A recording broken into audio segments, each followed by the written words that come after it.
you got a hole in your throat. Oh no, just call your boss. Take a crust from out your eyes. So tasty, not a coffee. Good morning, you knuckleheads. Happy snowy Monday to you both. Hello. I thought we were done with the snow. I thought that was over. You gotta just leave your snow brush in your car till like May. I'm glad it was in my car because I needed it. I need a snow broom. I don't think I ever. It was take mine icy. out. I always just leave it in. You always just leave like yours in here. in the tire well in the back. I'm with you though, Vanetta. I'm done. I'm done with this snow. I'm done. It was icy snow too after it rained. I mean, I know a lot of flights at O'Hare and every place else was getting. What are you doing so early in the morning? Right. Oh, Just a lighten up of some of the long NASDAQ. selling some MNQ out up 240 on the NASDAQ. Good job of you. 1% move. I mean, I think NASDAQ. Not to get back to your rain in a minute.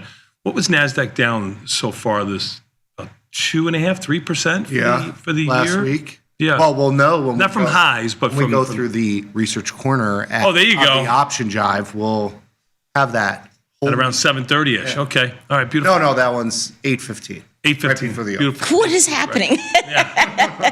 Anyway, we had a huge rain on Sunday. Last night, did you guys hear that one thunder? The thunder, yeah. There was one that I thought it was like a bomb. It was clapping. Yeah. That was a loud one. That was a loud one. Scary last night. Mm-hmm. Were you okay last night? Yes, yes. You didn't fly anywhere, did you? I mean, I know because you had taken a couple of days. I don't know if you went somewhere. Yes. I had so many adventures, but Did you? You no, look like it's you're top glowing secret. a little bit. Is there anything you want to talk Because about? I was not here. I was not here. I was getting the color back in my face instead of, yeah. But just like, some shenanigans, some Wow, you're talking like a adventures. politician right now. I don't think you said anything. I know, I like didn't say that. anything. That was great. I will, what I can divulge is I did get to go to a Buc-ee's. You went to Buc-ee's. Yes, I was somewhere and there was a Buc-ee's. And Did you get the brisket? Tennessee. There you go. I don't eat brisket. I wasn't in yeah, you don't Tennessee. eat meat. They have other locations. Well, I think that's the closest one, isn't it? I did. Okay, I was not in Tennessee. I'll just tell you that. I'll tell you where I was not. But no, I don't eat brisket. But they do a smoked turkey barbecue sandwich. Okay. So well seasoned. It's so good. All right. I immediately texted my dad and I was like, "You need to learn how to make this."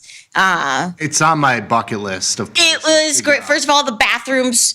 Yeah. 10 out of 10. Oh. Top notch. They have the lights It's a above the King's door. Throne They have the on the lights road. above the door. So it's like if it's red, then it's busy. If it's green, Oh, wow. it's like So you don't even have to no question wait. it. Right. Yeah. You don't even have to question it. Yeah. And as soon as you get out, there's like a lady. She comes in and she cleans it. And I got I got the beaver nuggets.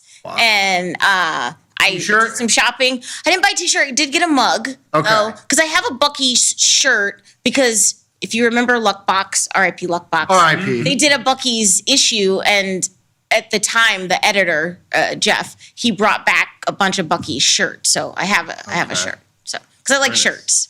Yeah, I'm a little envious. I'm a big beef jerky guy, so I'm very much on the Buc-ee's, like because they have a They have a whole jerky like, section. Yeah. I would go absolutely bananas. That's where you make all your money. No, you lose all your money because beef jerky is for some reason like the most expensive thing on earth. It's like it's more expensive than gold. Like, I tell have you- ever bought a pack of jerky at like a gas station? It's like $18. And you're like, The only knock against Buc-ee's is there's no Shut your mouth. Go ahead. fountain. There's no fountain Diet Coke. really? Because they have like Bucky brand cola and they have like Dr. Pepper and they have ginger ale, which is weird. It's like a gas station fountain, but they don't have branded Diet Coke. I didn't know. They got like Bucky's Diet. And I'm like, I don't know what that is. I didn't know that. Did you try any? You didn't try any? I got a Diet Dr. Pepper. And it wasn't It was Buc-ee's. a Dr. Pepper Zero or something. Okay. I don't Diet know. Dr. Pepper, huge with the 16-year-old crowd. Really? Yeah, It was Absolutely good. I hadn't had huge. Dr. Pepper in a while. It was a Dr. Pepper Zero, whatever. The only thing I can't It keep went in the viral fridge. on TikTok. Is that what it is? Yes. Okay, I didn't know. I mean, Well, a lady wrote a 16-year-olds don't song have about brains it. anymore. So like, it's just whatever they see becomes a thing. So it's just that is it. Yeah. Okay, makes But sense now. How about you guys? How was your weekend?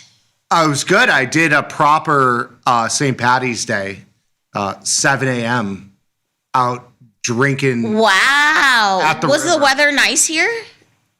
It was cold, Yeah, it but was cold. sunny. Yeah. Okay. Fine. Yeah. Because sometimes Tolerable. for St. Patty's Day here, it could be 70, it could be 30. Like you never know. For sure. For sure. I mean, it was mild. It was a mild winter. So, but now that you've reached Unk status, how was the day? Because day drinking is baby, not for He the. was done by noon. I was done by Don't let it noon. fool you. That is the benefit of day drinking, though, and then Yeah. you just stay, and then you just eat like a greasy dinner, and then Yeah. you're fine. But then I woke up from my nap and I was like all in a You nap. Discombobulated, yeah. discombobulated. Your Of nap. course you nap. Of course, you got to nap. You got to get What do the you nap mean? in there. I was out at 7 a.m. Yeah. drinking green beer all day. Oh God, oh God. Great.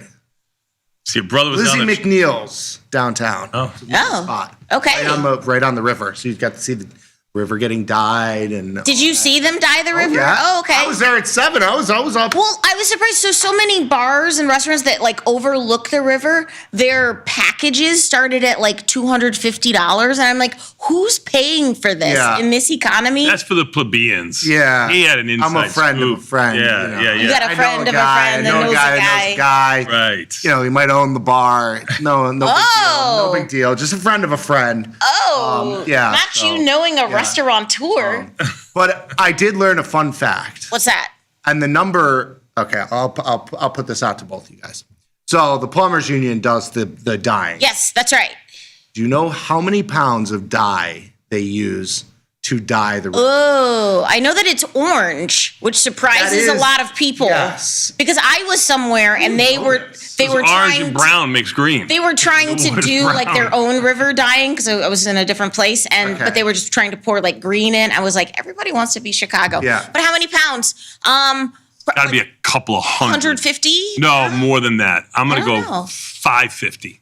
It's pretty potent. I don't know. 40 pounds. No way. Wow. 40 pounds of dye. That's it. Would you have thought that? I would have thought. No, I said 10 times I thought that, it'd if be not like more. a truckload. Like, Right. You would need right. like a whole. Yeah. You'd have to Or hear Well, you it. don't mess with the plumbers union. I know. They got that concoction all. It is locked in. Yeah. So 40 pounds, I was like, that's. How many guys does it take? How many union guys does it take to lift a 40 pound? 4,000. 4,000. With overtime. 4,000 with overtime. with It's about overtime. 12 hours. 4,000 people in 12 hours. Yes. I did see on Twitter. If you're young and hip, you know what a Borg is. Do you know what a Borg Borg. is? Oh my God, I was just told what this was. Yeah. Okay, so but I saw the CPD. They had Yeah. their Borg bounty, and so they had collected all the Borgs Yeah. from the Utes who brought their Borgs on the train. So do you remember? Do you know what it is? I don't remember. I know what I was just told what it was this weekend or something. It is. It stands for Blackout Rage Gallon. There you And go. so Right. It's a drink they usually use. like in a my gallon. day, we just called it jungle juice. Like Yeah. kids, Yeah. they're trying to read, but it's like you make your own It's basically moonshine vodka or with a whatever. bunch of stuff, Right. It's a yeah. bunch of Everclear, whatever. Yeah. But you black out. Right. Right. And so the cops, and it's very visible. It's hard. You can't hide it because it's a literal, you do make it in a gallon Yeah. jug. Right. So I have firsthand knowledge of this because my 16-year-old was on that train going down there for the St. Patrick's Day festivities. At least he didn't drive because I when you told me he was downtown, I was like, oh my God, if they drove and like parked somewhere. No. Oh, it would be like $300. $300, which would go, I mean, they have that money. It's just a swipe. Sure. Change. So yeah, it's chump change. It doesn't even matter. But just getting out of there. No, would that be- is not. Yeah, that's not for a rookie. No. That would be, No. He's 6 weeks in or Yeah, whatever. no, he had a hard he enough time coming down on a Sunday or whatever. He's not coming down on St. Patrick's Day with his car. I'd kill him. But yes, when he got off the train, they basically had a megaphone and said, "You can throw it out here, or we can arrest you upstairs." It was basically Oh, what they wow. were saying. It's like when you enter Singapore. unless you have ID. It's like, okay, look, hey, here's your. That's good. At least give Yeah. them some time to repent, or whatever. But did you have fun, Nikki? Was it? Are you going to bring back day drinking, or one and done for 2026? It was a lot of fun. It was a lot of fun. Yeah. I enjoyed the aspect of being done by noon. That was quite. Day drinking is Yeah. And like the sun's out. Yeah. Like it like feels better. Yeah. You don't see the sun a lot here, so it is. And you feel like you're being active because you're walking from bar to Yeah. bar. Yes, You're just like, I'm getting my steps in. Yes, yeah. And So did your aura ring vibrate? That you Oh made no, your I steps? gave the aura ring up like after like 3 months. Did That you? lasted not very long. Yeah. Yeah. Why? Because it admits too much stuff, or is that what it is? I just didn't know like. you're on I didn't like the conspiracy. feeling. I just didn't like. Didn't like the feeling. Yeah. You're not going to wear a wedding ring? That's different. Yeah. So you're just waiting to get wifed up. Yeah. I didn't like it was too big. It was too like clunky. Oh, okay. Really. It is. It ruined his swing. You know, it ruined his back swing. That a too. little Couldn't bit. wear it Yeah. while I was swinging. Yeah. Couldn't do that. Couldn't follow through real good. Well, I'm glad you had fun. How about you, Bet? How was your weekend? Good. I don't know if you remember, I built like a squirrel home. Yes. Yeah, no habitants yet. Is it heated? It's not heated, Oh, but it has a those poor camera in it. Squirrels, but it's Yeah. so cold. I know. Well, it keeps them nice and warm. It's got like little well. blankies and stuff like that in there for them. So, but no habitants. So that's making my wife sad. But we still got some time. Yeah. Yeah. But that was really about it. I took down my igloo too soon. Obviously, could use the igloo. You still got the sauna. Yeah. So I went in the sauna a couple of times this weekend. It was very nice. Yeah. Very chill. Very chill. No St. Patrick's Day drinking for the boomer. Next year, you guys can come downtown. Bring you. Next Anyway. year, it'll be on a Wednesday, won't it? I mean, if this was Tuesday, it'd be on a Wednesday. Yeah. Yeah, but it's always the weekend. Oh, yeah. Which weekend will they do? It's right in the middle there. They don't know what to do. It's going to be, they do both. Probably. It's Yeah. Chicago. We don't need a reason to get drunk That's on right. a Saturday, Sunday, whatever. That's right. All right, good times. Hey, we got a great show for you today. A lot of great stuff happening on Tasty Live for you on this magnificent Monday. Hope you are warm and dry wherever you are. Just crazy weather. But at the top of the 8 o'clock hour, we have a research corner coming in. Kai gonna give his outlook for the markets for the week. Always great when the general is in the house. And then at 8:40, we have Dr. Jim in the house. The Skinny on Options abstract application. March OPEX. Bullish or bearish? What's OPEX? Ooh, option expiration. It's Oh. the Another acronym. Yes, it's really just option expiration. Oh, okay. Because I was like, I don't know what OPEX is. I know what OPEC is. But I don't know. I've heard also, and if you're on the wrong side of option expiration, because like typically you get a little bit of a big. Sometimes you get some volatility in the market during OPEX because there's all these expiring options. So I've heard people call it GROPEX, Oh, no. like you're being groped. Hate everything about Yes, that. No. if it doesn't go well. So, Okay. Yeah. So, No, thank you. Yes. And then 9 o'clock for our market measures. We have a 0 DTE breakdown, part of our 0 DTE series. What's a breakdown? The breakdown. A good one today. So we're going to be recapping the last week, which was very, very volatile. Some interesting takeaways in this one about managing early and just how big of a swing it can be sometimes if you don't manage early. So it's a cool look back at last week's 0 DTE trades, how they performed, as well as like a couple of tidbits about hey, if you're a little bit more aggressive with your management, you might have done even better. Okay. Which is surprising. And then around 9:20, we have live from the trade desk, Quentin in the house, counting down all the top trending tickers at Tasty Trade, and Ryan in the house to give us some insight on the crypto side of Yes, things. 73,000 on Bitcoin. We're so back. Yeah, unbelievable. Quietly higher too, because even with the market was going lower, it was unchanged, choppy. it was still quite strong. Okay, all the well, Ryan will provide his insight, and that is our run of show for today. But hey, in the meantime and in between time, you guys want your daily dose? Sure. Yeah, hit me with my theme music. Let's go. Our leading story, today's breaking headlines. news, coming across the wire. Our leading story, top story. Let's jump in. In today's headlines, This just in. Breaking news. All right. everybody. Today's a magnificent Monday. It's March the 16th. This is the part of the show we like to call the Daily Dose, where we talk about today's financial news and headlines. My name's Vanetta. Are you ready for the news? Ready for the news. First, before I get into this, how many brackets are you going to make, Nikki? How many pools? How many? I have graduated to a higher end of the betting sphere. Oh, of the degeneracy? Of the degeneracy. So it's less about quantity and more about quality. Okay. I have a couple. Well, because you have some credits at your bookie, right? Like. Yes. He's been paying my mortgage for a couple months. Okay. It's been nice. It works until it doesn't. Yes. So we're gonna do the Robin Maria betting scheme. Okay. Which we gotta figure out if we can get him on the show. Yeah. For a special, a tasty extra, but Gambling edition. Gambling edition. So we're gonna be doing Degenerate that edition. betting, and then I've got a couple squares that I should get momentarily. Okay. And those are big. We gotta visit the barbecue again, where we picked up the money when we won. We have to go back to the barbecue. Oh, to the guy's yard and Yeah, to go fumble around and then have his Trespassing, basically. right, and then have his neighbors call the HOA on you. Awesome, Yes, love that for exactly, you. exactly. Hey, congrats, you're Kansas 4 seed, right? Yes. So Hey, it's exciting. we have a good team. We have a great player.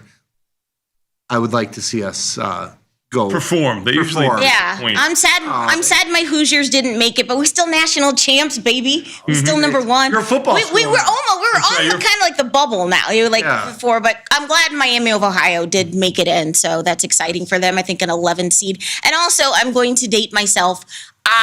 Duke is the number 1 seed, right? Yes. And their Stop it. standout freshman, Cameron Boozer. I was like, wait a minute. I know your dad. You're getting Not like older. that. Not like that. But I was like, we're at that point where like the kids of the people are now like playing. I was like, cool, Crazy. cool. It's crazy. Just I'm so old. But love that for you, Cameron It's Boozer. okay though. Yeah. Anyway, are you ready for the news? Ready for the news? Are there earnings, Mr. Bat? Nah. Dollar Tree. You're not going to care Dollar about Tree. the Dollar Get Tree. out That of was here with last that. week. It might have been this morning, to be honest with you. DLTR. DLTR. Yeah, you're right. Dollar General was yesterday. The General. Dollar Tree was this morning. I don't know if it's come out yet. It looks like it's up $1 or on Okay. change. That's it. Yeah. I'm just mad that everything at Dollar Tree is Playboy. $1.25. Playboy. Playboy Group. I didn't know that was still around. Yeah. didn't know They came back. Yeah. Because they were all digital. I don't even know how I know that. But It's $1.70. That's why you didn't know about it. PLBY. Damn. you ain't got no $1.70, alibi. I'm looking at it. Hey, getting to the first headline. It was unthinkable a couple of weeks ago, but could the next move by the Fed be a rate hike? What? With fuel prices soaring since the start of the conflict with Iran, a question has surfaced that was almost unimaginable.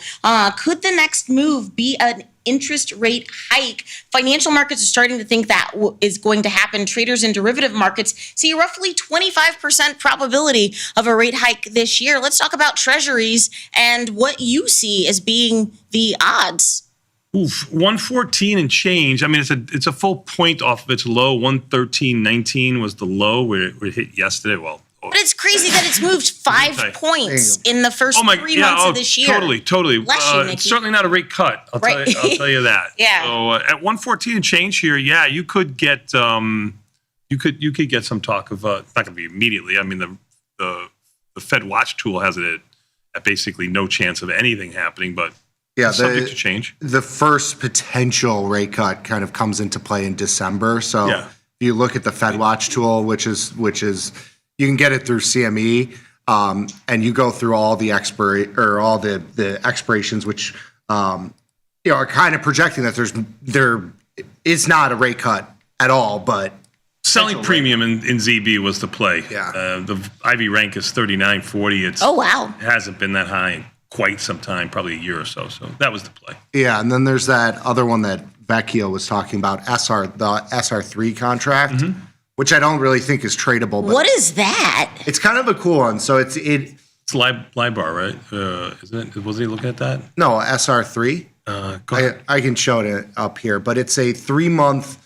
So far. There you go. I know yeah. I said LIBOR. So So it's 3-month rates, and basically how you measure it is you take it out of 100, and that gives you what the current 3-month like short duration T-bills interest rates are at. So at 96.3, they're roughly at 3.7. Yes. For a 3-month time frame. Yep.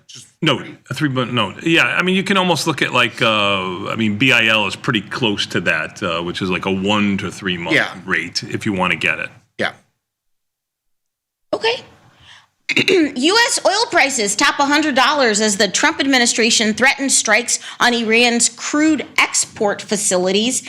President Trump has threatened to hit Iran's oil export infrastructure as the war has entered its third week. About 90% of Iran's oil exports are shipped from Karg Island. That sounds like it should be in a sci-fi novel. The Strait of Hormuz is still closed. He is trying to appeal to NATO allies to send military reinforcements to help escort ships through the Strait of Hormuz. Of course, 20% of the world's oil flows through that strait, and it is closed. Oil. Is that the island that King Kong is on? Yeah, I know. I know. Karg Island. Yeah, that is the I know one. something. It sounds like sci-fi. That is the one. Yeah, Karg. You're talking about the front month future going over 100. That would be the J contract, CLJ. Okay. We've rolled now, and we are trading on the K, which is around $96, about $1 off of the J contract. Yeah. But all your options are to the future that you're trading right now if you're within 30-ish days of the contract. So you're in J right now. Down right now about 1% at 95 and change. I can't tell you how many emails I got from people talking about oil at 200 over the weekend. And I was like, you guys got to pump the brakes a little bit. Stop reading the news and tell what's going on in the market by looking at the option pricing. We talked about it on Friday all the time. For the first time, oil was going higher and volatility was contracting. That doesn't mean that oil is going to go lower. It just meant that euphoria of oil up 5, 7, 10% every day was being a little bit taken in here. The skew was taken out. Skew was taken out. Some of it was taken out. But if you notice, the back month futures are actually higher than where they were. So that whole curve is flattened out a little bit. So it means that oil probably is going to remain relatively high, but that tail risk, that hot pie in the sky kind of thing, that's been brought in a little bit. Because we started like right at the beginning of this whole situation. Mm-hmm. You had the move to like in the hundreds in the front oil contract. And then it was it was slightly skewed towards like 95. And then in the back, 70. It was 70. Yeah, across 60s. the whole, like mid 70s, which is still high, but isn't like doomsday high. Like 200 would be. Yeah, but we hit 120. Like in the front. Yeah. In the front. So, no, it was like when we high. remember the front month contract when it went below zero.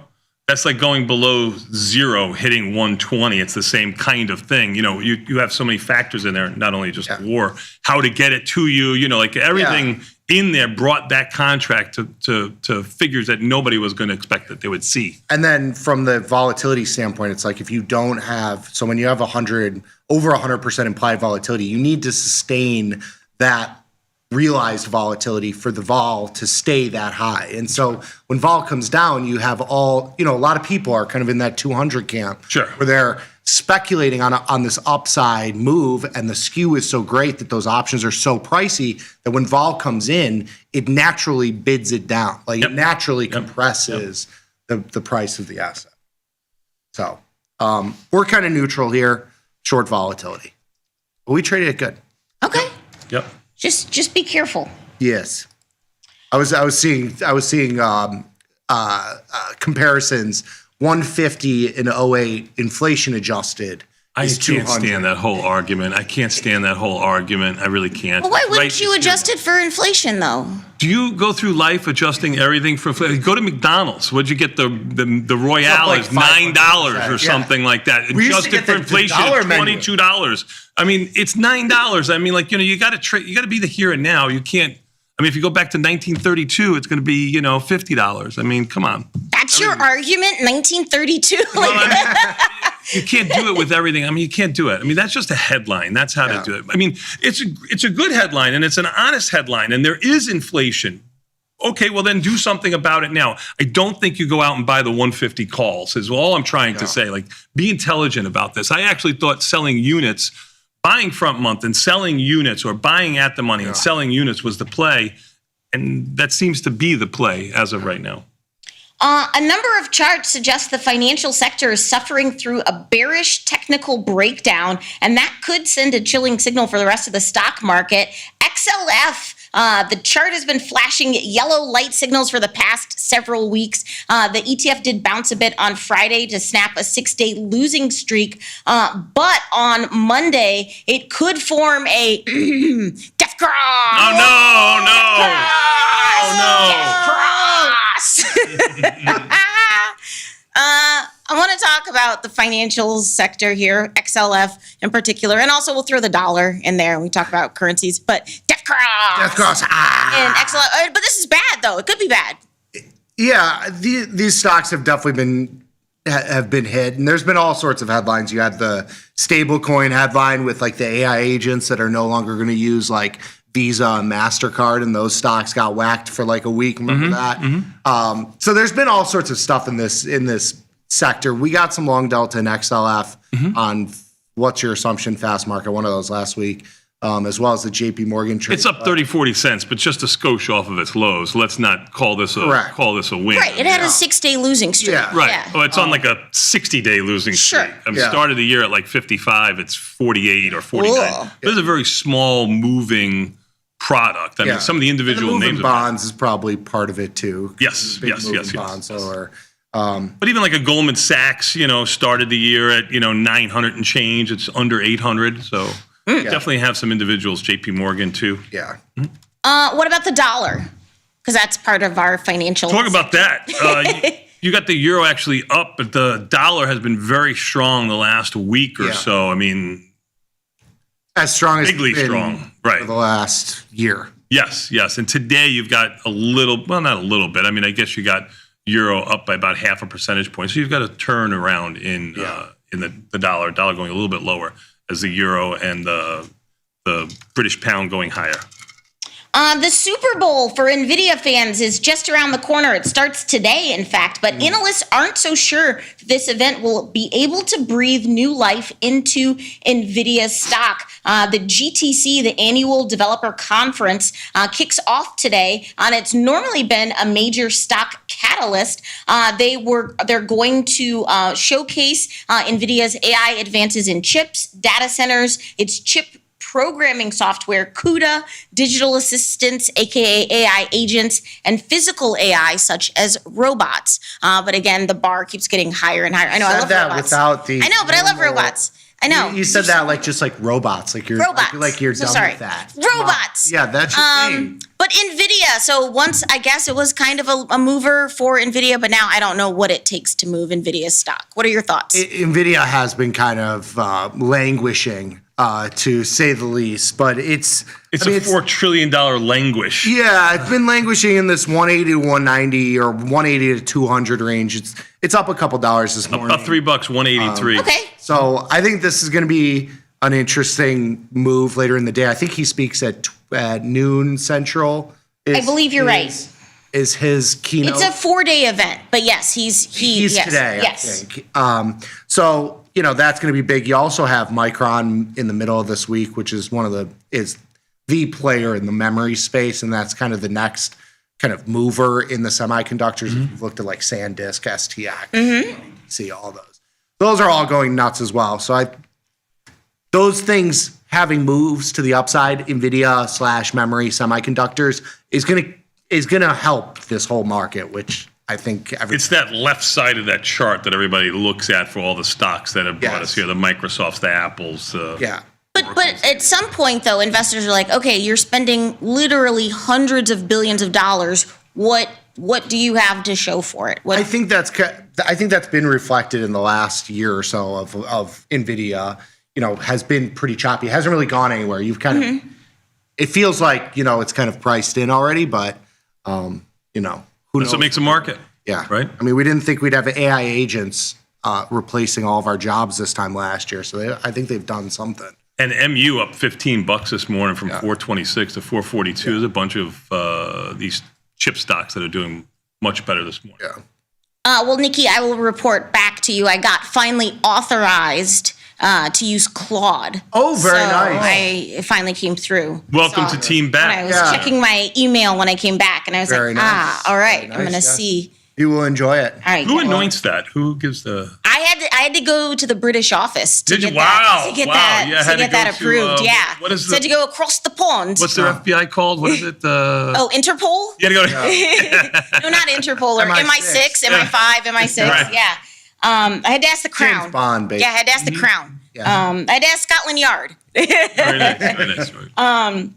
Meta is planning sweeping layoffs that could affect 20% or more of the company as Meta seeks to offset costly AI infrastructure bets and prepare for greater efficiency brought by AI workers. I'm on the next story here, Laura. Top executives have recently signaled plans to other senior leaders and at Meta and told them to begin planning how to pare back. Look, a 20% reduction, that's a big matzo ball. Those aren't low-paid employees. No, That is cash. Right. Yeah. Yeah. And again, we've talked about this on the show too. Your layoffs sound bad. They are bad for the person, especially getting laid off. Usually for the stock, it's a bullish thing. We are up today, so you would expect a lot of these stocks to be catching a bid, but Meta is up about $20 on that. Meta has Meta's been been killed. Wow. It's been a dog, though. I mean, it's traded. It had that big move up on earnings and then has just kind of reversed the entire move back down to 600. I just think back to, and this is kind of like Google-esque too. Yeah. Do you remember when we were talking about Meta at like $70? Oh, sure. That was like, was that? Meta, which used to be Facebook, right? Yeah. I remember it at under $20, and all the stocks float. We were long it. All the stocks float was going to come due, and that was the big news in the headlines. All this stock that was locked up from all these insiders are going to push the stock into the low teens, and that was the low of the stock ever. But Zuck, he looks like a robot, somewhat cute and cuddly. He's a killer. So I think this. I've been long it. I'm talking my book. What's the IV in Meta? 27. It's elevated-ish, but not that great. Yeah. It could be a little wide in there too. Tesla CEO Elon Musk said Saturday that the company's TerraFab project to make AI chips will launch in 7 days. He said last year that Tesla would probably have to build a gigantic chip fab to make AI chips, and it looks like that is coming to fruition.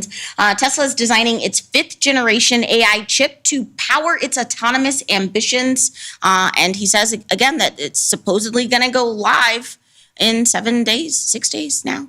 I got a little long delta and option trades today in Tesla last week, so that should work out hopefully today. It's only up about $5, which doesn't tell the whole story there. $5 sounds like a lot, but it's been kind of downward to sideways here from around. He hasn't been grabbing the headlines recently. No, he's got to do something really stupid. So unless it's Doge stealing all of our social security numbers. That's old news. Yeah. Okay. Like, there's no new I don't know. The insurance companies already gave that stuff away. That was old stuff anyway.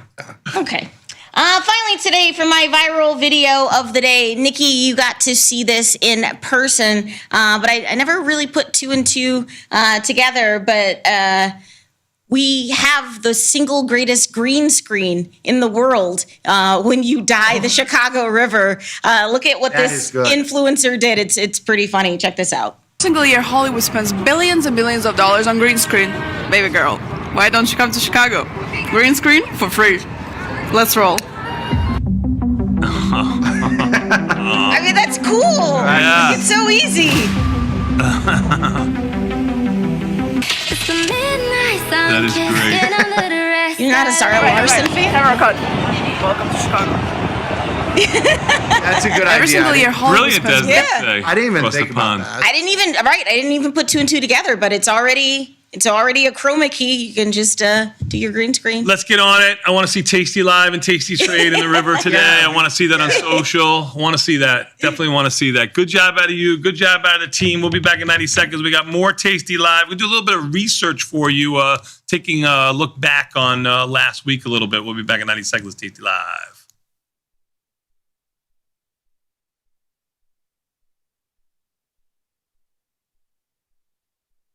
Global markets never sleep. Explore them with Forex on Tasty Trade. Get in on 80 plus Forex pairs, 24 hours a day, 5 days a week. FX marks the spot. Trade it on Tasty Trade. Gonna go to Florida. I got Rob. Rob in Florida. What's up? Hello, Tony and Nick. I am a big fan. My wife and I watch you guys for hours and hours every day. You can be very, very proud of your son. He is doing a great job. I really didn't know anything about stock prices or options or anything until I started watching probably 500 hours of Mike and his whiteboard from years and years and years ago and learned all about it. And we've been trading actively since February and just couldn't be more pleased. Awesome, man. Thank you so much for the kind words. Thank Really you, do Rob. appreciate it.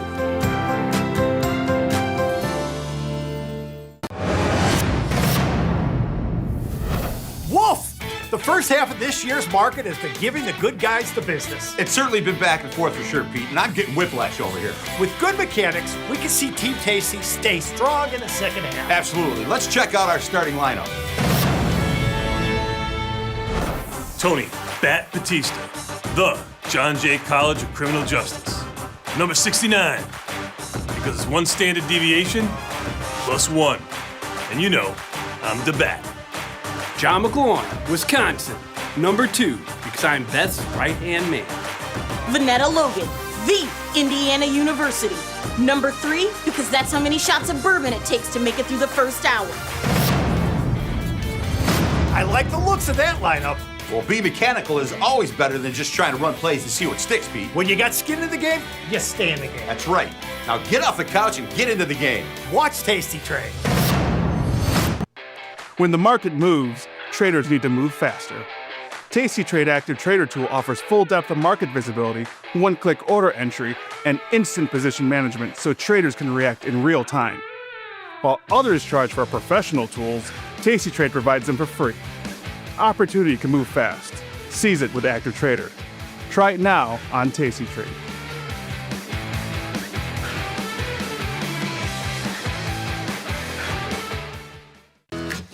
Tasty Trade is now on TradingView. Trade stocks and futures directly on TradingView charts with Tasty Trade's low commissions. Try it out and leave us a review. Diversify your portfolio with stocks, options, futures, crypto, and more. Focus on the markets that matter to you. See the odds before you trade using curve analysis, IV rank, and more tools. Tasty Trade. Download today. Tasty Trade has crypto, and you can trade with zero commissions. Bitcoin, Ethereum, Litecoin, and more. Diversify in one place. Crypto. We got it. We get it. There's a beast in the financial world, and it's not the bull. If that's you, join us on Tasty Trade. Genius loves company.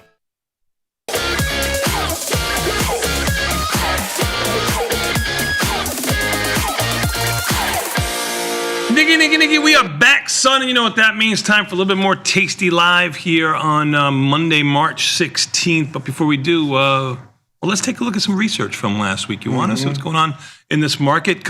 Everything we're going to talk about is going to look completely different today, right? What do I do with these? But yes. Yes, go ahead. I have some butterflies. In? MCL. Okay. One day. I was going to say, they're very short dated. I don't think there's anything you really can do with them. I put an order in for 150. I'm not going to get filled, but maybe if you get like a... What do you have on? 95, 100, 105.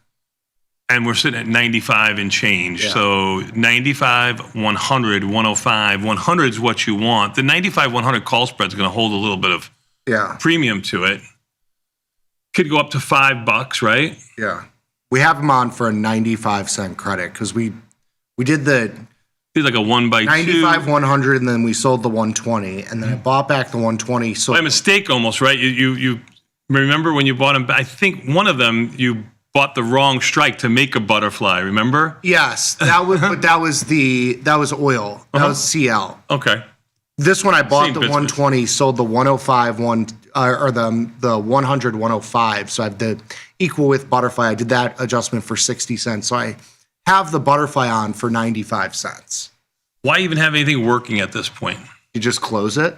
Just leave it. So you close it just to leave it and then re-enter it, right? I mean, that's the kind of thing you want to watch. What do you mean, re-enter it? So I have the 95, 100, 105 butterfly. Right. And you have an offer in for $1.50. It's trading at what? Mid price is at 115, but it's wide. That's what I'm saying. So you could get a move that's favorable to you. Yes. You have a resting order in at $1.50. You might be giving up 20, 30, 40 cents on the trade. Yes. So just leave it and watch it. Like you could put it in at $2.50 and you can see the mid price. And then if you want to change it to the mid price there, like I don't mind putting a resting order in when it's away from the market. But now they're getting closer to the market, especially one day. Yeah. Put it in at a higher price. So if you want to watch it and just cancel replays, as opposed to putting it at a marketable price, a marketable tradable price like you have in there. Yeah. Very good. All right, let's get to this research, can we? And then we get to confirm and send. Yeah. Go ahead. What do you think? Wait, one more. Go ahead. I have the 95, 100 call spread that you in long? the April MCL contract. So I'm not going to do anything with that right now. That's 31 days away, but if right? we get a move higher, I'm going to sell calls. Understood. Because I legged out of those calls, so I have that that call spread on for free. All right, enough about you. Let's get to the market. Oil's moving. Oil's down $2 and change. Volatility's coming in. You got the market rallying. Down 2.5%. Yeah. Good day. Yeah. Market rallying. Yeah. Completely opposite of what I had last week. Go ahead. All right, let's do it. So this is just like a quick little recap of last Friday the 13th, which had all sorts of weird stuff. We had a power outage here. We did. I mean, Tasty Studios. The S&P 500 SPY closed on Thursday, 666. I mean, it was a goofy day. It was a weird day. Mm-hmm. But you can see across the board, market was down about 0.5%-ish on the major indices, S&P 500 and the NASDAQ. The Russell and the Dow were relatively the stronger of the group here, but everything was down pretty decently. We have this move size as kind of an aggregate of just like average moves on a day-to-day basis. I believe we pulled the past 10 years. I will confirm that, but basically this is an inline move, so it's inside down. So the way we're looking at this is that it's going to be inside the expected move or a large move in either direction. So we're calling like a greater, I forget the word. Greater than the expected move, right? Yeah, to the downside, greater than to the upside. And then in line is going to be like two average of our expected data. Move, right? Yes. So this is a pretty inside day for all intensive purposes last Friday there.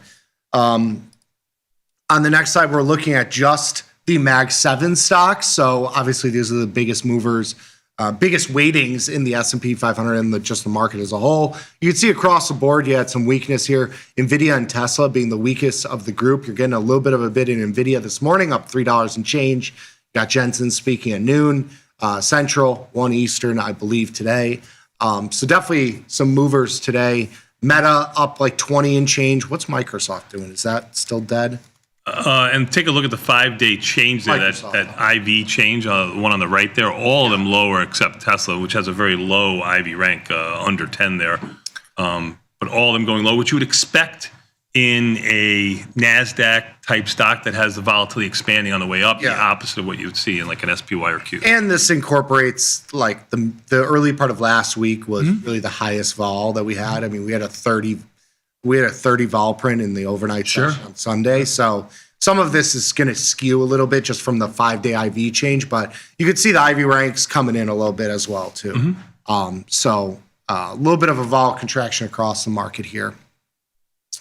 On the next slide, some of the biggest movers that we had to the upside. You have SanDisk in there, Micron. Micron reports earnings this week. It's going to be a big one for that sector, which has been moving like crazy. MU up huge this morning. I mean, it comes out on the 18th, by the way, which is only 2 days after the market closes. MU up $15-20, depending on how it opens. Big move in MU, SanDisk, STX, WDC, which is also on the list here. Some big moves, and these are S&P 500 stocks here, this grouping. You also had some big moves, bounce backs in some of the like credit risk stocks. So you had Ares in there.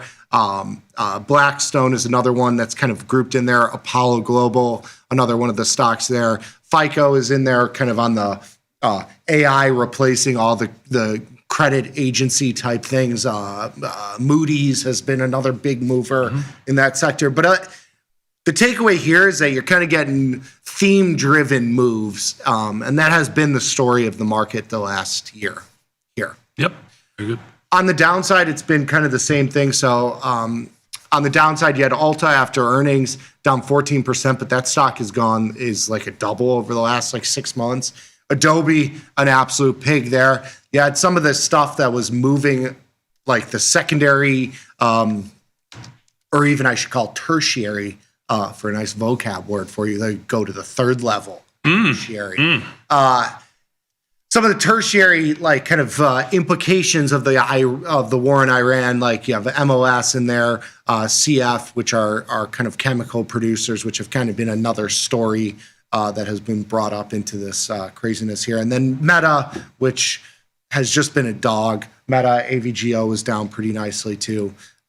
So definitely some chop and two-sided markets here. I mean, you're not seeing, it's not the everything in one direction every day here. Is kind of the takeaway from these slides. That's true. Most stocks took it on the chin last week. Yes. In a big way. Yes. Little heat map here. Little heat map, just to give you an idea of what's been moving in the market. This kind of tells the story. It's been pretty, back and forth here. I mean, the big dogs have kind of been the leader into the downside. Yes. But across the board, there's been like little pockets of, energy has been strong. You've had utilities pretty strong. You've had some of the industrial stocks a little bit strong. Financials have been like kind of flip-floppy. It's been a little bit across the board here.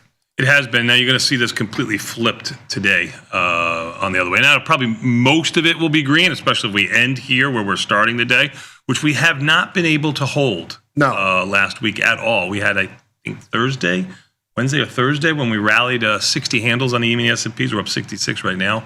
And on the day, we were down 50. So be careful out there, ladies and gentlemen.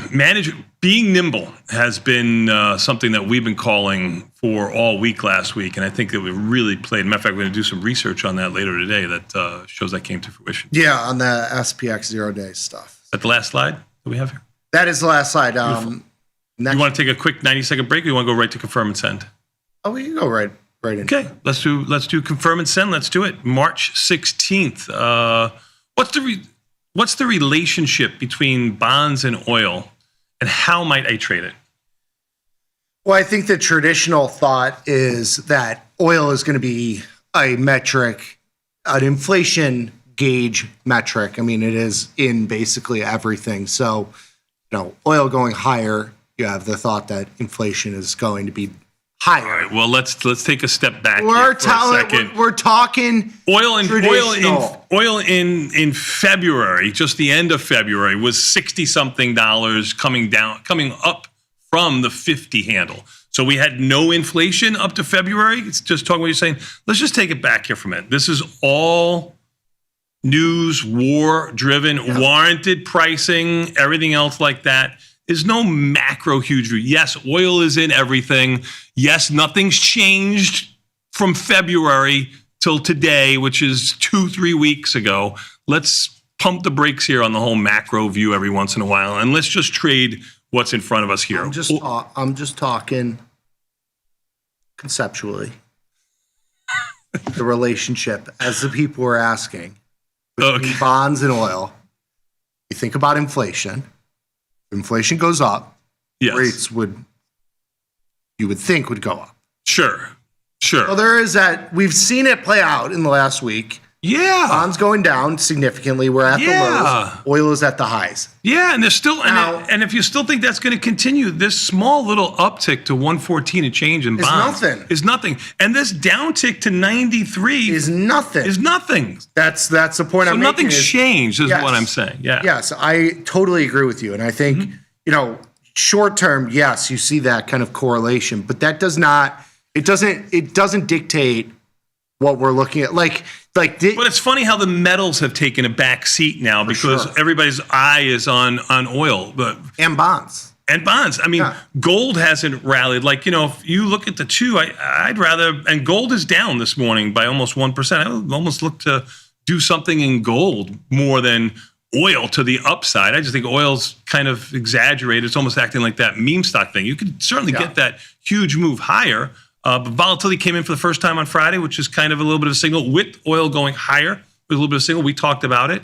And I told you, this weekend, I'm a little agitated because I had so many emails about oil going to 200, 150, Vanetta talking very much like the emails, volatility adjusted plus premium, plus all of the inflation adjusted. Let's just back up a little bit. Everybody makes a story to fit their narrative. Let's just trade what's in front of us. That's what I want to do. That's what I want everybody at Tasty Nation to do. Trade what's in front of you. I agree with have an opinion on a direction, and then make an intelligent trade to get yourself to where you want to be with your assumption. I agree. Next one, please. I have a short deep in the money put spread that expires Friday. I can't roll without paying a debit. Would you roll for a debit, then add a short call spread so the position generates a credit? Or would you just close the current position and open a new, better position in April? I got to get back on this oil thing one more time before I answer this question. Yeah. So I just saw a headline that said I don't know, I lost it or I would have kept it. That said something to the effect, when oil makes a huge move like this in history, the last 3 or 4 times it did this, the market's up like 15% after that. You got none of those headlines before this first downtick in oil. I mean, the market goes up. Yeah, the market goes up. Well, it has some of its best returns after oil makes these huge moves higher. All I'm saying is you had none of that talk as oil was going higher. You just had oil, and oil may go higher. I'm not saying this is the end of the oil move, which I don't think it is. Yeah. But you got to take a step back and just take a step back and see what the market is giving you. That's all I'm trying to say. Go ahead. I'm sorry. All right. So what do you do with your put spread? So you got a debit roll. Do you close it and start a fresh position? Do you roll it and add the call spread? What do you do? I mean, if it's a small debit, whatever that means to you, I would say a couple of pennies, and you want to keep. Depends on the width. I mean, right. You can keep the dream alive. If you're rolling for a debit, 90% of the time, I'm going to say the play is over. It's completely over. The stock won. You lost. Let's move on. If you still think the direction is the same, put on another strategy that has a 65, 60%. If you want to get a little bit more delta to it. But a 65 to 70% on entry probability of success and move on. Yeah. I think just generally speaking, I prefer to just close the trade and start fresh. I mean, if you're rolling for a debit, you're rolling an in-the-money spread. That's a low probability spread. Mm-hmm. Like sometimes you got to kind of take lick your wounds and move on a little bit. Mm-hmm. I think that's kind of what you have to do with spread trades, just because you're defining the risk on entry. If you were naked on that position, you'd be losing a lot less, or a lot more, I should say, relative to where the stock is. So I think you gotta just kind of take it and run with it. Next one, please. As IVR goes higher, do you bring in the short strike closer to the money or push them further out of the money? I could make a case for either. I'm curious how you do it. So I think from the volatility perspective, rolling, you always talk about how the vol crush on the way up, you get like kind of a mulligan on that first, couple point move. Mm-hmm. After that, it begins to hurt a little bit. So I would say, I try to, with most of my positions, lean a little directional into down moves, lean a little directional in top moves. So I'm a little less aggressive. If you're trying to be more mechanical, you go closer at the money and you take advantage of that higher implied volatility. Yeah, I mean, sure. So I had the same quandary when I was doing my option trades today on the 13th. Today is the 16th. So it was last week, Friday, right? Yeah, Friday the 13th. Mm-hmm. I thought the market was getting to a point where it was getting a little overdone to the downside. And one of the trades that we like to do that use a lot more buying power would be like a naked put or something like a jade lizard. So normally we collect $10 for a $10 wide call spread, and we sell a put further out of the money that gets you just about $10 in change in credit. So you have bullish delta and no risk to the upside. So in this situation, volatility going higher, puts are getting bid, exponentially in SPY. I moved my put up closer and got more like 30-ish deltas and got $18 for the overall spread. Now, if we go to the upside, you get a bigger move, you got more delta. So you're taking, what I do here is I take the risk that I want to assume, which I like in like a jade lizard, and then I move my put higher or lower, what suits me. Yeah. It might be different to you and suits your assumption, but the strategy remains the same. Mm-hmm. Make sense? Yeah. Awesome. Next one, please. Are ratio and or double ratio spreads a good strategy to use when IVR is high and there is a lot of skew? So I don't mind the double ratio because you're net selling premium, the bat wings. So I don't hate that. Mm-hmm. The double calendar, double diagonal, those kind of get a little all or nothing or everything all at once sort of trade. So I prefer not to do those sort of trades. Into skew, like we've been doing with oil futures and MCL, it's an interesting trade because you're selling the units. As you've been kind of saying, has kind of been the trade. You're selling that upside vol to finance closer at the money premium that's going to hold its value. It's an interesting trade. That said, the risk is priced in to this. Yes. Like it's not just because those options are super juicy and they're super far out of the money. That's what the market is projecting as a possibility. And so I think a lot of people get caught up in the like, I'm going to sell this. This is so juiced that I'm going to do this. 3 or 4x my size.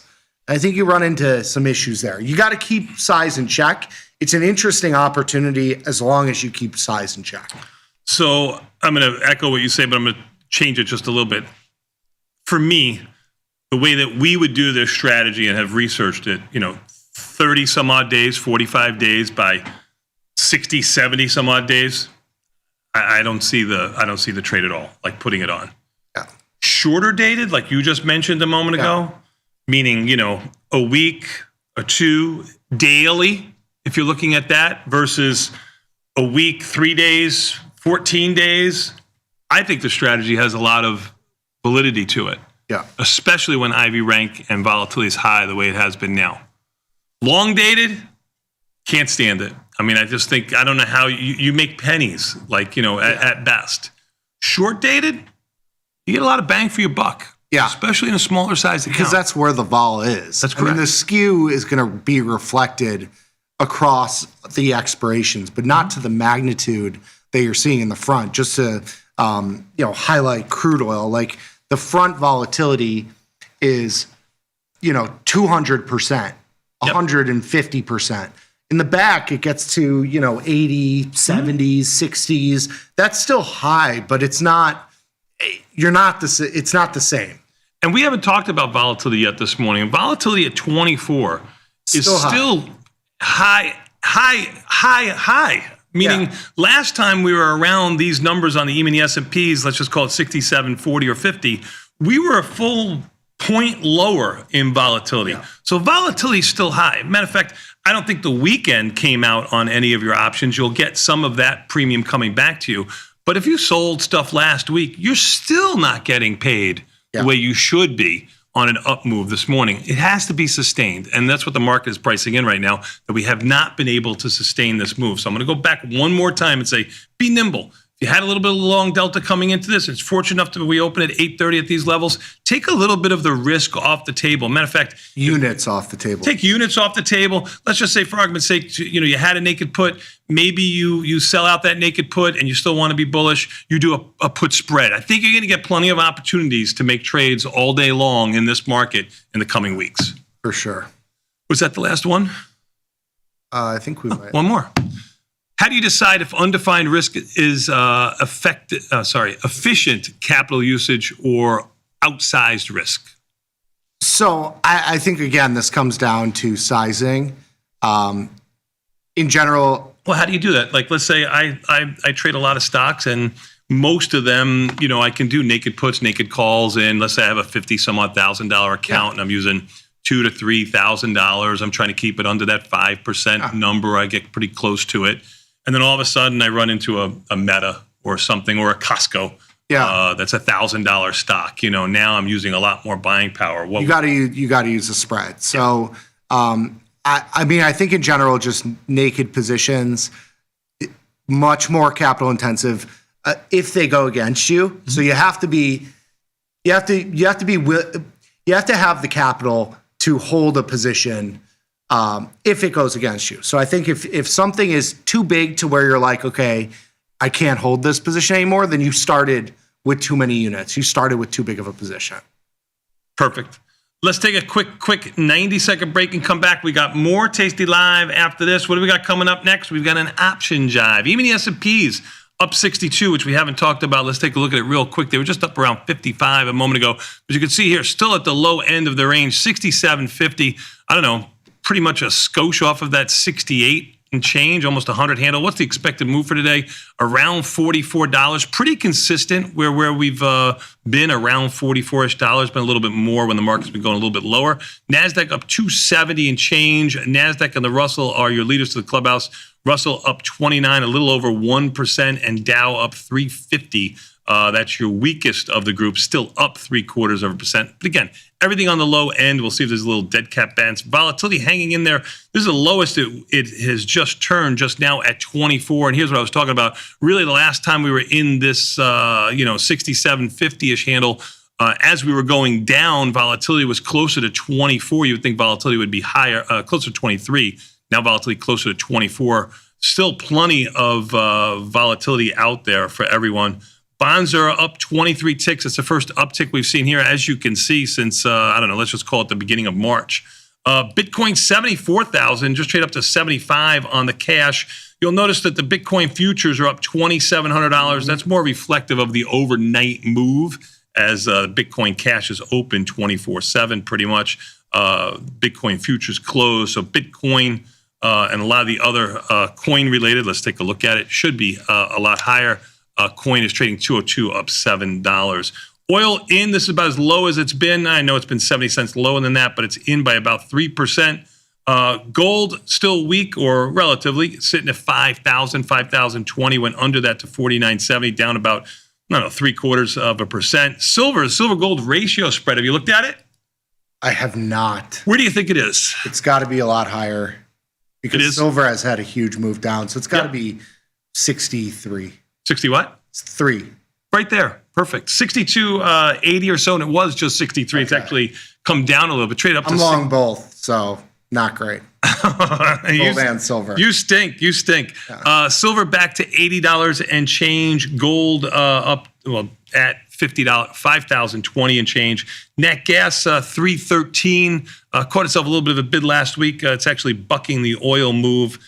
Down small. Let's take a quick 90-second break and come back. I wanted to just acknowledge my peep, Scott. He asks, is Tony turning into a cantankerous Tom? The CL has kind of triggered you a little bit, this oil email situation. Well, anybody who wrote me, so I had the opposite position on that everybody was talking about. It was getting a little bit aggravating to me. Because everybody was calling for 150 and you're like, no, I'm short that. That's correct. That's correct. So that's what it came down to, I guess, is what it really.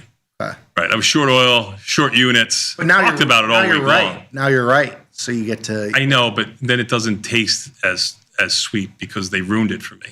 Oh, because okay. Everybody wrote into me had the opposite position. Oh. I feel like a market maker now. Yeah. All right. Not a good feeling. I'm sorry.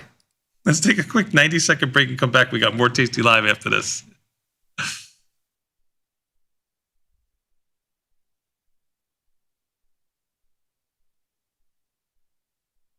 Forbes called us best online for options trading. Investopedia, best for options trading, period. With stockbrokers.com, we're #1 for options and futures trading. The Motley Fool really likes us. And so does Business Insider. So what else can we say other than boom? Trade like a trader. Tasty Trade. Make your move. I'm just gonna wait for the stock to dip, then I'm a buyer. Buying into weakness is a phrase used to describe the action of getting long a stock into a down move. It's a contrarian trade. Most people want to buy what's hot, the stuff making huge upside moves, the chart line moving up and to the right. Nobody wants the stock at lows. But it's hard to buy high and sell higher, rather than buy low and sell high. There is a phrase for this. When the time comes to buy, you won't want to.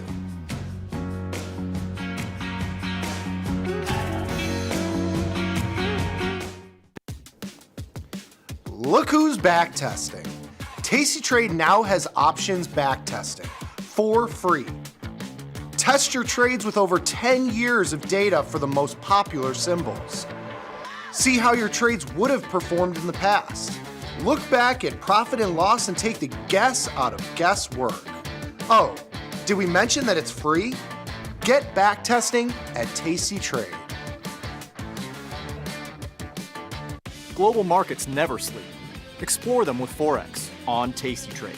Get in on 80 plus Forex pairs, 24 hours a day, 5 days a week. FX marks the spot. Trade it on Tasty Trade. Got the need for speed? No problem! At Tasty Trade, you can turn smart ideas into real trades with just a few clicks. Wow, that's fast. Tasty Trade, make your move. Your crypto needs a wallet. And crypto is better when it's tasty. You can now do more with your digital currencies with the Tasty Crypto app. We're proud to offer a self-custody wallet for Bitcoin, Ethereum, and Polygon. Transfer your digital tokens directly in-app and access thousands of tokens available only on-chain. Your wallet is your key to decentralized finance. Download the Tasty Crypto app and get started today.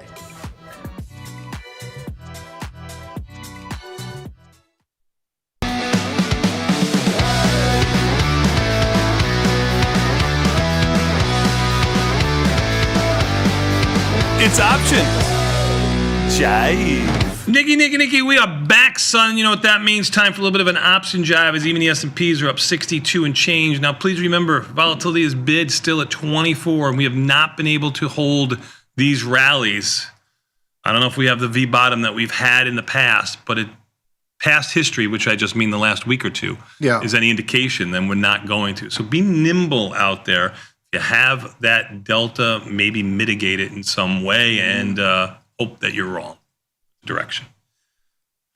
Go. Should be a good morning. Should be a very interesting one for sure. If we open here, should be very good. Option jive, let's do it.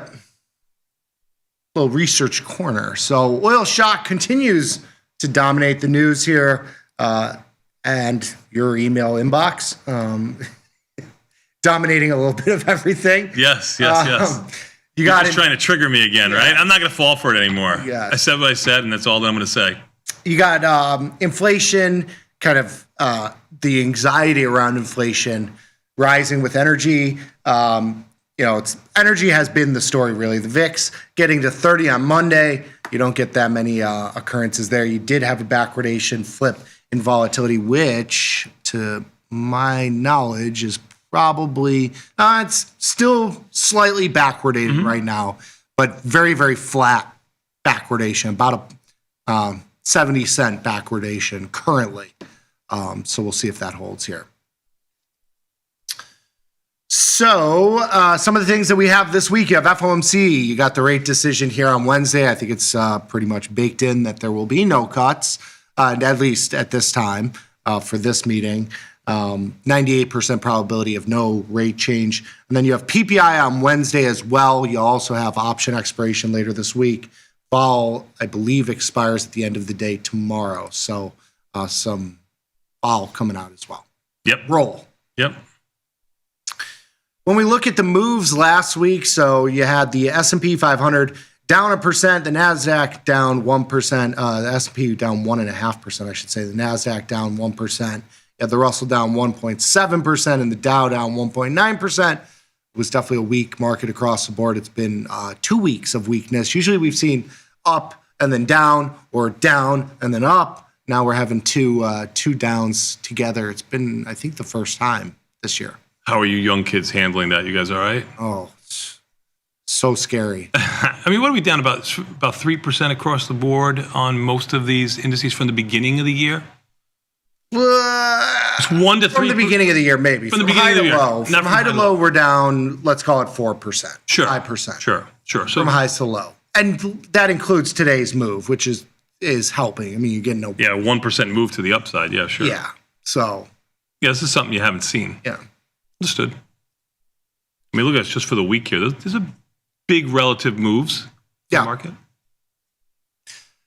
Expected move for the week, $191 on SPX. Volatility coming in a little bit from this spike that we've seen last week, but still 2.9% expected move. I mean, we could be back at highs, which is crazy. I mean, you go to the highs of SPX last week, and again, I'm just going back the last 4 or 5 days. I think SPX got up to a high of just about 68.50, I think just under, and it got to a low of around, we closed on Friday, around, let's just call it 66.40. I'll round up there. So you've had a well outside, just about a little over that $200 expected move there. It seemed like even more than that last week, for me at least. Because volatility expanded in that time frame. I mean, it felt like we were. I shouldn't say it felt like we were getting 100-point.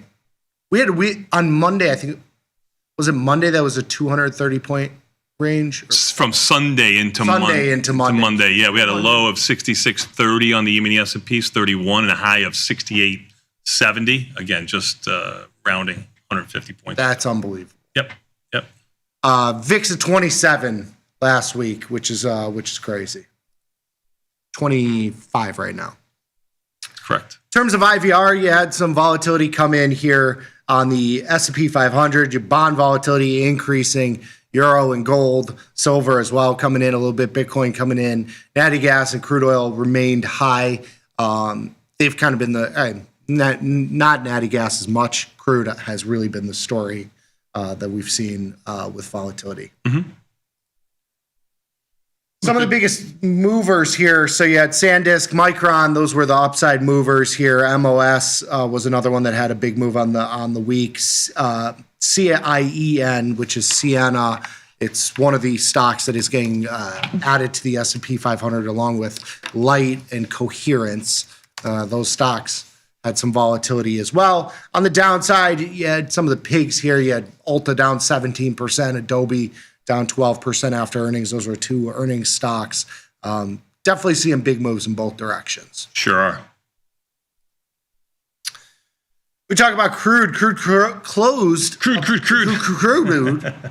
closed above 99 for the first time since 2022. Monday's $38 intraday range was the largest single day range in the past 10 years. The previous record was $23 during the Russia-Ukraine oil spike in March of 2022, an absolutely historic week, 2 weeks of trading in crude oil here. The weekly range of 42.75 was also the largest weekly range in 10 years. It's the 100th percentile, so it doesn't get more volatile than that, or at least hasn't in the history. The previous record was 26.87, also set in March of 2022. Just to put some context into what you're seeing, I will say we've experienced there's been a lot of one-off occurrences in the last 5 years, despite the cantankerous type telling you that you've never seen a down move, You've never seen a bear market. You've never seen a crash or anything like that. You've had about 3 of those in the last 5 years, but still. Last 48 hours, but yeah, sure. they're not. Things move a little quicker than what the snails over there. Well, when milk was a nickel. So you've had a lot of one-off occurrences. I mean, we've seen oil negative. We've seen gold and silver with 200% implied volatility. We've seen oil with 200% implied volatility. We've seen oil at 0, below 0. We've seen a literal lockdown where they told you that your friends and family were going to die if you went near them, and locked you up in your room for a full year. So we've seen a couple things. Don't stop now. You're like butter. You're on a roll. Yeah. I know the 1987 crash was bad. I know that was tough, but I think we've seen a couple things in the last 5 years. So if you've survived through this, my point being, if you've been able to trade this, I think it sets up for your future very well. Thank you. Thank you. Slow clap. Slow clap. Good job out of you. Thank you. Couldn't be more proud. The Russell outperformed the other indices, which has kind of been surprising here, but still shows up. With bonds going lower, like all the headlines, bonds going lower, financials going lower, everything going lower, Russell's the strongest. Explain to me. Randomness. Randomness. There you go. There you go. Market randomness. All right, because you were sounding a little bit fundamental earlier today. I'm glad you're back. Well, there's a little bit of both. You gotta have both sides of the coin here. Russell outperformed the other 3 indices on the week, which means that it was down the least. The other indices being the weakest of the group here, but it has been kind of a surprise to see the Russell kind of hold its legs here. Yeah. If that continues here. Other than Nvidia, and we're talking MAGs now, the MAG 7 fall below MAGs, which is the MAG 7 ETF, falls below 60 back to summer of 2025 levels. Other than Nvidia, which is barely positive this year, all the other MAG 7 stocks are now in negative territory, not something that you would expect to hear with markets 3 or 4% from highs. That's right. I think this is kind of the, if you are bullish in some sort of time frame in the next year, I think you're looking at an interesting spot to be long here. And, that's talking my book because I'm long these stocks. But, if you're thinking that the market is going to digest whatever bad stuff we have going on, I mean, remember, we were locked in our rooms for a while thinking that, Gam was going to die if you saw her. If everything's going to be fine in a year, it might be an interesting time to get long here. Who knows? Next slide. I'm not even going to take your bait. Not even going to acknowledge me. It's okay. No. Biggest movers. So, yeah. Look at that. You never would have thought it was going to be Oracle last week. No way. I mean, I know we played it to the upside. I know it had earnings, but I don't think everybody thought that Oracle was going to have. I think Oracle was like the one that everybody was like, oh, this stock is going to 0, credit risk, AI's done, blah, blah, blah. Market says, no.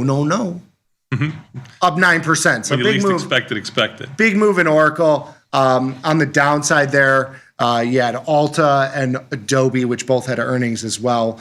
Big moves to the downside. I was kind of surprised by the Adobe move. I felt like Adobe was kind of setting up to be an Oracle-like situation where the news was just so otherworldly bad across the board that it just had to have reached a peak. But that was not the case. Alta did not trade that one, not one that I am looking at all that much. Beautiful.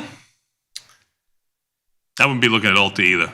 A review. Adobe's a hard one to trade too, unless you trade the wings. I mean, sometimes you can get a very wide iron condor, and their markets aren't that great. Sorry. Earnings review, 50-50 across the board. An incredible analysis here of basically just telling you and showing you that across the board, there's not much to this in terms of everything all in one direction. Very, very split. The average return actually on our earnings here has been negative. So when you take all 3,000 components that we take into our earnings basket, average return of negative 0.3%. So inside down has been the consensus when you take the whole basket together. Beautiful. This week you got Lulu. I didn't know that one was reporting. Okay. I didn't either, to be honest with you. It comes out after the market on Tuesday, so I really wouldn't come on my radar until tomorrow. But Micron, Alibaba, I think those are the two probably biggest, most tradable of the group. FedEx in there as well. And you've got your Carnival Cruise Lines. It's shocking that it's still in business. It I thought it was left for dead many years ago. Me too. It has come all the way down to 24 from 34 just in the beginning of February. So maybe there's something to be there.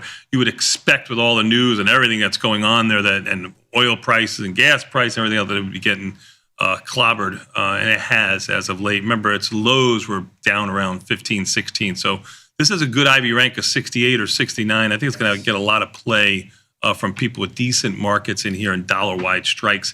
I have a feeling that a lot of smaller sized accounts that want to trade earnings might go into that CCL. Quick, just PSA, support at tastylive is where you can send questions that we use for confirm and send. Please send us there. A couple people asking in the chat. You can also just talk with us, right? Sure. Josh is on there. I'm on there. Mikey's on there. Sometimes the bat, if we can get him to do, a little work in the afternoons, he'll get in there a little bit too. Napping. Yeah, if he doesn't have to take his nap, if he's well lubricated, he'll take a couple questions as well.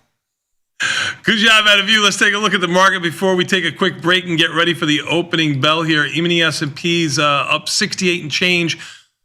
I don't know. Are they selling off a little bit here? No? Okay. NASDAQ up 260 and change. I just had to ask. NASDAQ up 260 and change.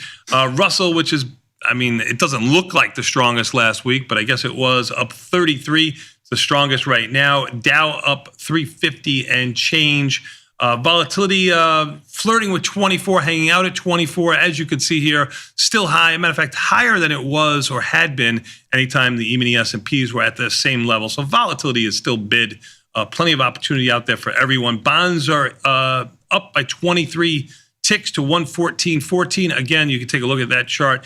Probably just a little bit of a dead cat bounce here, although we were long a little bit of bond delta and short a little bit of premium in there. Hopefully that'll come in. Bitcoin, if you look at the cash here, up 280, doesn't tell you the whole story. You look at the Bitcoin futures, because the cash trades 24/7 pretty much. Bitcoin futures closed. Bitcoin up $2,700, almost a 4% move. That's a big move. Ethereum doing the same to a magnitude of double, up almost 8% to up $176. Outside its move as of late. Haven't seen these numbers since the beginning of February. When you look at Bitcoin, we were here, I guess, at the beginning of March or so. Oil down 260. I don't think anybody had that, at least who was emailing me this weekend on their cards. It did trade up to almost 100. I'm talking about the K futures. Those are the same ones that we're trading right now. 99.95 last night, down to around 93. We're just off of that at 94 right now. Gold in by $29, off of its lows by a decent amount here, by about $60 or so. Silver off of its lows too, of 77.1, only down 40 cents now, flirting with $81. As a matter of fact, that gold-silver ratio spread that we talked about, trading 63.5, 64, is now down to 62. We were buying it more in the 56, 57, 60 handle. We haven't bought it above 60 and change. We'll see how that. I would like to see metals rally. What's that? I would like metals higher. I do too. I think after oil rallies, usually the metals pick up, and we haven't seen that as of late. They're still both down, although well off of their lows. We'll take a quick 90-second break and come back. We get the opening bell next. As foretold, E-mini S&P's up 62. Good job out of you. We'll be back in 90 seconds. It's Tasty Live.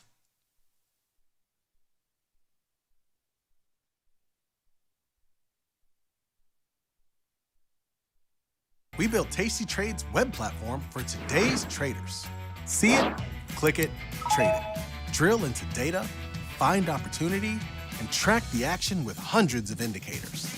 Track your options profit and loss history over time per symbol. Note your progress and plan your tactics with a trading journal. Fund your account and start trading right in the app. The tools, the data, the knowledge. See it, click it, trade it. Join the club. Tasty Trade. Forbes called us best online for options trading. Investopedia, best for options trading, period. With stockbrokers.com, we're number one for options and futures trading. The Motley Fool really likes us. And so does Business Insider. So what else can we say other than boom?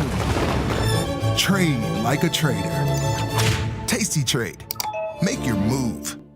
Global markets never sleep. Explore them with Forex on Tasty Trade. Get in on 80 plus Forex pairs, 24 hours a day, 5 days a week. FX marks the spot. Trade it on Tasty Trade. Ready to take your trading skills to the next level? Dive into the world of stocks, options, and futures with Tasty Trade courses. Whether you're a beginner or more advanced trader, our courses can empower you with the knowledge to succeed. Watch as our team in Chicago shows you how to use the Tasty Trade platform and go over the basics of trading. Perhaps you'll learn about a new strategy or a potential product for your portfolio. To find our courses, go to the Manage section of our web platform or head to courses.tastytrade.com. Start taking control of your financial future.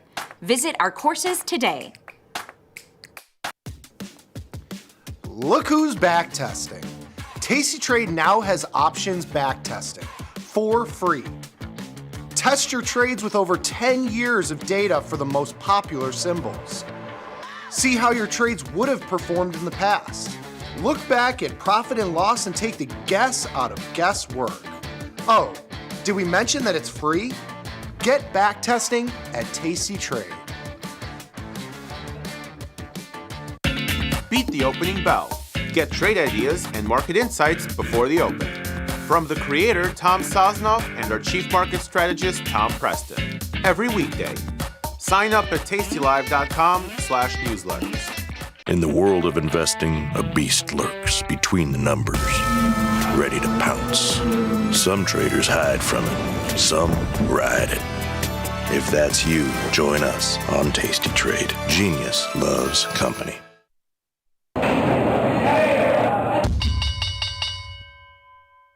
Nicky, we are back, son. We got a little bit like 2.5 minutes before the market opens here. Even the S&Ps have been hanging out up around $60-ish. Let's just call it $50 to $60-ish. As the S&Ps were only up about another 7-8 handles from here. NASDAQ up to 67 and change. Russell up 33. You got that NASDAQ long, NASDAQ future short, NASDAQ options that you've been trading in and out of quite nicely. You still have that on, right? I kind of like this trade of like selling premium, selling volatility in the NASDAQ futures, much bigger spread product, but it's a bigger position in terms of the product notional itself. value, yeah, and then trading around it via the micro NASDAQ futures, which are much smaller, so you could like hold on to that. It's a much different size position than selling, buying a NASDAQ future and doing like a normal covered call. It's almost like it's a long position. It's a long position, but you're short of straddle, really, is what you are. Yeah, but you have static delta that you can kind of scalp out of. Gamma scalping. It's gamma scalping. Gamma scalping. Oh my God! Look at me. I'm gamma scalping now. I like this. Tell your mom. Position. I think it's better than being just directionally trading the futures, the NASDAQ or the E-minis. I think it's good to have that call spread. I always like having a component to it too. I consider myself. You have to have a short vol component. That's how I always. Especially with volatility. But people who trade futures, some of them get in 10, 20 handles. They can get in and out a number of times while they're sitting with a position. So it all comes out in the wash. Dow up 350 and change, volatility in by 97 cents, sitting at 24, and bonds 114.15. That's 114 and 15 ticks, right about where I've quoted them every time. We got about a minute before the market opens here. Bitcoin trading at 74,000. Oil down $3, about 70 cents off of its lows. Gold down 30 cents. I can't wait to see where oil volatility is middle of the day today. Yeah, and you can look at OVX semicolon CG. Normal colon, sorry. CG. Semi is with the comma. You don't want the comma. No comma. Just the two sad little dots there. Yes. That is correct. We'll see what that goes to. I'm going to say, I think it's going to be under 100 today. I don't know. I think if it is under 100, you could sell as much of that upside as you want. We'll see. We'll see how those oil options tighten up. Will you look at them now, /CL? Let's take a look at. Oh, there's the opening bell. We'll take a look in just a moment. The machines are on, baby. Turn those machines back on. Woo-hoo! We're so back. We are so back, baby. We sure are. Let's see what's going on here. Even the S&P's up 62, hanging in there. Well, I don't want to do anything just yet because I think if we sit right here, the spreads are going to tighten up significantly, and I think you might get some of that weekend risk coming out here in the next 30 minutes. Okay, or you get you get the market sell off a little bit, and you get the opposite of that, right? Maybe. Understood. Yeah. Okay. I mean, markets can go up or they could go down. Markets are dynamic. Let's see what's holding us down here. Just right on the opening. Obviously, oil related. Adobe, first one down around $3 or so, and then oil related stocks like XOP, volatility related stocks like VXX. AppLovin down a small $1 or so, but Netflix down 60 some odd cents. Small and far in between. It looks pretty broad-based here. SanDisk up $37. MU up $26. That's a big move with earnings coming on the 18th. That's almost a 6.5% move in MU to the upside. Meta catching a bid, up 14, about a 2.25% move. Goldman Sachs up 9.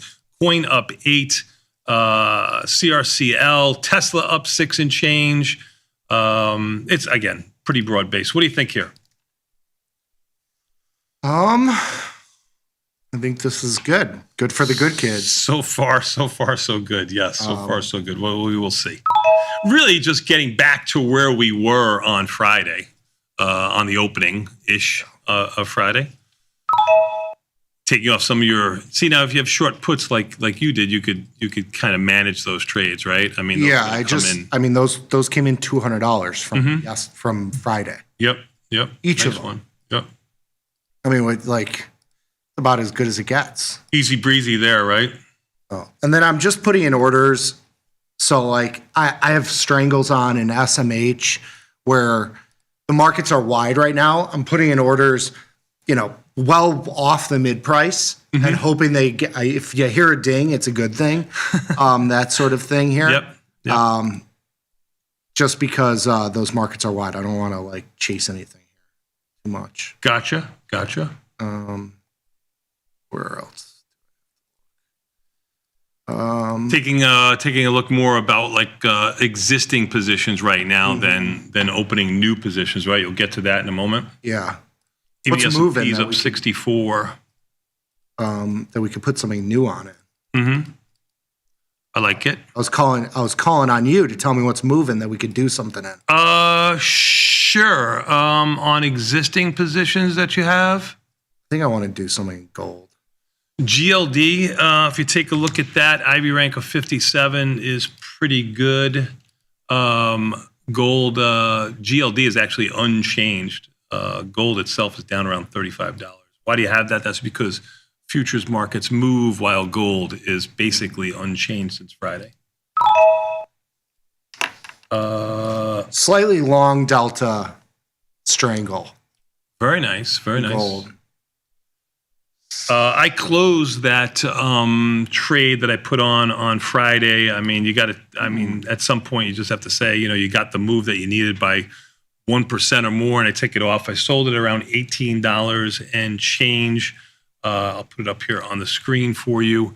Sold it at $18.13. Just bought it back at $15.75. So those playing at home took care of that trade. And you'll notice that the call spread is just in the money. That spread's going to go to $5. The real meat of the trade was the short put, which we bought back, which was the 647.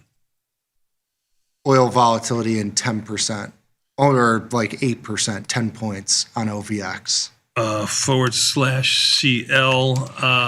Yes, I'm going to put in the right symbol there to get that. /CL Ivy ranked to 85 from well over 100. I think it closed around 97 or so. So in the same 10% as you just said. Good job out of you. Very nice. Give me some more. Even the S&P's up 64. Hanging. There's so many there. positions. I'm just looking through them all. I hear you. It takes me we could do this for 40 minutes. I have 3 pages of positions here. I understand. Tesla up $7 and change. Put on some long delta there. There's my SMH. Enough. SMH. Good job, Eddie. What'd you do in gold? You sold. I did a slightly long delta skewed strangle. So you 30 delta-ish for the put, and then a 15-ish delta for the call. Okay, good job out of you. Let's push that through on the trade page. Sorry for a little slow here. Even the S&P's up 67. Again, let's take a look at what's moving the market to the upside. It's pretty much everyone. Let's see what the downside is bringing us. Position out off the table. Say again? I close half the long bond position. What's your butterfly trading at in oil, just out of curiosity, with oil going lower? It's marked at $1, but it was $1.10 mid-price before, right? It's going to hang in there for a little while, even with only one. I actually think if vol contracts a little bit, because those 100 strike calls with, so I have 1 day to go in MCL. Those 100 strike calls are marked to markets are 30 cents wide, but what's the 100.05 call spread trading for? It's tough to say, but 40 cents, 45 cents. That's the mid-price? Yeah. So, but you're short 2 of the 100. Yeah. So I think the mid-price, the spread is probably here. No need to get creative. You could sit there. You close some of your bond puts too that we sold, right? So it's mid-price at $1.50. But it's probably trading 70, 65, 60-ish cents each. Okay, awesome. Good job. Oh, a little bit of a vol up crush. 68. Good job out of them. Again, really back to where we were on Friday. Yeah. I mean, that's the only day reset that you got here. Even the S&P 67.50 or so. And you'll notice here on Friday, we got all the way up to 67.87. So we're still not even above Friday's highs. And Friday was that, remember, we had that big move up about 60 handles and we could not hold it, went down 50. Yeah, I'm a little surprised that, because I have some upside calls in USO. They haven't really moved all that much. I mean, they've come in a little bit, but not as much as I would have expected. Now USO down $2.80, down around a little over 2%. Ivy rank still 84 is high. Volatility still hanging in there in USO. All right, gold up 20. Gold down 25. Silver up 23 after trading. That's really the big two-sided move there is in silver. Down to 77, up to right where it is now, just about 81 and change. Gold trying to follow. I have some long calls from diagonal spreads in NVIDIA. You have kind of the big day today for NVIDIA. Only 4 days to go, right? I mean, those are going to start to contract if NVIDIA just sits here. Yeah, so I sold. Oh my God. So now you got things coming in. Volatility down almost 5% here. I did that strangle in AMAT for $15, I think. Yeah, 13.37. I just bought it back. Yeah, I did it at 15.37. So I did that on the 10th.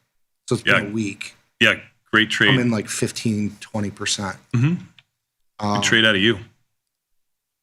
Yeah. Very nice. What else you got? I'm just putting orders in and just seeing if I get filled on them. I mean, I think that's kind of the MO for today. I don't blame you. I agree with you. Let's see. What else are we looking at here? Even the S&P's up 65, bonds up 24. Really pretty orderly here. Yeah. It's I sold the AVGO puts, I think, on Friday. I just closed them out. That's a good job out of you. Yeah. 605, just bought them back at 505. Very nice. What else do I do here? IWM up $3 and change. Q's up $6.90 if you're playing in the ETFs. Do I hedge with a little sale of the Russell? You certainly could. Russell up 1.5%. That's a bigger move than just about everyone else. Twice the size of the Dow on a percentage basis. Yeah, I'm going to sell a little bit of the Russell. Starter position. I like it. All right, you ready to take a quick 90-second break? We'll let you get your bearings here. We've got the skinny on options, abstract applications. Nothing says a big 1 to 1.5% move in the market like Dr. Jim coming up next, the skinny on options, abstract applications. We'll be back in 90 seconds. Let's Tasty Live.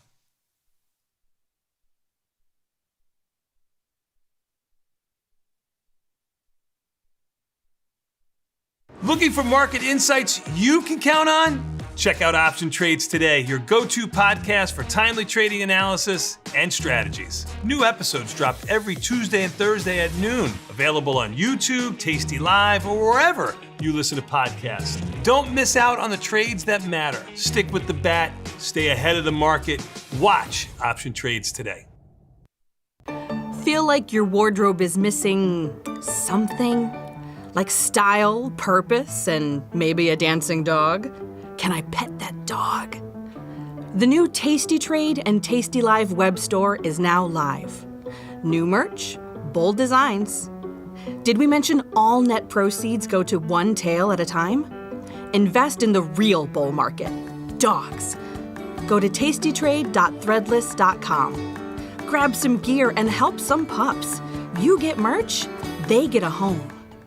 We wanted to call in because recently, some traders may have known there was some crazy activity in the SPX, and for some reason they were stopped out 200 or 300%. And what happened, unbeknownst to us, is the trade desk just emailed us and said these trades have been busted, and you're not going to have to pay it. It saved us about $10,000. And then Marty calls us this morning and says, I just want to explain to you guys what a trade bust is. When you really get down into the nitty gritty and you're in the foxhole and things are going bad, when you can reach out to the trade desk and you talk to someone that you've spoken with before who understands your account and the way you trade, that is a feature of Tasty Trade, which I think you guys need to emphasize more because it certainly has meant a lot to us. It saved us a lot of money and it's taught us how to trade a lot better, and that's really helped a lot. Well, thank you. This was not a paid, you're not getting paid for this advertisement.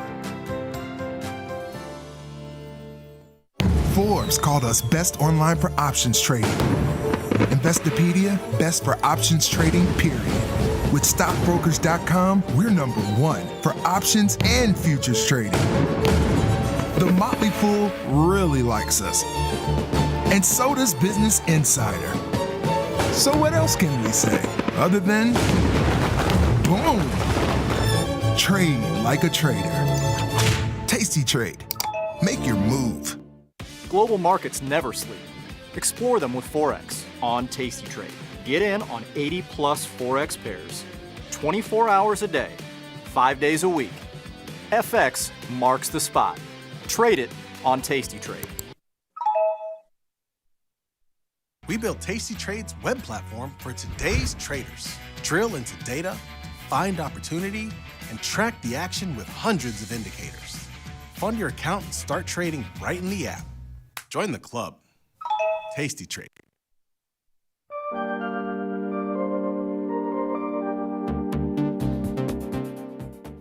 Niggy, we are back, son, and you know what that means. Time for a little bit more Tasty Live. Nothing says Monday like even the S&P's up 73, and Dr. Jim with the skinny on options, abstract applications. How are you, Dr. Jim? Man, was there ever a doubt? There you go. Was there ever a doubt? I definitely needed Come that. Come on, man. I so needed that. Have we not done this before? Have we not seen this movie before? Come on, man.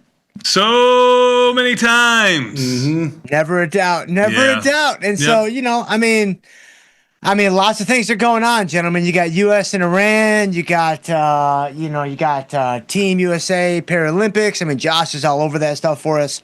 But I'll tell you what's really going on. What about our boy Roman Anthony carrying Team USA in the World Baseball Classic? You guys saw that, obviously, right? I will say I'm kind of a fair weather fan because I only watched like the last inning.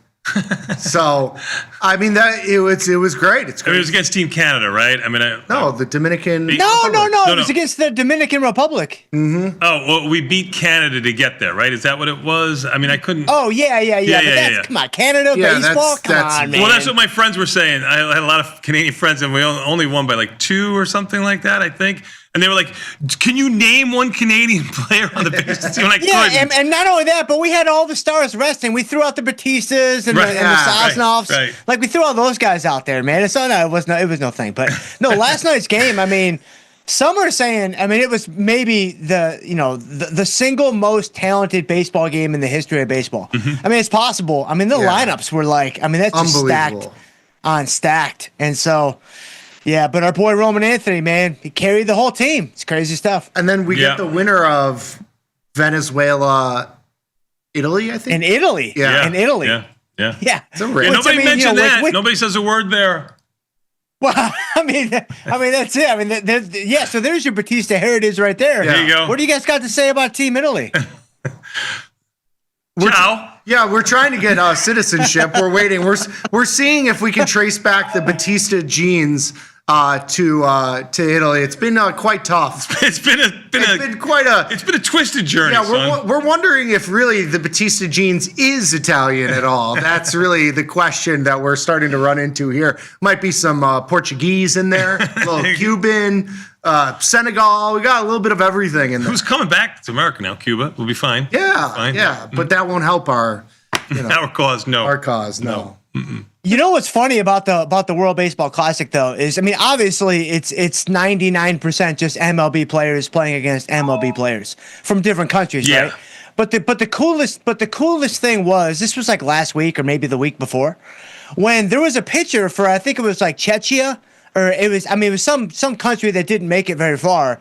But he was just a regular guy with like a regular job. He was like a plumber or something. He was a plumber. He had to like take PTO to go pitch in the World Baseball Classic. And he went through like 5 shutout innings. Like, it was crazy. He like struck out Shohei Ohtani and did like crazy stuff. Right. That's pretty cool stuff, man. Yeah, it's amazing. It's a dream come true for somebody like that, for sure. Yeah. If we needed a third baseman, we could have had Tom out there. I've been told that, true. Prime Tom could have played third base at the World Series. That's what I've been told. Is that what you've been told? Yes. You've been lied to. I was there. Well, how could you see? You were all the way in right field. That's right. No. I had a seat right on the bench. I was right there. Yeah. I was right there. Oh, so you had a good view. I had a good view. Yeah. I was right. That's what we were right there on the visitor's side. I was able to see him. Perfect. I got to tell you, in all my years playing softball, I never played right field. Not you. You kidding me? You're a star. And I was on championship teams too. I was too valuable to hurt. Yes. So I played softball for I think maybe two seasons when I was like, I want to say I was in my early to mid 30s. Mm-hmm. Okay. So about 10 years ago. Hardball. So can you guys guess? Can you guys guess what position I played? Catcher. So what's your guess, Tony? You definitely weren't a pitcher. You were a catcher. So I went out there, right? And like all my friends, I hadn't played in a while. I hadn't played softball ever, actually. I played That's where you baseball put as a kid, the guy that's in that realm. You put him at catcher because it's like, you just throw the ball back. You got like so I went out there. play. So I went out there. The first game, I played second base. The first game. Okay. So I was in the action. I was in the mix. I was turning double plays. I was doing all kinds of stuff, right? Second base is like no. It's a Hold on, it's a progression. It doesn't end at second base. That was my first position. They put me at second base, and like the second or third hitter of the game was a lefty came up, and this dude was like. Did they move you to third? They switched you. They move you to third real quick. Yeah, it was kind of like it was a rotating deal. But he scorched one to me. He scorched one to me, and I bobbled it. Like I couldn't get him out, whatever, right? So the next game, they moved me to right field. Oh. So I went to right field, and like the second or third hitter of the game, right? Same dude. We played against the same team. Okay. He hits a fly ball to me, totally dropped it. Dropped it on the ground, whatever. So by the third game, I landed at catcher, and I stayed there. There you until go. the end. I knew. There you go. Hey, that side of the infield, the right side of the infield, it's, there needs to be somebody there.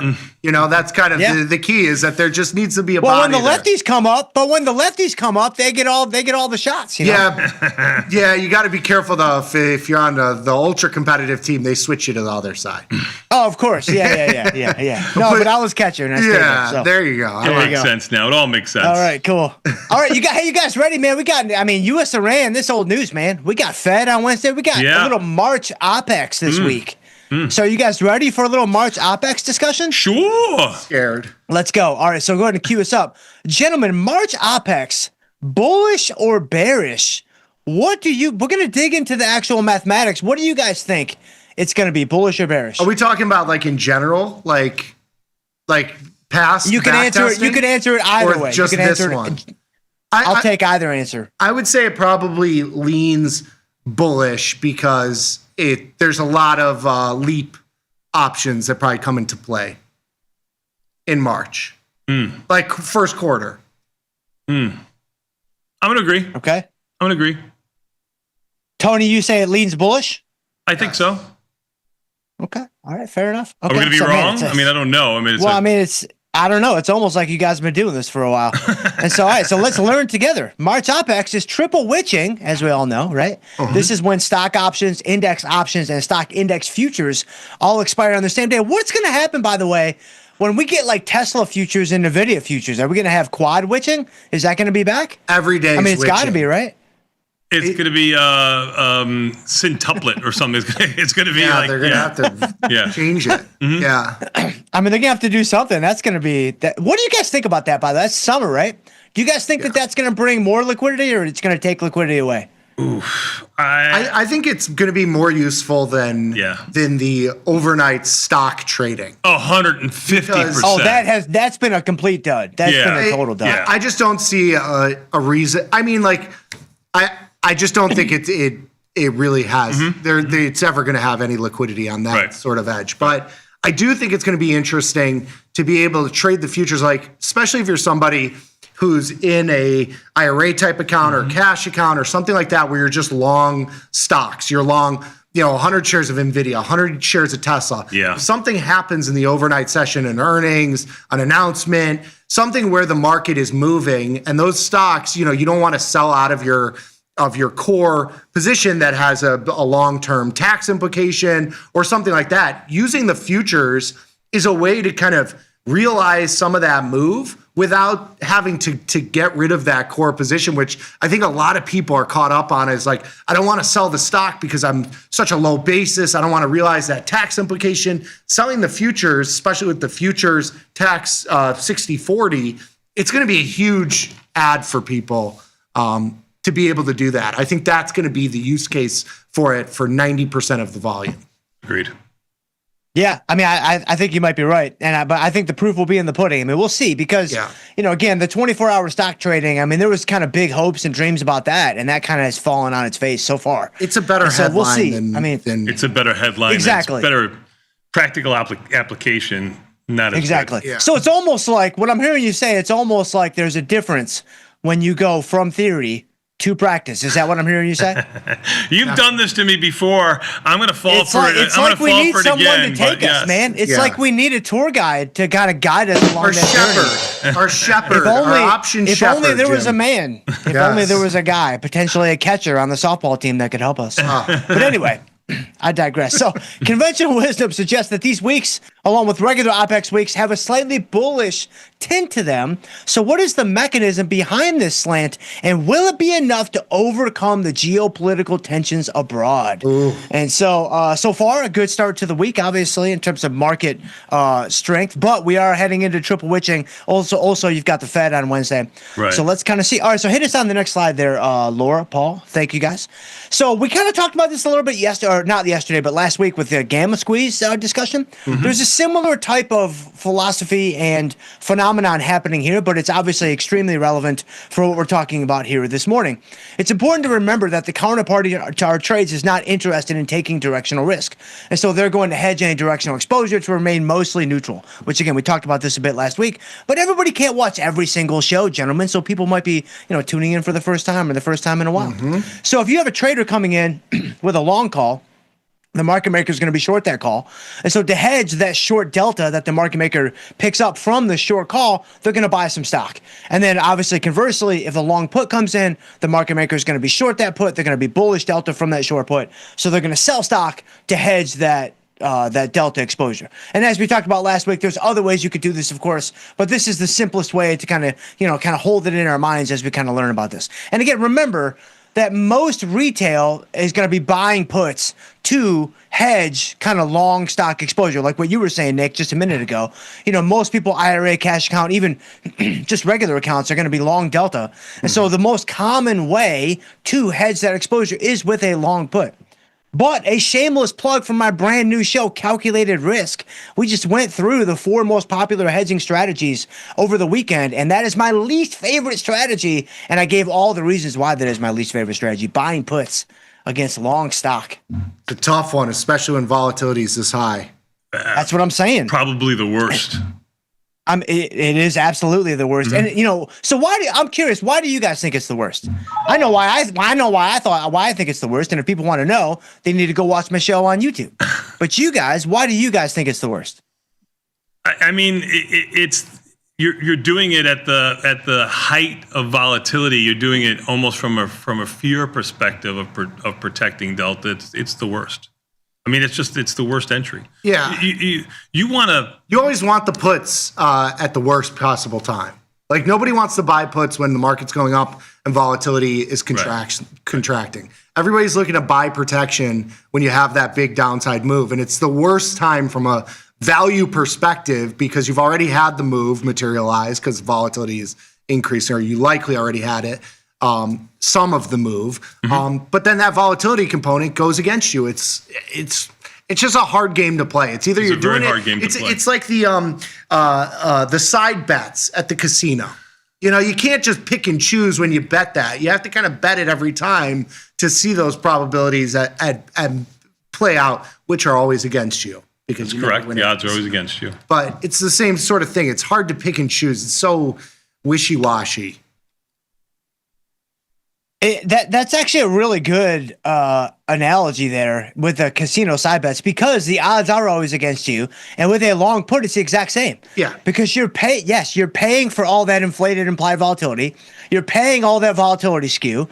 You're fighting against the positive drift of the market. Like you have so many things working against you that even if you did bet it every time, if you just kind of spot bet it, that's a terrible strategy. But even if you did it every time, it's still going to be consistently a loser. I mean, the Tasty Research team has looked at this a million times before. And so obviously some people say, hey, it's worth the peace of mind. And I get it, like totally. I mean, you've got to make up your own mind when it comes to that. But in terms of like, if I'm trying to, push the risk return relationship and try to optimize that relationship to any degree, it's going to be tough to sell kind of long puts being in the mix there. Yeah. So for sure. But anyway, so let's go back to the discussion this morning. Okay, so this is how it sets up in terms of the hedging mechanics and the market makers and the traders and what have you. So let's go to the next slide there, Paul, Laura, thank you. Let's talk about final week charm. All right, gentlemen, it's been a minute since we've talked about charm. Do you guys remember what charm is? What is charm? The rate of change of an option's delta. Look at my man over there. College boy. Okay. You're almost there. The rate of change of an option's delta, when what happens? When time passes. Look at this guy, man. It's your delta Look at this guy. So a 50 delta option 30 days out in time is going to have a lot less charm than a 50 delta option that has 1 day to go till expiration, because that option, as you get closer to expiration, is going to go from 50 to 100, whereas the 30 delta option is going to go from 50 to 55. You don't have that. It's a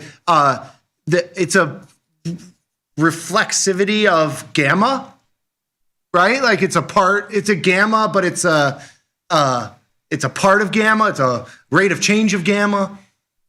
See, Tony, this is what it's all about, man. See, like last night, you and me, we're just sloughing off, man. We're watching the World Baseball Classic. We're watching the Academy Awards. We're watching Leo get snuffed.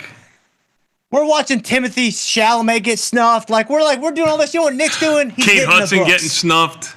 You know what Although Nick's Hamnet was doing? good. He's studying options. My man is getting into it. He's looking at his charm. He's looking at his VAMA. Yeah, that's 100% right, man. It is delta decay over time. And charm, it's a lot of things. You can look at charm from a moneyness standpoint. Deep out of the money options have much stronger charm than at the money options. Deep in the money options have much stronger charm than at the money options. But also, from a timing standpoint, the charm really begins to pick up steam, as you can see here, in the final couple of days before expiration. And so the deltas start to change very rapidly right before expiration, and that has a big impact on the hedging dynamics of the counterparty, which can explain why we very frequently see violent moves in an OPEX week. And a lot of times they're to the upside, but if they're not to the upside, they can get pretty nasty to the downside. We actually saw this, I think, a couple of different quarterly expirations back in 2022 when we had, volatility was pretty high all year and the market finished down 20, 25%, whatever it was. We actually saw, I think this happened in June and it maybe happened again in September, where the OPEX week, the quarterly OPEX was actually really, really negative. And so we're going to talk about why that is. So go ahead and hit us on the next slide here, Paul. So if we think about the unwind, so now we've set the stage, right? You've got the counterparties are hedging. You've got the charm impact in the final week. Okay, all of that has to get unwound though. All of that has to obviously kind of come to an end one way or another. So on the left-hand side of this slide, this is if the market goes up. On the right-hand side of the slide, this is if the market goes down. So let's kind of follow kind of the logic chain here. Okay. So many retail traders and investors, they're buying puts to hedge their long stock portfolios. We've already kind of established that. Okay. If the market has been strong and it's getting stronger during OPEX, which we're actually seeing this week. And so to me, I'm thinking, man, this could set up to be a really, really, really bullish week simply from a market maker hedging dynamic standpoint. Has nothing to do with geopolitical risk, has nothing to do with even the Fed. Although obviously those are things that are going to impact everything too. But just from the mechanism of the hedging dynamic, this is setting up to potentially be an explosive week to the upside. So the deltas on all those puts that the public bought, they are dropping rapidly. So if they're dropping rapidly, then what does the market maker need to do to maintain the same hedging ratio? They need to get rid of some of their short stock. They've got to release some of that short stock. And so that's going to send the market even higher because now they're buying back shares they don't need anymore. They're buying back hedges that are not necessarily relevant anymore. And so that sends the market even higher. And so then, of course, on the other side, if the reverse happens, so now you've still got all the same long put exposure, now the market is weak and maybe getting weaker. Now all of a sudden those deltas are rising rapidly. So this is 2022. Right now all of a sudden what started off as kind of a weak, final OPEX week becomes kind of nasty. It becomes kind of like, ooh, man, this is getting a little bit dicey because now the market makers have to sell into the hole even more to build back up those hedges.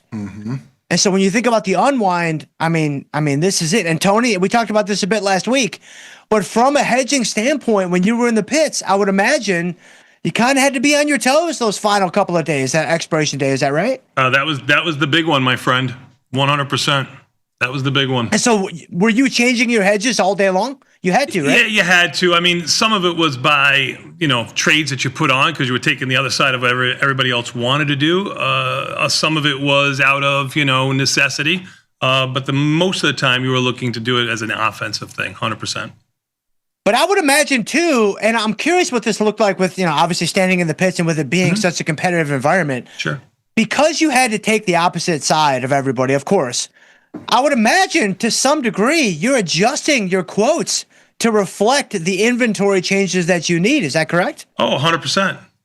100%. Yep. Yeah, You're so right. you can influence the order flow that comes your way. For sure. Yeah. For sure. Absolutely. Yeah. And so that's really interesting in terms of how it fits with everything that we're talking about here this morning. And so yeah. So anyway, the week is starting off strong. We'll see if it continues. This Fed meeting. I've been studying the markets. Volatility expiration as well, option expiration, a little bit of everything this week. You do. I mean, a little bit of everything. Headlines, yeah, tweets. You can't leave those out too. You got a tweet that we took an island and took all the oil or something. Could get crazy. I mean, it's been 36 hours since we've taken our last island. It's about time, I think. It's about time for another one.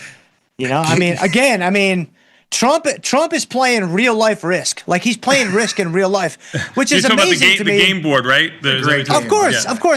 Which is amazing to me because everybody knows, and this is not up for debate. Everybody knows you start with Australia in Risk. Yes. You start with Australia and then you work your way out. Yeah. Like the fact that he's starting in the Middle East. That's just bad risk strategy, man. Australia is a good spot because you kind of corner that market. You get those 2 extra pieces. You get the 2 armies every round. Yeah, it's easy, and nobody can outpace you because you're getting that just like that tiny little add-on every single time. And if they don't get South America, which is the 3. That's the only way. That's correct. So if you conquer the Australia side and the other person doesn't get the South America, it's game over quick. It's a slow bleed. It's like death by paper cuts. You conquer Australia and then you put a little formidable defense army in Brazil and you got it locked down, dude. Oh yeah, like it's over. It's over. They can't do anything. Started. Yeah, totally. There you go. Unbelievable. Right, let's get them a few takeaways. So now everybody has a good risk strategy. See, Jim, for their Monday night risk games. Next time you're in, I know we have to play backgammon. That's one that we have a challenge. Ooh, yeah. Together. I gotta see if Autumn will let me bring some cash. Yeah, so I'll let you guys know on that one. We got backgammon, and if we get a little extra time, because risk, it could be like a little extra time, man. We need 12 hours, bro. It could be a 30-minute game depending on your adversary, or it could be like a 3-hour game. So we'll see. We'll go backgammon first. We'll feel each other out, see how we feel about a risk matchup.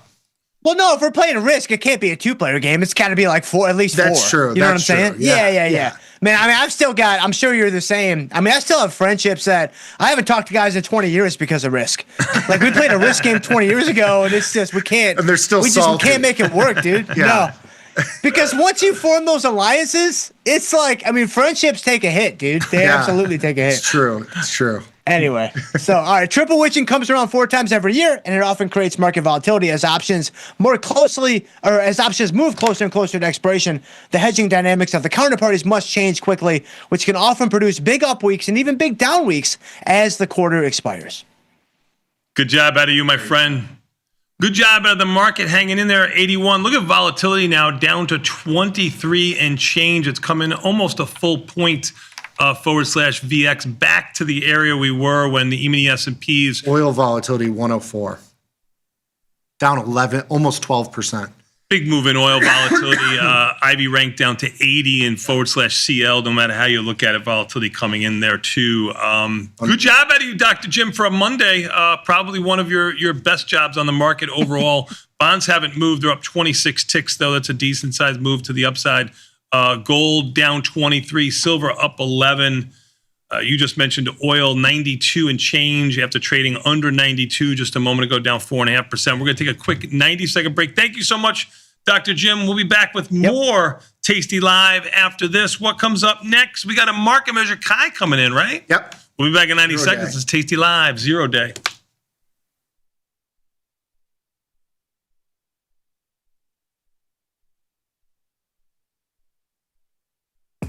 Ready to take your trading skills to the next level? Dive into the world of stocks, options, and futures with Tasty Trade courses. Whether you're a beginner or more advanced trader, our courses can empower you with the knowledge to succeed. Watch as our team in Chicago shows you how to use the Tasty Trade platform and go over the basics of trading. Perhaps you'll learn about a new strategy or a potential product for your portfolio. To find our courses, go to the Manage section of our web platform or head to courses.tastytrade.com. Start taking control of your financial future. Visit our courses today. It feels good to get smart. Get even smarter with the ultimate how-to guide. Learn 31 different option strategies, cover calls, iron condors, jade lizards, become a trading mastermind. Get the guide at tastylive.com/guide. Tasty Trade is now on TradingView. Trade stocks and futures directly on TradingView charts with Tasty Trade's low commissions. Try it out and leave us a review. Global markets never sleep. Explore them with Forex on Tasty Trade. Get in on 80 plus Forex pairs, 24 hours a day, 5 days a week. FX marks the spot. Trade it on Tasty Trade. Grow a strong community with Tasty Trade's referral program. When your friend joins Tasty Trade, you'll both receive $100. As your community grows, you get more bonuses. Only at Tasty Trade. Today's episode of Market Measures is brought to you by SIBO. SIBO is partnering with tastylive to provide educational opportunities for traders at all levels. Did you know index options like these can provide opportunities for diversification, lower volatility, liquidity, and other benefits? To continue your education on some of the mechanics learned in today's Market Measures, check out SIBO's Retail Trader Suite at www.sibo.com/minis. Tasty Trade has crypto, and you can trade with zero commissions, Bitcoin, Ethereum, Litecoin, and more. Diversify in one place. Crypto, we got it, we get it.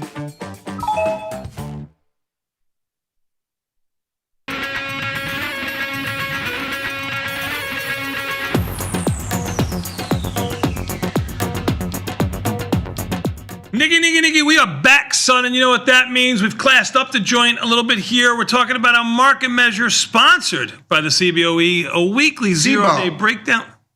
CBO, I'm sorry, I was harking back to yesteryear. Even the S&P is up 91. Unbelievable. We got Kai in the house. We don't 91 on the even the S&Ps. Russell up almost 2%. Yeah. Oil down to 92. Is that down or is that still up? What do you mean?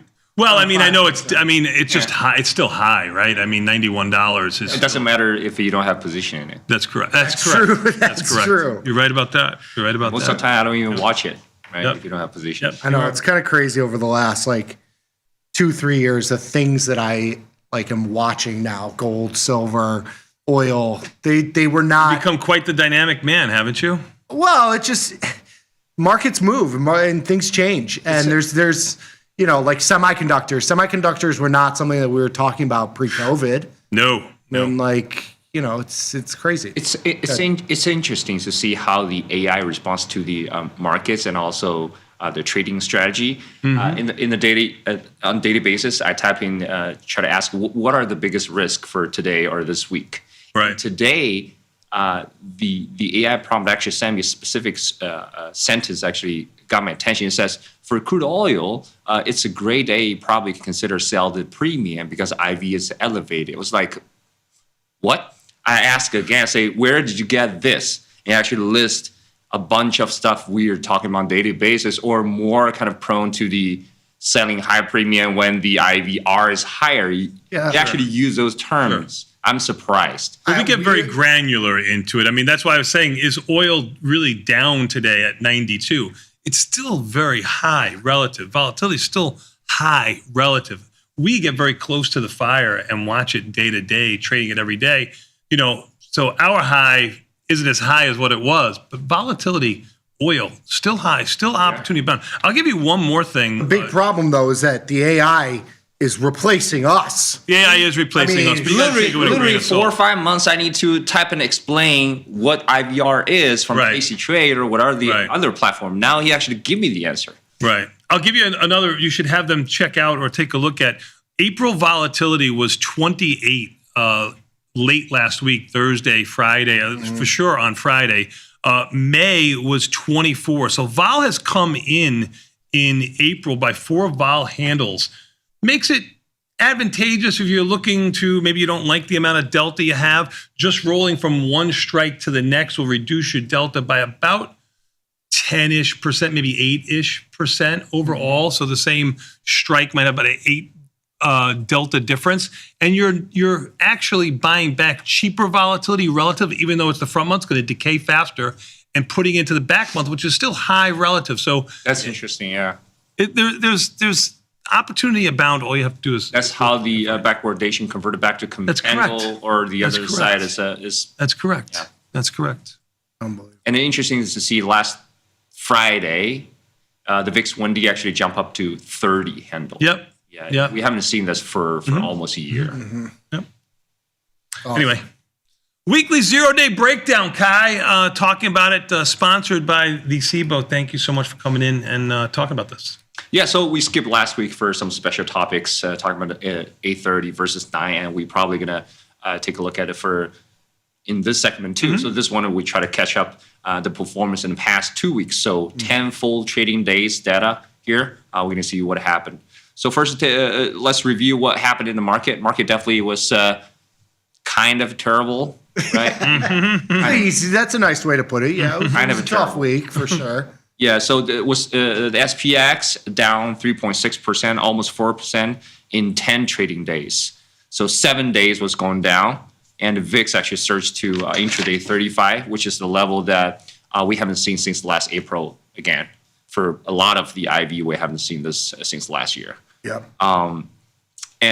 So the interesting thing is that I don't think it's their crazy fear in the market for the sell-off. It's kind of orderly, right? Yes, very orderly. We don't see like 1% drop in 30 seconds or so, right? Yeah. It was down. It was orderly. I think that's a good way to put it. that's the way to put it, yeah. It felt like it was a non-panic downside move. It just didn't feel like there was. We never had that like underwater close that we were hoping for. That where you got which I love to see on a move.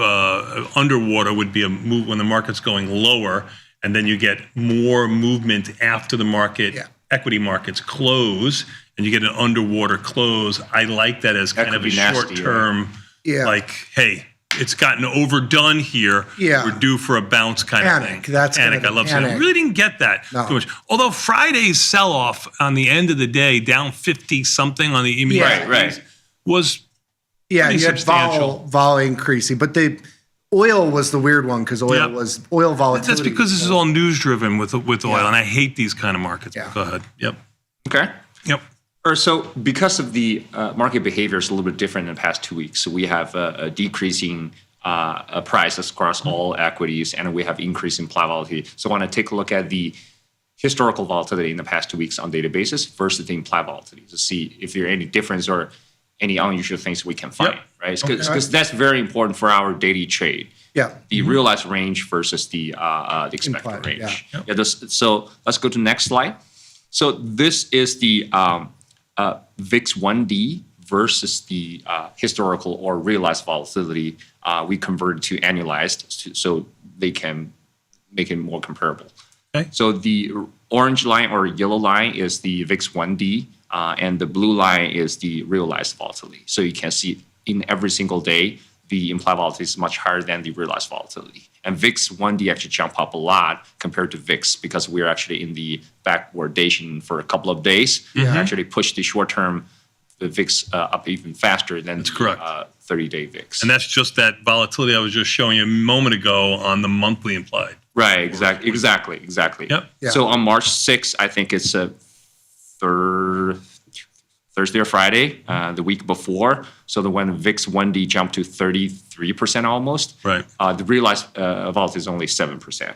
So it's almost 4 times the realized volatility. And the 0-day metric is the VIX 1 day is 0 and 1 day options. So it's not just right. So it measures 24 hours. Yeah, it's 24 hours exactly. So if you're at noon, it actually doesn't measure from noon to 3. It's actually measured 24 hours on average. Yes. Right? Yeah. And what we were seeing on the 6th, because that would encompass Friday plus Monday, and you had volatility expand into the weekend, which is going to lift up the VIX 1 day. Depends on when you look at the when you look at this number. If you look at the 8:30, it's pretty much the full day. Yeah, it's the full day. But as you get closer to the end of the day, it's weighted more towards that bound. Exactly. So that's why you typically see the VIX 1 day increase as you get towards the end of the day. Like every bar, the high is at the end of the session because it's weighted towards just the 1 day. Exactly. Because the rolling mechanics have become more dramatic compared to long term, right? Long term, you're just rolling on a daily basis. But if you have a 30-day, the rolling, you don't feel that much. But for Yes. 1 day, the jump, you can feel the jump. Yep, makes sense. Yeah. So this is actually is a great setup for us to understand how the 0DT should perform. Because the IV over estimated the HV so much, we should expect a good results. Yeah. So let's go to the next slide. So everything is standard 2020 Iron Condor. We enter at 8:30 for this scenario, and we had one losing day. In general, the average P&L is above zero, and accumulated P&L is above zero. Even with a full loss. Even or with close to so I don't think it's full loss, but it's very close. Yeah, it's like 250%. It's not there yet, but it's close. Yeah. 300% is kind of the bound. Yeah. Right? Because you're selling it at like. So, the average is 4.8, but last 2 weeks is definitely higher. So it's going to be 550-ish, 200%. So you have like. Oh, it's pretty much the max loss. Yeah. Yeah, so you have like $14 to $15 is your. It is, yeah. Because you're $20 wide. Sell it at $5. So you're there. You're at about a very close, $1,000 loss. Is right. Exactly. But if you look closely to the this red line, actually you see it almost touched that 25% winner line. So the actual number is 24.8%. Okay. So, but the computer was to give you this is not a trigger. So that's why it's a loser. But if you manage whatever, because we don't have like every second snapshot for the whole trading, it could very well pass the 25%. It was right there, is basically Right. what you're saying. So if that's winner, let's go to the next slide.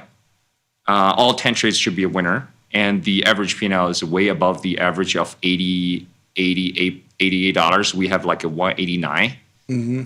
But in real trading, I'm not sure. Real trading by the numbers that you're seeing there, which is mid-price, which you also have to take with a grain of salt here on all of these trades. We have to assume that you're going to get filled there, but a lot of times you can't. Sometimes you get filled better, right? Sometimes you won't get filled at all. And if you put a little human element in this, and that's a huge element, right? You're trying to close something at $6, and it keeps getting to $6.10, and you moved it by 10 cents. You would have phenomenal. I never look at 25% or 50%. I always say 6 or 575 or 550, 525. Right. I never look at this as a 515. As a specific percent. Yeah, it's just a little bit easier for me to look at these numbers, right? It's around that. We do the same thing. Like when we put it in at $5, we take 75 cents or 80. Sometimes we'll say 80 cents or 90 cents or whatever. Or 450 or something. It's somewhere around 20 to 25%, but it's not like hard line. I need exactly 25%. Right. Yeah, so when you're doing research, you got to draw a line in the sand. Of course. Yeah, because the computer manage all those metrics that you set up. So, but these are good kind of understanding of if you keep mechanics consistent the way you set it up. These are kind of results that you should expect, right? So overall, even we're trading in the very very high IV range. I would say VIX trading somewhere between 25 and 30 consistently in the past 2 weeks. This should be considered very high IV. And we are able to pull at least 9 out of 10, 90% success rate. It is pretty good. And you're getting paid more on those. Exactly. Risk-wise, and you're further out of the money. And if you take off at 25%, you actually shouldn't be greedier because you actually take more premium. And take more profit, right? So the next one is, so this one we actually have one challenging day, right? So it's March 4th. We saw that one is actually, we are able to close at 25%, probably in the very last 15 minutes before expiration. And the next one is last Friday, which could be a loser if you see like 24.8 as a non-trigger. So these two challenging days are actually the SPX moving in the opposite direction. One is keeping going up, one is keep going down. But the common theme of a losing position is you have a one direction move in the SPX, and that started very early. Yeah, you didn't have time to manage it. You have no opportunity. And some of that is, again, the human element. Like, if you're watching the market, vol's expanding and you're having a big downside move to start the session, and all the news is kind of against you. Maybe as a human, you're saying, okay, you know what, I'm not going to touch this one today. But again, this is all, mechanical. And also, humans get a bad rap, right? I mean, we have, as of late, gotten a bad rap. There's something to say for us still. Yeah. I think the Tasty Trade platform actually give us a very good close at 25-50%. If you don't want to add those human elements into your trading, probably just hit that number. It'll probably give you long-term better results. Yep. Yeah. So next slide. So wait a second. So we're talking about the 8:30 to versus 9 entry time. The grand takeaway is they actually give you similar long-term performance, almost identical, but it's going to take you in different paths. So last week, let's go to the next slide. Last week was a perfect example. So we remember January was friendly for to 8:30 entry time. Last month was a disaster for 8:30. If you enter at 9, you actually it was positive last month, right? February. Yes, but if I remember, that was one of the only times where it's been that difference, right? No. In terms of like one was profitable, one was not. Oh, I didn't say that. I didn't say no? that. Yeah, but I just showed different paths over the years. Yeah. They actually give you similar results, but take different paths. Yes. Okay. Got it. But I didn't count on based on monthly. Yes. Okay. Yeah, but this is another perfect example. So January, February, March, we actually flip back and forth. So so far in the past 2 weeks, we see 3 large losses if you enter at 9 a.m. Yeah. So you cannot say, "Oh, I hate the volatility in the first 30 minutes, so I enter at 9." And this is results you got from the first 2 weeks are definitely negative. But is it? Can you get a takeaway? Say, "Oh, I should avoid entry at 9, so I switch back to 8:30." Probably not the answer. Right. I mean, the answer is you should probably put these on when you think it's the right time, because there's really random results on all of this. Somewhere in that range. Like, Right. I don't think there's a. If you don't put it on, that's okay too, right? I mean, we haven't put it on today, but I think it would have actually kind of worked with volatility contracting as quickly as it did, even if you were equal distance away. I know a lot of people on Twitter have put it on the 0 day, and it's worked for them. So again, it's really random. Yeah. This is the time frame when you should think about it. Mm-hmm. But do it at your own pace, right? Exactly. There's not something that's magical. There's nothing magical about trading. It's really just assessing the risk and your own risk for you. That's very true, especially for premium sellers. You actually want to contain that risk and volatility rather than you're a speculator. You want that volatility to happen sometime. Yep. Right. Okay. So next slide is the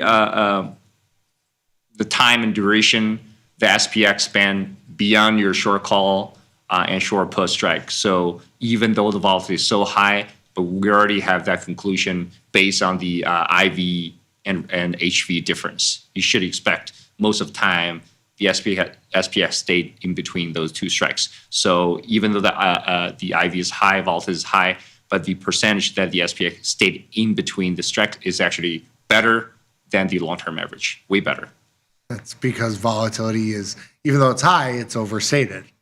Yeah. So I mean, like your long-term average, which is typically lower volatility than what we saw last week, which was really high volatility. It was high, yeah. Really, this month, the fear of that big move is overstated to what actually happens. I mean, a 20% decrease or so in how many times you're tested on either side, that's huge. Yeah, and since we're doing this on 0 day, I got to thank my friend Brad, who just wrote into me. He's done this for us for years now. March for expiration, Thursday going into Friday, which is nothing really for today, but for those who trade 0 day, or maybe those who trade the night before into the opening of the next day, it's fairly bullish. A number of down days is 9, number of up days is 19.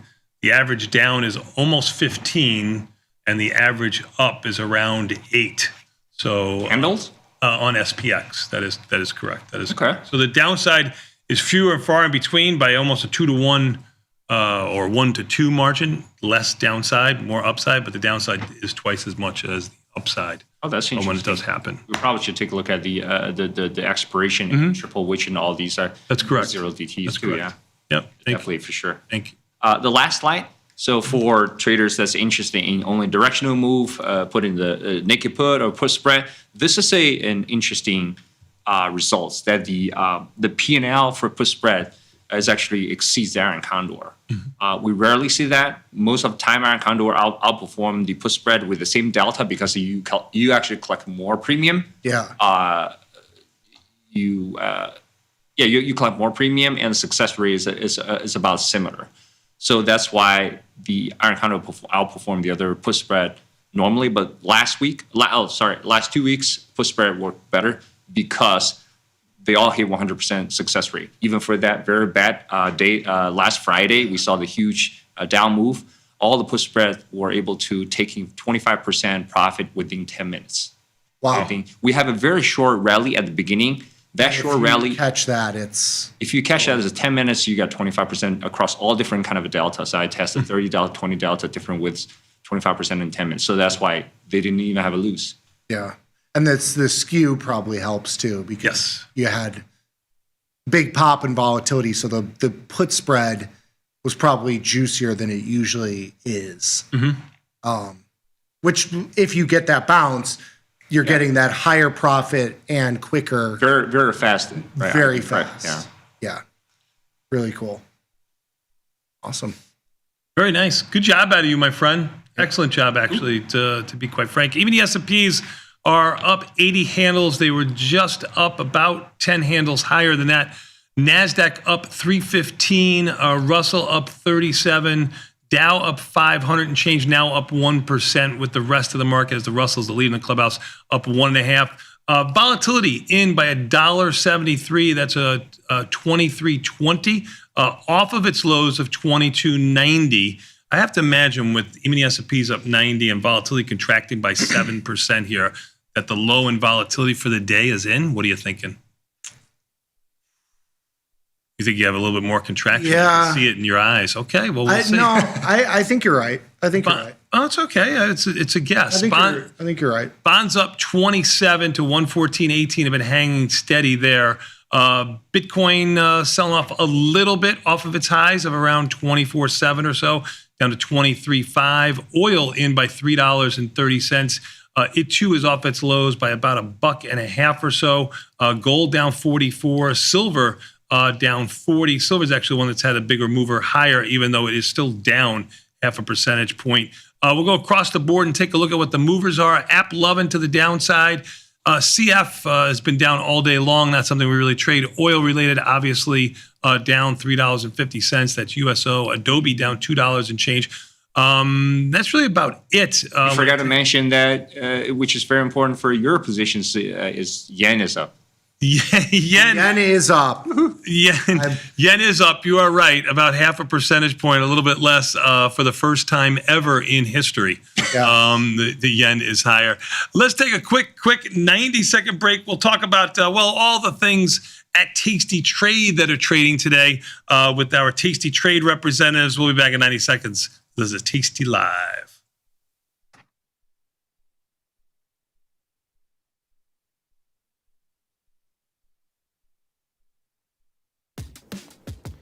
Look who's back testing. Tasty Trade now has options back testing for free. Test your trades with over 10 years of data for the most popular symbols. See how your trades would have performed in the past. Look back at profit and loss and take the guess out of guesswork. Oh, did we mention that it's free? Get back testing at Tasty Trade. We built Tasty Trade's web platform for today's traders. Drill into data, find opportunity, and track the action with hundreds of indicators. Fund your account and start trading right in the app. Join the club. Tasty Trade. Ready to take your trading skills to the next level? Dive into the world of stocks, options, and futures with Tasty Trade courses. Whether you're a beginner or more advanced trader, our courses can empower you with the knowledge to succeed. Watch as our team in Chicago shows you how to use the Tasty Trade platform and go over the basics of trading. Perhaps you'll learn about a new strategy or a potential product for your portfolio. To find our courses, go to the Manage section of our web platform or head to courses.tastytrade.com. Start taking control of your financial future. Visit our courses today. Feel like your wardrobe is missing something? Like style, purpose, and maybe a dancing dog? Can I pet that dog? The new Tasty Trade and tastylive web store is now live. New merch, bold designs. Did we mention all net proceeds go to one tail at a time? Invest in the real bull market, dogs. Go to tastytrade.threadless.com. Grab some gear and help some pups. You get merch, they get a home. Forbes called us best online for options trading. Investopedia, best for options trading, period. With stockbrokers.com, we're number one for options and futures trading. The Motley Fool really likes us. And so does Business Insider. So what else can we say other than boom? Trade like a trader. Tasty Trade. Make your move. Got the need for speed? No problem. At Tasty Trade, you can turn smart ideas into real trades with just a few clicks. Wow, that's fast. Tasty Trade. Make your move.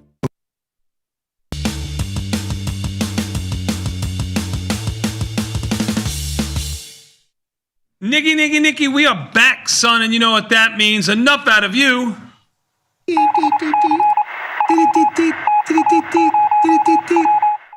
My man Q, how are you? Fellas, how's it going? I'm doing well. This is probably what, your third St. Patrick's Day? Second. I moved here almost 2 years ago, maybe like next week or something like that. Okay. So, yeah, I moved just after St. Patrick's. Where were you at? What'd you do? Ago. Oh, what did I do this weekend? Yeah. So we went to Recess. We got tickets for that. And then there was like some other venue attached to that as well. Very good time. A lot of fun. Yeah. A lot of fun. Yeah. Were you, how, just to gauge my level of debauchery, oldness, how late do you get? Were you out? So we weren't out very late at all, actually, because we were more of like a early morning type thing. Yeah. And then like we all got like pizza at the end of the night. And then you got to finish it Italian. You made it to the night. You have to. That was a good. And then we were dead by probably like 9 or 10 o'clock. Oh. Yeah. Yeah. I was way our earlier youth is than really that. disappointing I was us. way earlier than that. Were you way earlier than that? Yeah. Yeah. I was like 2, 3 in the afternoon. Oh, okay. So yeah. No, I'm asking like how long you were out drinking beer. I mean, probably at minimum 12 hours, something like that. But you know that. So you're talking like 4 p.m. Yeah, and I don't do this very 5 p.m. often. Okay. Really? Sure. But yeah, I have never seen anything. Look, when I first moved here in Chicago, I'm going back into the 80s now, but St. Patrick's Day in Chicago, it's debaucherous. They go nuts. You know, one of my favorite things of all time is just Bourbon Street at any time. Really, doesn't even need to be. I've never been to man, it's beautiful. New Orleans. Yeah, it's beautiful. I'm sure that gets it's great. Beautiful. Yeah. No, it's amazing. The outskirts, I've heard. Yeah, because like for our fraternity formal, we used to go there every year, and then you would just like start the morning off with like whiskey coffee at like 8 a.m. I think at 63, I think it's past me. I think. Oh yeah, you're. I could definitely be like on a balcony. Yeah, I mean, like I could definitely, I could be that guy. Mm-hmm. Like I could definitely be that guy. But I think walking in the streets, bar to bar to bar to bar, I think that time has passed me. But I think I could observe. You could observe, and it's a great time. Observer. If you're, I think any age really can enjoy that. If I'm being honest, any age can enjoy the debauchery. Yeah, you know. And then St. Patrick's Day in Chicago, I feel like is pretty similar to that sort of vibe. Yes. And then also on Friday, those blue plate sandwiches that we were talking about, they were phenomenal. I thought they were really good. Did you not like it? Okay. I really liked that. Did you not like it? I thought they were really good. Friday is supposed to be a special day for the extra hard workers that come into the office, right? So it's got to be something a little bit like, it's got to be like a prize. I don't know if a corned beef sandwich is like, you know, it could have waited doesn't really until get tomorrow. The juices flowing on. They could have waited until tomorrow, like for actual St. Patrick's Day. Yeah. I don't know. I want to Diego Burrito, the small cheval, let's get into like the $15 range. We don't have to be in the $7 range. We've got Pleasant House again this Friday. I feel like almost every Friday it's been Pleasant House recently. And I really want Diego too. Yeah. I've been missing Diego. I'm afraid that if we don't speak up, this becomes the precedent. It becomes a thing. Like, speak up now or forever hold your peace. Yeah. If we don't speak out against injustices of lunch, I agree. Of taking away a beautiful home cooked burrito. If you take that away from us, and we are just fine with corned beef sandwiches, we can't settle. And it sets a precedent for everything. After this, you get sloppy joes, grilled cheese or something Next, we just get salads. Like make your own sandwich bar. Yeah. We can't allow that. So we have to hold. Can't stand for this. We can't stand for that. You got to fight the good fight. Yeah, because once they take it, you never get it back. That's a tough thing to get back to. That's what I'm saying. A step above lunch. Yeah. And that's why I will be running for union president at Tasty. Yeah, union. I'm a man of the people. I'm Italian. I've been here forever. I'm a union guy. Okay, I will be the man of the people. I like it. We need a Tasty union. We need to get our lunch back. That's got to be like your thing. Yes. Well, if you're as good as Glenn, because I know Glenn's not going to be in here today. Maybe he'll be in tomorrow. I got to give him his props. When the lights went out here, when we had a little bit of a... Oh, did he have his fire gear out? He had his gear on. He was out. Came over here at the door. Bat, you okay? Do I need to escort you? He was good. He was good. So if you can perform like Glenn, we'll be all right. We need more service like that. Yep. Yes, we do. That's what we strive to do every day on the trade desk. Yeah. Yes. Give that kind of service. Yeah. Totally. Good job. All right, well, let's get to your top 20. All right. Top 20 symbols going through the system, and their IVR at number 1. Tesla with a 5, Microsoft 29, Amazon 23, Nvidia 13, SLV 55, Micron 68, GLD 54, IBIT 51, Netflix 37, Google 15, TQQQ 36, TLT 28, AMD 29, Palantir 16, Meta 20, DDOG 50, Spotify 27, SNDK 64, Oracle 53, and SoFi 29. A lot of the premium, I feel like, is coming in today on this big up move. A lot of the premium's coming in. It has. I just put the line in the sand that volatility had come in as much as it's going to for the day, and even the S&Ps may have made their highs for the day. What's going to be interesting in this market is if we can hold this up move. This is not the first time. Yeah. We had a similar move on Friday. It didn't last this long. We had a similar move on Friday. We were up like 60 handles, and we were actually down 50 handles for the day. I don't know if we're out of the woods here yet. I think it'd be really encouraging if even the S&Ps are up somewhere between 40 and 70 today as an end of day. And then you might see volatility trade closer to its lows that it made, which is /VX just around $23. But I think volatility hangs in from here. I'm looking at SPY. We talked about it with Kai just a moment ago. Monthly implied volatility, front month versus back month. And you've got April and May trading at the same, where you had April trading at around 28 on Friday, and you had May trading at 24. So if you did have some delta in the front month that maybe those options got in the money or something like that, maybe naked puts or wide put spread, you might want to take a little bit of that from the front month to the back month and just equal out your implied volatility risk, at least at the moment. Still keep your delta. It really doesn't change your delta that much. It's de minimis by the amount of contracts you have. All right, let's take a quick, no quick 90-second break. This man needs no break. I got my man Ryan coming in the house. Thank you so much, Q.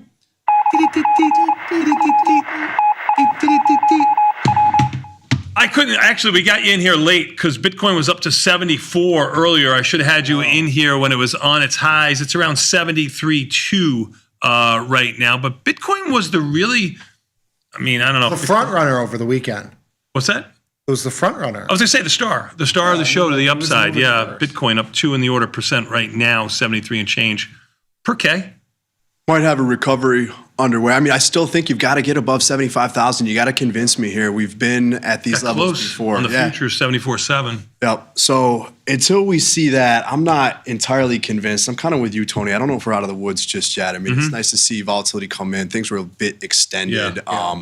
Oil as well. But is it over? I don't think so. Yeah, I don't think so either. You know, the other thing that concerns me a little bit is everybody's paying attention to the geopolitical tensions, the war in Iran. And not many people are talking about what's kind of happening under the surface with the credit market, with high yield, with private credit. You have some gating of redemptions. You have a little bit of stress there. And so that kind of is going on in the background. You've got war at the forefront here. You've got I saw RV defaults happening too, and RV prices coming down. You could scalp. Have a great scalp. So at the top, maybe is this the bottom? And they say that's usually the first one to go when inflation really starts to rear its head, even more than it's reared its head over the last 5 years. But sure. Yeah, so you've got all this going on. So I'm somewhat hesitant to just jump right back into this and get kind of rip-roaring bullish. But to your point, over the weekend, we've been pretty used to Bitcoin selling off on any headlines. I think I personally was somewhat surprised at the open yesterday and that you didn't see more upside in crude oil and crude oil volatility. And it really wasn't that volatile of an open last night. Bit of a recovery here. So you got that bounce. But again, not convinced. I need to see Bitcoin above 75. Our 1 week, one standard deviation moves will get you back towards 80. We can take a look at it in just a second. ETH, though, is trading a little bit better on a relative basis. So if you've had some positions where you were buying, sub 2,000 or, earlier sub 70 in Bitcoin, maybe you look to take some profits here, but they're definitely trading a lot better, of course. It's a nimble trading market right now, and I think that's what it really comes down to. We were buying those leaps, those ETH and IBIT leaps that we had. Yeah. That the setup was nice for those because you had volatility come in and you were at a low. Into this sort of move, this is like how you kind of scalp. It's a leveraged scalping vehicle as opposed to just buying shares outright. Those sort of like at the money or just out of the money leap options where, the day-to-day decay is like a nickel. And then if you get this like $4,000 or $5,000 move in Bitcoin, those options move $1. So you have like this kind of scalpable product. Yeah, the one thing that we are seeing is that the inflows, the fund flows from bigger institutional investors are picking up again across the crypto space. Most of that still is in Bitcoin and ETH, but you saw over $1 billion again. So that's flows over the last week. That's 3 weeks in a row for inflows. So you are seeing that, which is certainly a positive sign and contributes to some of the price action, of course. Which is a flip, though. That's a flip from into the down move. It was. Yeah, it was week in, week out, selling everything. Yeah. So we have seen that reverse, and we've seen positive flows here across those products for the last 3 weeks. So that's maybe a silver lining. But again, I need to see north of 75. We need to see this continue here. I want to see vol come in. It's come in a little bit when we look at Bitcoin implied and ETH implied and realized as well. But convince me, baby. Convince me. Show me something. I need that 80 handle. Give me that 80 handle. Well, let's take a look at the expected moves because you might get it. Statistically, you could get it, within about $100. But at the current spot price earlier, and we've come off of it a little bit, and the implied volatility, you got about a $5,000 move in Bitcoin, looking at almost 80,000 on the upside on a 1 week basis, 69, a lot higher than we were week over week. ETH, nice to see the floor on that one standard deviation move for now is 2,000, 2,500 on the upside. Still need to take that 2,500 level out and convince me. But Solana's trading better. Uniswap, DeFi is trading a little bit better. XRP trading a lot better too. So if you're in some of the futures, or as you mentioned earlier, you're looking at these as just trading vehicles, had a nice kind of short-term trading opportunity over the last couple of weeks. But we're definitely not in that kind of up every day or we're going to new all-time highs sort of environment that's maybe we wish we were. Yeah. Next slide for you really quickly. We got a couple slides here. Is just relative performance. So I want to check in on this. And this will highlight here that outperformance, at least that we're seeing week in, week out over the last couple of weeks with ETH. So that's trading a lot better, up versus Bitcoin on a relative basis, 5% in the last week, 4% in the last month. Solana trading a little bit better versus Bitcoin as well. But then if you look at this and you say, okay, Solana versus ETH, ETH is outperforming. You can see that Solana underperformance, 2.5% on the 1 week and 0.25% over the last month. Uniswap is trading better. I use that as kind of a DeFi proxy, handful of other names in there that are doing pretty well. Hyperliquid, not on the Tasty Trade platform, but if you have access to crypto in other areas, that is one that I want to point out because it has absolutely bucked the trend. Hype is trading closer to 40, and that is probably one of the better examples of what's happening with on-chain trading, on-chain finance, and those platforms. So that's a look at relative performance. But as I mentioned at the start, I think you really need to see higher prices, of course, before you're back in this where, okay, we might look at this and say, there is an uptrend that could take you back to 100 short term. Encouraged by basically just about every market, whether it be crypto, you've had a little bit of two-sided action now going to the currencies and Forex, a little bit of a bounce there in things. You got a bounce in the market. Even S&P's up just about 60, a 1% move. But again, just from the beginning of the year in the equity markets themselves, we're down between 1% and 3% still for the overall year. So nothing out of the woods here. And volatility still elevated at 2340 or so. But a nice, nimble market here. Matter of fact, the Dow is only up 300. And you do have oil, if I could change the subject for just a quick second here. Rallying a little bit To 94 and change. It's not going to just lay down and die. Right, No, right. And neither is volatility, and neither is the market. It would be nice that these lows would be in for the short term, and we chop around here for a little bit. Dare to dream, right? Yeah. Dare to dream. On the equity side, taking a look at what's moving here to the upside, we still have SanDisk up 46 and change. $46 is a big move. It is a 7% move there. It is a hard product to trade. Meta, just about $7 off of its highs, up 14. So here's the market coming in a little bit as you see the Nasdaq's in by about $150 off its highs, still up 1% or so. Goldman Sachs up $11, is $10 off of its highs. Tesla up $9, $3 off of its highs. Coin, just to get back to your cryptocurrency talk here, 206 was the high. It's trading at 202 and change. Let's see what the downside is here. Apple Oven down 8, Snow down 4. I mean, of a popular name that you're looking at here, I can't consider Walmart. Really nothing there. I guess Adobe down $1 and change. DraftKings down around 80 cents. But a pretty broad-based overall market rally here. I'd like to see us, like I said, close right about here for the market to kind of get its footing a little bit. But it's all going to be oil related. Go ahead. What were you going to say? No, I agree. Okay. Chill right here. Gold silver ratio back up to around 62 and change. A trade up to around 64. We haven't done anything there. Gold down 65. It was down around 24 near its highs. Back under 5,000. Silver down 80 cents. They're both down around 1%. That's why that ratio hasn't moved too much today. We're going to take a quick 90-second break. We're going to come back. We got Liz and Jenny next. Thank you so much, Ryan, for coming in. Appreciate it. Peace. Peace.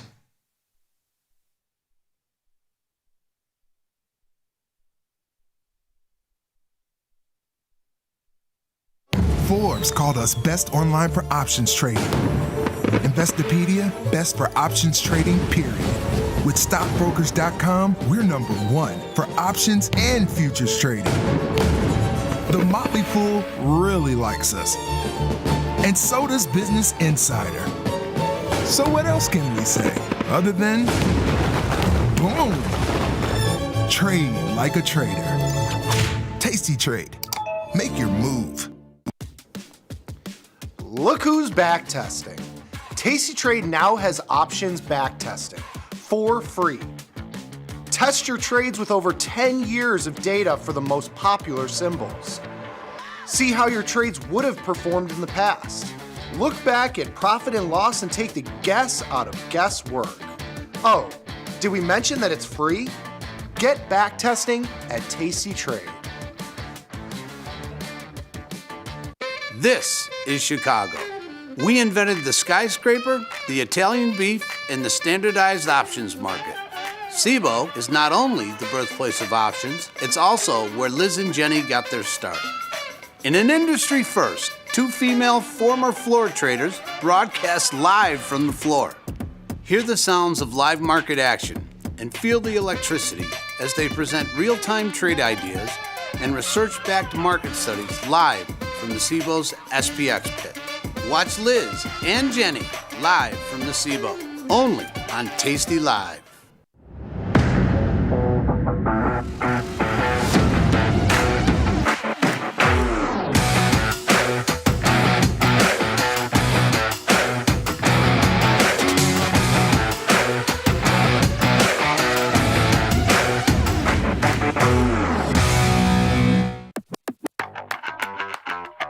All right, Katie, what is the Widowmaker? The Widowmaker can be any spread that is volatile that might dink you if you're on the wrong side of it, but at tastylive, the Widowmaker historically has referred to a spread in natural gas futures and the seasonality of injection season and the storage around that.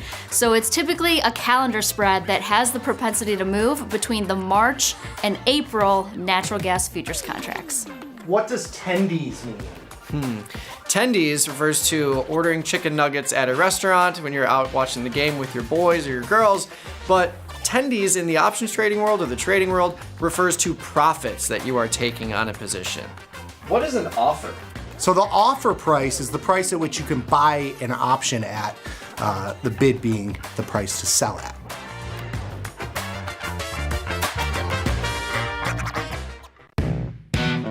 Got trader's block? We've got the cure. Get data-driven trade ideas with Cherry Picks, our weekly newsletter that gives you insights into the market. Sign up at tastylive.com/newsletters. In the world of investing, a beast lurks between the numbers. Some watch from the safety of the sidelines, but others saddle up and ride that 1-ton rowdy ribeye for all he's got.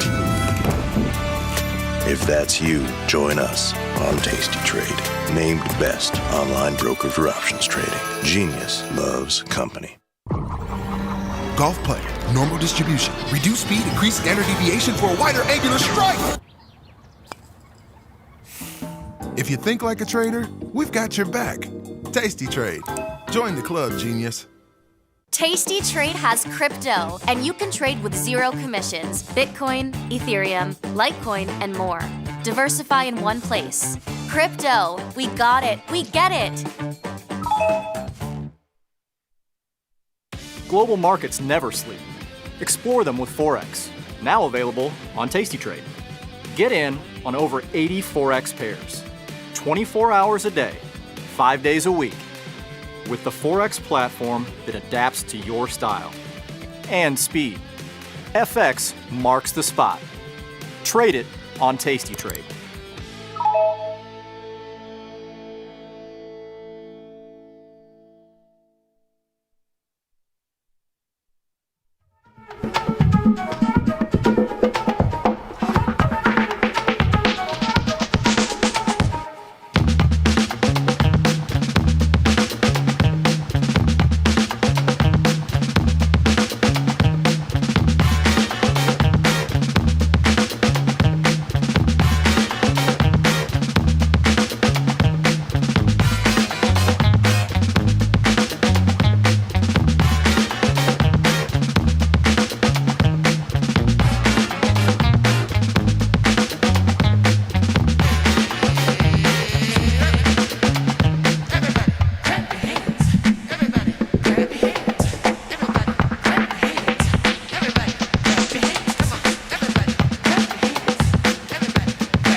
Hello, everybody, and welcome to the Monday edition of the Liz and Jenny Show. My name is Liz Deerking. That beautiful brunette is Jenny Andrews. Happy Monday, Jenny. We made it.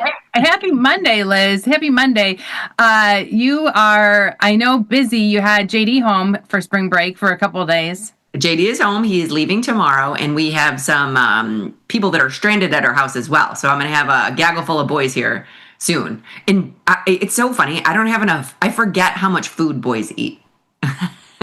Well, I was talking to you last night, and you're like, I don't know if I have enough food or drinks in this house. How does it go? I definitely don't. Because with just Annabelle here, just Annabelle and Dan, it's a little bit more casual. JD will order a whole pizza for himself. So I was like, how many kids are going to be here? How many am I feeding? But it'll be fun. And partly you've got extras because they were their flights were canceled and they were stranded at O'Hare. So you have extra boys. This is true. Extra kids. But it's fun. I get to meet some of his friends from college. So yeah, I wouldn't want it any other way. Yeah. Well, in honor of JD, we'll have to place a new JD trade. I don't know if we have one right now. You know what?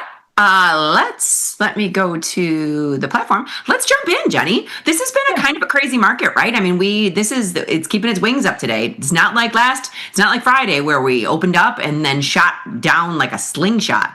This one, it's keeping its wings up a little bit. We're up 73 right now. 73. And we're still up 73. I just want to look at the VIX because I haven't done that yet today. Down 11%, but still in the 24 handle. Yeah, 24 is still high for VIX, but down 11% is a big move. We'll see. Let's see if this rally can hold. If it does, then I think that's good news for the market. But if it doesn't, and we're barely up by the end of the day, then I don't know, not so good. But it's feeling pretty strong right now. And you wanted to take a look at JD, so let's pop in there real quick. I don't believe we have a trade in JD. No, we don't, because it's not. We don't. And JD's been on a little bit of a tear. Not gonna. Ooh, look at that. Yeah. JD's been on a little bit of a tear. I don't know if this morning we do these little market movers. You can find them on YouTube. And this morning we talked about a Jade Lizard. So we didn't do a Jade Lizard in JD, but we talked about a Jade Lizard, and maybe this is. We were looking at a Jade Lizard this morning, and I originally had thought of JD. I was looking for low-priced dollar-wide strikes. That's basically what I was looking for a Jade Lizard. Look at these markets, though, Jenny. I'm not a fan. Is that because it's May? Are they that wide in April? I don't know. Let's look. I'm not a fan. See, they're a little bit tighter. Well, I don't know. Look at that 29 put. Yeah, I mean, I don't understand. So JD.com, 5 million shares have traded so far. You can kind of go to here. I glanced at it earlier. That's why I pivoted. And you know what? Let's put on our 4 stars. It's got 4 stars. 4 stars liquidity and shame on you, JD.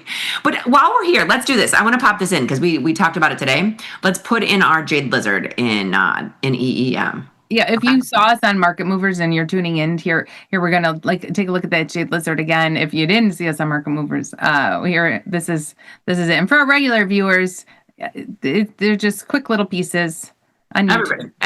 All of our regular viewers know what a Jade Lizard is. I'm just gonna put in the exact strikes we used. We used the 53 put and the 62-63 call spread in there. I'm gonna go to the analysis page. The buying power is pretty good. The $700 to make 110. It's a pretty good buying power in EEM. It's not bad. And I kind of like it being in the emerging markets for a couple of reasons. Number one, take a look at this rank. Number two, we've got a little bit of a wide range. It's 60 days, but we've got a wide range. It's not a bad pop. It's an 81 pop on this trade. And our break-even's around 52. Let's go to the chart and see where 52 is. I know they had a spike up, but they've come back down. So at this level, getting our break-even to 52, I don't mind this trade at all. I don't mind it at all either. So I'm going to ship this. We've got it in there. I'm glad you mentioned EEM because it's something we were watching as it was running up, and I didn't realize it had pulled down. 110. I was happy with 110. I pulled it down a little bit. It was just, like I said, it was a brief review this morning. What we have to do very quickly. I looked for something that wasn't crazy high priced with dollar-wide strikes. And I do kind of prefer EEM over JD. Once again, they're not at all correlated, but I was looking for dollar-wide strikes. And what I liked about this, EEM had a higher rank than JD as well. Yes. No, they're great. Perfect. Yeah. How's EWY looking right now? Can you... EWY? Oh, yeah, we got in and out of that. EWY.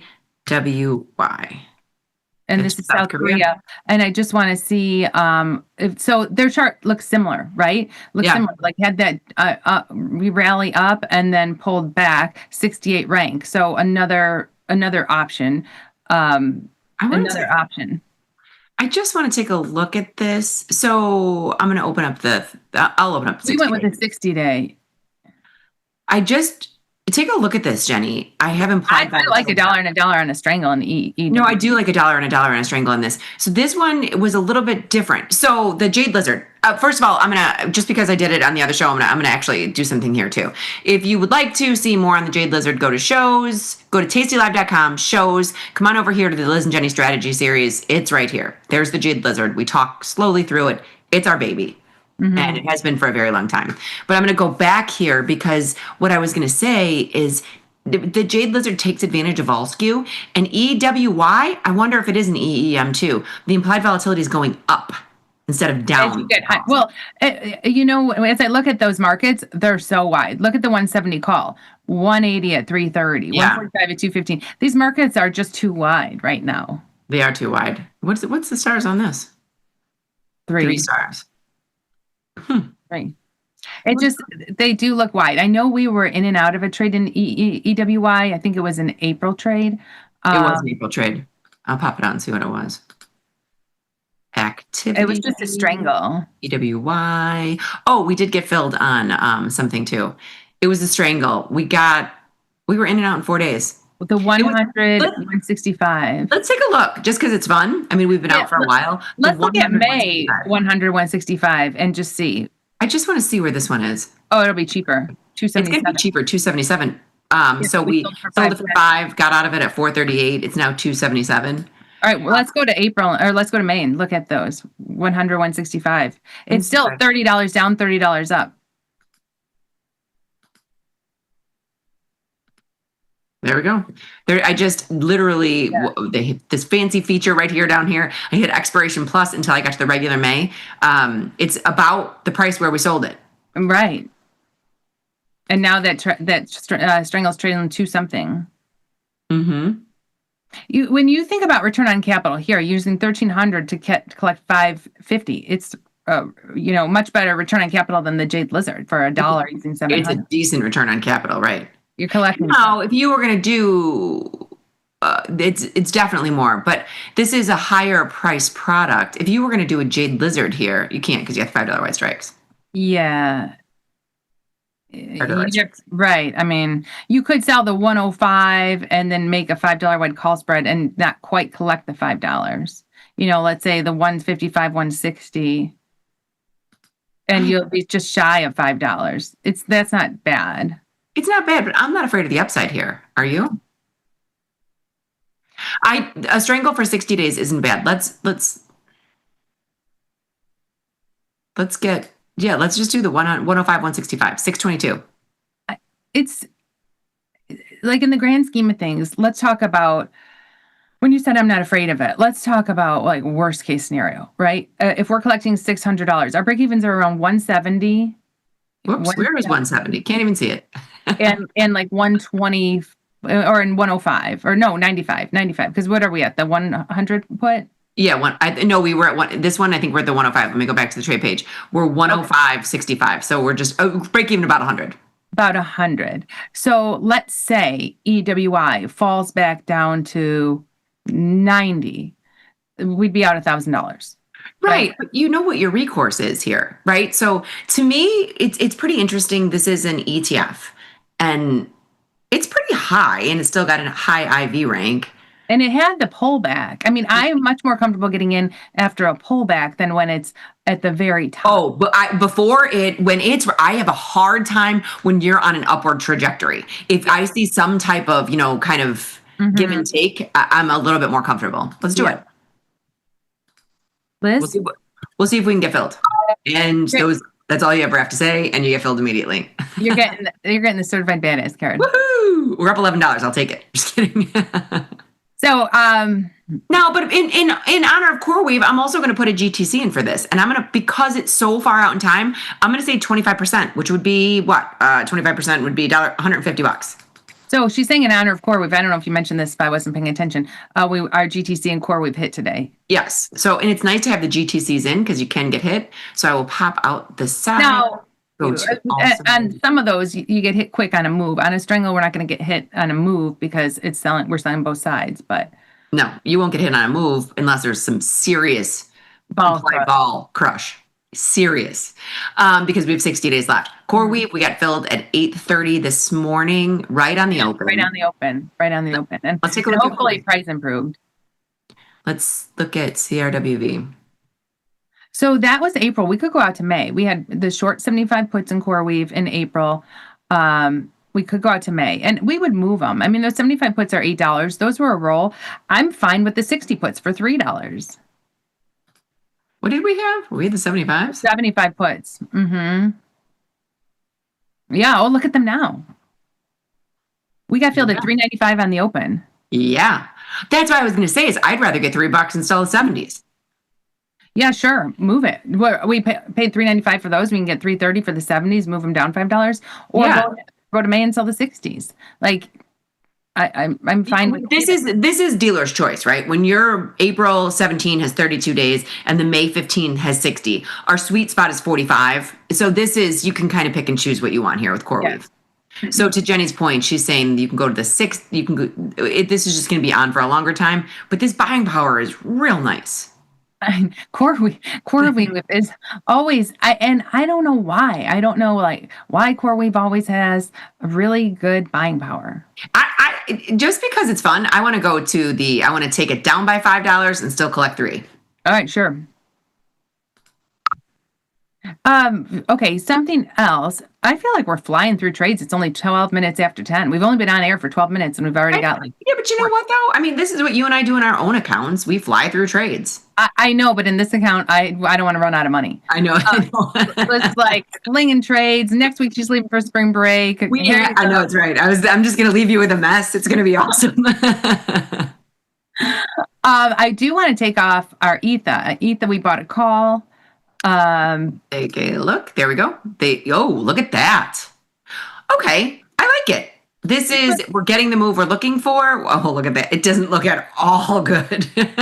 You know what? Ethereum, the cryptos have gotten a bounce. I think Bitcoin was 74,000. Where's Bitcoin right now? On the side. Do you have it on that side? I don't know if I do. There it is. 73.5. 73. So it's saying it's down, but it's catching up because it's the Bitcoin Cash. So ETHA did have a little bit of a bounce. I think that, let me see. Oh, I'm out of my CL. Huh. Good. Daily 0 DTE strangling CL. I got crazy this morning and sold that. You're getting 2. I got 2? Yes. I've never gotten a double before. Thank you. You're getting the double. You're getting the double whammy today. Okay, but I do agree. Let's take a look at this. We're going to open it up. We bought this with very little extrinsic value. I think we take our $137 and run like a thief in the night. You want to sell premium in this? I mean, if you think about it, look, we made 60% in 4 days. No, let's just take it off. Let's take it off and say thank you. We've got enough in IBIT, don't we? Don't we still have We do. This just makes me smile because yesterday I was at a friend of ours for dinner and she's got, and my son was with me. So I had 2 Tasty Traders. Oh, by the way, he was wearing the new Tasty Trade swag. Oh, everybody wants it now. I know. Everyone wants it. I told you I brought one thing to my dad in the nursing home and I had something for a viewer. And I delivered that through my brother, and everyone sees it and everyone wants it. Everybody wants it, yeah. So now I have to but I think it would be good to have teenagers be representing, like have them wander around. JD hasn't taken it off since I've given it to him, and I was like, "This is great. I need to wash it." But I had two traders there, and two college traders, 2 young college traders. Well, one's a high schooler. Jack's in high school. He's a senior in high school, but he's 18 already. He's not. Annabelle doesn't turn 18 until May. He turned it in February. And so they were talking about their account, and I gave him money and put ETHA as his. Oh, good. To put in there, and he's like, it's down. I was like, hopefully this thing turns around. So when I woke up this morning, I was like, yes. Good. It's going to be. So I think when Annabelle turns 18 and we get Annabelle's account up and running, let's do a whole show of like once you sit down with her and like figure out what she's doing and load up her account with her first batch of trades, and bring that account to the show so we could because there's been a lot of feedback on, they pushed out a segment where I said my son started with 5,000 when he was 18 and he's 22 now and he has over 20,000, maybe 21,000, and there's been a lot of talk about that. And so I think it would be good to whatever you do and set up with Annabelle with her initial 5,000, then bring that account to the show to kind of show like this is how we started it. Yeah, but it is interesting too because with both of my kids, I kind of want to guide them and make them do the trading, so I can show what she's got in there, but I'm not going to adjust anything of hers. No, but just to, not to like trade in it on the show. But after you, because here's what I know. Like when you have a big account, you're not using it all. You're not using it all. You're using a percentage of your account. When you have a small account, you're using it all. Like with Logan's 5,000 account, we always had almost every penny at use. He never really had buying power on the sidelines. So got a lot of questions of, did we ever add money? Only once. He was never contributing. He was not like, I'm paying $100 a month into that. One time he got a margin call and I threw in another 1,000. That's it. Because just in full transparency, I would give him cash and make him put it in too. But that was and things like that. That might have been twice. Like for each of his birthdays, I do. So I'll look it up. I'm going to look up for 4 birthdays. But don't get me wrong; it's not like I'm giving him a lot of money. He didn't. It said that cash that I'm not that nice. The cash that I am is minuscule. It's $100 here, $100 there. Do you know what I mean? So I'll try to have them pull. I'll have them pull like the if they can go back and like pull a log. Yeah.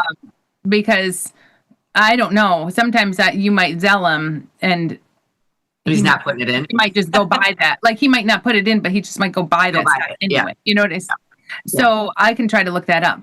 But in order to, because my husband would say, well, how is like Logan's account doubling this year and our account's not doubling? But it's very different because I don't have 100% of my buying power at use. But when you have a $5,000 account, you're usually using almost all your buying power. I love what you said about one time you got a margin call. So what you're never going to do, let's just be totally honest here. You and I, as traders, coming from the trading floor, our main goal with a larger account is to live to trade another day. Yeah. You're not going to get a margin call. I think that was a very poignant statement that you said, because you had everything he had at use, and he did get a margin call, because when you have a smaller account, you almost have to have everything at use. Right. When you like you're using margin, like you're on margin using what they'll give you. I mean, look, if you have $5,000 and we just put on, let's say the one trade used 700, another trade used 1,300, then we have a trade that uses, so that right there is 2,000, like 3 or 4 trades like that, and you're using your whole 5,000. So that's why when you have a small account, you're using most of it. In my opinion, I don't know it's right or wrong. That's how I trade with the kids with their accounts. They almost have it all at use. You have to. Not if it's defined risk, though. Not if it's like a $2 ride call spread or a $2 ride put spread. Then no. But if you're selling naked options, if you're selling a naked put and using $700, and you're selling another naked, Jade Lizard, and you're using $1,000, you can't have too much on 4 trades, and you've got your whole account at use. Everything's locked and loaded. That is true. That is very true. All right, but that being said, I'm going to get rid of this ether. Are we cool with that? Yep. Send. There we go. Be gone. So that's very good. Jenny, is there anything else that we want to manage? We are taking live tweets with the hashtag LIZJNY. We've got some earnings. Dollar Tree we did on Friday for today's earnings. This should be, it's because it's Monday. Yeah, it's Monday. Like we kind of said. And honestly, go to the positions page. So the positions page, it's exactly where we want it. Almost. Maybe they didn't really have earnings today. Well, then no, it's up $5. They had earnings today. But it's right at the strike. There should be some vol sucked out, and this should be a winner. If go to the trade page and see if the vol is taken out of the week. Yeah. I guess. Yeah. I mean, this is an earnings home run, and there's nothing came out of it. But because it's a Monday... rises after quarterly profit investments. Jenny, I think what happened too was this fell from grace as well on Friday after we placed the but it's right to the strike. It's right at our strike. And it is Monday. I get that. It's kind of bizarre. Oh, here's the problem. Wide markets. Wide markets. So let's try to go to our positions. We paid 85 cents. Put in 20% or 20% GTC and see if that could get filled. 25. Yeah, that's fine. 25. I like 25. Yeah. Okay, we'll leave that in because they are wide markets. They're wide markets on both sides. Look at this. It's $1 and $1. That's your problem right there. We've got wide markets. So we're going to leave a GTC in for that. Trying to look at anything else. Any other big movers today? You is finally catching. Let's see. You. It's just catching a little bit of a bit. Oh, we've got a 19 put, which we put on 18 days ago. 4 days to go. Let's roll that. Yeah, there's 4 days to go. We put it on 18 days. I'm going to flip the cards over so we can put it on top. 18 days ago, there's 4 days left in the 19 puts. Sometimes I feel like the bottom of the alphabet gets... Yeah, it gets lost. We never we start at A and never get to the bottom. So if you take a look, we put this on 4 days ago. It's so... It still has 75 cents for the week. I know. Just leave it. That's what I'm thinking. We'll roll it as... I'd rather get $75 in 4 days than 60. Right. So just to kind of articulate what we're talking about, if we were to close this and roll it out in time and say we're going to go to the 19, although you're getting 120. I mean, yeah, but if we can get that $75 this week and then next time sell the 17, sell something different. I'm with you. We're going to leave that. Okay. So you is up. Are all like, we haven't looked, again, we don't look at CCJ too often. How's CCJ doing? So I'm going to look at my Bloom Energy too. Do we have that in there? So Bloom Energy was up this morning and unchanged. So these are all your energy. But this has been staying within its range. CCJ is the same thing. They're staying within its range. Up a little bit. They were up bigger today. And this is what, uranium? Uranium. Yeah. And how's my little Oklo doing? Oklo, when I looked at it today, this moves around a little bit. It's not really much. Yeah. Right. Hey, let's get back in because we don't have anything now. We get in and out of Oklo. We don't have anything right now. And they have earnings tomorrow. Whoa. St. Patrick's Day. Hopefully, I'm lucky. St. Patrick's Day, they have earnings. Now, do you want to do an earnings trade today for tomorrow? Now, I know you're bullish. I'm just going to give a couple. No. Like, I know I'm not necessarily, just because I have the stock doesn't mean I'm like bullish on earnings. And I have, so I don't know. I really have no idea what it's going to do on earnings. You know what I kind of like? Because it takes advantage of call skew.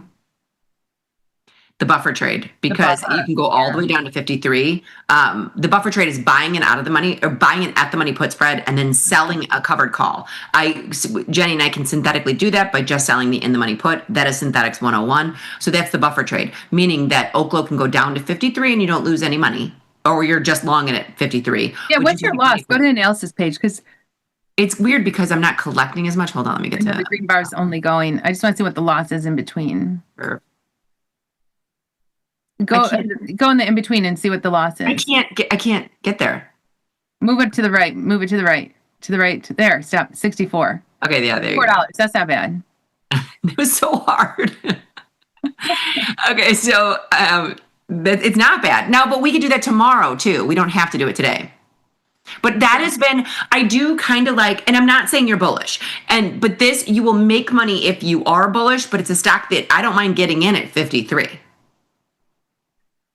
Yeah. Now this is one that it's interesting because at one point I took all my Oklo and switched it to the Bob and Fire January trade. But then when it fell so much, I took that off and just switched it to being flat out long again. In Logan's account, because the Bob on Fire saves you about 50%, I think. Like if you have it that far out in time and it goes down, you don't lose as much. Yeah, it'll save you, but on the way up, you'll only make half as much. But for us, it's not like we've got it in. And for Logan, I have his collared off. So now, just because I just want to show, because I love synthetics so much, if you're collaring something off, let's just say if you were long a stock and sold the 70, it's a 70-50 or 70-50. Yeah. You could do, like if you don't have the stock and want to create a synthetic collar, that's what this is. Yeah, and that's what he has. Yeah. So like he's got the 1600. No, I'm sorry. He's got this. If you collared it, he's got that. Right. Yeah. Yeah. So, interesting. All eyes will be on Oklo. Are you going to bring your Oklo swag tomorrow to the SIBO floor? Where's my button? I just saw my Oklo button somewhere. I'll wear it tomorrow. I've got so much. I'll bring my little Oklo bag and wear my little Oklo pin. I like it. All right, Jenny, let's go. I just want to keep an eye on the time. It is 25. We got about a half hour left. Let's go to Twitter real quick and see what's. Yeah, we're taking live tweets. Send us a tweet, include the hashtag LIZJNY.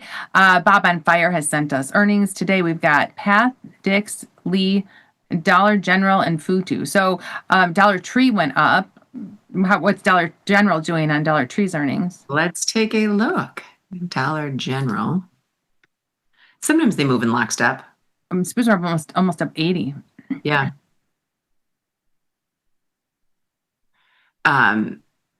So maybe with Dollar Tree's earnings being good, maybe we just sell a put in Dollar General. We could, sure. So they've got earnings tonight. Let's take a look. Or you could do a Jade Lizard because you do have. I mean, you're going to have wide markets, but sometimes that gets thwarted when it's going to be gone. Sometimes I don't mind when it's going to be gone in 4 days. I don't know. I guess to think about what we're going through in Dollar Tree. Those markets are so wide, we're not making money on our trade, and these markets are so wide. And $2,100. We were just in EWY where we collected $6 and put up 13. Yeah, it's hard. This doesn't look good. It doesn't look good. What were the other ones? Let's go back to it. Path. I don't know what Path is. Dick's Sporting Goods, Lee. Isn't that like Lee Auto? And what is Futu? Okay, Futu. Let's go. I'm going to go to Futu first because I don't know what it is. FUTO. Futu Holdings. Of course. All right. $150. No. 18 rank. No.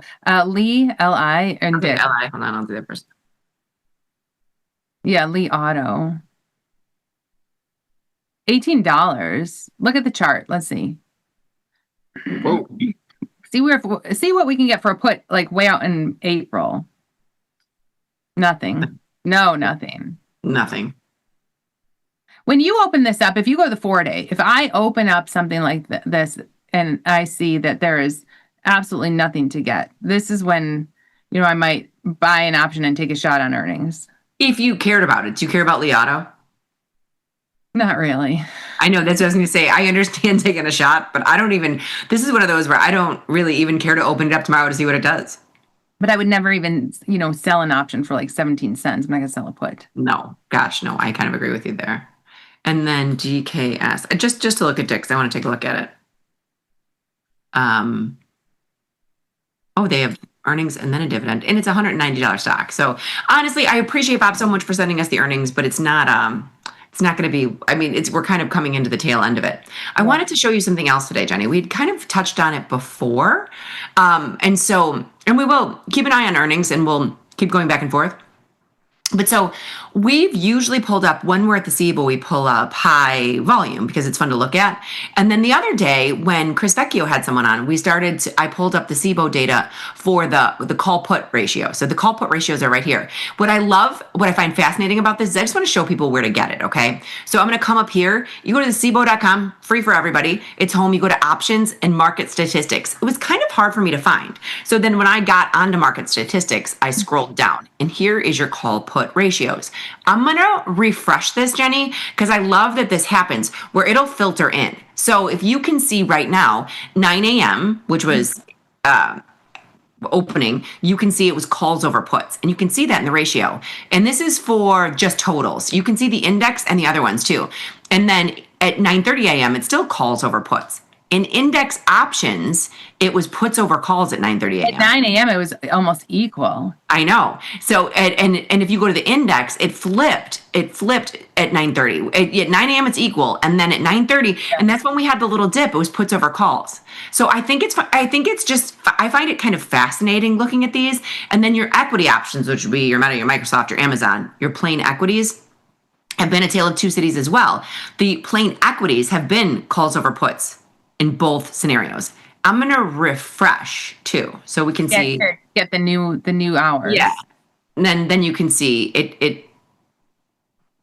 So it's getting closer. It's getting closer to equal at 10 o'clock. Yeah, like not as many calls over puts. We're getting closer to equal.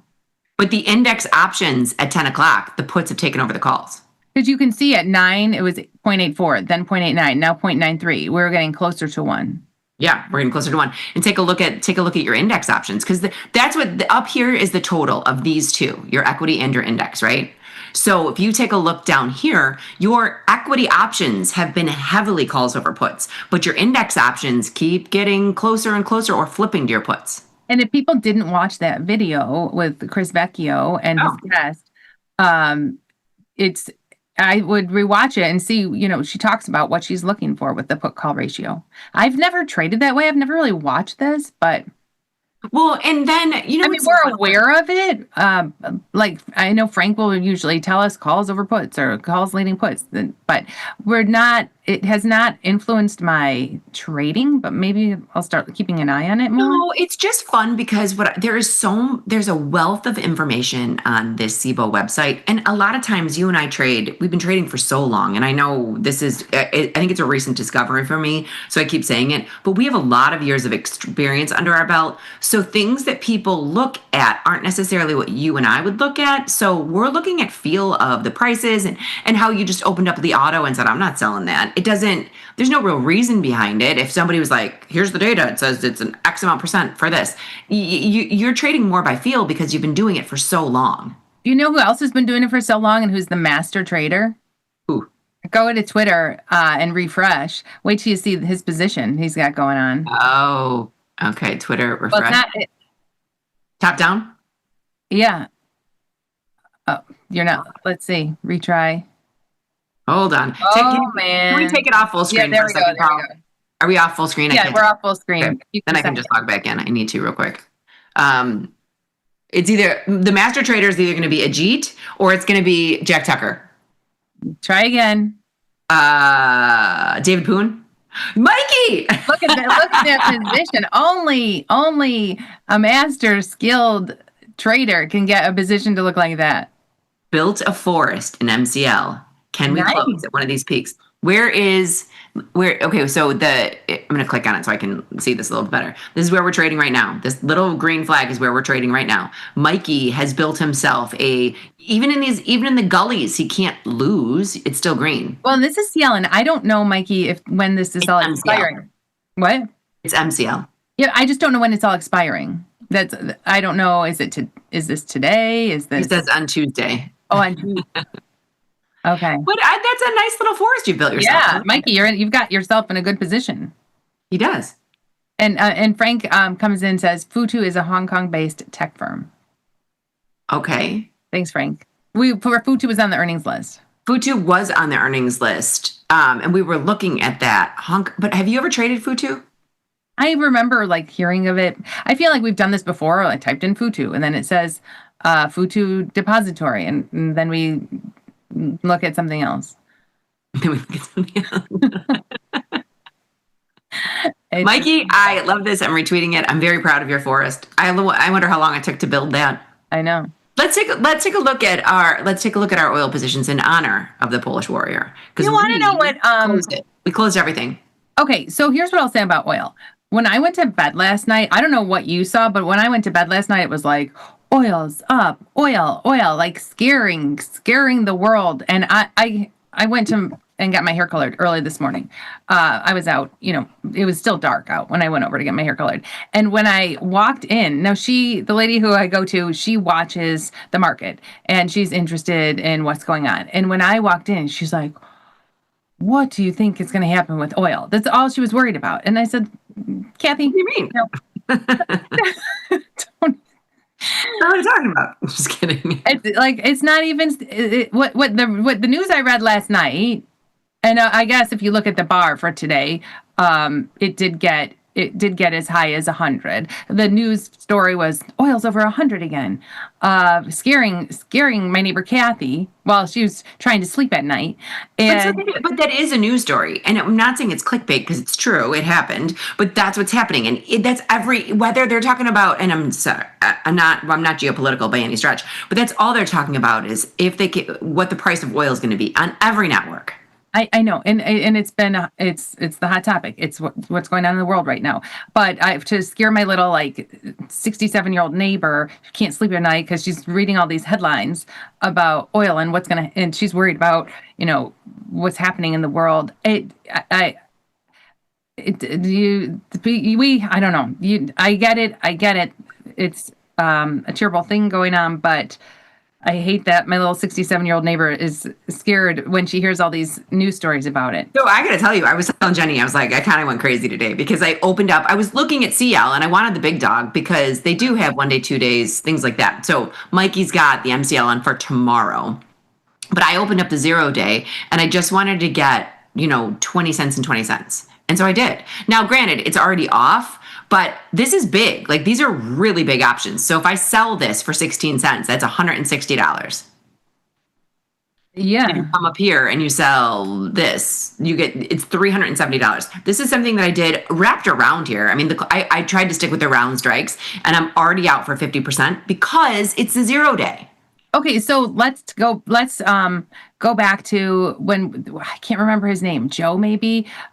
Stay here on the CL options, but close it. He was the one who was selling the strangles that would be, today he'd sell Wednesday he'd sell Friday. He was always going a couple days out selling those short-term strangles.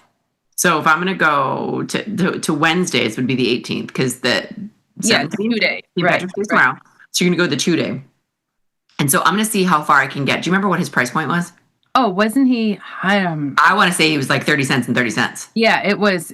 I think so. I'm going to go all the way down to the 83, and then we might need to do this in CL, but in MCL. And then I'm going to go to 108 and spread it off. I mean, see what I know. This is $720. If you make it CL is big. But I'm kind of scrolling up a little bit because the problem with spreading it off is when you've got a CL and it's got an 80 rank, the call skew here is massive. Meaning, let's just kind of define what call skew means. It means that these out of the money calls have a higher implied volatility as you're going up and up and up, which makes it virtually impossible to spread off your risk. So meaning saying, it's going to be too expensive to buy something to define your risk. Because you would see the next strike up, the 108.25 is trading almost the exact same price as the 108. They're almost the same. And then the next strike is almost the same. So they're not changing in price very much. So that's why it's hard to make a spread. You'll get nothing for a spread. I'm just going to do a dollar wide and a dollar wide to show. So I'm going to go 108, 109, and I'm going to go down to the downside because we're probably getting 30 cents for this one. Just to kind of. And this will be $1,000 wide. But we're getting $130. So it's not bad. You've got $870 in risk. I bet $100 of that is coming from the puts. Yeah. And $30 is coming from the calls. Take off the calls and see how that 130 changes. Okay. So then we're going to delete. It's so hard because it's so wide. You know what I mean? Yeah. Delete leg. It's not bad. $80 for the puts and $40 for the calls. Yeah. Because the call skew. So you're seeing that implied volatility go up. And to the contrary, when you come down here to the puts, just look at the vol skew here. Oh, it's getting up and it's getting up there. Yeah, because I think that, because you're going so far out of the money, they have to maintain some value for the 2 days. Well, and they don't know, like news could come out tomorrow and oil could drop back down. So it's like, I think that those options there's a skew to both sides. There's a skew to both sides. But Mikey has created butterflies and peaks wrapped around in MCL, which is kind of fun. We took off our MCL position. We took off our CL position. We should jump back in with something. I know, something. How about the tide? What did we take off in MCL last week? I think we just took it off on Friday. I'm pretty sure it was a strangle. MCL. Come on. It was a strangle. 71.45. Okay. And it was in the 31 day. So here, 71.45. It's pretty far down. We'd probably be making more now with oil down to 93. I don't know. 70. 145. Wow, is this wide? I know. Is Rank's it only really- at 80 now. It's really 140. That's insane. Hold on. Yeah. There you go. 340. We bought back for 4 something. Sold for 5. Right? Yeah. Yeah. It's happening quick. Vol's getting sucked out very quickly out of these. But only because I'm a jade. It's not going to be that easy because of the call skew. But I want to take a look at something. Let's see what we can get for this call. If we can get anything at all, I want to do it. 18 cents. That doesn't make much sense. But then when you're going to come down because you have to find. No, I don't like. I mean, I don't like it at all. You have to collect a little bit more for your call spread. Yeah, it's not worth $18. No thanks. It's not worth the $18. I agree. I would rather just sell the 67. But I do want to do something in here because of that. And when it doesn't work, and in honor of Mikey, what do you think of this, Jenny Andrews? Let's do a big lizard. We can afford this. This is a very small product. Let's do a big lizard with a fat tail. We could do a big lizard or a reverse big lizard. You get to pick the direction. Hang on 1 second. Can you have the chart for just a minute? Sure. You can do big or reverse big. I don't like a big lizard when something's so volatile because you have no room. You're not giving yourself much room. What if we're using this 80 rank? I'd rather just go out to May and sell Strangle in May. I'm just kind of having fun here. What if we did an iron fly? So we've got the 94 level. It's the same thing. It's like you're pinpointing 94.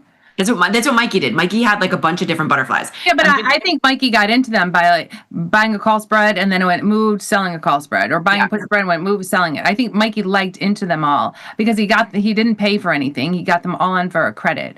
So and I do like when things are all trading around the same price. I do thoroughly love let me see, 80. I'm trying to get a symmetrical one. 83, 80. Oh, the downside ratio spread. Yeah, and I can keep shifting it down. So here we're collecting 286, but I'm $3 wide. I'm just going to move these strikes down until I can get to something that. No, yeah, do this. Collect the credit and do this because in MCL we could do it without buying something. In CL we had that downside broken wing butterfly, but we had to buy something. So just put it on here and you can leave it. I wanted to get to the expected move. That's all I'm trying to do because I brought it in quite a bit. Yeah, we're getting 270. Our break even on this is going to be 72, which is right here. I'm fine with that for the next I'm fine month. with that. According to Chris Vecchio, oil's not getting back into the 60s. Okay, so this is a decent anytime soon. I think I heard him say that. So, and in Vecchio we trust. This is true.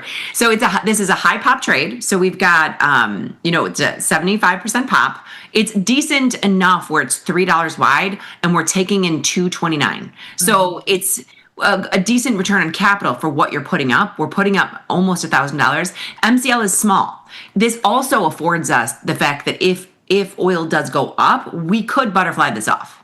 Yeah, we could. We could end up with a beautiful position like Mikey has in 31 days. We can just keep popping these in all over the place. Yeah. So I'm going to ship this. And we'll see if we can get filled on it. So speaking of butterflies, let's take a look at this guy. I heard that natural gas was going down, which made me happy because we don't have any risk in this butterfly. It is symmetrical. This is a not fictitious, but a paper loss on there because we know that we've collected, we have this on for even. Yeah. Well, we still have 10 days. We have 10 days just to. And anywhere to the downside is a good thing for us. Right. But honestly, with 10 days to go in that and natural gas down to trading about 3, I'd put on another natural gas position further out. So in the 42 day, you could see if the 42 day natural gas is 3, let's get into another broken wing butterfly where we collect enough where we'll have that ability to butterfly it off if it gets there. I don't want to keep it this tight, but that's 29 cents. That's $290. Yeah. This is $15. We have to buy something. Yeah. So I think like for us, we have to move it up to collect more so that we could buy something. So I'm going to move the strikes up. Oops. You know what? I'm just going to start again. So I'm going to go 60. what was that? That's $240. So if you complete the butterfly, just to kind of go through this, you'd be buying this. Here you're paying 70 cents for it. That's not something that we typically do. So I'm going to break the wing until we're comfortable with it. That's a 1 cent credit. That's a 6 cent credit. That's not bad. That's not enough though. Like, well, I guess 60 cents, that's all we'd have to work with if we want to butterfly it off. So, and I want everybody's eye line to go down. Well, Jenny, I want your eye line to go down here. So if we start with the butterfly, right? So this is symmetrical. We're paying, $50 for it. You break the wing, we're collecting a little bit for it. So this in and of itself is a higher probability trade than paying 70 cents for it. By collecting nothing, we've got a shot, but we do have risk. We've got $490 in risk. And each strike that you take it down a little bit, you're taking a little bit more collection, you're adding a little bit more to your risk. So that's why trading is so specific to everybody's risk reward situation, right? Right. And so, well, and if our intention is just keep that $50, fine. If the intention is try to butterfly this off and lock in a credit and have a butterfly, I know we need to collect a decent amount in order to do that, because we're not going to be able to butterfly it off, or with a 42-day trade, we need a decent credit. I would shift this whole thing up even more, shift the whole spread up, and try to collect, closer to 90 cents. That's high. You're taking a lot of risk. So here we have we have $230 credit here. $230 credit. Your break even is $265. Yeah, so shift the whole thing down to just taking like $90 or $100. I just want to take in at least $100. There we go. Here's $100. This is at our expected move for the cycle. Yeah. This isn't bad. Then this works. Now I'm just going to show this because what time is it? Okay, we're almost out of time too. Well, it's only 10:46. We've got 10 minutes. I will typically stay with. I love natural gas. I've been trading it for a very long time. Natural gas is big. So this is usually where I'll kind of land is I do a downside ratio spread and then try to butterfly it off. When you are working with a smaller account, it does create a little bit of complication because what Jenny's trying to do here is buy this back. Get rid of the long and bring it up to create a symmetrical butterfly, which is why she's trying to work with getting more credit. Otherwise, you're just stuck at order entry. If you you're just in this trade. Yeah, you're in this trade. But if we need to collect enough to be able to butterfly it off and still have a credit locked in. And I just want to giving up everything because I don't want to pay the commissions to get in all these legs and then butterfly it off for even like the position we have now. We've made no money on it. The position we have now in the 9-day, we've made no money on it. It's sitting there. We have profit potential, but if we don't make any money on it, we've lost all the commissions on all those legs. Yeah, and that was a little bit of an error because what happened here is this is exactly what our trade would have looked like, okay? And TP had me pull down the short leg instead of up the long leg. And that's where the error came in because I was attempting to butterfly it off by locking in $100 credit. But we didn't do that because I made the butterfly wider instead of narrower. Because by taking this down instead of this up, it did make the butterfly wider, but we wound up locking in 0 instead of $100. And so that's just it. If we're getting through, because the commissions in natural gas, like if you hit confirm and send, what are the commissions on this trade? We're looking at $13 to get this trade on, and then you spent money to adjust it. So I just want to make sure we're at least making something. And I want to be transparent because Jenny and I can bounce back and forth, and I understand what she's saying when she says it. When you say $13, sometimes we say $13 and we mean $13. That's what this is. It's $13.68. Sometimes we say, oh, you're collecting $9 on this. Here it's 90. Like, do you know what I'm saying? You and I know what you're saying and you know what I'm saying, but in that one it's literally $13. Here we're collecting 90. So when she wanted to collect 10 cents, she wanted to collect $100. Yes. So we have $100 to work with. Yes. So I'm going to shift this for 100. Hopefully we can get filled. Once again, we have no risk in the other one. I do like having, I know this is going to sound crazy. I wish we did have a collection in for this, but I do like having downside butterflies at expiration. They've done very well for me. Right. So if natural gas continues to go down, great, because maybe that 10-day can come in. And the other thing with natural gas that I will do is I'm not taking this. I mean, these can stay. You can just ride them through expiration. Yeah, we don't have to do anything with it. Yeah. You don't have to do anything with them. Are you surprised that SPOOs are up 80? Let's see what the VIX is. It hasn't really moved. 2367. It's around 24 in the beginning of the show. Yeah, it was only down 11%. Now it's down almost 13. It hasn't really moved too much. What I'm surprised about is ZB. I didn't realize ZB got so low. Look at ZB. How low did it get on Friday? If I look at our ZB position, we put on a bullish position. Look how low it got on Friday. Yeah. 113. And Frank, the great, is texting me that he can't believe I didn't mention the Redhawks. Miami Redhawks did make it into the NCAA tournament, but they're playing on Wednesday. They're in that first four. So Wednesday they're playing, and your son got tickets for the game. I know. Yeah. Pretty hard to get. On StubHub. I mean, it was sold. I think you could get used tickets on StubHub or someone else's tickets on StubHub, and it wasn't terrible. The cheap seats were like $160 on StubHub. Well, that's not terrible. I thought they would have been a lot more than that. No, it wasn't. It was cheaper than I thought they'd be. It's what I like about I'm a fan because I think they're a good Cinderella story, and I like that. Somebody better give that swim team tickets. Dayton's not that far. It was so funny because I was watching the boys. After they were announced, and then they were talking about them on whatever sports channel we had on, and Dayton's only 40 minutes away from them. And whatever newscaster it was, he's like, "Oh, those boys are gonna have to travel 2 hours to get to their game on Wednesday," and the whole team was like, 2 hours? Like, where are you taking us? where are we going? So I think a lot of kids will go. I think a lot of Miami fans will go if they can get tickets. I don't know how long. I bet after it was announced, the tickets probably sold out pretty quickly. I'm sure they did. Yeah. Yeah, I'm sure they did. But it's late. This Wednesday night game, I think 9 o'clock their time, so 8 o'clock our time. Oh. Yeah, it's late. Why are they playing so late? Well, because then in California, it's on at 6, right? So it's 6 o'clock California time, 8 o'clock our time, 9 o'clock Eastern time. That way the whole country can watch it. Yeah, I mean, sometimes they have them on at noon. Sometimes these NCAA. Oh yeah.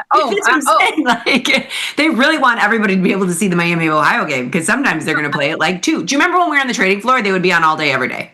Oh, my husband takes days off of work. He takes days off of work, and it's during the day. That's what I'm saying. This is a really late game. I don't know. Okay, I'm going to pop into Twitter, see if we got to everybody. We'll go top down. I'm very excited for it. I do like March Madness. Ooh, Jack Tucker. There he is. That was your first guess when I said we've got our amazing trader popping in. This was my first guess. Jack Tucker, 3 tranches of 0 DTE, collected $35,100, which is $34,686 after fees. Wow. Good luck, Jack Tucker. We love Jack. Retweet these. Good luck. But you know what? It seems, I'm going to knock on. This is real wood, Jack. It seems like a boring market today. Okay, so it is kind of, well, we'll see. I mean, SPOOs are up, but if they stay around here, you're good, Jack. I see Frank shared this from YouTube. Can the ladies please explain how to build the forest that Mikey tweeted? So in my mind, I imagine he bought a call spread. If it popped up, then sold a call spread and took in, got it on for even. That would be what I imagine, because he had all of those on for even. So he had butterflies on for even. So you can't just put those on as is. You have to leg into them. So there's 2 ways. You have to leg into him. That's correct. And he's working pretty hard. You can, to Jenny's point, you can do the spreads and then put the other side in, or you can do the downside ratio spreads and butterfly it off. Or you can do the ratio spreads and butterfly it off, depending on what they're doing. Both are versions of the same thing. Now, Liz, go to, we have 1 minute, just go to MCL and we'll show an example. Like, it could be, we can go into anything, but if you go into the 4-day, and you just buy right at the money, like, let's say right at the money, you buy the 94.5 call spread. By the 94.5, okay, buy it 94. Like, you don't have to buy it, but if we bought this for 21 cents, then right away I would put in an order to sell the 94.5, 95 call spread for 21 cents. So if you put that in and you bought a call spread. Yeah, you got it. And then you would go like this, sell this, buy this. So you're doubling up the sale, and that creates a butterfly. Yeah, and if you can do them both for the same price, you've got then a butterfly on. No, but I want to be crystal clear. The one you're buying. So let me get rid of this too. Things have to move, right? So if you buy, it has to bounce up. If yeah. Once you get filled on this, you put your order in, but you need a bounce in order to get into the other one. But you could work it today, tomorrow, whatever. And this is my guess, but I don't know. Mikey could have had Brooklyn butterflies on and turned them to butterflies. Yeah. I mean, both of these will create forests. The Polish warrior knows his stuff, and he knows how to build forests. He didn't build that in a day. He's a Polish warrior / lumberjack. He's got it all. Like, he's figuring it out. All right. We are out of time. Thank you, everybody, for watching. Everyone out there, have a wonderful day. Remember to trade small, trade often. Laugh with us, learn with us, and watch the Liz and Jenny show. We'll see you tomorrow, everybody.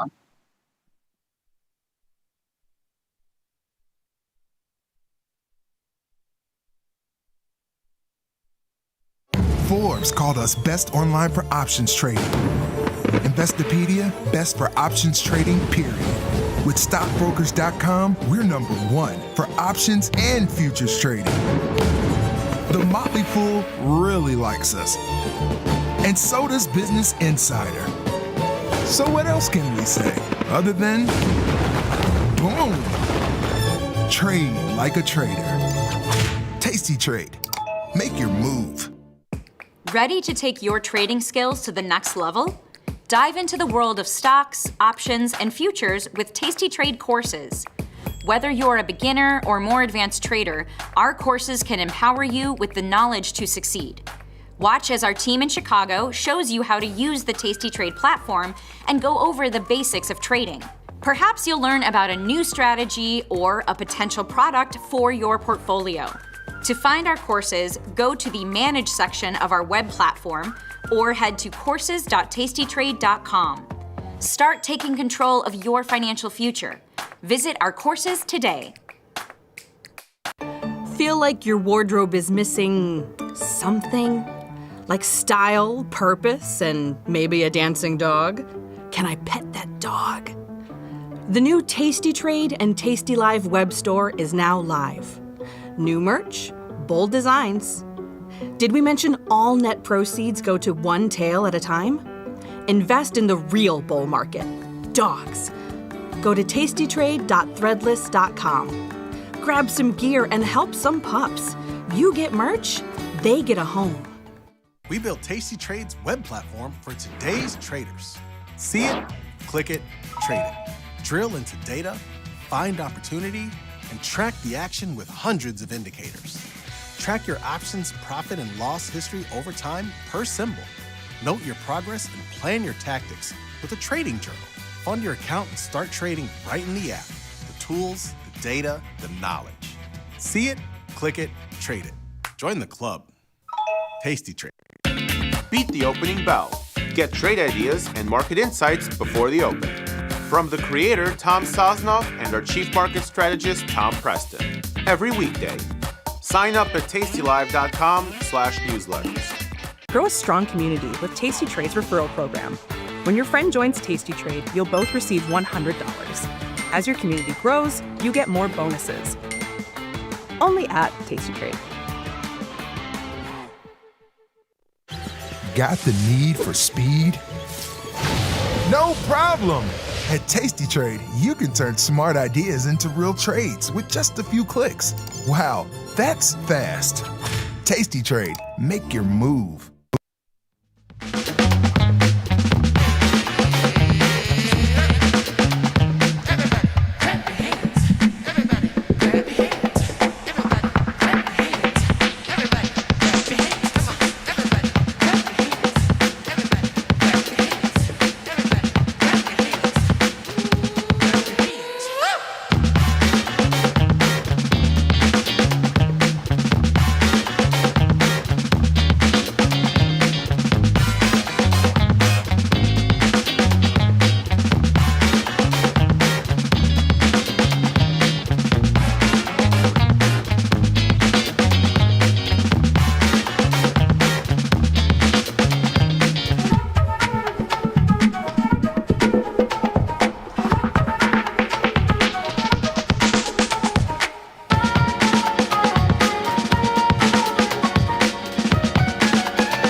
What's up, everybody? Welcome to Option Trading Concepts Live. My name is Jamal Chandler. I am joined by Ryan Grace, head of all things crypto at Tasty Trade. And Trader Mikey B is out for the week. He's out on vacay. Have fun, Mike. What's up with you, man? How was your weekend? It was all right. I've been, as I mentioned prior to the show, recovering from whatever's going around, man. I've got a kid that we recently sent to daycare, and we got hit with that bomb. So. Yeah, I know the feeling, man. I don't know if you remember. I was sick late Jan, early Feb for a couple of weeks there. Then it all went away, thank God. And then now it's come back a little bit. Not as bad as before, though, but you're right. It's going around. It's that time of year. This is what happens, though, too, when weather goes from 70 degrees to 11 degrees, Ryan. I mean, this is also part of that. What can you say? Right. Welcome to Chicago. Woke up to snow and ice all over the cars. Yeah, for real. I mean, it is literally, he's not joking, folks. It is literally snowing here today. Sucks. It really does. Whereas a week ago, it was like 70 degrees. It is what it is. Yeah, for me, I was mostly in the house. A lot of it watching games. Yeah. That is definitely going to be the case later this week. Tournament, baby. It is. These games were actually really good over the past weekend. I went to check out Wisconsin on Thursday at the Big Ten tournament against Washington. Ended up being a great game. One of our dudes, John Blackwell, that dude dropped like 30-something. Then the very next day, the other guard that we have, Nick Boyd, dropped like 30-something. Like those dudes they're just like the 1-2 punch as far as like guard play. So that's going to be fun to watch in the tournament. I went to dinner on Saturday. This place called Avli. Never heard of it. I feel like I have. You have? But I don't know if I've been there. It's right. You know that, where the Art Institute is. And then like Maggie Daly. And then there's this like little enclosed area, like literally like right near the lake downtown. That's like its own little area. I mean, honestly, when you're in it, it looks like you could be within any city. I don't know if you've ever really been there. Very few people have been there. You know where that Aqua Tower is? Yes. It's over there. Okay. Yeah. Okay. It's kind of over there. Pretty decent spot. It's pretty good. Nice. Yeah. Okay. Yeah, I haven't been there then, but it sounds familiar. Yeah, it was all right. What'd you get? Honestly, what did I get? Oh, I got some whitefish. Nice. Some whitefish. It was Bronzino. Sorry. Okay. Bronzino, and it was good. And and then a buddy of mine, we were both thinking the same thing. I was looking at the lamb chops and the whitefish. He was looking at both, so we kind of did a little sharesies. It was like a group of us. It was Perfect. like 5 different couples. So it was good times. Yeah, you didn't participate in the little sharesies. Yeah. The Saturday morning shenanigans, did you? No. It's funny. I was going to talk to you about that. Yeah. You're like me now. You don't even pay attention to those things, do you? You know? Too old, Jamal. Too old, man. What he's talking about, of course, is Saturday was the day where everybody celebrates St. Patty's Day here in Chicago.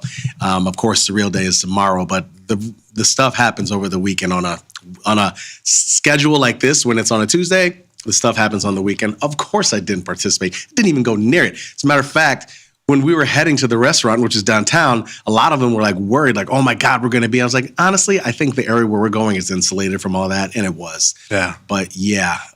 It's scary out there. There are hordes of young men and they're extremely intoxicated at 7:30 in the morning. You know? Well, Watch Cassie out. had a good point. The one thing that is probably fun to do, and she said this, is listen to the police scanner on a day like that. Yeah. I mean, you hear some funny stories. You know I what can mean? imagine. I can imagine too. Nevertheless, let's take a look at markets real quick before we get to slides. Seems like, I was expecting, honestly, to see the market open up down on Sunday. I wasn't really sure what we'd come into on Monday. I feel like Mondays have been positive, though, and I feel like the end of the weeks have been negative.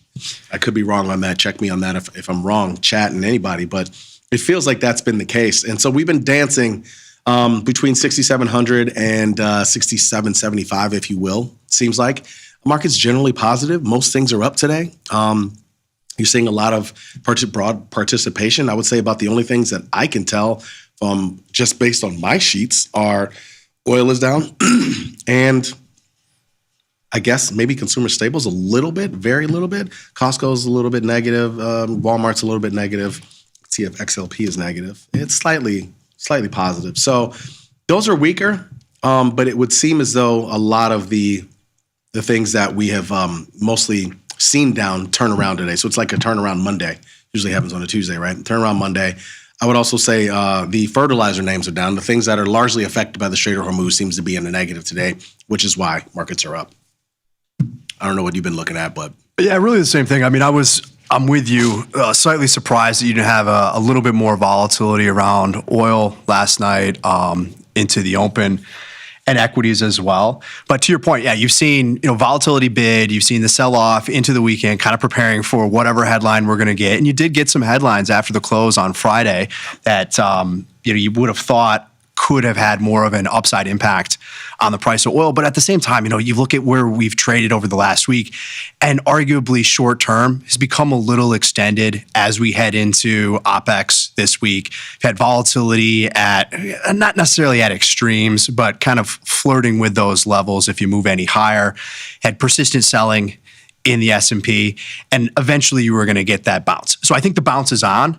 What do you do with it, I think, is the question, right? Do you think that we just automatically go back to where we were and everything is fixed, or does this present possibly an opportunity to set up some tactical shorts in some of the stuff that was just getting blown up? And a lot of that is kind of your tech-related names, software-related names. They had that short squeeze, of course.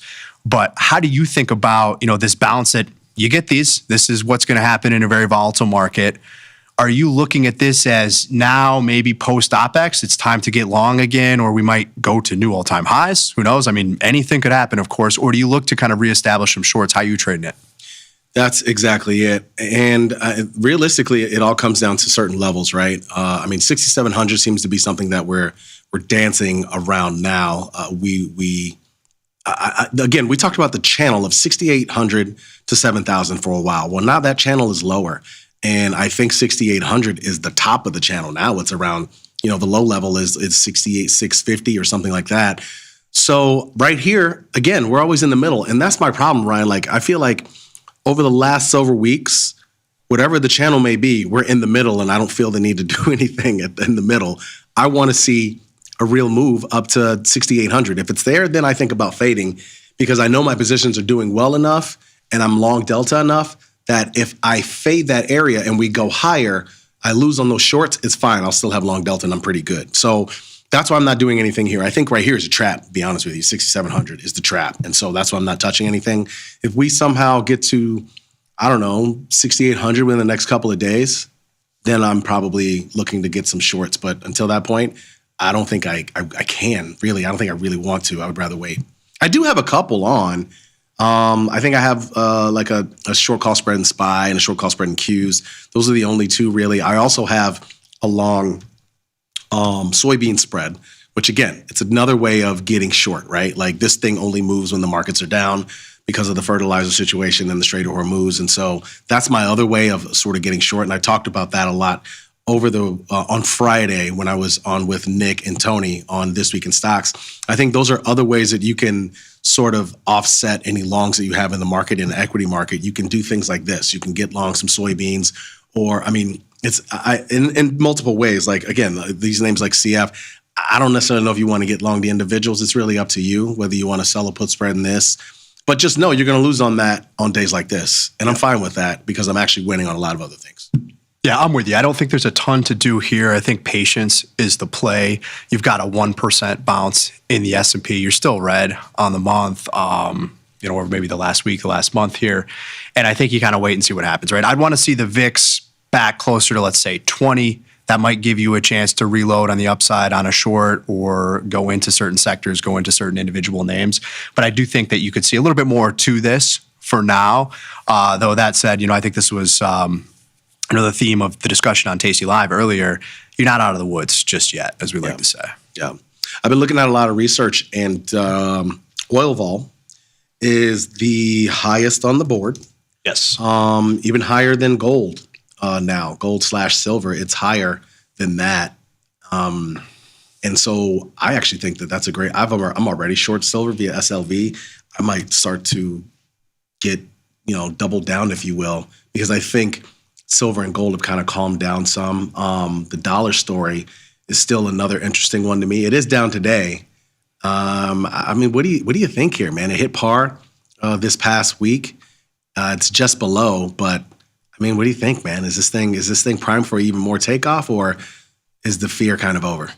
I really think it depends on, well, starting with oil volatility, which has been driving everything, which is driving the inflation input, which is driving rates. And that's been largely, I think, what you're seeing that's kind of resulting in some of this volatility is this shift where we were in this somewhat bearish trend. When you look at the 2-year yield, you look at the 10-year yield, you get this spike in oil, that's reversed, and you're seeing a reversal in that dollar weakness as well. So you've got a stronger dollar and you've got higher rates, and it doesn't seem like that kind of short-term reversal in higher interest rates is going to turn back over anytime soon. So I say all of that because I think absolutely the dollar trend could continue here and that rates trend could continue as well.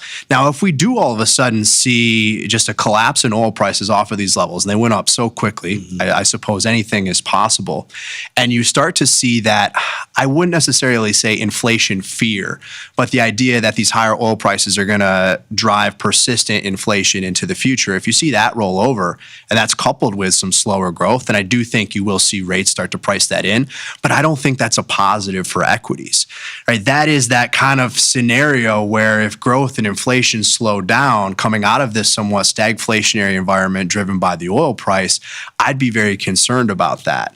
I don't necessarily think that's the base case, but I do think that you're positioned here to see a stronger dollar. And on the other side of that, I'd look for a short in the euro on any strength really. But that's what I would be worried about. That said, I think you probably get back into kind of that environment that we were trading within prior to this really substantial spike in oil prices.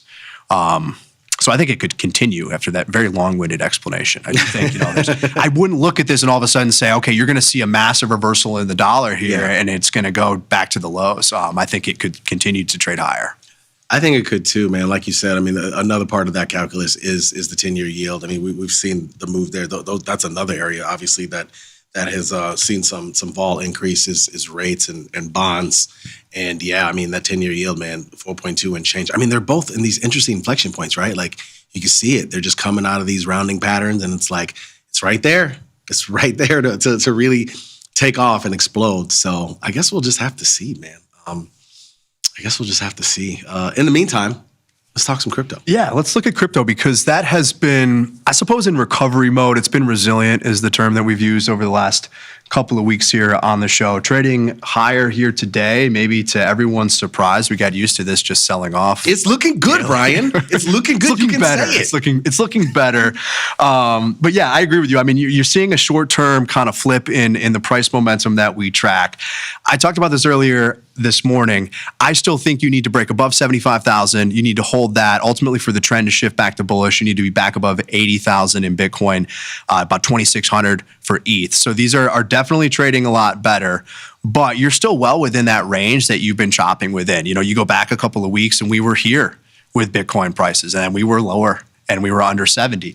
And so if you bought some under 70, I think it's prudent to take a little bit off the table if you're just approaching this from a short-term kind of trading perspective. Mm-hmm. Longer term, if you're like me and you're playing for like a billion per coin or whatever, you're adding on some of these dips, but we're definitely well within that trading range that we've been in, though we are starting to, inflect higher, I suppose, though you haven't, done anything to convince me that we aren't still going to chop around here. But let's look at that performance that we're talking about because it does feel good when you're up double digits on a weekly basis. We know what it feels like. Not that we're just trading feelings, but we know what it feels like when we see these sorts of moves to the downside.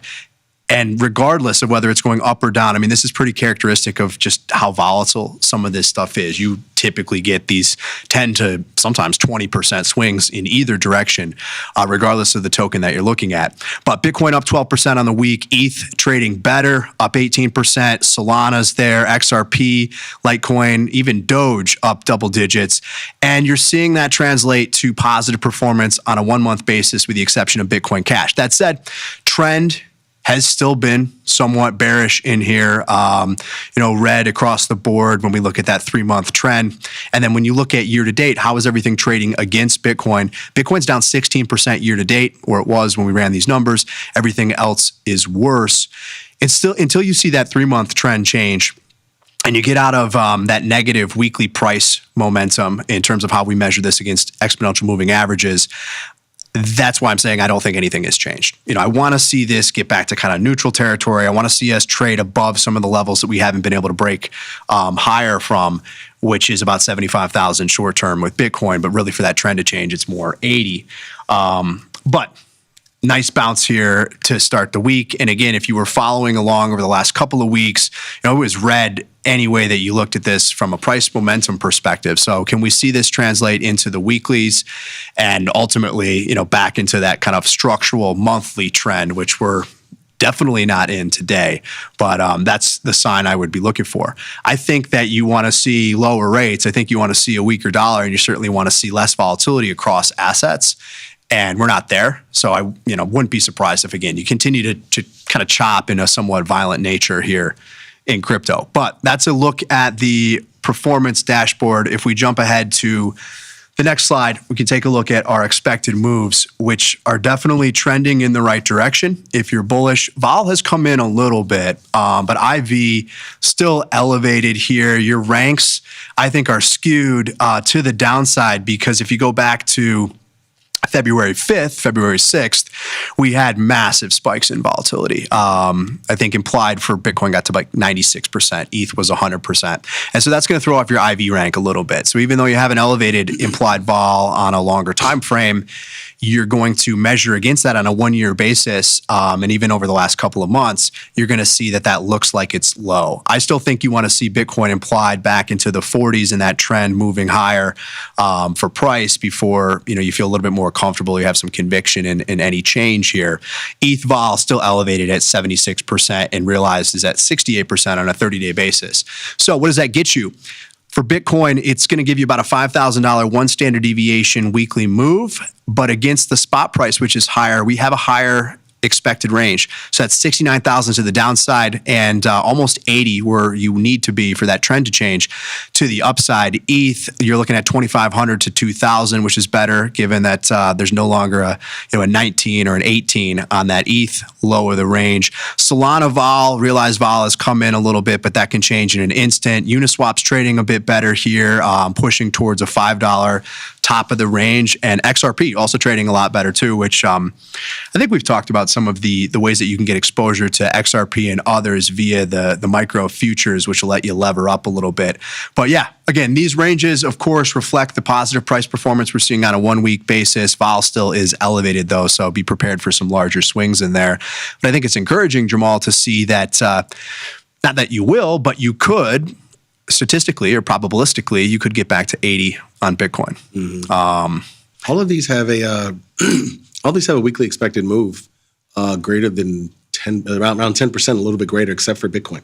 Yeah. Is that by design? Is that just because of the smaller ones are a little more volatile, or what's the deal? Yeah, absolutely. I mean, as you get outside of Bitcoin and you get into something that's much smaller market cap, let's say both outside of Bitcoin and ETH, then you tend to see more volatility. I also think that, historically, you often see that volatility expansion really occur. Not that you don't see vol expansions on the downside, but you really see those large moves in vol. They tend to correlate with upside price action.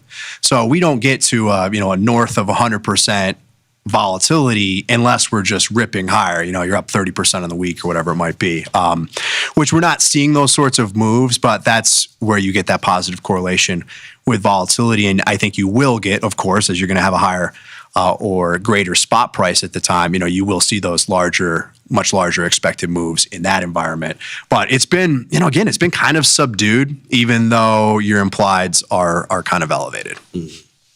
But that's a look at expected moves. Let's take a look at the next slide here. We've got relative value. Bitcoin dominance still hanging out about 60%. ETH's trading a lot better, though, versus Bitcoin. And we saw that on the first slide there in terms of the weekly performance. So that translates to this. That's the ETH BTC ratio. Got a bullish sign there in terms of price momentum. Seen that many, many times before, immediately gets slammed back down. Keep an eye on that, whether it holds. I think the thing to call out here is as you look outside of Bitcoin and look for trading opportunities relative to it. ETH, of course, is outperforming here short term. But then you look at, okay, do I allocate to Solana? Is there a trade there versus ETH? What this tells me right now is Solana is underperforming ETH. Doesn't mean that it will continue to, but given that it's somewhat structural here, I'm still looking at, going long ETH, going long Bitcoin versus, where's that next dollar going? Is it going into Solana? The setup isn't there for me personally, but Bitcoin and ETH definitely trading a bit better. Everything else, though, still kind of weak. But I do think you need to see that move really transpire in Bitcoin, and then you're going to see some catch up elsewhere. Yeah, I mean it's fragile to that point. I mean, I see the height of the day for Bitcoin was 74,750. So to your point, they decided to get short just a little bit right around that 75K level. And that seems to be an area, like you said, needs to break through there and probably see further strength to upward towards 80 before you really start to feel good about it. Yeah, and into these levels, some of these moves, at least previously over the last week or so, have been amplified by short liquidations that are getting closed out into those levels. And then all of a sudden you kind of reset back down towards 72, 73 as you take out the 74, 75 level. So we'll see if eventually we can push through there. But if we jump to the next slide, got some short-term correlations here. As we talked about, this has been somewhat resilient in terms of crypto versus other areas of the market. So you've got this short-term inverse correlation, pretty strong inverse correlation that's popped up here between Bitcoin and equities. So if you just look at the price action, of course, equities have been slipping lower. Bitcoin certainly preceded that in terms of its sell-off. And now Bitcoin is bouncing while there's still some weakness in equities. Less of a correlation as we go out farther in time there. Positive short-term correlation over the last few weeks with the dollar. Across most timeframes that we track here, there's been an inverse correlation with gold, of course, earlier in the year. Gold's been a significant outperformer. And then same thing, inverse correlation here, as we talked about that yield dynamic. When we look at TLT and the price there, inverse correlation between the price of TLT, the long-term Treasury bond ETF, and Bitcoin.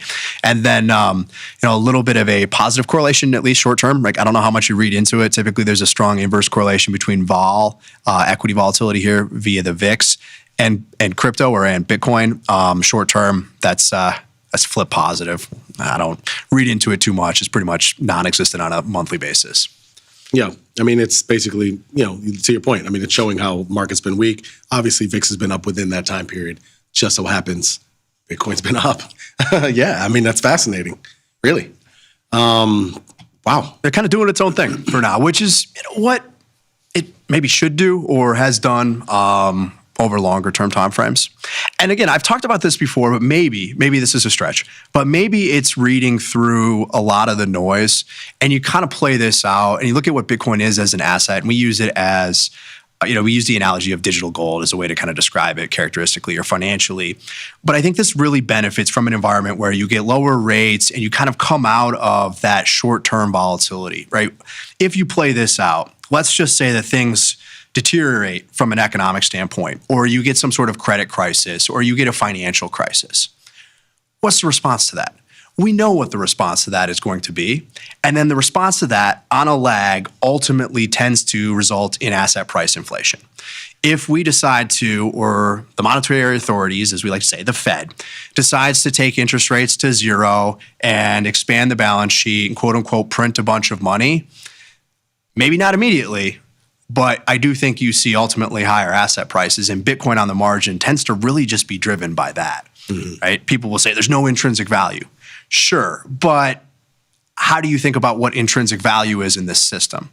Maybe not in the traditional sense that you look at this in terms of cash flows and there's some operating environment, but if this is a hedge to that dynamic that I'm describing, or this sits outside of the system, I think Michael Saylor has described it as a life raft to the system, then that's its intrinsic value, and it should be driven by currency debasement. And if currency debasement is a response to any sort of calamity in the markets, any sort of situation that we find ourselves in, because I do think it's a one-way street, then this should protect you, or it should have a little bit of a place in a portfolio on a long-term time horizon in that environment. It's true. I mean, I think the idea of the fact that it's doing its own thing is probably pretty good, especially in a market like this, because this tends to lead to what we've seen more recently tends to lead to a situational correlation to one, right? And things are all sort of down and not doing well. I think it's refreshing to see Bitcoin actually moving positive, and it's somewhere else people can put their money in times where equities are fairly nerve-wracking, for lack of a better word. Let's pull up the chart, because this totally makes sense of what you said. 3 weeks in a row, Bitcoin's been up. 3 weeks in a row, equities have been down. I mean, this is exactly what you're talking about. So it does seem as though people are kind of, look, you know me, I've been saying this for a while. There's not any bad news. It's just not any good news to push it higher. Yeah. But it seems as in the last 3 weeks, people have found reasons to sort of put a little bit of money back into Bitcoin for whatever reason. Yeah, I mean, I think it's, I wouldn't say it protects you necessarily, but it's not associated with what might be driving some of this downside in the markets, right? If we're worried about oil volatility and how that feeds through into consumer prices, the inflation dynamic, how it disrupts companies' operations or the global economy, and the response to that is to simply just paper over it, this is something that should benefit. I also want to be long gold in that environment, regardless of what kind of that week-to-week price action might look like longer term. I think that's a position that you want to have. But I think this is largely detached, at least short term, from those drivers. It's its own animal. It will absolutely get smashed lower because of volatility specific to that market or leverage specific to that market. But longer term tends to be driven by the liquidity dynamic. And so I think maybe you're seeing some of that, right? If it's maybe just temporary, we might see that there is really that correlation that's persistent in the event that you get a stronger bounce in equities, maybe less of a reason for some of those flows to go into crypto or into Bitcoin. But what we are seeing that you can measure is institutional flows 3 weeks in a row and 3 weeks to the upside here in terms of price performance. But 3 weeks in a row, we've seen net positive flows into all those ETF products. And that's mostly Bitcoin, some of it's in ETH. And so that has reversed from the persistent selling that we've seen. So it supports the market for now. And those investors, I believe, are somewhat sophisticated. I mean, I think it's longer term capital. There's a reason that people invest into this. And so you're starting to see those flows, which are, again, detached from some of the drivers here when we think about risk in the equity market. Folks, you can join us on the Tasty Live YouTube chat and ask questions, please. We got plenty of time here to address them and take a look around. We're going to look at a bunch of different things. We've been talking crypto, of course. Ryan's here, but he always trades a bunch of other things. We'll talk about that in a little bit. So please, you know the drill, ask questions. Of my own volition, Ryan, I decided to make a trade. Hell yeah. Earlier today in ETH. So I had a zebra in here for a while, and obviously it was throughout. I mean, honestly, well, this is a weekly chart, but it was, I'm pretty sure I had it most of January, all of February.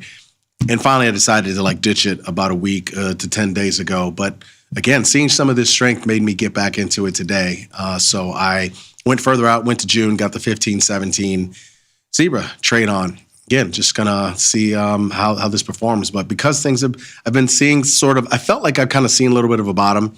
I felt like things are starting to look a little bit positive again. And again, your slides just sort of prove that. I decided to get long again, man. So we'll see what happens.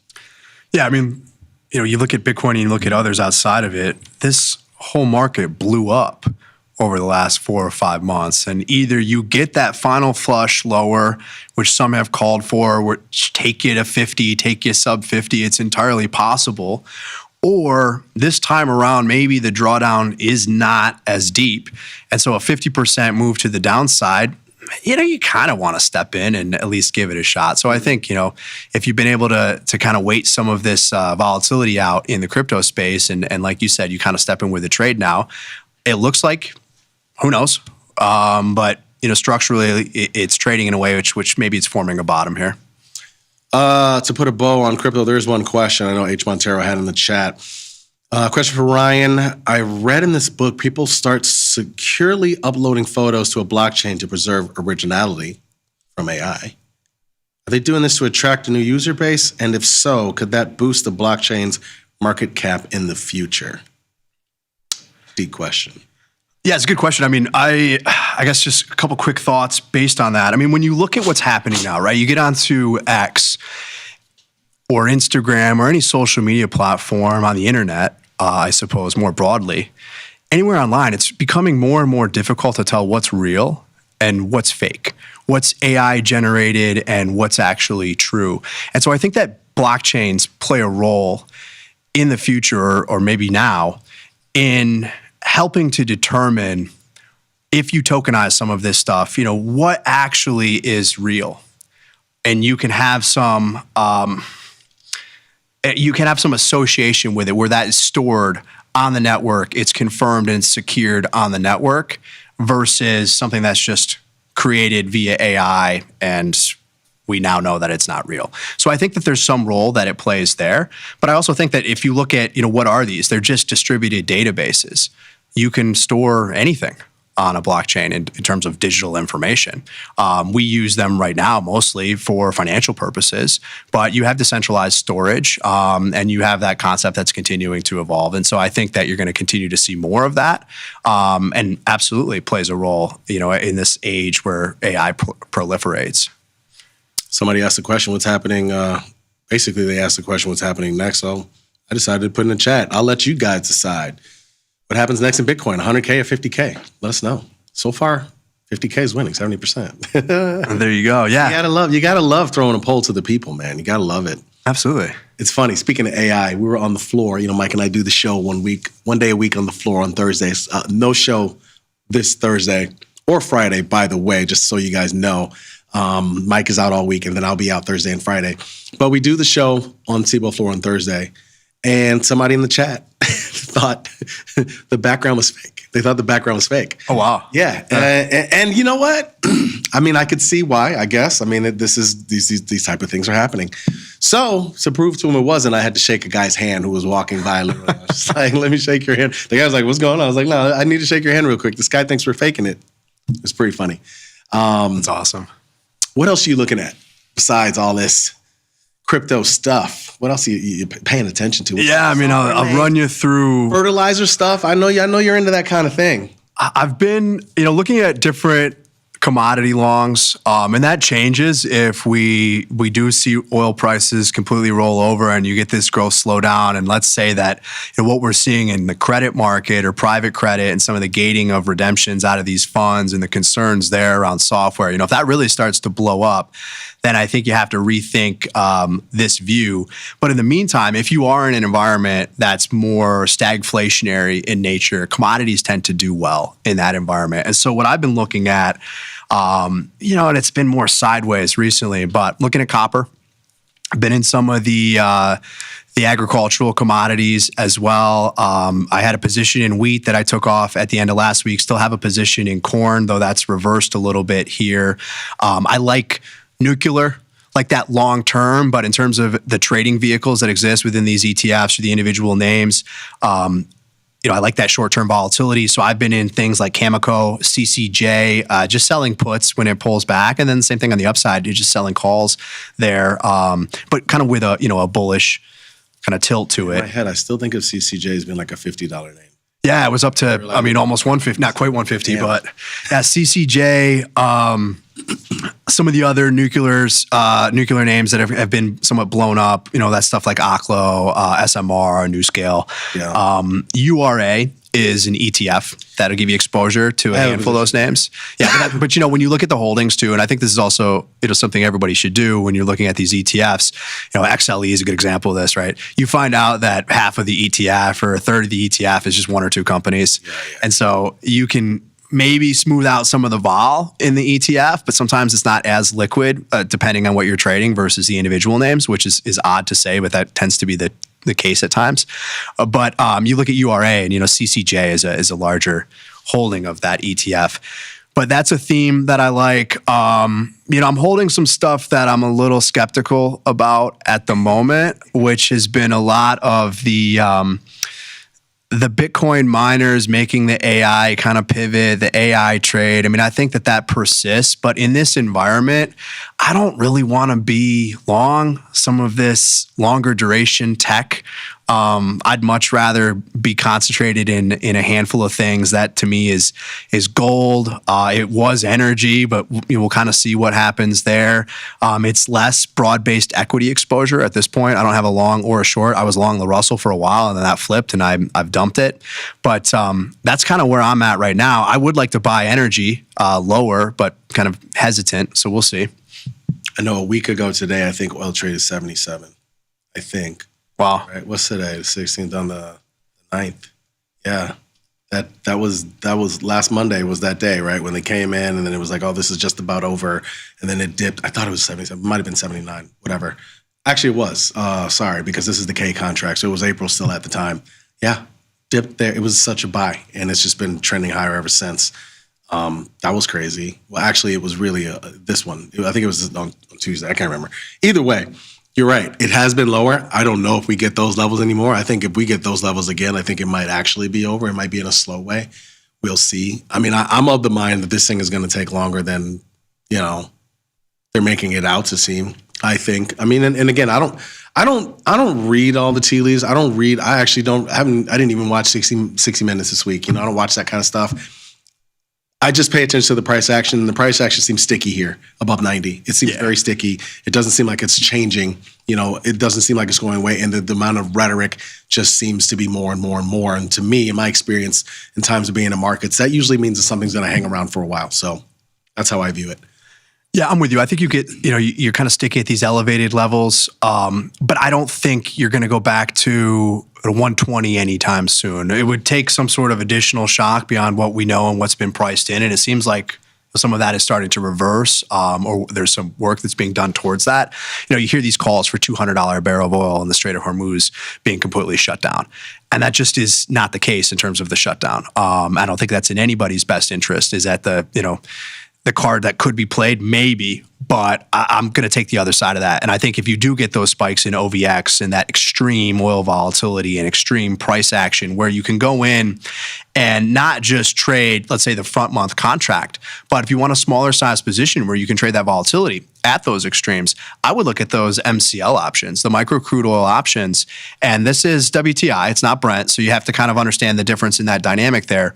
You might not see that same expression in WTI versus Brent, but if you get the opportunity to sell on a very, very short-term basis, and you did see this in precious metals when we had, a lot of the volatility that we were going through, but if you get the opportunity to sell 200%, 300% per strike vol in crude oil on like a weekly basis, I would sell that volatility, small, but I think that's an opportunity with OVX at 140.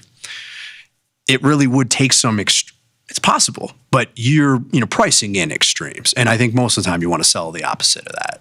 I agree. Yeah, as we look at this backwardation here, 95 in the front. That is still the J. I think that's going to expire really soon here, actually. Yeah. So essentially, the K is probably where all the volume is right now. As a matter of fact, let's go. CL J. Is it 26.6? Shoot. J. Oh, whoops. CLJ 26. Oh my God. CL J6, right? Is that what it is? There we go. 327K versus K6. 283. So I guess J is still kind of the front month to some degree. Still has the most of the volume, but it doesn't really matter. At this point, you probably want to be trading K. You don't want to get caught up with anything. And if you are in MCL and you are in the J contract, it does settle to cash, so at least know that. But yeah, this backwardation is pretty strong here. Somebody did ask about selling SLV calls. This is not backwardated, hasn't been in a while, just so you're aware. But the reason why I mentioned at the beginning of the show that oil vol is kind of the highest on the board and gold and silver, as a matter of fact, how high they were, they are not. Which, by the way, kind of weird that they're down today. Given that the dollar is down today too. It's kind of interesting, but I don't know. I would say that's not neither here nor there, but actually it's weird. Some of these correlations they've been changing constantly. All over the place. You know what I mean? Like it's a wild to see, but I am definitely pro selling silver vol here. I'm actually still this I guess is a good time to mention the things that I've done today. Only two things I've done today was I was long the 100 calendar in silver, April, May, long May, and close that out. I bought that for $270 originally. I'm down to $1.36, so lost half on that, but that's cool. The main position I've had in silver is short vol, which I'll show in a second, and then obviously I bought the ETH contract. Got a little 5-cent improvement on that, Ryan. I tried to buy it for $4.80, gave me $4.75. Thanks, guys. Beautiful. The main position I've had in here is short vol, and it's been in April, short the 70, short the 100, and short the 110. And my plan right now is to hold on to this. I was hoping that silver would have been up a little bit today. That way, at this point, I'm mostly just short this downside. I was hoping it would have been up to maybe 75 or so. I sold this, the price-wise, I essentially sold it like at this level, like 430 or something like that. So I'd like to close this whole thing, and I'm going to stay short. I actually want to go out to May at this point because I think silver vol is about to continue to come in. Even though it might move around more, I don't think it's going to move around as much as it has been. So I am definitely going to continue to stay short SLV. This has been a fantastic trade, and I'm not going to change up now. I'm going to keep it going. So for whoever asked that question, I like the idea of being short silver, and I'm going to continue to stay short SLV. We're hanging around 67.5 here, Ryan, in equities and ES. It just seems to be, it's totally the middle of the range. I don't think the news has really moved anything quite yet as of today.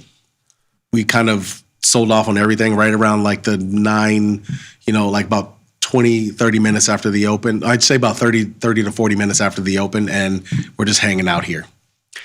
Yeah, there's a lot that could move this, of course, right? You have the war, you have the Trump, Xi Jinping potential summit, you have the U.S.-China trade talks ongoing. You've got some relevant economic data, but more so you have the Fed this week. You have option expiration. Yeah. And so there's a lot that could move us in, of course, in both directions. I think the theme here is probably for me that volatility is not going back into the teens immediately. You are getting that contraction off of those highs, that plus 30 level in the VIX. It's tough to sustain that unless there's just a barrage of negativity, real fundamental drivers. And we've kind of moved past that. Doesn't mean that you're not going to see some things flare up, of course, but I would expect that VIX probably hangs around 20, but wait till it gets down there, 19, whatever, and then you can kind of reload on some shorts. But I think there's just too much here for us to just automatically go back to smooth sailing. I think you're going to have wider swings. If you look at some of the data that a couple different outlets put out around dealer positioning, do they have a negative or positive gamma kind of position in the market? And then how do they hedge as a result, right? That can amplify volatility. It's been very negative from what I've read. So you have to kind of get used to, you could be up 2% and you could be right back down 2%. Yeah. And that 2% is actually the number I was just about to bring up. Through Thursday, which essentially is through the Fed meeting, we got 100 and let's call it 20 points, just a little, basically around 2% move expected for the week. Well, I should say, expected through the end of Thursday, which again, we got the meeting on Wednesday. Probably, maybe there's some movement. I don't even know what to think about this one, man. Yeah, I don't believe. I think I saw something where people were discussing whether there was going to be a hike coming soon. I suppose, depending on how persistent elevated oil prices were and the resulting inflation, might be the wrong move on the Fed's part there with everything else going on. Who am I to say? But I don't think you're going to see a cut, of course. That's not priced into the market. We'll see what they say. I believe, you look out a few more months here and there are still cuts priced in. But you go back a little ways and I think the market was kind of thinking, okay, this is smooth sailing. You're going to see the Fed continue to cut. Trump's banging the table on it. You have a new Fed chair that's coming. He's going to bend the knee. That might not be the case either. So we are in this kind of in between where I would just expect volatility. Yeah, pretty much. Thoughts on directions of SPX? You want to take a stab first? Yeah, like we've been said. For now, unless anything structurally changes, I think you're going to continue to see, some lower lows priced in terms of this range, right? The trend is broken down a little bit. Doesn't mean that it can't reverse, but you'd have to see a lot of other signs in the market signaling that. And so I think you want to be patient here. Wait till vol leaks a little bit lower. Personally, I'd look for the VIX around 20. I would look for a little bit more of an extension in this, we'll call it dead cat bounce in the S&P, and then I would be pretty tactical in where I would reload those shorts. It doesn't mean that you go in and you say, okay, let me just short the S&P 500. I know we're talking about that, but I might look at where have been the pockets of weakness. Maybe, you could see a flat kind of move to slightly higher, but you could see under the surface some sectors really not trade very well. That's been tech for the most part. So I might look to reload shorts on the tech side of things. That might be XLK, that might be names like Tesla or others that are high beta, but I would just wait for more of that bounce. That's my view until you start to see something change that. Yeah, it's pretty clear to me 6,700 is an inflection point right now. And SPX, and I think it's just honestly, whether it's SPX or whether it's futures, I mean, they both seem to be kind of in that same. Something seems to happen in that same area. As you can see, we're dancing around in SPX right now, and I think resistance is somewhere between 6,800 and 6,850, like strong resistance, honestly. So I have a decision in a way. I have these two iron condors that are expiring this week. I was really hoping between today and or tomorrow, I think I'm going to have to just kind of close these. It would be for damn near a scratch just to move on to further expiration until this changes. Because right now, I don't really want to hold these through expiration at all. I don't really feel good about. It's only $10 wide. I mean, both of them to the downside, but I don't necessarily feel great about them right now. The way things are lining up. I mean, who knows? Again, every Friday that we've gotten to, things haven't ended well. I damn sure don't want to deal with that come expiration. So I'm going to try and find a way to move these at some point, probably for a scratch, maybe a week out. Maybe, I don't know. I'd have to think catalyst-wise. I don't know if I want it around a jobs report. That doesn't seem like a good idea. Those don't seem to be heading in a good direction at all. And that's, around the corner here at the beginning of the month. I already got something for the quarterly.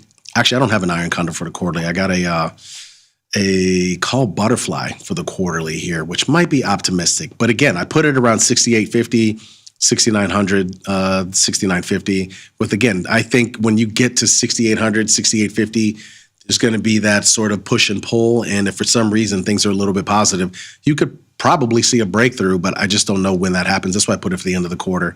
Maybe somehow or another it happens there. I don't know. But that's what I'm thinking about overall SPX. I mean, again, 6,700 is currently the inflection point for sure. Yeah, I mean, everywhere I look, it's just I'm somewhat hesitant, right? I'm not saying that you go all in bearish here, but I've definitely taken down personally some of my positions. I do not have as much risk on. I want to have a little bit more cash in the event there's some opportunities that show up. I think you want to be prepared for some bigger moves in short order. But I look at things, Jamal, like HYG. That broke down at the end of February. That's high yield credit. That's not trading very well. You're getting a complete reversal in rates here. And that can change, of course. Complete reversal in the dollar, breakdown in equities. There have been a couple bright spots that have been kind of driven by the headlines, which have been in energy and in the commodity space.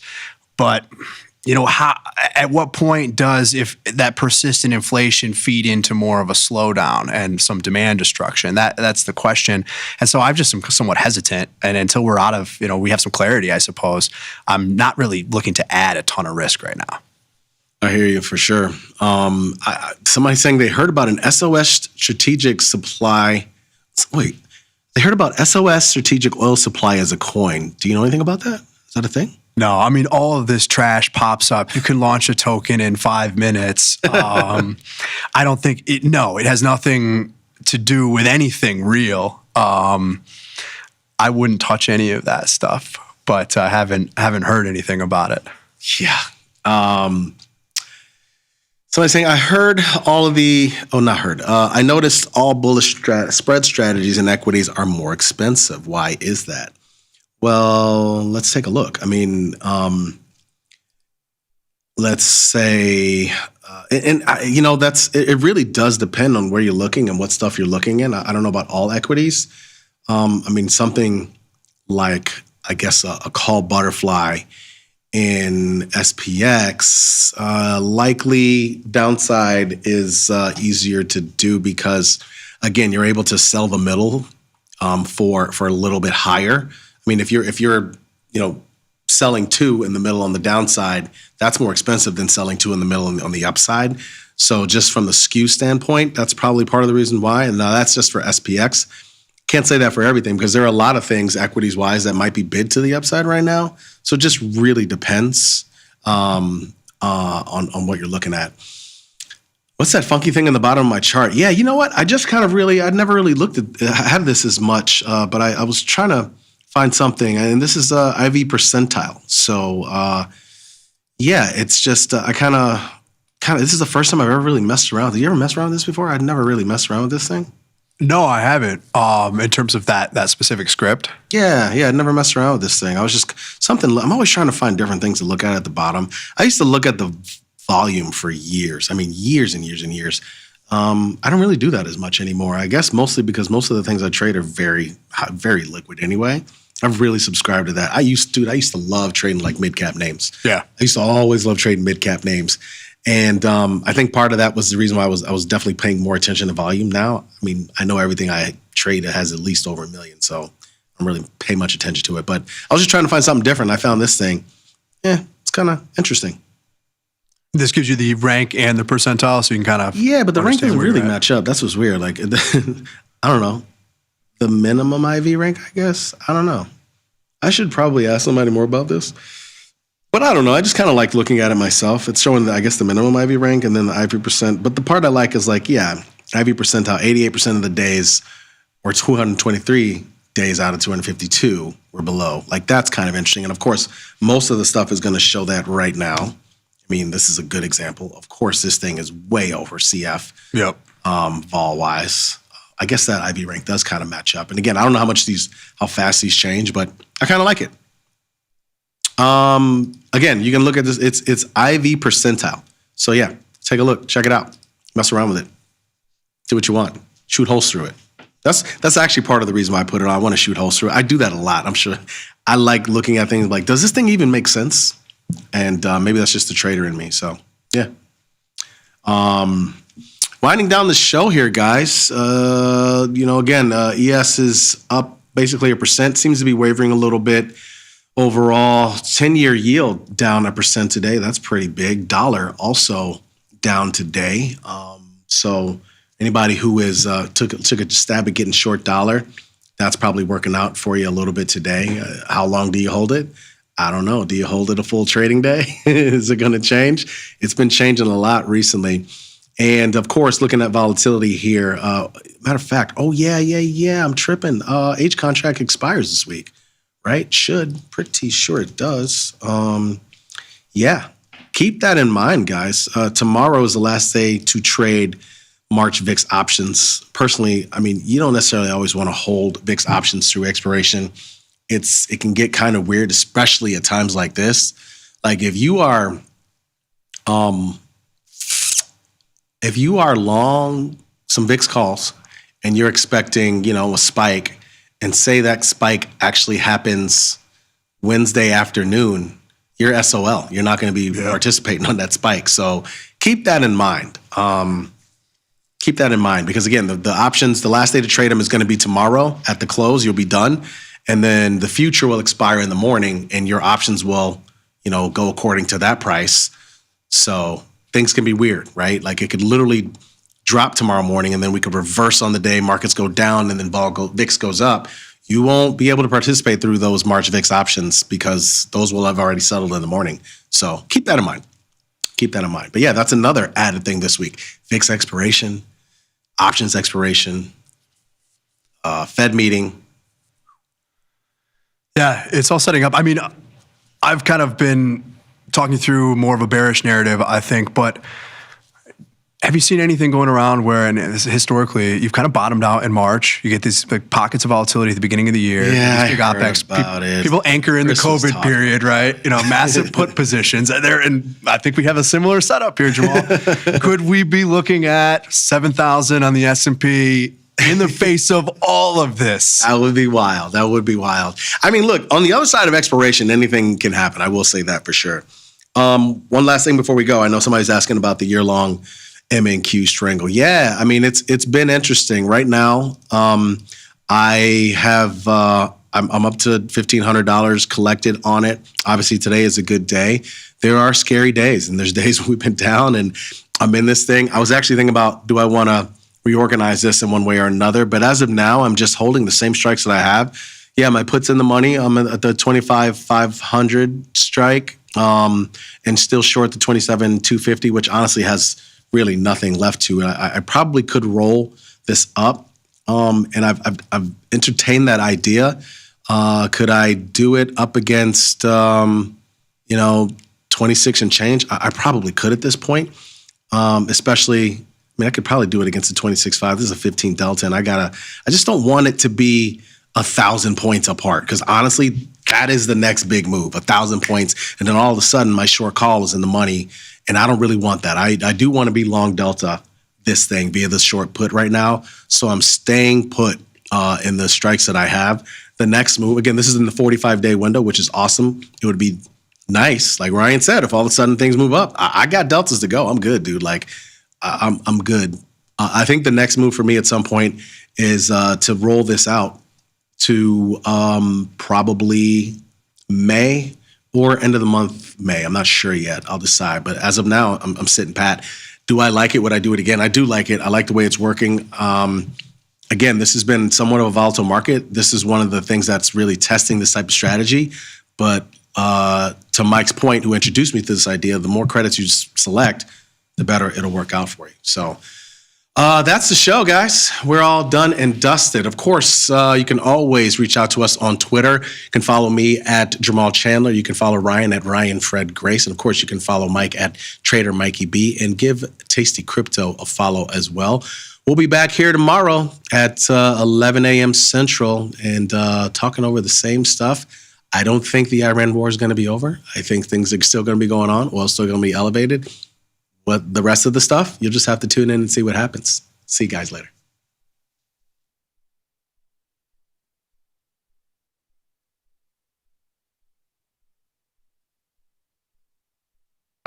The market doesn't stop. So why should you? Diversify your portfolio with stocks, options, futures, crypto, and more from Tasty Trade. Focus on the markets that matter to you. See the odds before you trade using curve analysis, IV rank, and more tools. Get industry insights that help you find your next trade right where you need it. Tasty Trade. Download today.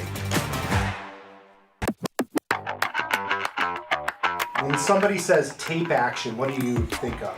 To me, tape action is a little bit of a historical term, because that's how they used to relay the different information for all the different underlyings that you could trade. They would share like the price, the volume. So it'd be a way for people to kind of get a gauge for different markets. But now I just kind of think of it as that little line of information on your screen when you're watching your financial news outlets and seeing what all the different products are currently trading for. What's a Johnny trader? A Johnny trader is defined as Nick Batista and myself. We are smaller traders, smaller accounts, mid-sized accounts where we can't sling anything we want. We can't do multiple contracts of anything we want. We are really defined to specific parameters in trading in a small way. So a Johnny trader is just someone that might be doing one lots, one contract here and there, or trading smaller price products.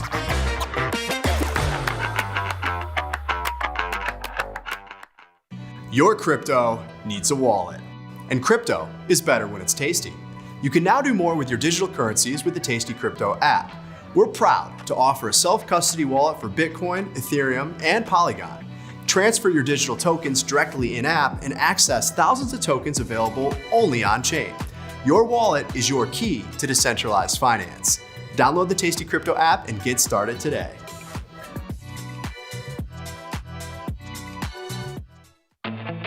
There's a beast in the financial world, and it's not the bull. If that's you, join us on Tasty Trade.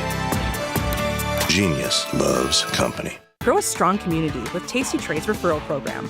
When your friend joins Tasty Trade, you'll both receive $100. As your community grows, you get more bonuses. Only at Tasty Trade.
What's going on, everybody, and welcome back to Risk and Reward. Happy Monday. It's a new week. It's a very green start to the week. Yep. We did not get the any crazy news over the weekend to send us into oblivion, which is good for everybody's retirement account. I'm a happy camper myself, being as long Delta as I am. I'm joined as always by my wonderful co-host, Errol. Errol, how are you feeling? What's going on? Doing well. I thought you were going to say it was a very white morning this morning, because I know when I woke up too, I was like, is that slush and sleet and snow coming down right now? When I woke up this morning, it absolutely was. So a little bit of snow into mid-March. Yeah. I walked in today and the lady was like, this is just disrespectful. So, no, with that being said, it's a good start to the week this week. A little bit of snow, a little bit of chilies, but it's all good. What about you? I know it may not be typical for you, but every morning's a white morning for me as soon as I look in the mirror, you know. Right. Every morning, one hour. Yeah, it's you know, there's some differentiation there. 100% of the time. Thank you. We just got snow, not out of nowhere. I mean, it was totally in the forecast. I'm so bad about looking more than like 12 hours ahead of the forecast. I need to know what I need to wear outside today. Yeah, absolutely. I don't really care about what's happening after that. And you're right. It was in the forecast, and this morning I still was like, oh wow. Yeah. You know, and I knew it was coming. So. I told you earlier, I opened my blackout curtains this morning when I got out of bed, and some expletives were uttered as I gathered that there was snow everywhere. It looked like spring was coming. I guess that groundhog knows his stuff. Oh, yeah. I think old Phil predicted 6 more weeks of winter this year. So a rare W year for him. He actually is wrong a lot more than he's right. It's kind of a contrarian indicator a lot of the time. St. Patrick's Day. Did you do anything this weekend? Went out on Saturday. Saw the Green River. Had a few drinks. Good time. I put actually I can explain this. I put a 4-leaf clover tattoo on my neck, like right here on my Adam's apple. Oh, is that what that is? And then that's exactly what. Yeah, no, that's why I have photographic proof that this tattoo was there. AI's getting crazy. It like stuck. Like it was a freaking real tattoo. I had to scrub at this thing to get it off. So now I have some. I didn't even notice that abrasions going on my neck here. Yeah, it does not feel good. It was very challenging to get off. Did not think about the fact that I had things to do the next day where I could not have a 4-leaf clover tattoo on my neck anymore. Whole situation. What about you? You do anything fun? Oh no, but I had just noticed. I didn't know it was a national holiday this weekend. I mean, we had people flying in, flying out. All the hotels in my surrounding area were booked up. So it seemed like it was a great time, though. Yeah, insanity. I have another 4-leaf clover tattoo that I'll just give away here. I was on your back? I was planning to throw it on my forehead tomorrow while we're on air. Yeah. But after how hard it was to get this one off, I don't think I'm gonna execute on that plan anymore, because I don't want to have to scrub at my forehead the way I had to scrub at my neck. Anyway, that's enough small talk. We can jump over into the Tasty platform here and take a look at what we got going on. It's a lot of green for me today. I'm very long Delta.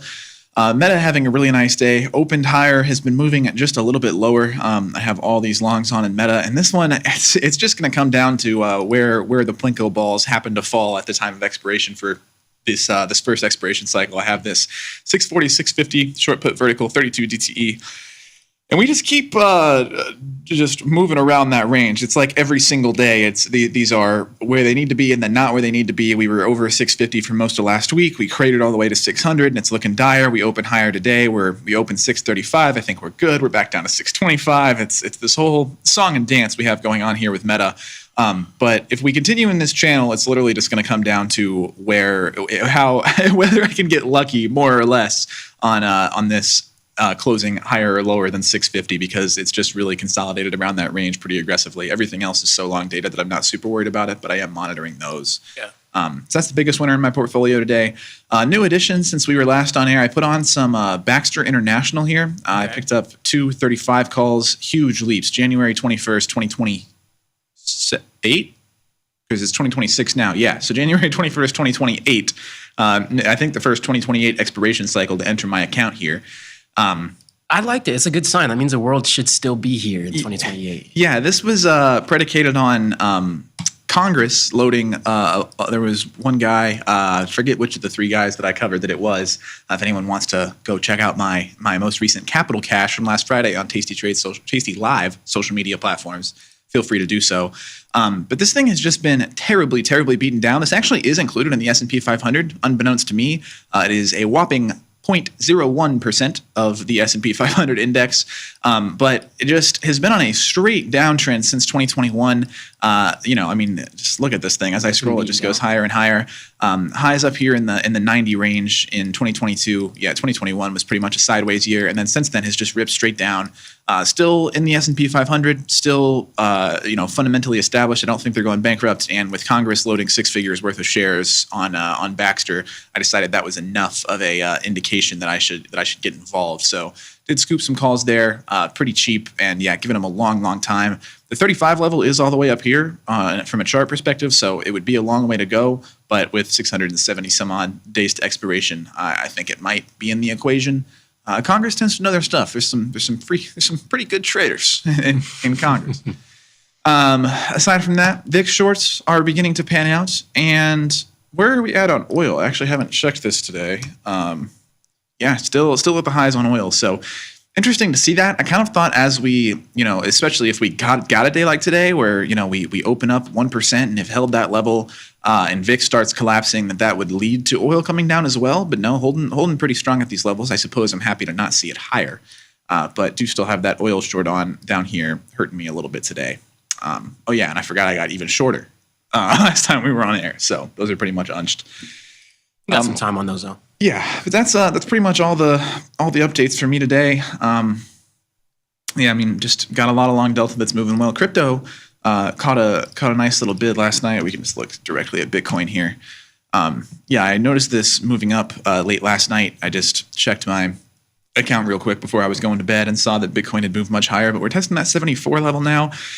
Maybe we can get over 75, start using that as a new resistance. I don't know. But this does seem to be a pretty decisive climb out of the lows here. So hopefully we will establish some new levels and begin to take the stairs back up on Bitcoin. It's been a little quiet in the crypto space, but it's nice to see a little bit of an uptick over there. Things are alive and well. I know it seems like the metals have really slowed down a little bit here too. Last I checked the metals, I think they were pretty much flat on the day, but a little bit of a pullback on the metals. Yeah, we can pop over and have a look. I think I'm still short silver actually. Hanging at 72 on SLV. Where is that? Right here. Needed under 75. Still got 60 DTE on this, but we have finally flipped green on this position. I suppose that happened Friday. It's coming in a little bit. Slightly red today, but just got pretty much just a waiting game now. Once we start to get inside 45 DTE, the theta will start to eat away at those, and this green bar will fill up, or that is the hope anyway. Yeah. What's going on, everybody in chat? Jared, Stan, too much delta. What does your skincare routine look like? Super nice skin. Oh, thank you. I just it's fairly simple. I have a yes, very, very, very nice. I use a CeraVe face wash, the green one. They have like all types of different stuff for your default type of skin. CeraVe face wash. I get out, and then I have a Vanna Cream facial moisturizer that I throw on before I go to bed at night. That's the full routine. Nothing too sophisticated. I like to keep it short and sweet. If you've lived in the Midwest long enough, you know you always get a fake spring and one more slap from the old man winter before we warm up. Yeah, I'm learning that the hard way here.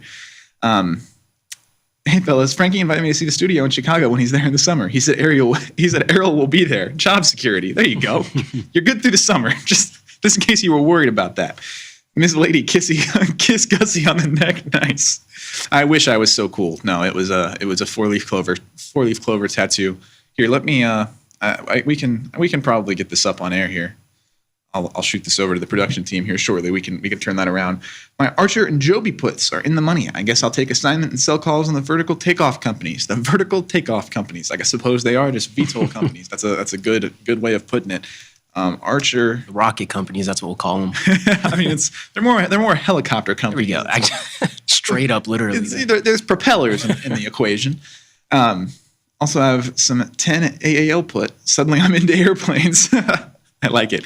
Yeah, sometimes you get a little kick. You know, you start feeling like you have a feel for a sector you don't usually dabble in too much.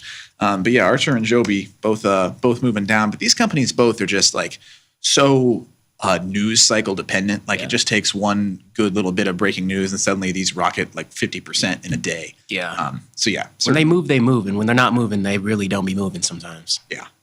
Lacking a lot of volatility. ETHA leaps are looking good. They are. ETHA, I got into those at the right time. That's actually green, unlike my IBIT, which are still very red, but there's so many of them and so long on them. I'm not super concerned about it at this time. But yeah, these ETHA puts more or less bottom ticked that. That was a good call, Jared. Happy we're involved. But yeah, that's pretty much it on my end. Philip Morris green. Got MicroStrategy cooking with the Bitcoin move. Cooking a little bit. Got these Broadcom longs on, which are getting a little bit dicey, but hoping that we can hold those levels. And then, yeah, let's talk about airlines. I still have these Frontier on, which look pretty freaking poor. Not going to lie to you. It's been a rough go at it here. I believe I bought these on this gap down. No, it had to be longer ago than that. These are daily candles. I know Circle is popping off a little bit. I think SNDK has kind of been in some of the headlines too. Yeah, I saw SanDisk was catching the bid for sure. Yeah, SanDisk. I think CF as well. I know Jamal and I touched on that one a little bit earlier. Yeah, SanDisk. I mean, what a story out of this company, man. Literally just last May, less than a year ago, we're at $30 a share, and now it's over $700. No, that looks healthy, right? That's healthy right there. Yeah, surely this is sustainable growth. Yeah. But yeah, if you're an employee at SanDisk with an employee stock package, all of a sudden start selling. It's like you doubled your salary in the last year. I mean, what would you do if you're an employee? You got in before this entire breakout. What are you doing at these levels? I would probably be looking to get out. I don't know. I mean, because it just comes down to like, I assume that you don't really change your distributions to an employee stock purchase program if that's what they have going on. So if you're thinking you're just still going to be buying anyway, it's like, why sell, I suppose? But also, I mean, yeah, from a stock market perspective, like, is this sustainable? Can we really hold these levels? Could there be higher highs? I mean, I certainly would have said the same thing here as we were starting the drawdown in the 250 to 200 range. So perhaps, maybe it's just SanDisk 2000, and that was the method all along. And I'm always curious about how some of the CEOs feel about being in that position too, because a lot of times, like even Mark Cuban to tell you, like even when they sold their companies, they didn't even expect it to get to that level of valuation. So I wonder if some of these CEOs are just like, I cannot believe we kept rising to these levels. And I wonder if these kind of moves surprise them. And I kind of wonder how they perceive things and adjust whenever their underlying does something like this, because there's no significant lows in sight. So, well, if you're a CEO holding stock, it becomes even more of a question mark, because if CEO sells, like that gets reported on, and that can hurt share price. For sure. Not necessarily selling shares from the inside, but like just more so, I wonder how that kind of changes their perspective and the structure and how they kind of just you always see that. If some CEO sells a few $1 million in stock, it's headlines. People hear about that. And shareholders are like, wait. Yeah, exactly. It can sway investor confidence a little bit. Sure. So yeah, if you're just some low level employee with $10,000 in stock, it might be, well, if it was $10,000 in stock, it's what, $350,000 in stock now. So and maybe at that point you're thinking about liquidating a little bit. But if you're somebody that's high ranking enough that you could legitimately hurt the share price by taking some profits, it's a trickier situation. Yeah, if you're low level and you have at least $10,000 worth of stock, and that's low level, right? And now you're sitting $350,000, whatever the case might be. I mean, hey, who knows what some of those guys are going to be doing in the next couple of years? Yeah. Insane move. And yeah, just good run for the semis in general here. Nvidia is up. Jensen has some kind of keynote speech later today. I'm sure he will say AI, Intel, Apple, Microsoft, AI, and it will go up 5%. So that's always a good position. Sounds to be about in. right. Yeah. And then that's not patched yet. No, I don't think bit of for juice. Nvidia, I don't think that's patched yet. Although maybe he'll give some comments on the there's this brewing tensions in Taiwan now. Okay. Obviously TSM, a very integral part of their supply chain. So I don't know how much that'll factor in, but TSM, in anticipation of this, has done a good job of diversifying out, and they got foundries all over the place now. So I don't know how much of a hit that'll really be. Nice. And then, Micron reports earnings later this week. They announced a partnership with NVIDIA earlier today or over the weekend. So they're taking a nice gap up here as well. Micron, quietly, amazing run here. This is a very similar chart action to what we were just talking about with SanDisk. I thought we were still looking at SanDisk. Yeah, it's not quite to the same degree, but Micron, just a year ago, we're at like the 90 level, and now we're at 450, smooth 500%. And they really have not been getting the love that they should until these recent peaks in the news cycle. So perhaps a little breakout on the bull flag here, if that's your thing, if you're into that sort of thing. 100%. Can you short MU today? Earnings on 318. Beat you to it, Soul Train. we're all over it. But yeah, I don't know. I don't think I'll be trading this into earnings now after this gap. Just creates a strange situation with the catalyst event coming up. Gaps are always scary. Getting long into a gap like this is always a scary prospect. I feel like now, did this just price in all the good that they possibly could have had during earnings? Maybe. How much better would earnings have to be now than, because if you're looking at this last week, say you look at this just a week ago today, you're thinking, okay, well, if they have a good earnings, maybe they jump to 450. But then now that they're at 450, it's like, okay, well, how much better do earnings have to be? They can't just be regular good. They must be excellent to get higher highs. So if you made me trade it into earnings, I would probably get short. But in the face of a 500% face ripper in the last year, I don't think it's ever something that I would want to get short. So probably just to stay away for me. Yippee, AI. Yep. I exit early many times and lose big profits, but this time we'll hold at least one future long contract for a long time. NQ, SPX, QQQ. Like it. No worries, Ranch. It's okay. You can come here anytime. Go night trade. Sleep time. Yeah, Sell puts to buy the dip. If you want penny stock up. Oh, up. I see what you're saying. Let's look. Look it up. And then after up, CF was another interesting one on the day. This is a penny stock. Delta Airlines own quite a bit of it. What is this? Up. Wheels Up Experience Incorporated. I'm not familiar. Sounds like air travel. I guess I'm not surprised. I don't know. I'm a sucker for a penny stock. Should I do it? It's at its lows. It's looking like it's at its what is that, year to date or 365? Yeah, let's we can pick up 100 shares of this. It's cheap. I mean, it's up. It's up. It must go up. It's wheels up. Yeah. Do it. If we gap up or go up over the next few weeks or whatever, you guys got to hit the chat talking about, yo, we up. We up. We up. We are up. We are up. Sold my long calls on MU. Got the pop pre-earnings. Runs another leg after earnings trade. I'll nibble long. Yeah. And especially if you got a little bit of house money to play with from already being long and taking those off. That's a good spot to be in. What'd you mention? CF? Yeah, CF. That was another volatile one today. I know we're pulling back on the day. As oil's kind of pulled back a little bit. But it's been really volatile. I don't know if this is something I'd necessarily be long and holding to the upside, but this is somewhere that a quick dip buy I don't think would be terrible. Something that we were talking about with Jamal earlier today, but it's volatile. IV rank is there, and it's at its highs. It's in play, no doubt. Yeah, interesting spot. I don't know. I mean, this is one where it's like, why not just take the direct exposure to oil? Yeah. But I don't know. It is attractive. Perhaps you could see a more aggressive fall off in this than oil if it's just up substantiated with oil. Sort of the same logic as MicroStrategy with Bitcoin, where it's like sort of a leverage vehicle because it's indirect. But obviously there's other complications as well when there's a core business. If you want to be short oil, maybe just short the oil. But yeah, that's pretty much the synopsis there. Pennies are working out okay. FIO, Resolute, having a good day, even though we have had a little bit of drawdown. Then what about a light? Where's that? Hurting. Holy cow. Hurting bad. That's bad. That's really bad. It'll be okay. It's It's going back to $20, guys. Don't worry about it. But yeah, now we have a fourth penny stock has entered the equation up. So we got some penny involvement going on here. Just need one of them to go to like $5. That is true. And I mean, that would be like that would cover every single one. Exactly. So. Just got to increase the surface area for the inevitable penny stock run in one of these. It must happen. Exactly. Natural gas is huge. Input for many fertilizers, not exactly a good thing. What is /NG up to? All right, yeah. Are fertilizers down right now? Is that a volatile industry? I was out at it's quite a run. Speaking of fertilizer, I was out at the park I think last Monday whenever it was a little bit warmer. Paris and I had went to run down to Millennium Park. It's a park where it's like super wide open space, and then you can kind of see the city in the background. You got the water over there. Yeah. So she's born and raised in Florida, so she had seen all the fertilizer on the ground. She goes, "What is all of this?" I was like, "It's a fertilizer. You mean like poop? Like they be doing that sometimes?" Like, absolutely. I was like, it fertilizes the ground.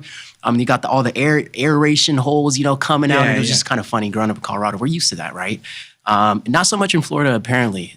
So speaking of fertilizer seems to be on the move, pulling back a little bit here. Yeah, when it's warm all year, and especially when you get as much rain as you do in Florida, it's like it doesn't take as 100%. much. But yeah, here when things freeze over, you got to give it a little love sometimes. You want that grass to be green. 100%. So much of Chicago, Illinois reminds me of growing up in Colorado. No joke. Just having the terrain and minus the mountains. But we'll leave that there. Yeah, definitely. Yeah, definitely reminds me of my time in Cincinnati as a kid. I mean, that's just also Midwest. Except somehow it's colder here. Yeah, which it's more north. I understand. If I hear one more, look, it's not called the Windy City because it's windy. I'm like, it might as well be. It's actually so windy. The politicians. Yeah. Like it's so windy out here. Though. Yeah, no, like, it is. I think they both fit the description. Yes, for sure. Up, great ticker. Good to see you guys. Good to see you too, Sergio. Happy you're here. Prices for storage has soared in the past few months. A 2 terabyte Samsung SSD went for $100 a couple months ago. Now it goes for $350. Yeah, it's insanity. I mean, it's just AI just driving all this. You need a lot of storage. You need a lot of processing power. You need a lot of graphics. Yeah. I mean, it's why CoreWeave has been doing so well, tied into all these things. I know it's logging another good day today. But yeah, I mean, it's why we saw this initial run and why it's kind of managed to hold these levels and looks to maybe be chasing higher again. It's just because it's storage. I mean, it's what they do. Cloud storage. They got their own data centers that you can basically rent. Cloud storage. If you got too much stuff to put it on the data centers. If you're offering storage solutions, it's a good time to be in business. 100%. Electrolytes. Reminds me of Gatorade. Gatorade's not trading. What companies? I think he's saying like fertilizer is like electrolytes. No, right. Separate conversation. Gatorade is owned by who again? I'm not sure. I forget. It's not Coca-Cola or something, is it? I don't think so. It's probably a large conglomerate like that. Yeah, maybe so. I know like Gatorade owns Propel. That's the thing. Oh, right. Propel fell off the face of this earth, and Propel was one of my favorites. Yeah, Propel was good stuff. It's got better electrolytes than Gatorade too. Gatorade, I've shared my thoughts on Gatorade before. If you want electrolytes, Gatorade is not what you should turn to. It's just, they just put a sprinkle of sodium in there, and then they say it's more hydrating than water. And it's like, well, technically, yeah, it's 5% more hydrating than water. Get you a body armor if you want some. That's valid. I wasn't a fan of them right away, but that coconut water grew on me. Yeah, the body armor, they got so many flavors. Yeah, I can't. There's got to be something that you like. I have lots of the little body armor powders in my house. I'm constantly throwing those things together. Still searching for the time machine at Costco. Still searching for the time machine, Costco. Milk is better than Gatorade. I believe that. As a big milk drinker myself, I'm always pro milk conversation. This is the last person you guys want to get a milk opinion on. This is biased to the T. This man supports half of the milk's revenue. Or the industry, half of the industry's revenue. I'm telling you. I should be This long man milk. lobbies. This man is behind the Got Milk poster. I basically do. Yes, I could be a Fairlife ambassador at this point. I know their headquarters is right here in Chicago. I've been wanting to go there and be like, can I have a tour? But the thing about this conversation right now is the fact that it seems like we're exaggerating, but I don't actually think we're exaggerating enough. Oh yeah, no. That's like they don't. I'm so serious. Yeah, it's like I do like. This is the milkman. Yeah, I do. Half gallon of milk a day, thereabouts. Like 4 gallons a week. I'm running through single handedly. Chocolate, regular, love it. No love strawberries, crazy. No strawberry. Right? That's crazy. Strawberry, it's got like that. Like, I might be able to put down a gallon a day if it was strawberry. It always tastes a little like artificial to me. Like it's kind of got that like. I mean, I guess it is a little artificial. I'm not a big fan of like the fake strawberry type. Yeah. I don't know. Would you prefer the strawberry syrup or powder? If you had chocolate milk, would you prefer the chocolate syrup or chocolate powder? Oh no, definitely. I want it built in. I'm not making it. Okay. Somebody else gotta compile it. I suppose if I had to do it, I would. I don't know. I guess I would lean towards the syrup just because there's no like clumping risk. Valid. But yeah, no, I buy prefab chocolate milk. I meant to throw some respect on your milk game. My bad. Anyway, dang, we're almost at our time here. Because there aren't strawberry cows. Yeah, that's a good point. That's a good point from the production team.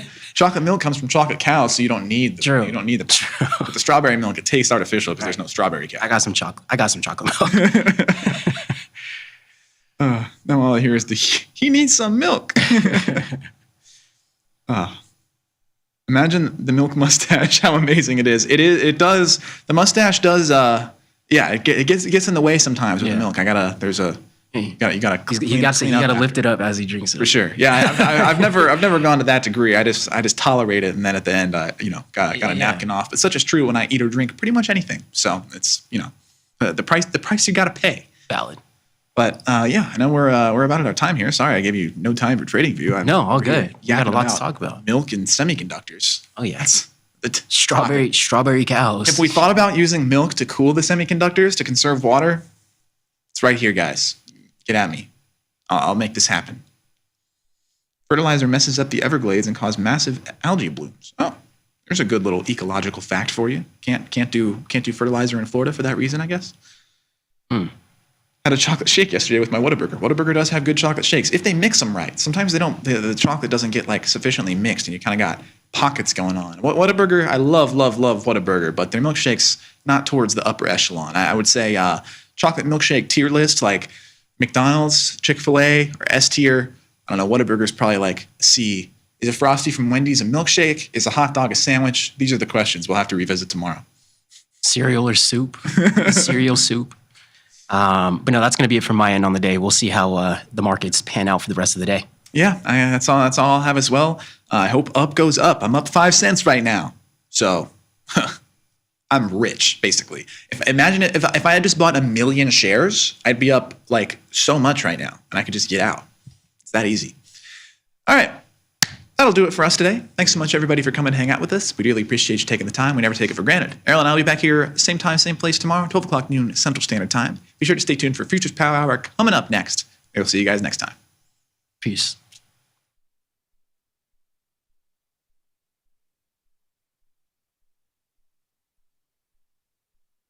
We wanted to call in because recently, some traders may have known there was some crazy activity in the SPX, and for some reason they were stopped out 200 or 300%. And what happened, unbeknownst to us, is the trade desk just emailed us and said these trades have been busted, and you're not going to have to pay it. It saved us about $10,000. And then Marty calls us this morning and says, I just want to explain to you guys what a trade bust is. When you really get down into the nitty gritty and you're in the foxhole and things are going bad, when you can reach out to the trade desk and you talk to someone that you've spoken with before who understands your account and the way you trade, that is a feature of Tasty Trade, which I think you guys need to emphasize more, because it certainly has meant a lot to us. It saved us a lot of money, and it's taught us how to trade a lot better, and that's really helped a lot. Well, thank you. This was not a paid, you're not getting paid for this advertisement.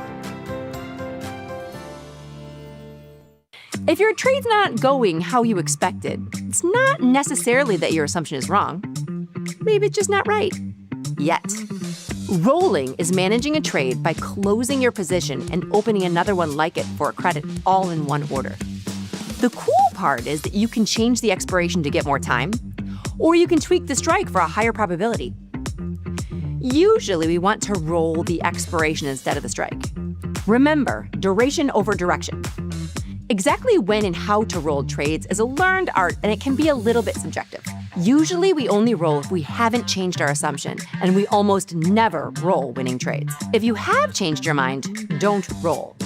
Instead, you probably want to close it if it has undefined risk, or just let the probabilities play out if it has defined risk.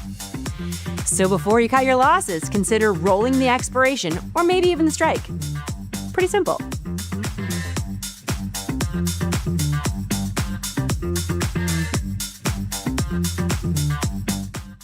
We built Tasty Trade's web platform for today's traders. Drill into data, find opportunity, and track the action with hundreds of indicators. Fund your account and start trading right in the app. Join the club. Tasty Trade. Grow a strong community with Tasty Trade's referral program. When your friend joins Tasty Trade, you'll both receive $100. As your community grows, you get more bonuses. Only at Tasty Trade. Tasty Trade has crypto, and you can trade with zero commissions: Bitcoin, Ethereum, Litecoin, and more. Diversify in one place. Crypto, we got it, we get it.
Thomas, we are back. It is now Monday, March 16th, 2026.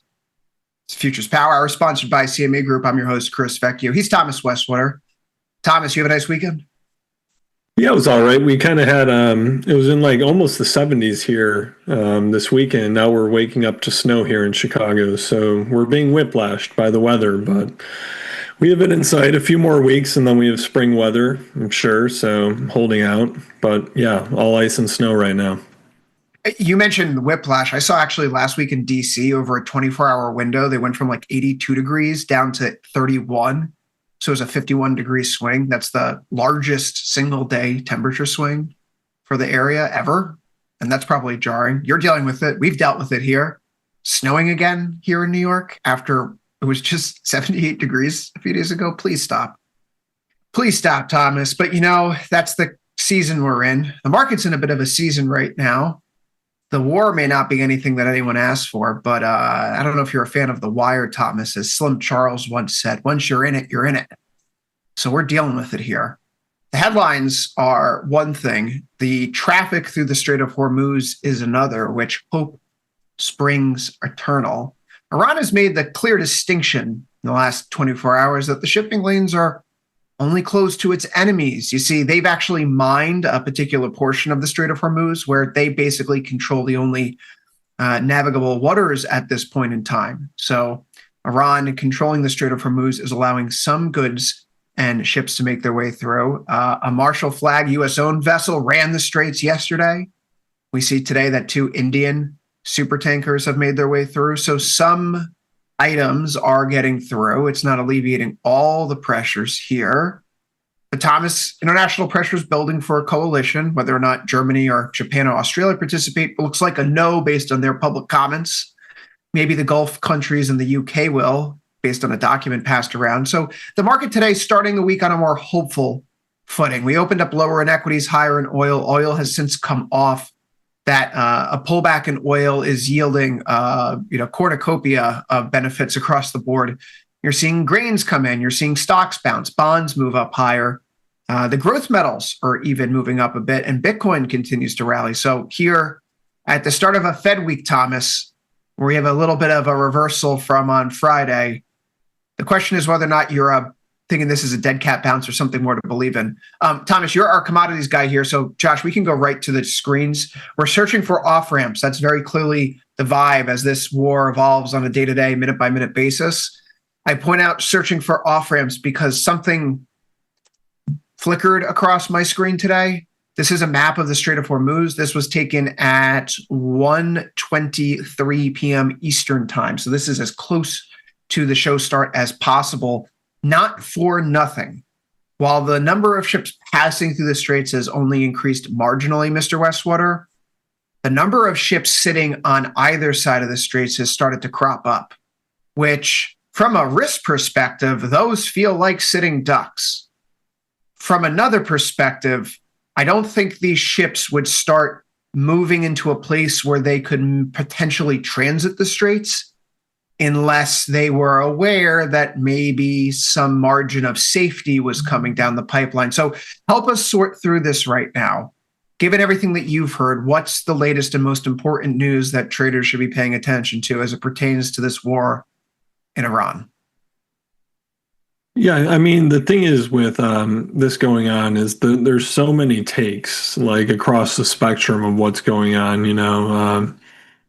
Everyone has their opinion, and it's kind of a time where it's hard to decipher through everything, you know. Like you said, there's a few ships getting through. Iran now saying they'll allow ships through besides for the U.S. and Israel there. Israel, I don't think they transit much oil through the Strait of Hormuz last time I checked. Yeah, I mean, there's a lot of ships waiting. The traffic is reduced. I mean, the market seems a little more hopeful now. Crude's down about 3.5%. So we've had the weekend to digest a lot of stuff, and now we have plans of a multi-nation coalition of protecting these ships or escorting them through. Really, I think we're still, from what I'm seeing, a couple weeks away from that actually being able to be in place. So you probably see more and more ships kind of limp through there. Maybe the traffic goes up a little bit, but right now I think it's still the market is going to be forward looking. So if it looks like, you know, some kind of escort or, you know, some kind of backroom deal with Iran to where there's more confidence to these ships start getting through more and more to the day, I think we can kind of look up a little bit right now in the way things are going. But yeah, I mean, it's you could speculate all day on what's going to happen, but I mean, military geopolitical events, they could change on a dime. So I wouldn't be surprised if something turns around really quickly on this. Yeah, the Trump administration here is, you know, saying that they didn't. You say talk about the conflicting narratives. That's one of the reasons why I'm trying to just watch the traffic data. Because if you get caught up in what the administration's saying, or you're listening to what European nations are saying, or critics here in the United States are saying, or even the Iranian government through their Lego movies are saying, you're probably going to get conflicting signals. So here's what President Trump had to say this afternoon about the Strait of Hormuz and this closure. Quote, "I knew about the Strait, that it would be a weapon, which I predicted a long time ago. I predicted all this stuff. You guys were very generous in that I predicted all of it. I predicted Osama bin Laden would knock out the World Trade Center. I made that prediction a year before he did. I said, you better get him. Okay, this has nothing to do with oil. So I guess this latest comment here on the Straits from OSINT Defender went off the rails. That has been kind of the vibe today, Thomas, which is why I say this episode's searching for off-ramps. Because it seems to me, the president's very much in weaving mode throughout his various public appearances today. And the pressure to get NATO to act, to get allies to act, to get the Gulf states to act, it feels like it's never been higher. This isn't usually how Trump behaves, so to speak.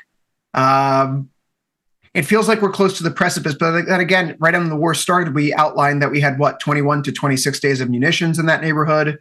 You had oil that would be fully shut in around 3 weeks or so. We're 2 weeks in. 3 weeks is around the corner. So it feels like if there's a chance for de-escalation, this is the window with which Trump may try to, thread that needle as it were. Yeah, I mean, I think it's important to watch his tweets, his truths. Of course, as always, it is in the market. Really, I think the pressure behind the scenes is on making sure that some kind of armada can escort these ships through. But what does that say about the war? Do they expect this to extend out the next few weeks? Really, it's hard to say, but high energy prices are a political headache, no matter what causes them, and it's going to be, as we get closer to November, I think, more and more pressure to do something, especially if this extends out more than a few weeks. There's been chatter in the news today that U.S. officials are telling European allies that this could extend into September, which, again, there was a report a few weeks ago where we saw, Thomas, I asked you, CENTCOM was putting in a request for, 100 additional support units to be relocated to the Tampa, Florida area with a requisition request for through September. And you mentioned that maybe it was real, maybe they were overshooting and hoping they got like 3 months instead of 6 because, it's hard to get the support you need when there's things like this going around the globe. Resources, personnel are slim. But nevertheless, if you're seeing U.S. officials in the news saying this could last until September, probably not at the current cadence, probably in a different type of manner. Maybe the fighting slows down because, again, the munitions are the reality on the ground here. The S&P, though, today, the NASDAQ, the Russell, the Dow Jones, they're looking at the news and, more importantly, weaving aside, they're watching the ships weave their way through the straits, and the fact that those numbers are starting to go back up a little bit more, it is helping us regain some footing right now. So a higher low at the start of this week than we did last week. I see a little bit of a consolidation coming together down here, Thomas, a triangle of sorts, which is fun given the Fed week, meaning perhaps we actually have a bottom chance, perhaps we have a chance at major continuation. But a lot of back and forth the next 48 hours should not surprise anyone. Yeah, it's almost weird that I almost forgot it was a Fed week, with everything else going on. A lot of things have been washed to the back, and we got the dot plot. I think that's probably the most important thing to look for. But of course, no rate cut is going to come this meeting. Be a big surprise if it did, but I'm kind of, you could say it's a dead cat bounce, but the higher low is encouraging. Really, I mean, I think, at this point, though, we need some kind of catalyst to kind of get some momentum. I don't know if I'm going to add to my positions here. I'm a little long IWM. I'm long a couple single stocks. I'm long an MES contract via short put spread. I don't know if I'm going to get any more bold up here. I think I'm already positioned, pretty good for a rally. I don't want to overextend myself, especially given the circumstances. I don't know. I think this could fall apart easily, though, on the other hand. I want to be cautious. That's why I'm not adding to my position. So very headline-driven market, and I don't know. I just don't want to get too bold up. Last week, at the end of last week, when we started to make a move down through the swing low on March 3rd here and started diving back down towards the lows, I was looking to see a market that could sell off a little bit more myself and started sizing up a trade for the 66.25, 65.75 long put spread. There's only 4 days left to go here, and given the Fed around the corner, I'm keen on holding this as some potential downside protection, Thomas. I still have the directionally neutral plays on here with the short iron condors in SPX, or rather ES futures. That still seems like an extremely reasonable course of action, even with today's bounce and the volatility coming in. Looking at some of the strikes around 45 days to expiration, the market's going to give you things out towards 73.50, towards 6,100, 6,200, where you can size up a very typical 60-ish plus probability of profit. And, while it's closer to 5 to 1 rather than a 4 to 1, these are very, very wide strikes right now. And so the volatility is there, and expecting a market to churn perhaps still in this range that we've been in since September, despite being closer to the bottom of the range than the top of the range. Given all the available information we have in front of us at present time, that still feels like an appropriate way to approach things. So a few layers here, right? I like my downside protection, even though today it's moving against me and watching some profits disappear. On the other hand, sideways markets are chopping around and grinding, which is ultimately what I want to do, given the heavier weighting and bias that I have towards that on the book. I'm just not sure we're going to be out of the clear with the Fed, because all of a sudden this Fed meeting on Wednesday, it has a whole different level of importance to it. I mean, Thomas, prior to Iran, were you caring that much what the Fed was going to say in its economic projections or in this meeting at all?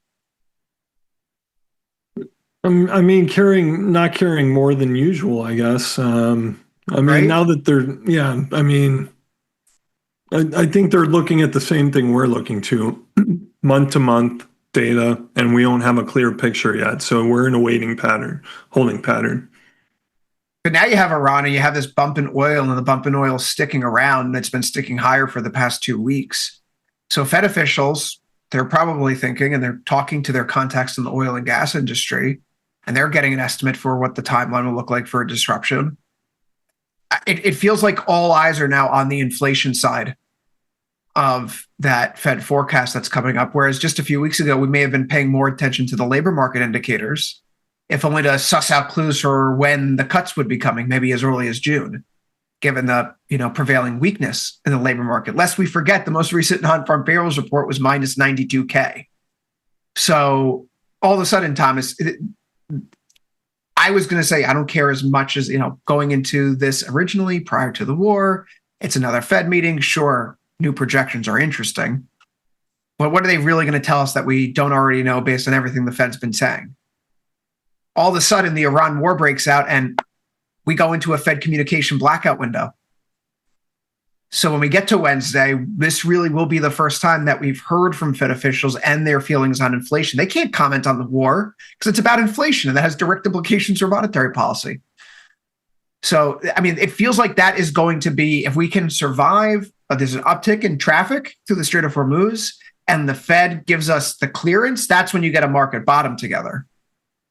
But before Wednesday, I can't buy any sort of this bounce, knowing the Fed is probably going to give us a pushback timeline for when the cuts come and indicate a high degree of uncertainty over inflation, if only because of lessons learned from 2022, where they underestimated the inflation impact in oil's rise early on. Yeah, I mean, this gives them, just push it back, say we need more time to assess the impacts now for energy to work its way through the market. Because even if the war ends today, right, there's still been a disruption to energy markets, right? It just won't go back right away. It'll still take a few weeks because all those the backlogs, tankers have to get through, pipelines have been diverted. There's impacts that, last at least a few weeks, maybe even more, from this happening. So, yeah, this Fed meeting, I don't know. I'm going to, of course, be watching the headlines, see what Powell says. I'm sure he'll get questions on oil, energy, everything like that. But I don't see anything like a bullish catalyst they could give or something that Powell says. I think that has to come from somewhere else. I think it's going to have to come from somewhere else too, Thomas. I'm looking at the market right now and seeing, where we think reasonably this thing could go. Over the next 4 days through Friday's close, 6,600 or 6,900, right? Staying within there, perhaps 62% chance. If we were to do something like a reverse iron fly in this scenario, say like the market's going to move, it's not going to stay pinned near 6,750, it's going to go up or down. What are the chances that we hit one of our short strikes? That's really the market, though, that we have to be prepared for. And we have to be willing to be nimble in this environment, which is why I'm thinking if we can find ourselves on both, not just a price perspective, Thomas, because getting north of 67.60 here prior to the Fed, I mean, who cares? I don't buy it. I won't believe it. The market could keep going up. Today could be the low, and it could go up and it'll go up there Wednesday. And I would have said, I didn't believe it. I should have believed it. I didn't believe it because of the Fed. But we have the swing low here from the third. Once we break through it, you could see 67.70. It's been a bit of support, congestion, and support, and then resistance a few times. This is just an hourly time frame, so rather micro technical structure here. But you get through 67.70, And now it's Wednesday afternoon and Thursday morning. And this is a market that looks like it may have gone through a bit of the storm, the eye of the storm. It survived the bigger problems. And it has some of the small tenets in place to suggest a turn may be developing where you're not going to catch the exact low, but then resizing positions to say, instead of looking for 66.25 to come into play, let's rejigger this. Let's look for a return to 69.50. We'll keep the short iron condors on because we're not going to break out of the range. But instead of inside and down, we need to be a little bit of inside and up. And I have a game plan here in ES. I'm going to try to avoid getting sucked into the headlines or Trump's weaving because it's a lot of noise and there's not much signal right now. The signal is the traffic through the Strait of Hormuz and the Fed's inflation projection.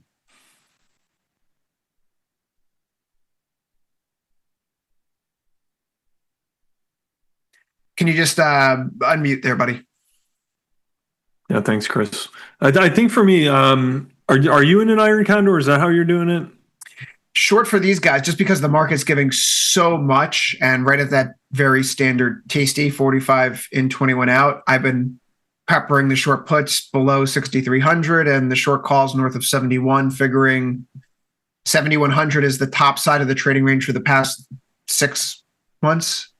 I don't think we're going to be getting through 7,100 anytime soon. I would be shocked to find us there on the other side of a Iran war relief rally because we still have the AI apocalypse and private credit issues percolating in the background.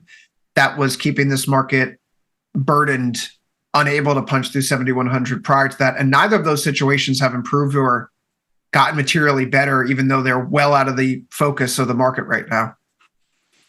Yeah, I think on a day like today, I've been looking at maybe adding a short call spread, kind of turning my short put spread into an iron condor position. Volatility, it's come in, but there's still juice there. I think if there's anything I do, I might do that to kind of try and make myself a little more neutral directionally, and just a little more kind of, if we continue to see vol go down, I'll benefit from that. That might be the only thing I'm thinking about adding today in my equity positions. 7,100, 7,200 short call spread right now, 72% probability of profit, risking 4,100 for $850 there, Thomas. That's in the ESM6 contract, which is now the active contract on the platform. To punch through there, 7,100, right? We could probably even take this in. You could probably go 7,000, 7,050, find a little bit of a better risk to reward. The point is right now the market's offering you some decent volatility still, even though the IVRs are no longer in the high 40s. We do see that you can sell some call spreads right around the highs that we are having difficulty punching through and get a decent trade opportunity there. So the S&P, is this a dead cat bounce or has a corner been turned? The NASDAQ is bouncing from downside range support today. It hasn't really cleared anything. It's still below its 1 week moving average, which is below the 1 month, which is below the 50. The Russell, similar story, ran up through the 1 week earlier, Thomas, but over the course of the day, it's been a steady erosion. We've come back in only up 1% now or so and back below the 1 week. So yeah, these are bounces to start the week. We had a bounce last Monday to start the week, and then it was just drip, drab, lower.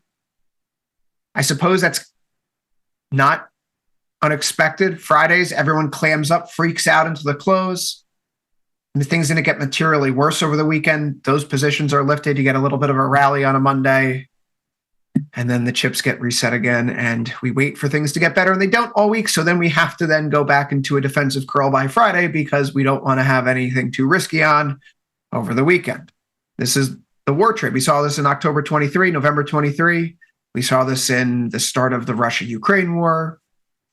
This is just generally how these things work out. So I'm not getting too bought into this bounce today, Thomas.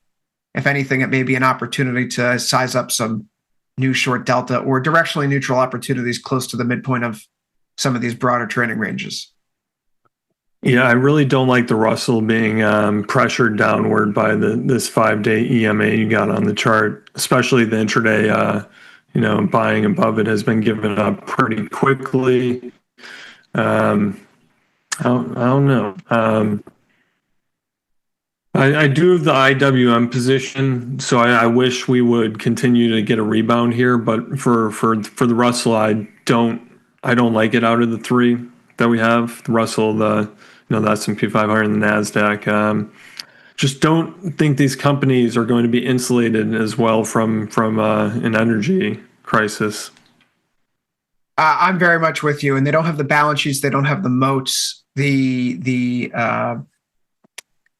Perhaps the main driver right now, as it was in 2022, and this was already happening because of what was going on in AI. But Josh Brown, over at the Compound, I think he's with Ritholtz Wealth Management still. He said on a podcast recently that the number one defining feature for companies in this environment is predictability of cash flows, right? I mean, you look at a company like Apple, they have the margins, they have the customer base. No one is worried about Apple going out of business next year because of AI, right? If they haven't done much with AI, maybe that's a benefit, but like there's a predictability there, there's a reliability there. Or at the small caps, the mid caps, input costs change, supply chains change. They have a very different set of circumstances, much less sticky customer bases. So in the Russell, Thomas, last week we were looking at what short iron condor positions could be like. We do see 2750 up to 2800 gives you highs back in January.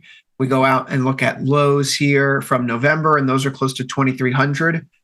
The Russell has been the most sensitive to all of this on both ends, for good reason or for bad. So it feels like if we're going to give slack on either side, it would probably be slack to the downside. Just give it a little bit more breathing room. But even so, going out to the one standard deviation move here at 66% probability of profit still yields roughly a 3-to-1 risk to reward. And I think we got to take it. It's still a 40 IVR. Maybe, just maybe, Thomas, we find an off ramp. Everyone gets to save face. I don't know. What I do know, though, is that volatility is high enough that we could sell out 250 points in either end from where we are on the Russell. And given that it's trading at 250, 10% move in either direction, I'll take those odds over the next 45 days. Are you watching any earnings this week? And I think FedEx, usually not an important one to me, but I'm curious to see what they say on shipping and everything like that. Yeah, that is the point to make, right? What is, like so many of these other companies throughout February, it really wasn't the EPS that mattered. It was more about the guidance. We want to know how you're handling this new world order of AI. Will the earnings still be there?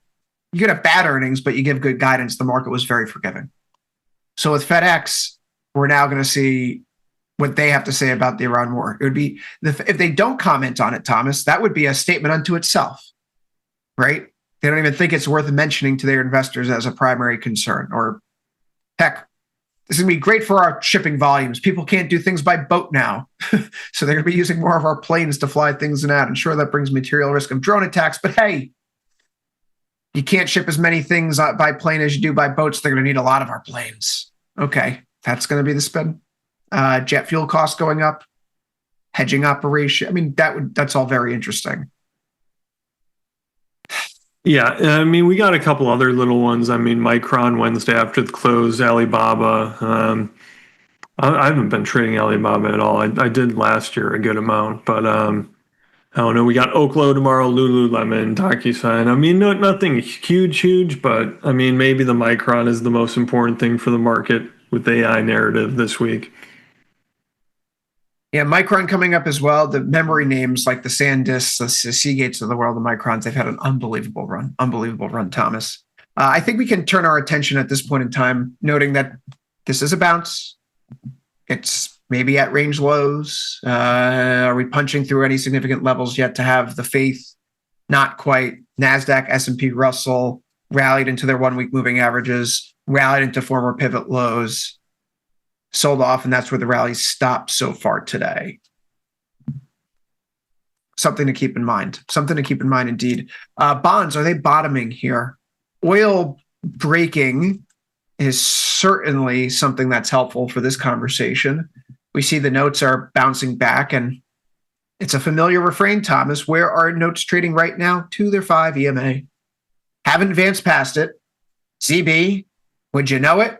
5 EMA today is 114 and 21 ticks. The high for today is 114 and 21 ticks. So there is the impulse of price action over the past week. Directionally, is that still being respected? In many ways, yes, despite today's rally across a number of different asset classes. It's one of those little signs in reading the tape that makes me a little bit, I don't think this is over just yet. How do you feel about it, Thomas? Yeah, I mean, there's this bounce, right at the support or almost right there. I have a position in ZN. I kind of tried to do a short put spread at 111.5, 112 for April 24. So 39 days. I just don't know how confident I feel. Obviously, I was confident enough to put the trade on, Chris, but right now this bounce is nice here today, but we need more. And, of course, it's going to be dictated a lot by what's happening in Iran, energy, even more so along the long end of the curve with the inflation expectations. I'm going to keep it on for now. I think I got still plenty of duration to kind of assess where we're going. So maybe I'll think about the position again later this week.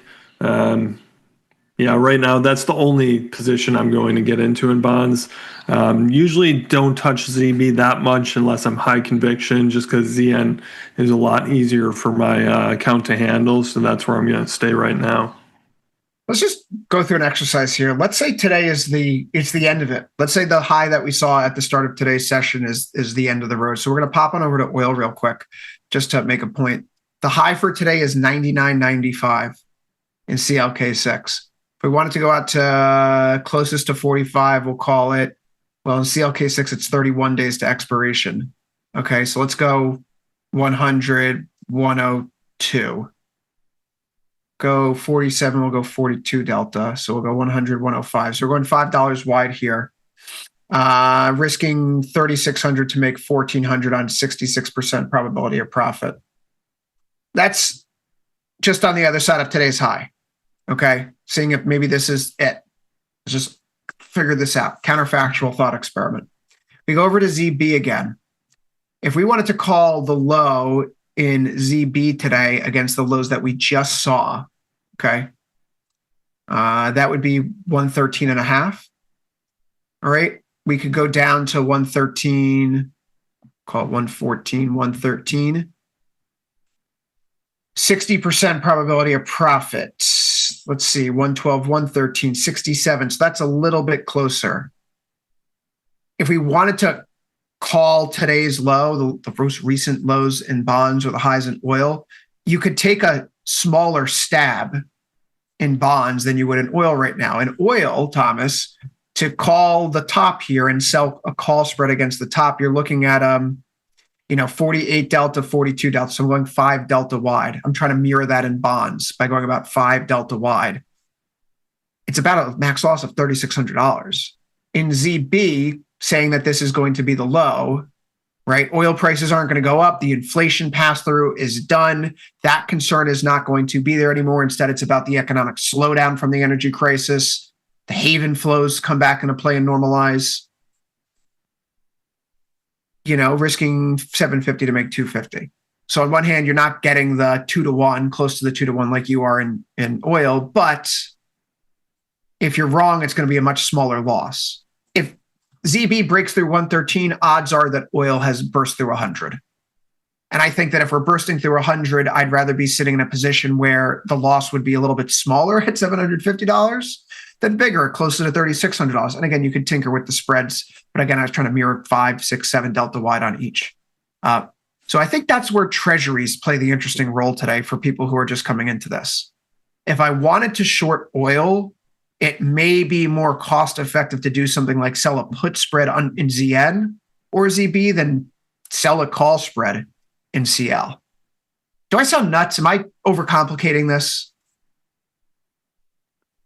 No, I mean, they're highly correlated right now, with the inverse of the moves they're doing. You see it today with crude down 3.5%, and bonds are up. So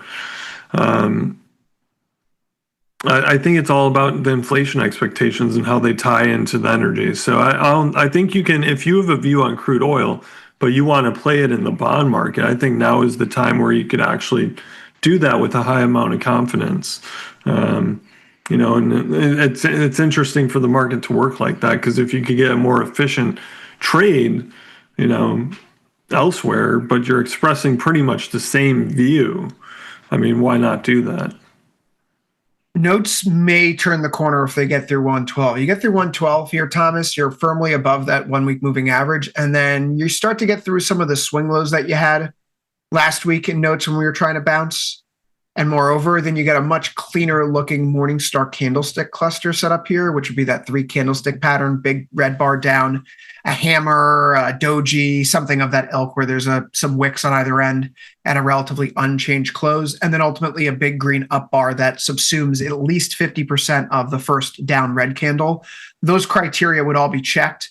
And then given the congestion we had here in January around 111, I would say we have a decent low to trade around.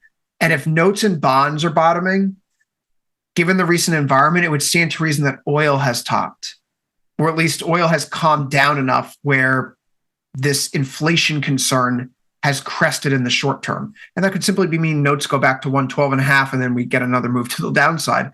But something would have fundamentally changed to allow notes to rally. The worst case scenario, of course, is that notes rally while oil rallies, because then it means the inflation issue is not even the primary concern. It means that growth's the primary concern, and that's way worse for stocks. So for now, good news. Let's see if we can get over the 5 EMA like everything else so far. Yeah, we also, there's a couple auctions this week. Nothing too crazy. We have a 20-year bond auction, 10-year tips. I think that's it. Last week was the big week for the auctions. And you know what? Last week, if you were trying to get a read through on notes or bonds, will foreigners step away from financing the empire's war machine, particularly the Gulf countries, which have become increased participants in these auctions over the past few years? And in fact, for all the hemming and hawing about tariffs, we did see that foreign buyers in 2025 were higher than in 2024 at Treasury auctions. So one of the ideas I certainly was kicking around was, would this war impact the marginal demand for U.S. Treasuries by some of those buyers? And the answer thus far has been no. The 10s and 30s saw some of the strongest demand, first off, all year long. It's only March, so it's the third auction, but all year long so far, and over the past 6 months in some cases, if not longer. So foreign demand is certainly there. We'll want to see that for the 20s as well. 10-year tips, the Treasury inflation protected securities, those are fascinating too. Those drew a lot of attention during the 22 Russia run-up. Are we going to start talking about inflation-linked bonds? What were they, the I-9s? Those were really popular in 2022 and 2023. Yeah, I remember that. They're paying a lot. Like 9 or 10%. No one ever heard of them before. And then they were never heard of again. What is it? The I-9 bonds, right? Do we have that? Yeah. Yeah, the I-saving bond. Oh boy, Thomas. Hopefully we don't need to talk about those again. Hey, one of the knock-on effects of this war has been the displacement of gold. You can't bring it in by boat or camel, as some studious viewers have suggested to the show. But maybe you can pay for some of these transactions through, like, I don't know, Bitcoin. Bitcoin's digital. The dollar's digital. Is this money leaving the region? I don't know, Thomas, but I see these two things as inextricably linked right now. They are linked right now. Going down to a 4-hour time frame here on Bitcoin, it does appear that we are trying to turn a corner of sorts. And it's as gold is breaking down through $5,000 an ounce. So I don't think that's a coincidence. But all of a sudden, when we're looking at the metals, when we're looking at crypto, you're getting a very different feel here today where things are, once again, a little bit more optimistic. Even copper's up 1.25%, and that's among the growthier things we track. So gold, silver down, crypto up, copper up, oil off, bonds up, stocks up. This is the optimist kind of session, it feels like. So what do we do here, Thomas? Do we keep leaning in our short put spreads in copper? Do we stay long gold? Is it time to throw in the towel on our metals plans? I'm still long my short put spread in copper at 5.7, 5.75. I'm 42 days out. I still like the trade. I was trying to get into a long gold position last week, and I'm happy to say that I did not pull the trigger on that. I know I said I was going to, I think, on this show. Never got around to it. A little bit of a blessing. And now, obviously, gold is not looking great. Silver, not looking good either. I don't like the charts on either at this point. And yeah, definitely not gold. Maybe it's worth taking a stab to try to keep gold above 5,000. But, if you break under there, you're looking at 49 from the mid-February swing lows. Then you're looking down all the way 46.50 around the early February swing lows. I would like trading it under these EMAs right here for gold. I'm going to stick to copper. And I think that's I'm not trying to get overexposed to metals right now. Yeah, I mean, if I'm looking at gold here, Goldie, what are you doing to me? We see you down near the lows that we had immediately after the war started, and you're just hanging out near there. It seems like a pretty consistent sell program. This is an 8-hour time frame. That's a 5 EMA, so this is a 40-hour moving average effectively.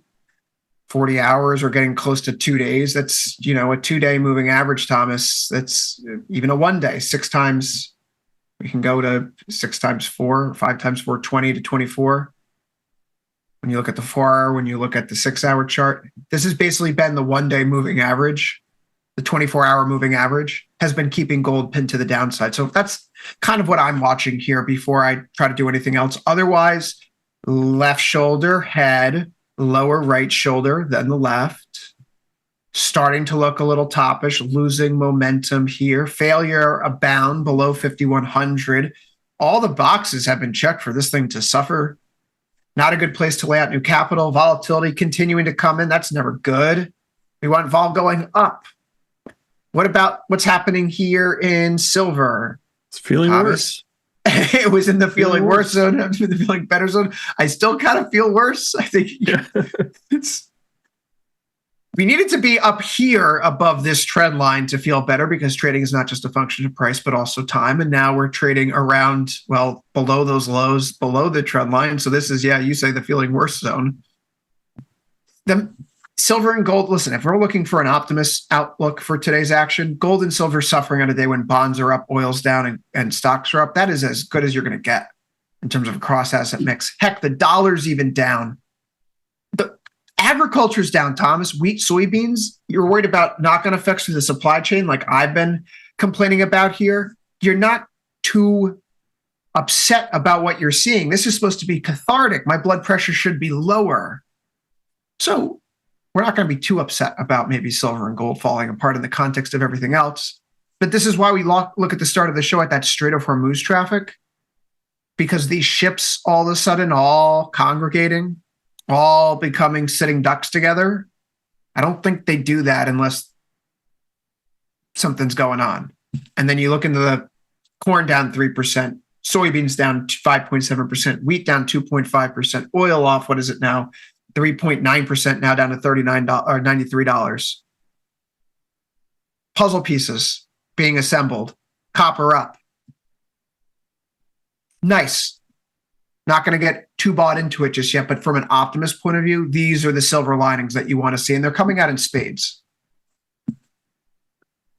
Yeah, I mean, big moves in the AG market today. It kind of goes to there's a meeting that's supposed to happen between Trump and Xi, and it looks like that might be delayed. And from what I've seen, they're a little less inclined to make commitments to buy big AG orders before the meeting to kind of soften Trump up. Something like that, a show of good faith. It's looking less likely that that's happening. And it could be a second order effect of what's happening in Iran right now. Some tensions, because China does provide a little bit of support on the intelligence front and things like that to Iran.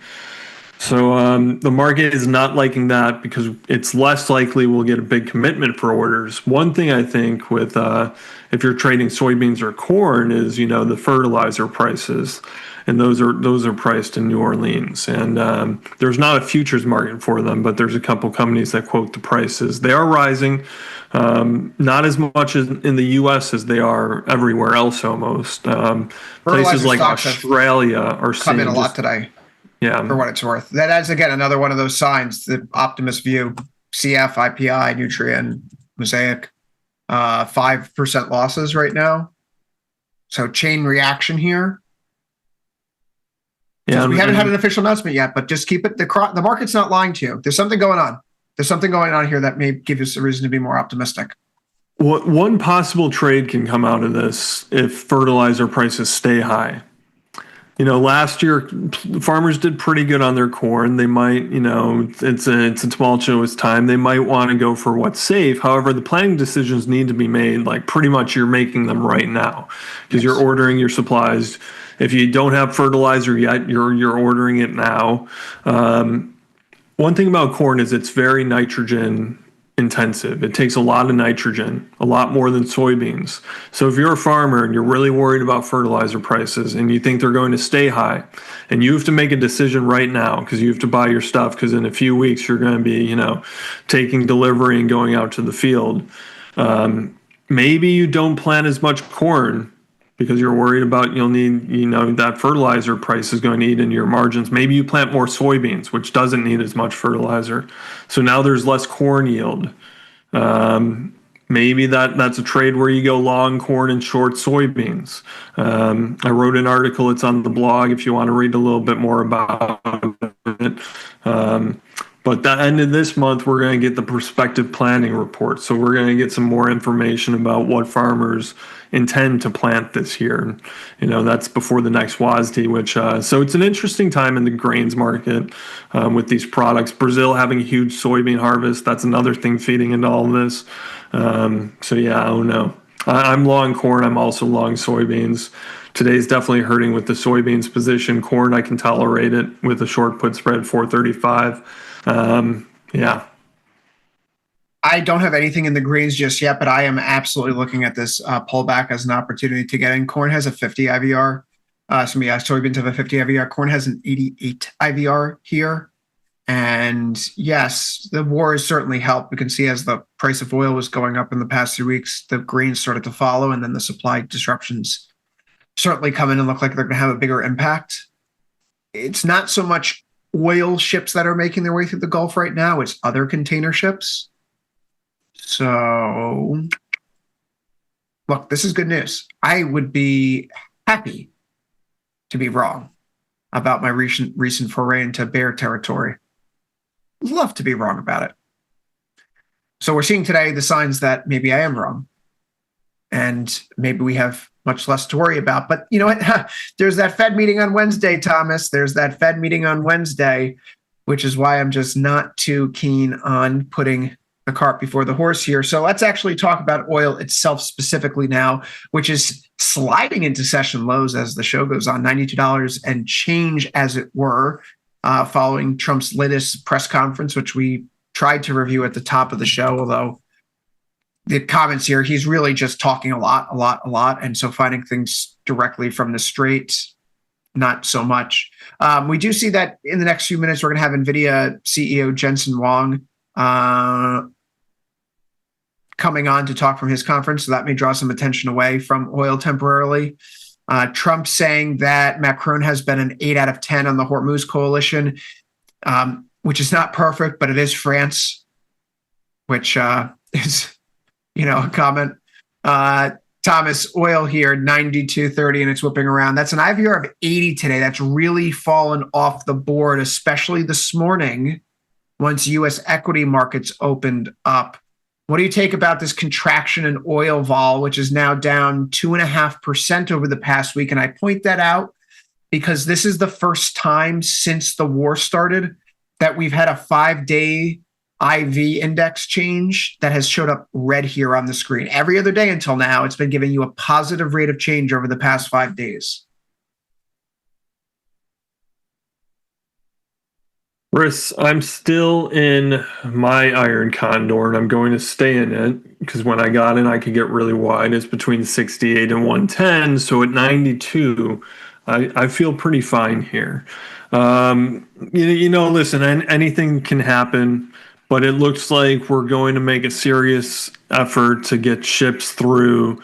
So is the worst priced in? Have you reached, maximum pessimism? I think that's probably in there, barring any, cataclysmic change. We use a tactical nuclear warhead or something like that.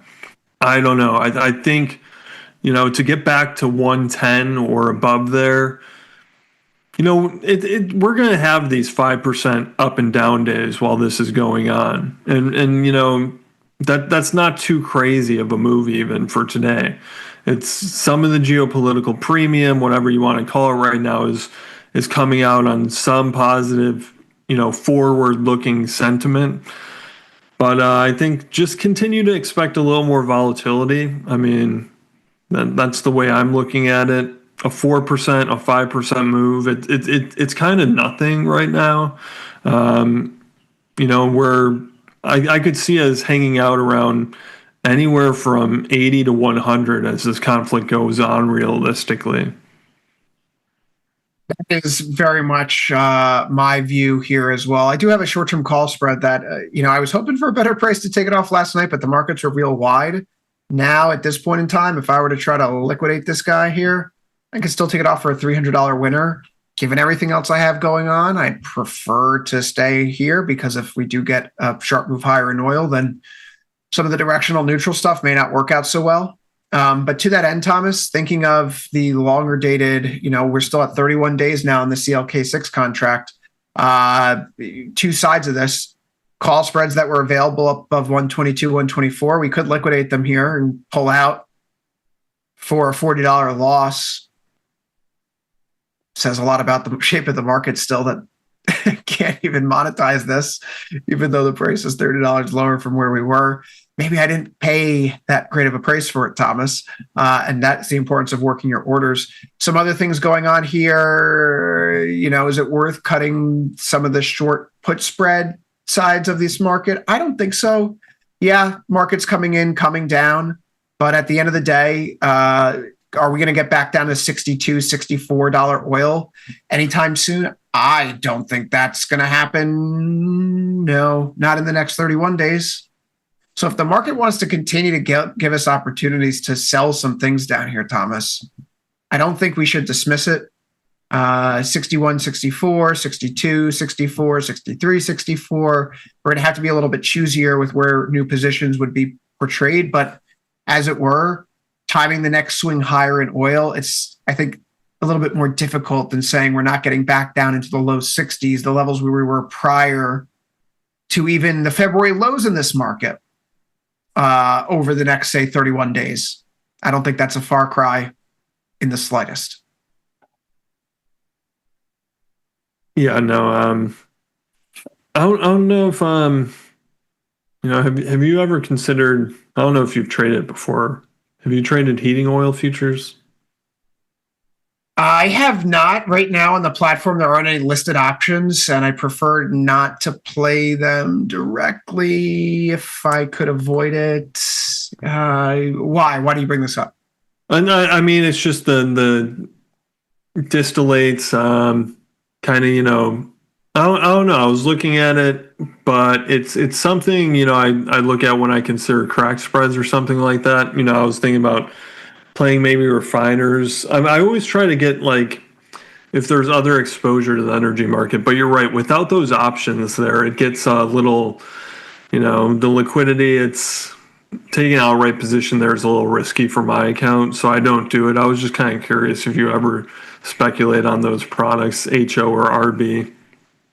Yeah, I mean, the tick value for RB and HO for gas and heating oil is $4.20. So they're not, they're not small trades. The tick size is 0.0.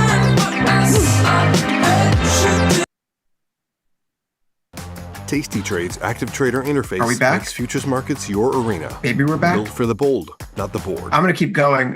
Standard size for gas and for heating oil is $0.0001 per gallon, and it's $4.20 per tick. Thomas, because of this, you're looking at $5,000 if you're going to take out a trade for a margin on heating oil or gas.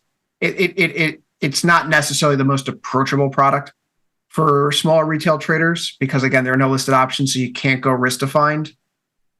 Maybe micros or minis in some cases would be better, or just go ETF. ETF is the way to do this if you want to approach gas or heating oil right now. But if you have the risk tolerance for it and you want to place a bet on whether or not gas is going to be $5 a gallon in the near future, that is feasible. It's just not how I'd like to trade. Yeah, no, I agree. Yeah.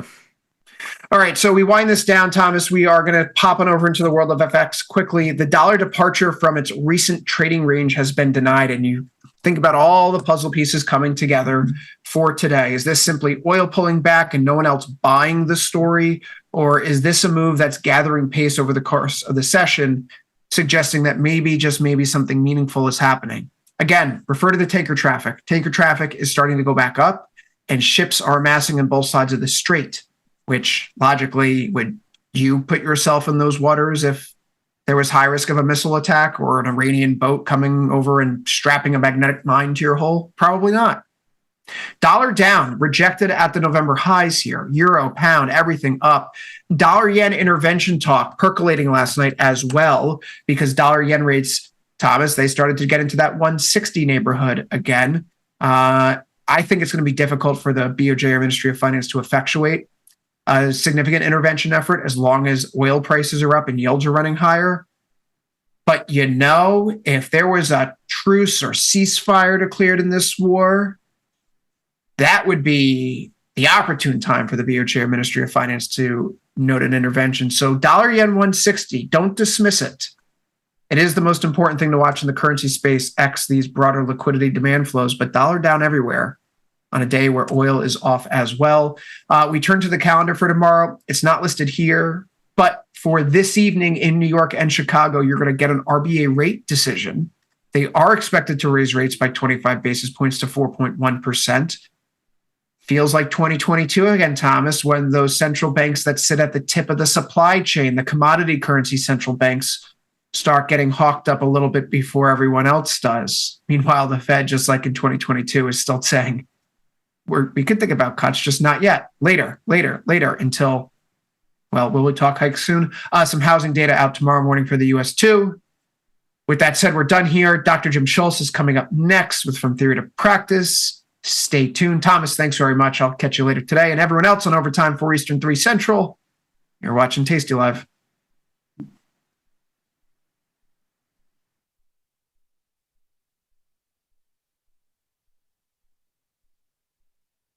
Tasty Trade's active trader interface makes futures markets your arena. Built for the bold, not the bored. Trade CME futures with a single click. From micro contracts to major ideas. And go even further with futures options. Tasty Trade lays out multiple ladders and charts for total visibility. Plus, hundreds of built-in indicators for traders who want a broader view. Tasty Trade, pro-level tools, intuitive design, total control. When you've got a futures contract that's in contango, what does that mean? Futures, unlike stocks, have multiple prices appropriated to them. That's known as the forward curve. So when a futures forward curve is in contango, that means that the front month is trading cheaper than the corresponding futures back month. So you'd see that forward curve most likely looking like this in terms of prices. And backwardation, what does that mean for futures contracts? Backwardation is the opposite of contango. So where contango front month futures contracts are trading cheaper than the back months, backwardation is the opposite. So those front month futures contracts are trading richer than the corresponding back month contracts.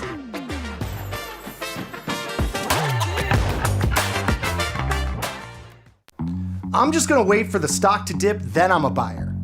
Buying into weakness is a phrase used to describe the action of getting long a stock into a down move. It's a contrarian trade. Most people want to buy what's hot, the stuff making huge upside moves, the chart line moving up and to the right. Nobody wants the stock at lows.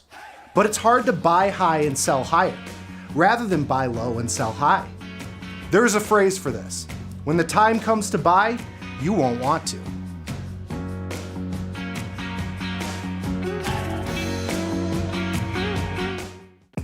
Ready to take your trading skills to the next level? Dive into the world of stocks, options, and futures with Tasty Trade courses. Whether you're a beginner or more advanced trader, our courses can empower you with the knowledge to succeed. Watch as our Beat the opening bell. Get trade ideas and market insights before the open. From the creator, Tom Sosnoff, and our chief market strategist, Tom Preston. Every weekday. Sign up at tastylive.com/newsletters.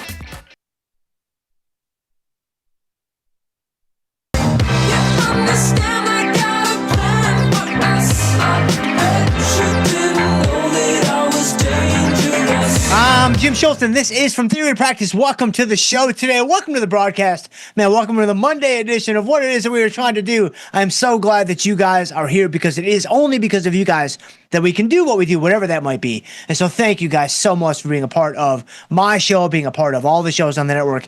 We just really, really, really appreciate you guys so much. If you're watching over on the Tasty Live network, then I would actually bounce on over to YouTube because you can join the conversation in real time. You can celebrate with your fellow Bulls. You can commiserate with your fellow Bears. But most importantly, you can communicate with your brethren who are also watching the show. And I can assure you, it will be a good time had by most. So Josh, bring us into the market.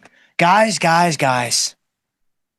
I was reliably informed that today was going to be Black Monday. EMI S&P is up 77. Guys, I was promised limit down. NASDAQ up 330. And guys, I was assured by Johnny Pools 47 on the internet that today was indeed going to be apocalyptic in nature. Dow up 440. So the market is shrugging off everything over the weekend and everything over last week, and we are back. All-time highs are basically just within striking distance from where we are now. Russell 2000 up 34. You got bonds up 27. You got notes up 14. Got oil getting absolutely bamboozled, down $4 on the day, all the way down to 92. You got UB40 up a little bit. You got the Shifties are down about 48. You got the Hunt Brothers. Yeah, Hunt Brothers down about unched on the day. Hunt Brothers only down 9 cents now. And so a little bit of a rally in the metals over the course of the last couple of hours, I think. Volatility on a day like today is going to be getting hit pretty hard, I would imagine. Yeah, volatility futures down to $1.83 in that spot volatility. The old VIX down $3.45 on the day, down to 23.75. So, all right, so what I want to do, let's go into the positions. Man, look at this, guys. The P&L day bros, they got nothing on us today. Man, look at that. Now, we had a ton of red on the screen last week. So, obviously, we'll cut those from the archives. Those will be erased within the next couple of days. This is what we need to focus on. Right, we need to focus on the positive. We got to focus on the gimmies. Don't focus on the gotchas. Focus on the gimmies. And so you can see right here, quite a few gimmies across the board, but we're essentially unchanged from where we were about middle of last week. And so we'll talk about a couple things going on in the portfolio, and then I want to see where you guys are at. Man, look at you guys in the house, man. Look at you guys. I see Sam L's here. I see Wong is in the house. Ranch is here.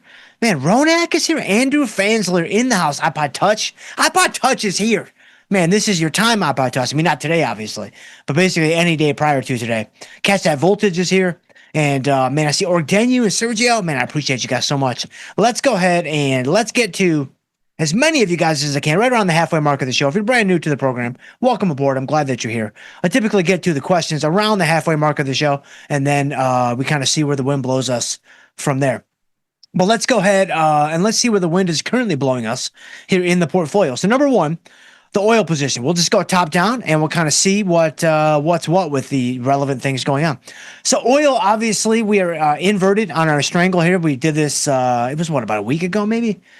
Let me actually bring up the, let's bring up the Allison chains here. Let's take a look at these guys. Yeah, we went inverted March 6th. So we went inverted about a week and a half ago.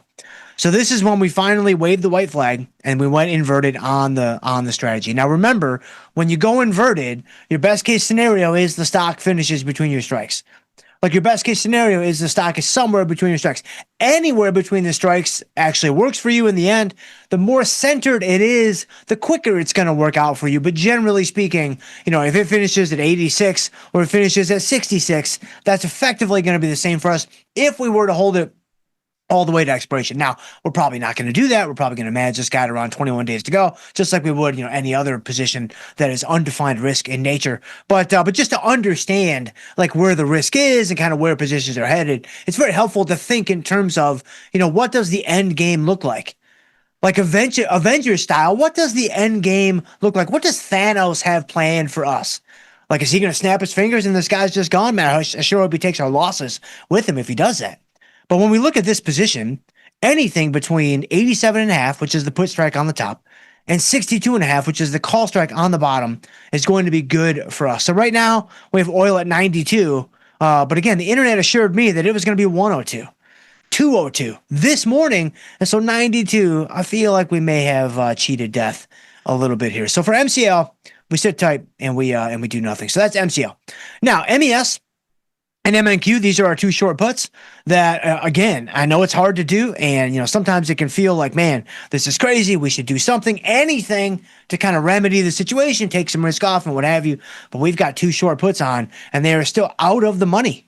Like we have a 66.75 short put in MES. You've got the index at 67.62. So we're almost 100 points out of the money, which is all from today's action, of course. I mean, at the end of last week, where MES closed, we were basically on the razor's edge of being in the money there. And then the NASDAQ, we've got the stock at 24,925, and we have a 24,300 put in this guy. And keep in mind, we're trading June now, by the way. So we're trading the M contracts since March expires this week, which, by the way, quick little shout out for the skinny on options abstract applications, which I did with Tony and Nick this morning, talking about triple witching and talking about why it's typically slanted to the bullish side. But there can be very high velocity, very violent moves on both sides of the market because of the hedging dynamics going into the end of the week and the charm and the decay of the delta and how the hedging can really pick up steam, as the market moves around and things start to change going into to expiration Friday. Of all the quarterlies, like, the financial futures, NASDAQ, S&Ps, Russell, Dow. Well, Dow doesn't even have options, but NASDAQ, even the S&Ps, Russell, those are going to be your primary players for the financial futures expiring here on Friday. And so, MES and MNQ, we're going to do nothing. We're going to do absolutely nothing on this guy, and, we'll kind of see what's what. So there's MES, there's MNQ. Other than that, I mean, look at AMD, man. Look at AMD. They laughed at us, guys. They mocked us. They jeered us. And look at AMD up $4. We're only down $600 on the trade now. Like we're only bleeding. I'm not even sure what the hex code is on this anymore, but it's like a medium red. Like it was pretty maroon. It was a little maroon 5 there for a couple of weeks. And now all of a sudden we're kind of more in like the middle of the red. We're kind of more in like, what would that be? Not a plum. Let me think here. Maybe a Red Delicious? Not more like because Red Delicious, that's got a little maroon 5 in it. More like a Brayburn maybe? Maybe we're kind of right there in a little bit of a Honeycrisp territory here on the AMD position. And so we sit tight, we do nothing because that's what we've been doing to this point. And now we actually got a little bit of movement back in our favor. So AMD up almost $5. We'll sit tight. And now we just need this guy to, kind of leapfrog back up over the 210 marker. And that would be amazing. Now, unfortunately, sadly, Dell is also rallying today. So Dell up almost $6. Look at our strangle. We are down almost $10 on the strangle. I think the time has finally come to make an adjustment on this trade. We tried to zig and zag and dance between raindrops there, and we did it for a couple of days, maybe even a week or two. But now that we have actually gone beyond the break-even point on the upside, this is where, typically if I have not adjusted yet, if I have not adjusted at the strike being tested and I want to wait until the break-even point is tested, this is a very common thing that I've been doing on the show for quite some time. And so you can adjust more aggressively if you want to. You can adjust when the strike is tested if you want to. I mean, there's a ton of tasty research that kind of points to that being a very favorable way of adjusting your strategies. I prefer, just based on my own lived experience and the anecdata that I've been collecting on myself, I prefer to be even a little bit more patient at times and maybe wait until the break-even point is hit. And I don't view that as a bad thing. And I don't view kind of, the difference of opinion or the difference of taking these universal principles of adjusting and managing and executing on them and implementing them in slightly different ways, because that's real trading.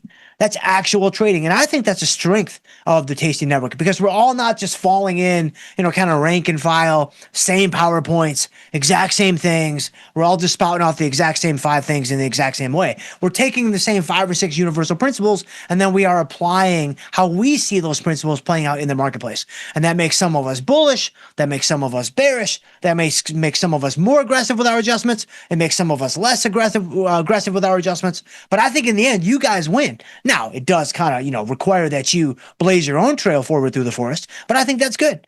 Like, rather than just kind of rotely copying and rotely memorizing what someone else might do, I think you're arming yourself with the skills and the abilities that you're going to need to essentially be self-sufficient, which that's what every single one of us on the network wants for each and every one of you. And so, you may see Tony, you may see Nick adjusting more aggressively. You may see myself adjusting less aggressively. And I try to give you the gimmies and the gotchas, and I know that they're doing the exact same thing. And then you guys kind of have to weigh those, on your own scales and kind of see what comes out. But here with Dell, we have gone beyond the break-even point on the upside. And so I'm like, okay, now is probably the time to start thinking about an adjustment. And so let's take a look and, see what that might look like. So let's go to Dell here. So we've got Dell, we've got 32 days to go in the cycle. So, we're getting it's like, all right, we could stay in this cycle, but I'm like, all right, why don't we just go ahead? The first thing, let's just roll this gal to May. Like, let's just pick up the strategy, drop it into May, and let's start by seeing what kind of extrinsic value that could bring us. Now, again, I've done this before on the show. If you're at home or you've been trading for a long time, you should most likely make both of these adjustments at the same time. There's no reason for you to break them apart like I'm going to break them apart. But I'm not trading so frequently that I have to worry about like pattern day trader rules or PDT dings or whatever, which that's all going to change, I think, in the next couple of months potentially anyway. And so, but for the show and for the purposes of understanding and education, I am going to break these out. We're going to roll it out, and then we're going to examine rolling up the put side and see what that looks like. And it allows us to really focus in on the different elements of adjusting a position, the rolling out aspect, and then the rolling up aspect of the put strike when you are tested on the call side, which is exactly what's happening here with Dell. So let's go into Dell. The first thing I'm going to do, I'm just going to pick it up. I'm going to move it out to May. I think May, right? We're in April, right? So we'll move it out to May, and we'll just drop it down. Same strikes. I'm not changing the strikes yet. I'm leaving the same strikes. Again, if you're at home, do all this in the same kind of transaction. But for the purposes of the show, I kind of like breaking it up. So we go out from April to May, and that's going to looks like we're going to bring in about $3.50. Now, the markets are a little bit wide down here. So you can see we're 225 on the bid. We're 475 on the offer. So we'll see where we get filled. Hopefully there's some counterparty out there that wants the other side of this trade. But we may have to entice him or her or it, if it is indeed a bot or someone's AI agent, someone's open claw program that's running against us. And so, yeah, let's give it a shot. And we'll see what's what. So 350. Okay, no takers at 350. I'm not super surprised by that. But I'll bet you we can entice a little open claw at about 340. I think this might work. Little open claw for you? Nothing. Okay. All right. 340? Can't do it. Nah. Ooh, look at this. They're playing a little cat and mouse with us on the mid price there. Ooh, it was 332. Now it's 352. Now it's 355. Wow. So we've got Vinny Batista running the markets. We've got Open Claw as the counterparty, and then it's just you and me. So what are we going to do? I kind of feel like we shouldn't do anything, but let's go down a little bit. 337. For some reason, that feels really right to me. I feel it in my bones. Let's go ahead and, rats. That must be the osteoporosis that's kicking up there. So no 337. Let's go. I'll be 45 in May, so that's right around the corner. Let's try it. 333. Does it get more feng shui than that? I don't think so. This is probably where we should have started. 333. No takers at 333. Okay, so these are definitely Vinny Batista markets now, and we are definitely trading against Open Claw. So what are we going to do? I feel like we should go up. I feel like we should now ask for more and just to kind of stick it to the robots.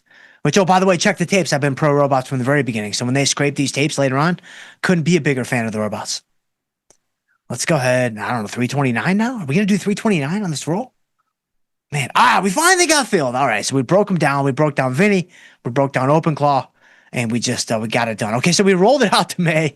So now let's go ahead and let's take a look at what it would look like to roll up the put. So you can see that our short put in May, if I kind of, well, that's fine. My short put in May, hang on a second. My short put in May, which is right there. It's only selling for about 45 to 60 cents, depending on where you could get filled, which we just saw in Dell. It might be a little bit of an issue.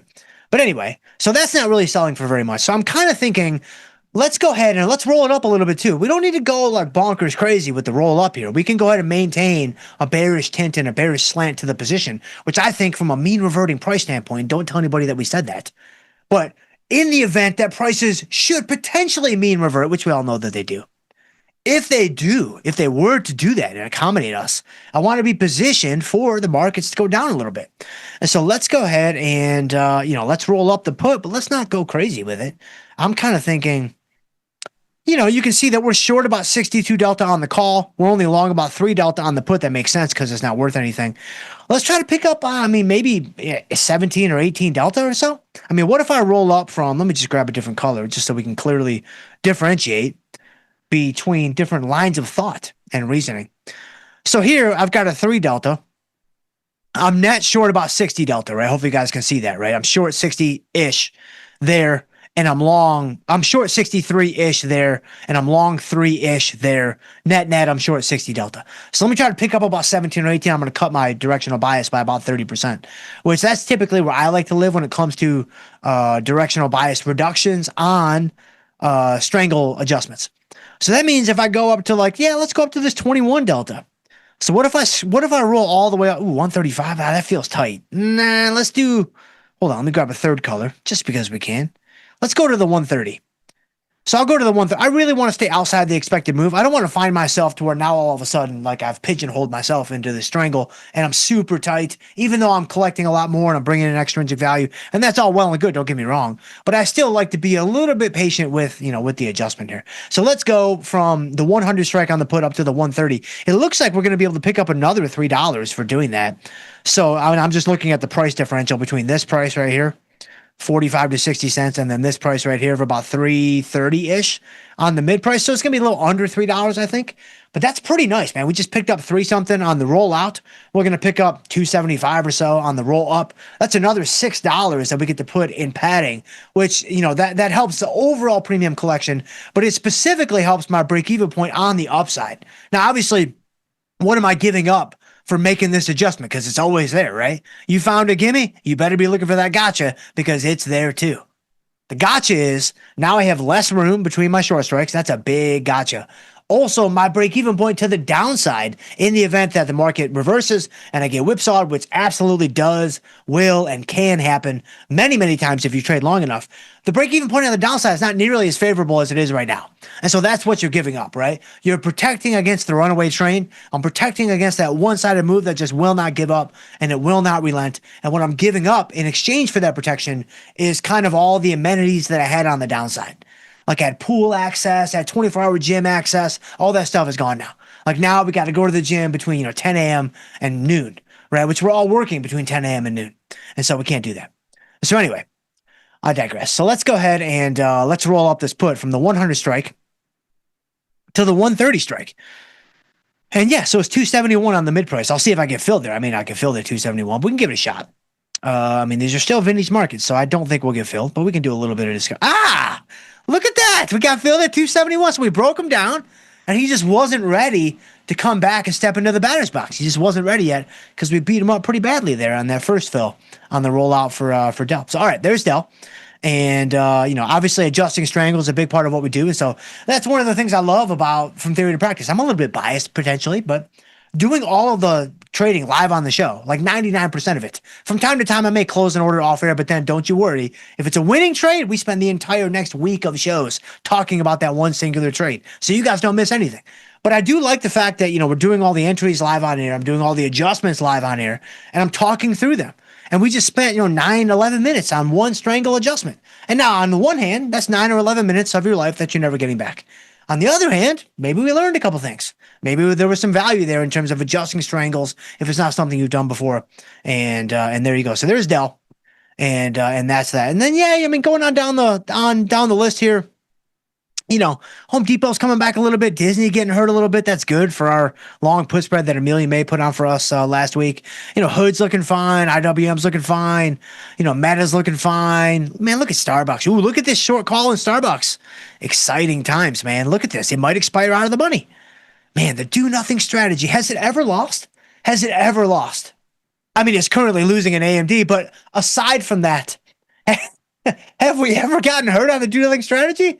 I mean, I can think of 8 to 15 times off the top of my head, but other than those, man, the do nothing strategy, it's really, really strong. And so once again, the Starbucks short call at the 100 strike, it was in the money there for a couple of minutes. And it's like, all right, should I do something?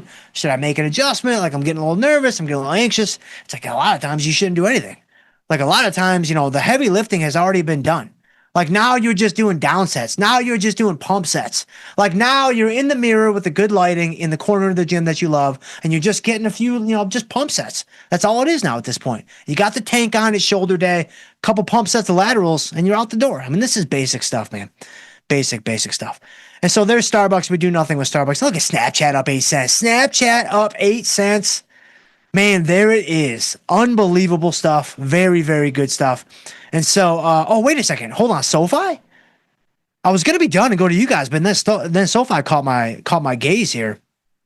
Are we at our profit on SoFi? We're not quite there yet. Okay, so I kind of want to get 25% of max profit. We're very close. Again, this has been a good case study in extrinsic value being very sticky for strategies like straddles, which is what we see here at the 17 strike. And so, yeah, let's sit tight. I'm going to wait for another 20 cents out of this trade or so, which of course are famous last words, but let's just give it a little bit longer. What could possibly go wrong? All right. So there's some SoFi commentary for you. And then, yeah, I mean, the other guys, we'll get into those guys later this week. And so, all right, let's see where you guys are at though, man. I see you guys in the chat getting some work done, man. Look at you guys. I appreciate you guys so much. Let me see if I can surprise and delight somebody. Oh, Josh Amazon primed me a surprise and delight. Man, look at this stuff. I appreciate you, Josh. So Josh says, the Miller code. What's going on there, the Miller code? I appreciate you. Oh, excuse me. Drank some water wrong there. The Miller code says, I have a $5 wide put credit spread in Cisco that has 24 delta with 4 days to go. This morning finally has me in the green. What would you do? Best one you have so far. And so, okay, they're the Miller code. Okay, so a couple of things. So number one, generally speaking, and I don't know when you put this trade out because you didn't share the information, but you did give me a lot of details, so thank you so much. Generally speaking, we're not carrying our trades. Like if you put this on around 45 or 40 or 35 days to go, what have you, kind of a normal trade, we're not carrying this guy this close to expiration, unless we have to. Now, maybe you were in that situation and you had to. Like, I haven't been following Cisco, so I'm not exactly sure. I mean, it's been 15, 20, 25 years since he had a hit, so he's kind of been off the radar from my vantage point. But with your situation, you're green on the trade now. I mean, I think it's a very, very simple take it off. This is a very simple, don't think twice about it, just take it off. Take it off. You have a winning trade. You're getting close to expiration. The directional moves now could potentially hurt more if it happens to move against you. They can help more if they move for you, but that's not generally the game that we want to play. We want to play a game that's more, kind of rooted in time passing by, kind of rooted in volatility changes. Volatility expands, we sell premium. Volatility contracts, we take off our short premium. That's the basic idea. There's obviously a lot of nooks and crannies that kind of go in the middle of all that, but that's the basic idea. And so I probably wouldn't think twice about this there, the Miller code. I would take that guy off. I would take that guy off and look to redeploy some capital, later on this week. There's going to be lots of trading opportunities this week. I mean, obviously, it's triple witching. You've got March OPEX. And then Wednesday, I mean, we've got an FOMC meeting. Guys, if you're multitasking, come back to me for 30 seconds because this is not good. So the U.S. and Iran stuff is crazy.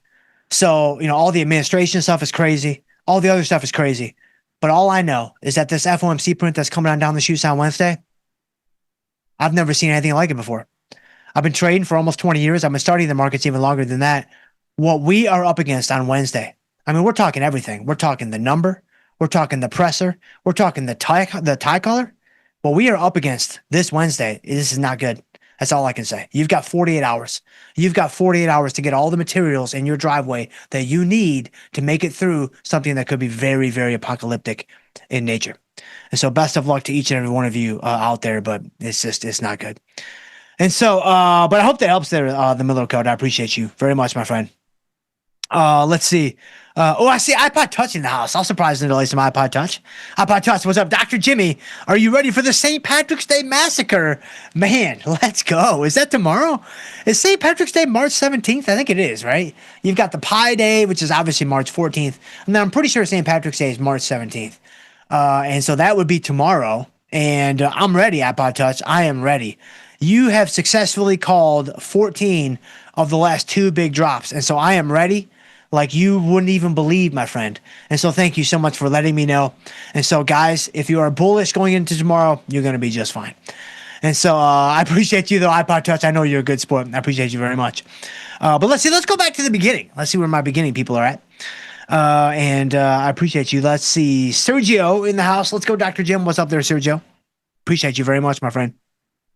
Very, very much. The Preston's in the house. Dr. Jim, you're the king, man. I appreciate you so much. We need a war end trade. Man, just buy everything, I think. What can we put on now that will spike when the war ends? I thought it was already over.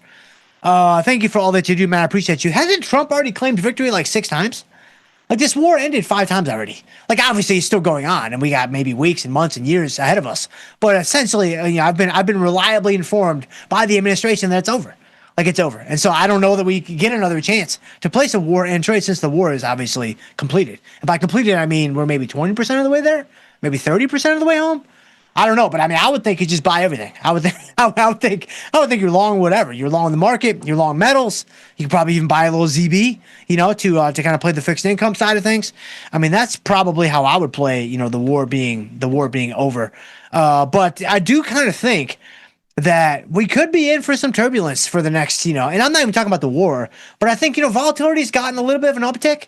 And so, it would make sense that it would contract here fairly soon, I think. Maybe back under 20 or maybe back to 20 from a VIX standpoint. But, if we lived for a while there. 23, 24, a lot of 25.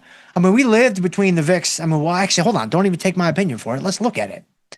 I want to say I was kind of feeling like the VIX was living mostly between 14 and 19 for most of that time, 23, 24, 25. Obviously, there's going to be some times when it was below the low and above the high, but I'm going to say 14 and 19 was the predominant range for 23, 24, 25. It would not surprise me at all if we see a range that's maybe more like 17 to 23 for the majority of 26, just from kind of a volatility mean reverting standpoint. Now, volatility wants to live on the lower end of the range, so it also would not surprise me if volatility just crashed, boom, banged, and it lived back around 13 for like 8 months, which would be a little bit brutal as a premium seller, but that is also where volatility kind of likes to live. But if I go to, let me see here, let's do a daily chart, looking at the VIX.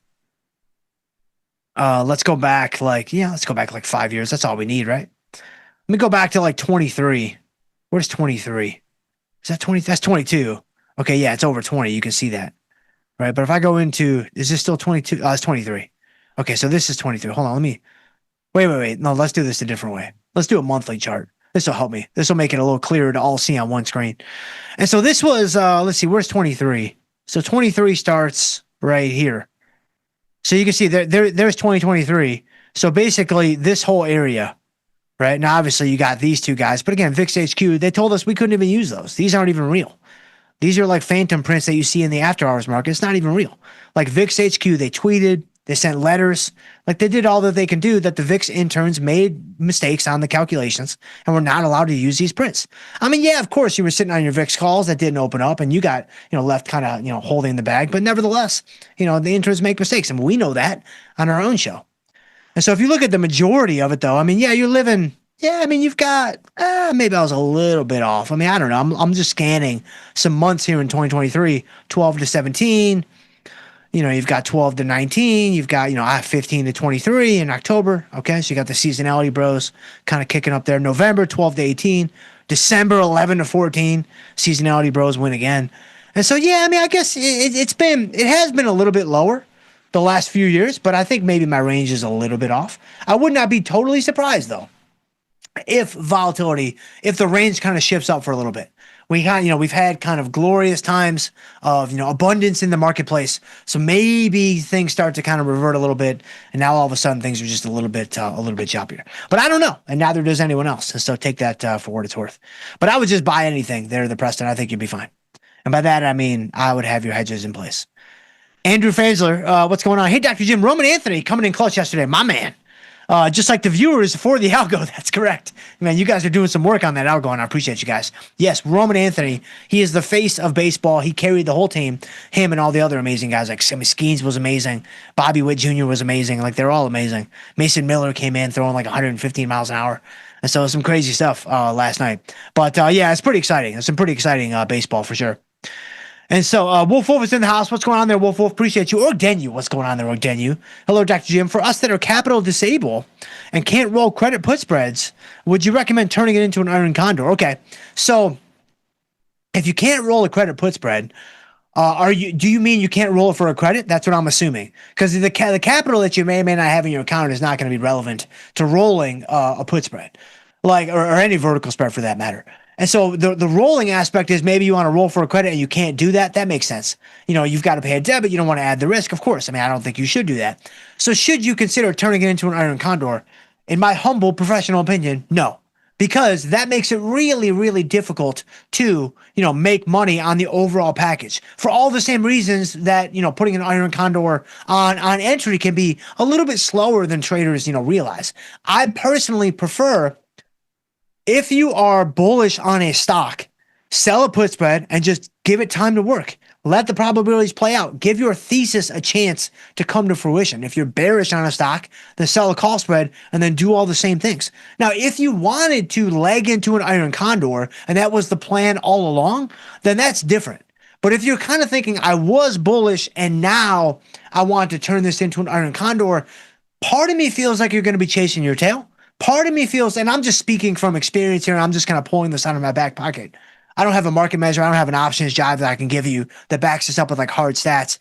Part of me feels like you're going to chase your tail a lot. Part of me feels like, the natural ebb and flow of the marketplace. And again, potentially the mean reverting price. But don't tell anybody that we said that. That's going to work against you, right? Like, when the market, you sell a put spread, the market goes down, and then you're like, I want to control risk. I want to do whatever. So you sell the call spread up above, legging into an iron condor. And then the market just comes back. And then you find yourself 3 days later, a week later, 10 days later, whatever, thinking, man, if I had done nothing, I would be in a much better spot. I've been there, hundreds, thousands of times, right? And that is what that is what has informed the changes to some of my adjustment philosophies with the do nothing strategy kind of taking center stage. And so those are my thoughts that are Orgdenu. Obviously take them for what they're worth, which may not be very much from your vantage point, but those are my honest thoughts. And so there you go. Let's see. Ant does in the house. Yeah. Conan O'Brien was the host. Yeah. I saw you guys talking about the Academy Awards last night, man. My boy Leo got host. He's not really my boy, but man, can you think of a more talent? I didn't see any of the movies, so I actually have no comment on who should win or who shouldn't win or whatever. But is there a more talented actor than Leonardo DiCaprio the last, 30 years? Yeah, Titanic was 97, right? 30 years? I think I saw something this morning that he was the lead actor in 3 Best Pictures, I think. I'm pretty sure that's right. The Departed, the one last night, and then the Titanic. That's crazy, man. Like, that's pretty wild stuff. I don't think that you could find a better, more well-rounded actor over the last 30 years than Leonardo DiCaprio. And so maybe he got hosed, maybe he didn't, but it's kind of, the Academy Awards, they're kind of like CPI. They're kind of like PPI. They're kind of like NFP. Like, it's all just made up, man. It's all just imaginary. And it's just whatever the powers that be, it's whatever they want. And so there you go. And so Josh is fighting for Michael Jordan, saying that he resurrected Rocky. That's fair. That's fair. But he didn't win for that. Like, he won for Sinners, which, again, I didn't see the movie, so I don't know. Maybe he should have won. But, between him, Leonardo DiCaprio, and then Timothée Chalamet, I didn't see any of the movies, so I really don't know. But anyway, I think talent-wise, since Matthew Stafford won the MVP, and we're clearly just giving out Lifetime Achievement Awards now, give my man Leo something. Like, throw him a few chippies, right? Has he even won an Oscar yet? I think, but he's got 1 or like 0. Like, how many does he have? Josh, can you find that out for me? How many Academy Awards does Leonardo DiCaprio have? I think he's got 1, right? He should have like half a dozen. He should have like a handful minimum. But anyway, I digress. So Brian Dowdy's in the house. He's got, okay. You say definitely 1 for, but you don't even know. You're just guessing. Like, what does he actually have, though? I don't want your opinion. Like, I need objective fact. So let me know. Brian Dowdy's in the house. Hello, Dr. J. Following up on my UNH, my strike is 310 on the short put, and I've collected about $900 of extrinsic value. I suppose I'll just keep rolling it and keep the capital in SGov. Is that optimal? I'm always hesitant to say anything is optimal in the world of trading because it's all gimmies and gotchas. It's very rare that you will find a point of true optimality. So it's gimmies and gotchas, and it depends on the risk you want to take and the bias you want to have and, account size, experience level, and blah, blah, blah, blah, blah. It's just too many factors to actually say that one point is optimal. I really am very hesitant to do that. Josh said, okay, you got best actor for the Revenant. Yeah, I completely forgot about that movie. Man, that's crazy. Okay, so he's got one. So there you go. That's a sham, man. Anyway, you've got the 310 short put strike. Okay, so you're only 25 points away. You've collected $9. Okay. The stock's at 285, 286, right? You're short of 310 put. You're basically long stock at this point. You've collected $9. So your break-even point is about 300, 301. You're 15 points away from being at break-even. You're in, did you say what cycle you're in right now? No, but I would assume you're probably in April now, right? I mean, you're not in March with 4 days to go. I would not imagine. You're in April. Yeah, I mean, I think it's fine. If you want to continue to play this thing to the upside, then go for it. Like, stay in the current position and just play this thing to the upside. Now, obviously, you can see the purple elephant in the room. April 16th, you've got earnings coming up right there. Do you want to hold this guy through earnings? That's your call. That's 100% your call. I don't personally like to hold underwater, undefined risk positions through earnings because I feel like you're asking for a bad problem to become a disaster or something catastrophic. But if you're in a situation, and only you can answer this, if you're in a situation where you're like, man, I really don't mind holding UNH for the long term. Like, I'm actually totally fine inventorying this and making it part of my longer term portfolio if that's what it comes to. Now, I think you've been in this position for maybe at least a couple months. So you may have already kind of resigned yourself to that position, kind of involuntarily so. And I mean, that would be fine. I mean, many times we're inventorying things involuntarily so.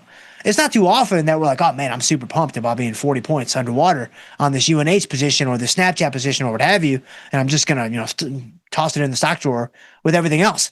And so it's your call. If you don't want to take it through earnings, I think that's fine too. You've got essentially 25 to 30 days until you have to make that decision. But I think for now, it's not that far gone. And UNH is obviously a mover. Like this guy, I mean, it's a $300 stock. So for this thing to rally 15 points, from this point forward, I mean, even this week, I mean, that could happen pretty quickly.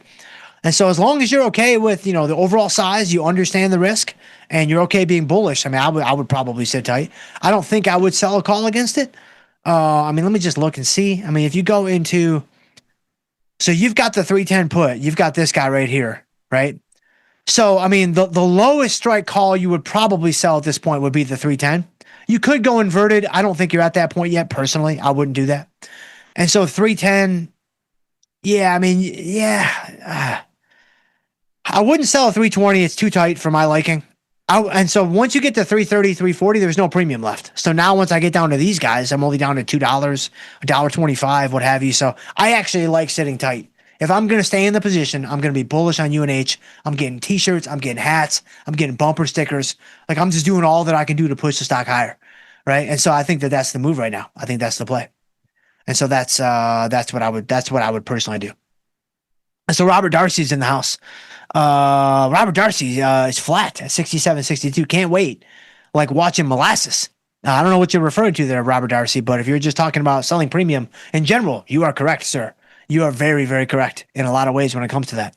Reddit says, where did the day go? I can't believe it's 1:30 already. I know, and now that I finally got to this comment, it's 37 minutes after that. So it's actually 2:07 now that I got to this comment that you dropped in the stream at 1:30. That's pretty funny, if I don't say so myself. Catch that voltage in the house. Dr. Jim, victory lap on Meta. Man, let's go. I'm ready. Yeah, let's do a little victory lap. Let's take a little premature victory lap. I like it. I like it a lot. So we're up about $1 on the trade. Thank you there, Catch That Voltage. I think you brought this trade to my doorstep. I'm not going to do anything right now because we finally have it in a decent spot. And so I don't want to upset the apple cart. Let's just let it kind of keep doing what it's doing, and we'll see where the wind blows us from here. But yeah, thank you there, my friend. Meta is looking mighty nice, along with the NASDAQ up 311. EME S&P is up 73. And so, yeah, everything is coming back a little bit. What are the other Mag 7 doing? Hold on. What's Apple doing? Apple up 280. Amazon up 4.25. Let's see, Google up 255. Who else we got? We got Meta up $13, obviously. Microsoft up 4. Netflix unchanged on the day. Okay. And then you got Tesla, right? Google, I think we already said Google. Tesla is up $6. Oh, Tesla's under $400. I did not know that. Wow, they've been getting beaten up. And so Tesla, how low did they go? Tesla, let me get back to like a daily just to kind of get my bearing straight. Yeah, oh wow, they were down to 380. Okay. That's quite a drop from glory there back in, that was what? Yeah, end of last year. They hit 5. Did they hit 500 on the nose? Did they even? Oh, look at that. Oh my gosh, that's so savage. Look at that. The high on Tesla last December was 498.83. And so they did it, guys. All the 500 big number bros, like they did it. Like the call wall and the put wall and the GEX levels and the DEX levels and whatever else. Like, man, they did it at the 500 marker. And there you have it. Wow, that's crazy stuff. And so let's see. Greg Lutton is in the house. What's up there, Greg Lutton? Thank you, my friend, for being here. Rodrigo is here. Time for the best show of the day, man. I appreciate you. I'm going to send you that cash that we talked about for you planting this comment in the stream at this very time. So you tell me what you need, man. You need cash? You need crypto? You need like a 30-day supply of tuna fish and applesauce? Like, I got you, man. Just let me know, and I'll hook it up. And so Ranch in the house. What's up, my friend? Robert Darcy, falling asleep at my desk. Oh, man, that's not good. And so somebody get this man some Ghost. Obviously, get him a sour pink lemonade or maybe some sour green apple, and that will wake you up real quick. Sam L in the house. What's going on there, my friend? Doc, I'm posting for the algo while on a date. Man, look at you. Man, look at you. You got to bring the girlfriend in. Like, you got to bring the girlfriend in, man. Like, you got to bring her in to the family. Like, we're all family, man. Plus, your boy needs that watch time. So you're watching on one tab on your machine. She's watching on her tab on her machine. And all of a sudden, I get 2x the watch time. Plus, you guys are both watching on half an X. Now I just got 4x the watch time. And so, man, that's some good stuff there, Samuel. Thank you, my friend. What are we even doing here, man? I don't even know. But we're back, baby. We are 100% back. EMS&P's up 85. Man, let's go. NASDAQ up 370. Man, let's go. 100%. There's iPod Touch. I made it back to the surprise and delight. Very nice. Brian Rackin in the house. What's up, my friend? Danish Dynamite is here. What's up? Ranch is here. What's up? Wong is here. What is going on? Jim is the best solo Deo Gloria. That is correct, my friend. Very, very well put. I could not have said it better myself.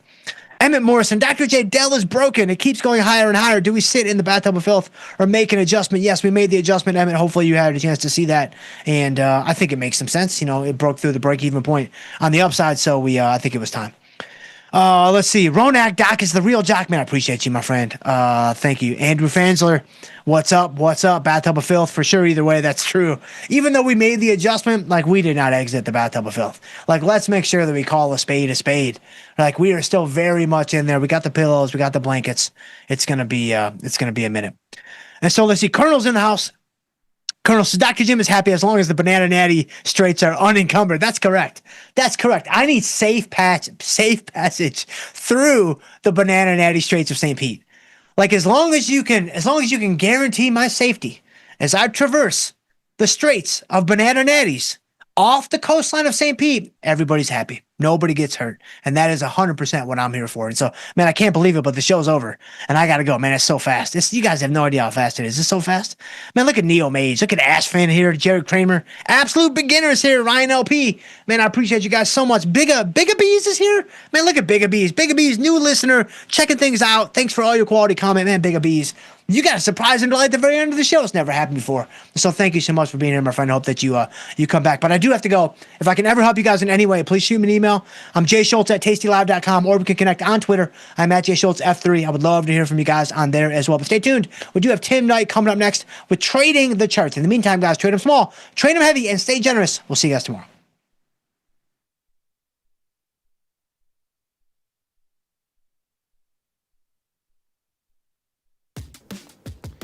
Look who's back testing. Tasty Trade now has options back testing for free. Test your trades with over 10 years of data for the most popular symbols. See how your trades would have performed in the past.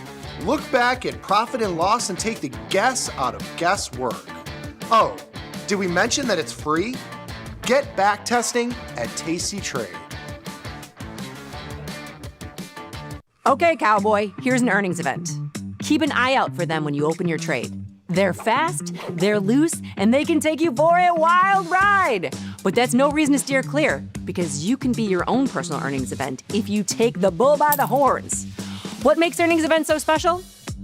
Before the event, people will start guessing how the stock will move once the earnings report is released. That, in turn, makes the options IV rank higher. Like way, way higher.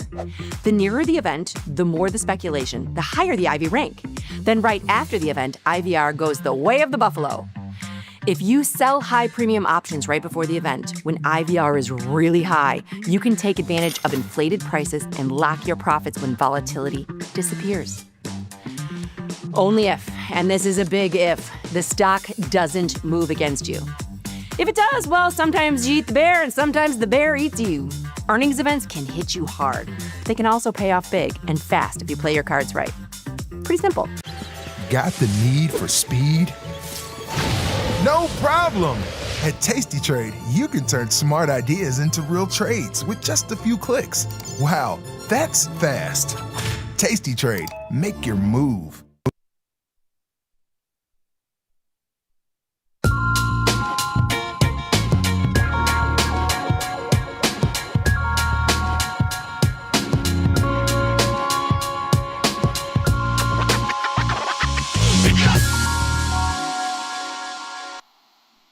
Hello, everybody. Tim Knight. Hope you had a good weekend.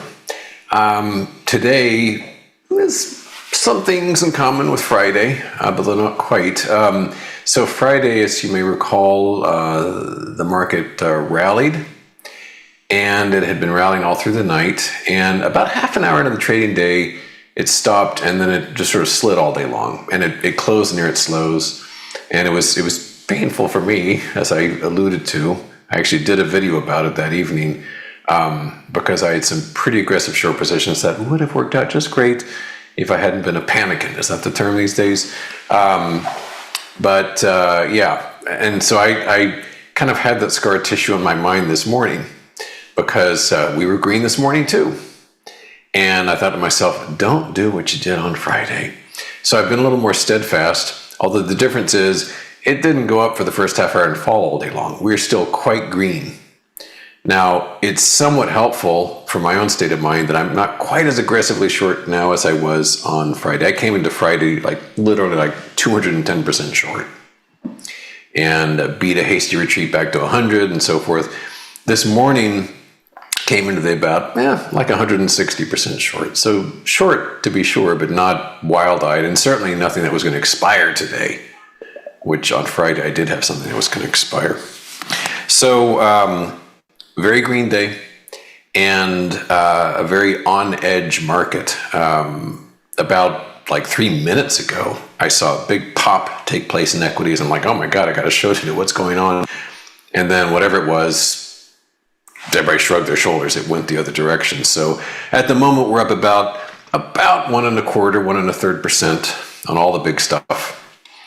And I believe two things at the same time, which is that we've topped out, we're in a bear market and all that, but the prospect for scare upside for the bears at least is still there. And by scare upside, I do not mean lifetime highs. I do not mean flying past the completed tops, but I do mean some uncomfortable rally that would throw doubt onto the longevity of any downward potential. And part of that has to do with Bitcoin, which I'll get to a little later. So let's jump into the charts. And that theme I just outlined, I'm going to hit upon more as we go through these. The diamond is our first chart, and this is a good place to begin because I think the top is in. I think we're in a nice, I almost said predictable, but that's never true, but relatively predictable downward motion. But there's a lot of potential upside that could be had without busting any of those things. The fact that trend line's broken, the fact the top is complete, that could all stay intact, and we could rally all the way up, even to this blue line, without changing any of that stuff. Rally even more than that. And so that's not thrilling because on the one hand, I want to take as much advantage of the bear market as I can, but I'd rather not get fricasseed in the short term while doing so. And that's one of the reasons that I've dialed back from like wild-eyed levels to aggressive but not crazy. Here's the spider. Another good example of what I'm talking about. And this is a cleaner top. I don't think it has quite the upside risk that the diamonds do. And the area that I've put in a rectangle here is a pretty clean definition of what I consider the top. And, that's why I'm still short the spiders. That's why I'm still short the cubes. That's why I shorted the IWM earlier today. The diamonds I got out of the diamonds, for whatever reason, seem more oversold to me than anything else. So I didn't like sticking around with those. But this is a very good break. It's a very clean top. And the rally we saw on Friday did a nice job of getting back to appropriate resistance levels. And so too, today's rally did, with the very brief exception of what happened about 5 or 6 minutes ago. I mean, you folks might know what it was. I won't find out until I have time to peek, but I don't know if it was a false announcement or someone misinterpreted something or what, but we did peek our head above resistance just for less than a minute for some crazy reason. So, but yeah, anywho. IWM, the small caps, those have been bouncing stronger than other items like on Friday. As with the Dow, it's deeper below the topping pattern than, say, the spider. So my position is smaller on that. But that box right there does a pretty good job defining what I consider to be overhead supply. And you can also see how volatility, quite obviously, has been on the rise in recent weeks. This is the UVIX, the 2x long volatility.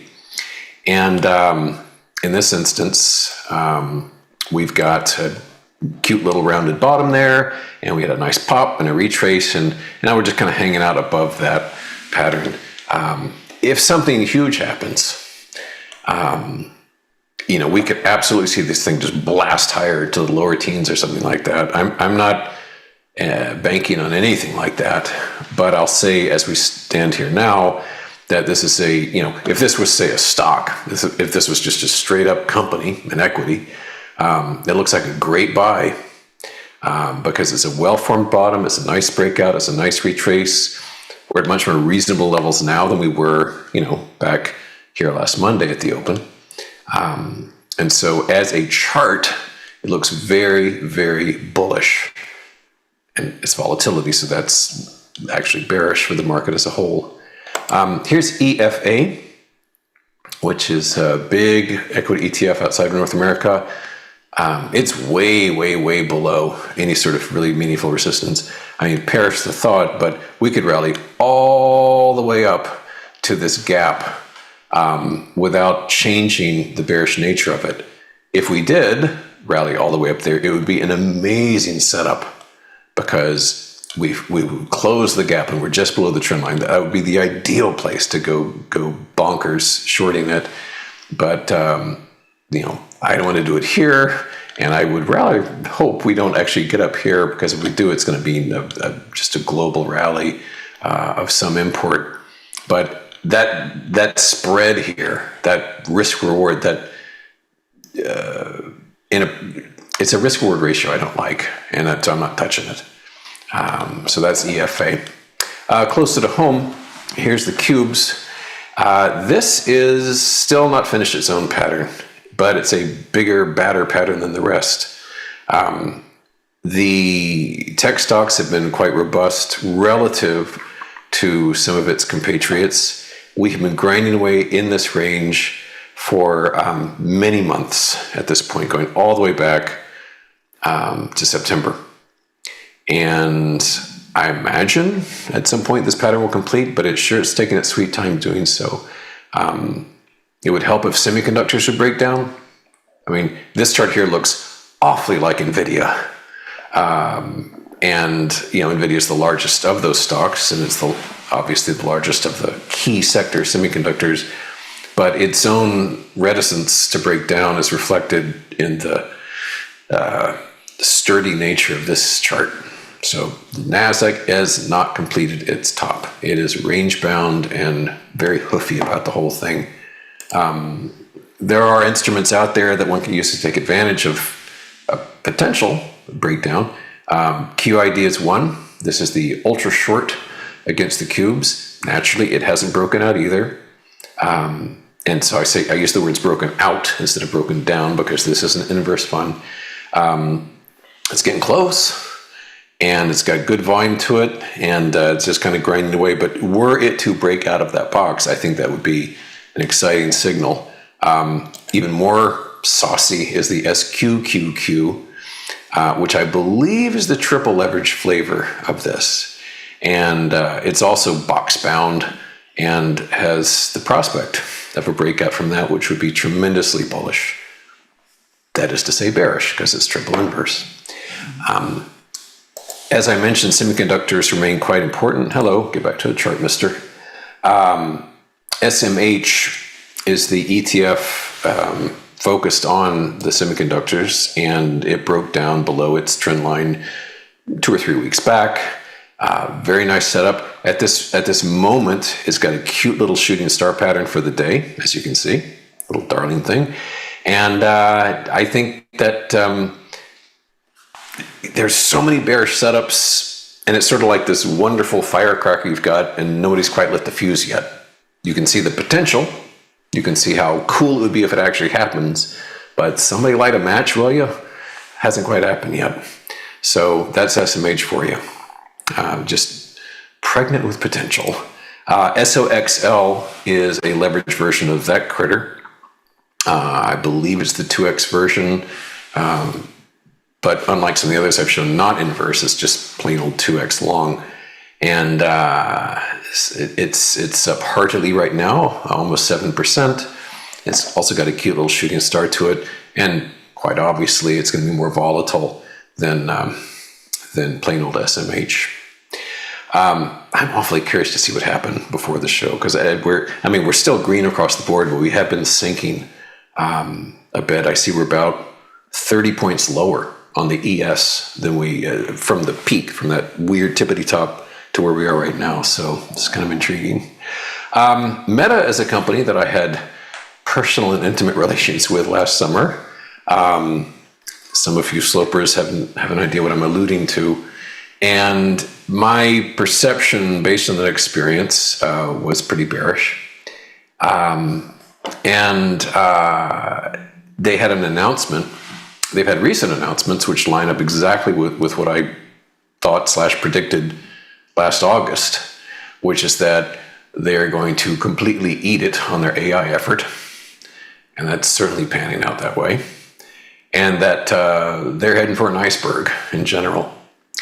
And since the mayhem of last summer, which I very personally lived through, this stock has gone from around 800 down to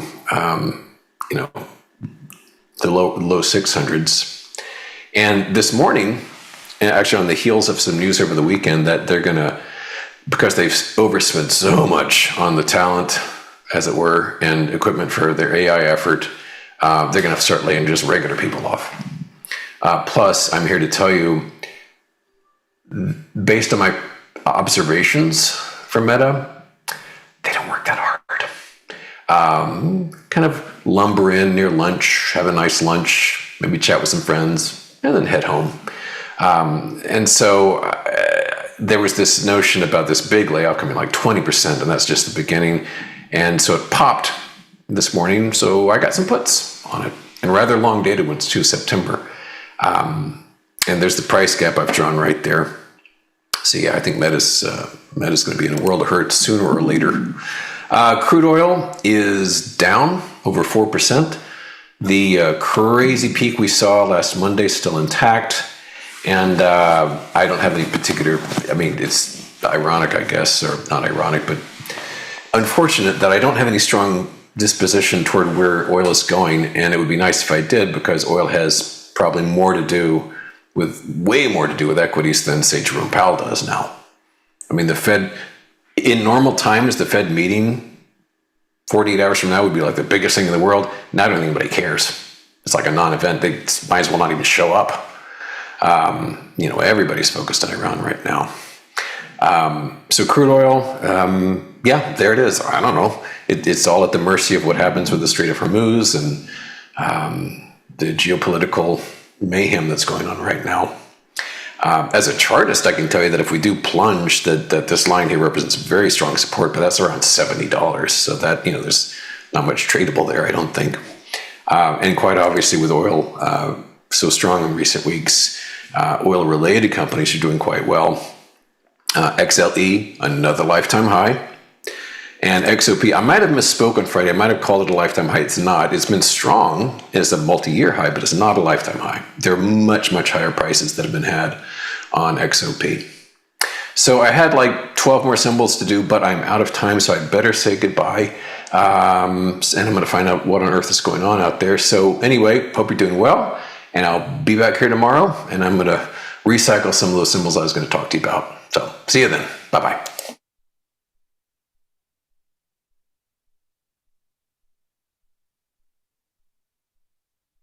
Forbes called us best online for options trading.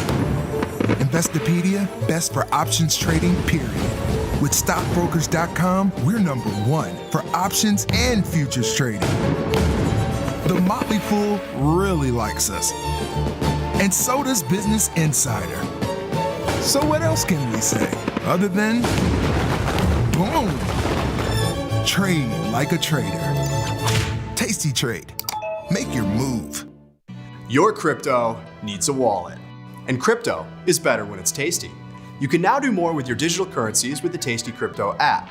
We're proud to offer a self-custody wallet for Bitcoin, Ethereum, and Polygon. Transfer your digital tokens directly in-app and access thousands of tokens available only on-chain. Your wallet is your key to decentralized finance. Download the Tasty Crypto app and get started today.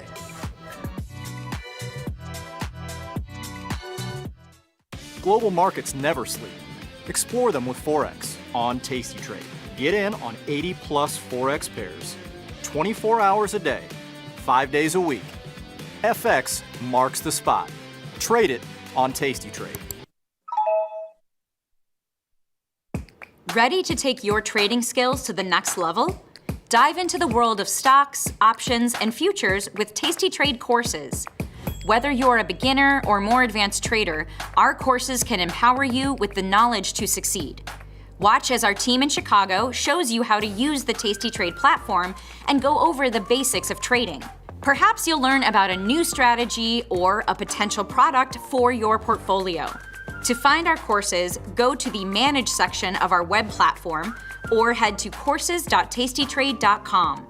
Start taking control of your financial future. Visit our courses today. Got trader's block? We've got the cure.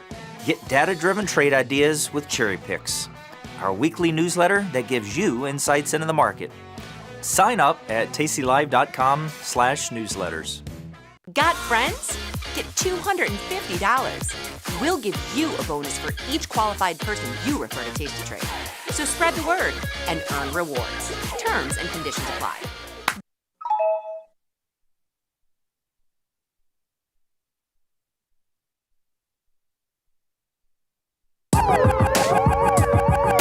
Ring the alarm, hey, ring the alarm, boys. Turn up the charm. Listen up, y'all. Get out the damn stall. It's the last call. Hey, the last call. The last call. The last call. Jamal, my friend, we are back for the closing bell here, and it's been a quiet, sustained rally all day today. You've got E-mini S&P 500 futures up 70, a little over 1%. We got as high as 67.84 just about 30 minutes ago.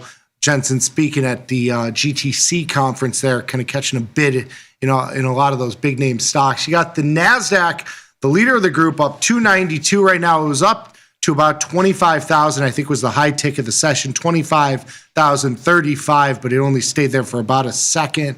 You've got the Dow up 420 and the Russell up 25, everything up about 1% here.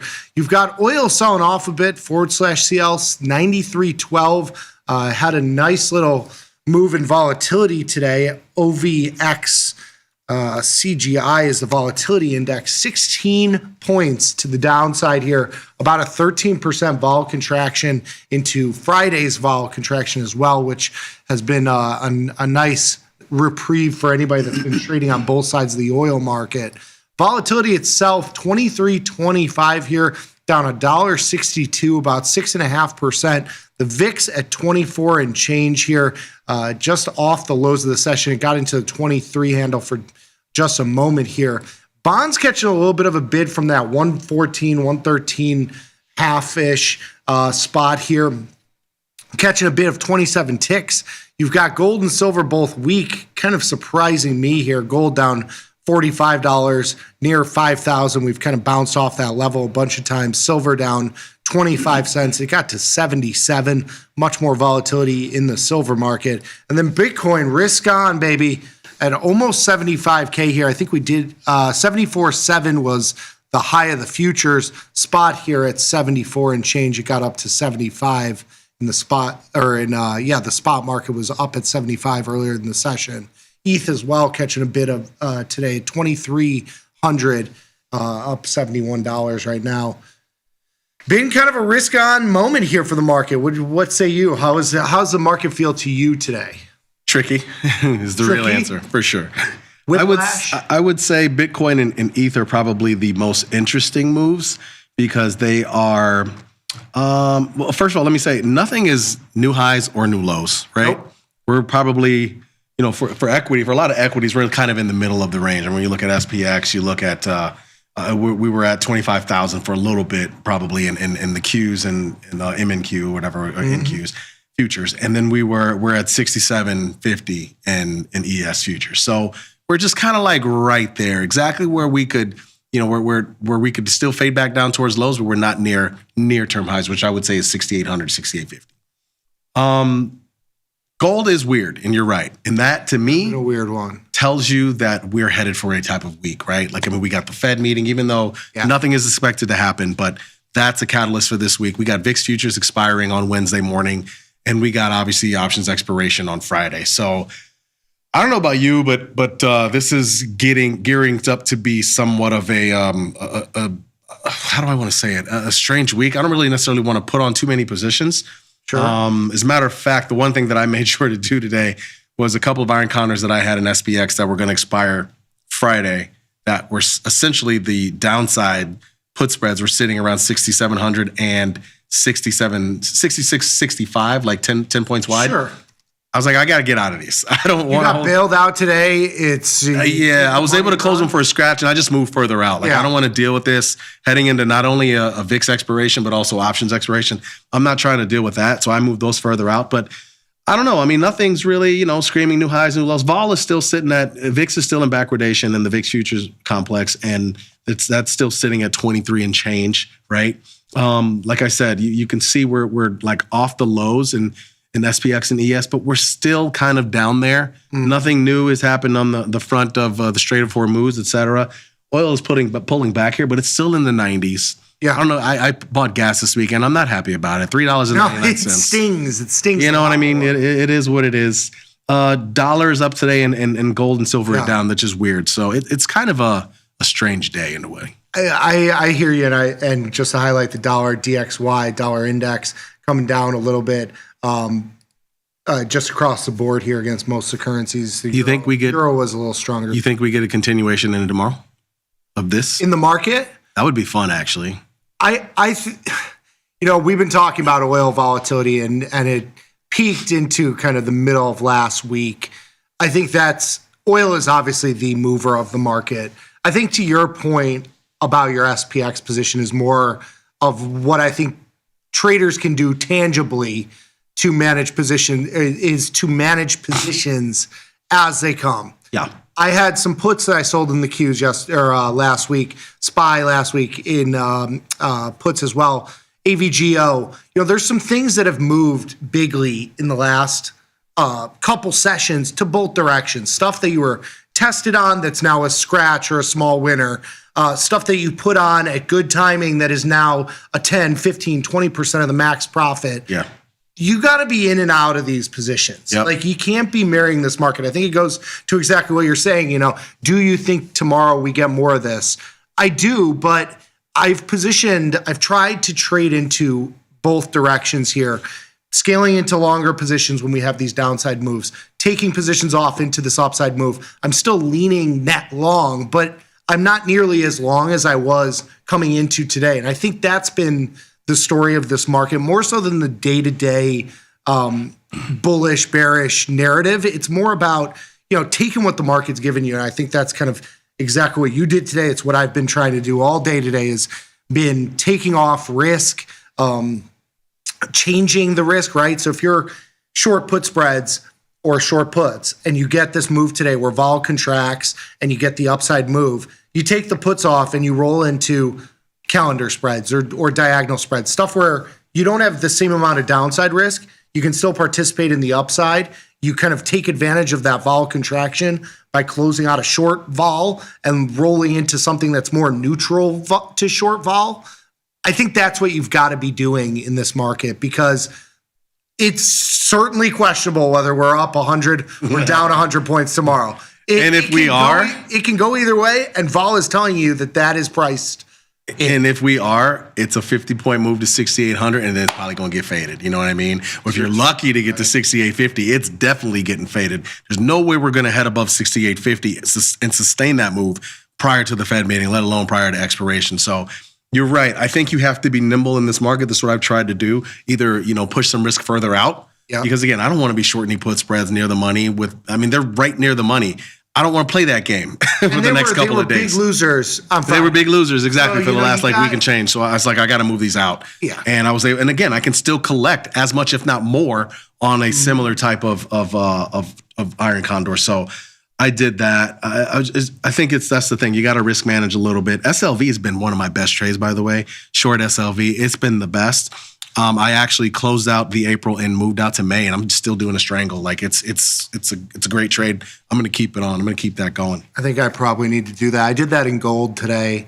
I leaned slightly, adding to my long gold position, but long delta skewed strangle out in May. I did the in gold to give you my strikes. I think it's coming slightly, but I did the 440-505 strangle. I'm actually in the April expiration. I'm sorry.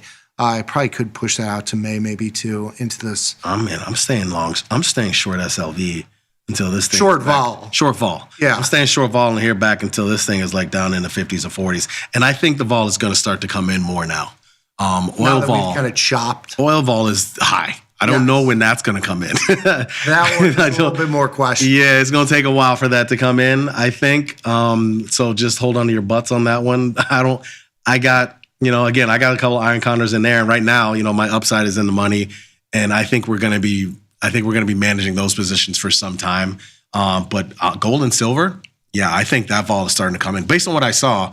Yeah. Our friends at SIBO, they put out that vol thing every week that we get every Monday. Mm-hmm. And if you just look at something like that, the vol in a lot of different spaces, credit vol obviously is high. We talked about that, going back to late last week. I think that might stay elevated for a little bit. But gold and silver vol have been elevated for so long. And if you look at historical vol, it's calmed down, which means sooner or later that implied is going to come in. So I think that's probably going to be one of your best short opportunities right now, short vol opportunities. Yeah, the volatility in oil right now, we were kind of talking about it this morning. Do we see like a sub 100 on OVX? I don't think so. Do you think the upside is kind of capped at this point? Because it feels like to me, you still have obviously the binary risk of what's going on in the Middle East. I think the 120 handle that we saw that in the craze on Sunday night, where we basically opened at like 115, 117, rallied to like just under 120, 119 and change. It felt like that was kind of your capitulation spot. Like that's kind of the upside limit, at least it feels like to me. I think in the oil markets, you're going to see kind of choppiness and headline driven moves. You might see a $5 or $8, $10 up move to, the mid 100s. But I think the 120 spot is kind of the top of the range. Does it feel like that to you, or do you think we still have that?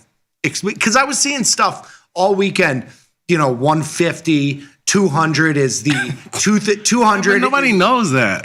No. This is the one that I read that stuck with me. 200 is the 150 price inflation adjusted from 08. But it's a different time. It's a different, it's a different thing. I mean, it's totally a different thing. I mean, this is I guess the best way to I think about this is it's like a biotech right now in that it's based on results. It's based on news. It's a PDUFA, and we're waiting on the results. Yes. And until we have some de-escalation in the region, we won't see any de-escalation in vol. And so that's really what it boils down to. I mean, who knows? Honestly, you could see a situation where if this is going to last for a while, like let's just say this lasts till September, we could see vol come in, but the price stay elevated. Yes. So, right? Like that's something that could happen here. That's why this is really tough. This doesn't necessarily have to fall back down to 70 for vol to come in, but we just don't know what fashion does it move. Yes. And so that we've been playing this because of the big moves. And we're in our mind, the next big move comes as it comes down. Yes. But maybe the next small move happens on the way up. Yes. Now it gets to 100, 105 slowly and stays there. And vol might come in, but these strikes that we're short, I don't know about you, but I'm short like the 90-91 call spread. That might come. That's not going to help me that much on that. No. So I just don't know how it's going to play out. And I don't think any of us do.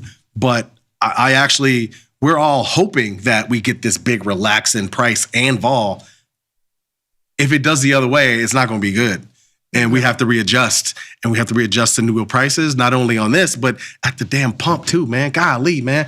I do think staying here / let's just call it 90 to 105. We'll say $7-8 on either side of where we've kind of been. We've been chopping around like 95. Let's just say 90 to 105.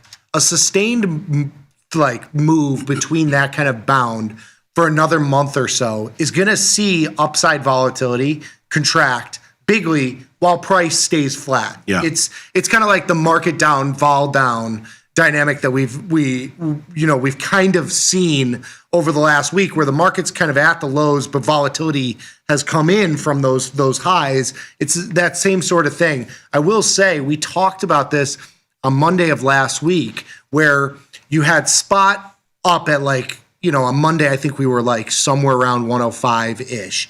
And the back months in oil, we're trading at 75-ish across the curve. You've seen the curve kind of lift up a little bit into those mid 80 spots, 90 days out, 120 days out. I mean, these were trading at 75-ish. So I think to your point, what you were saying of maybe prices stay high, but just volatility contracts, it's starting to happen a little bit along the curve. So I'm with you in that sentiment.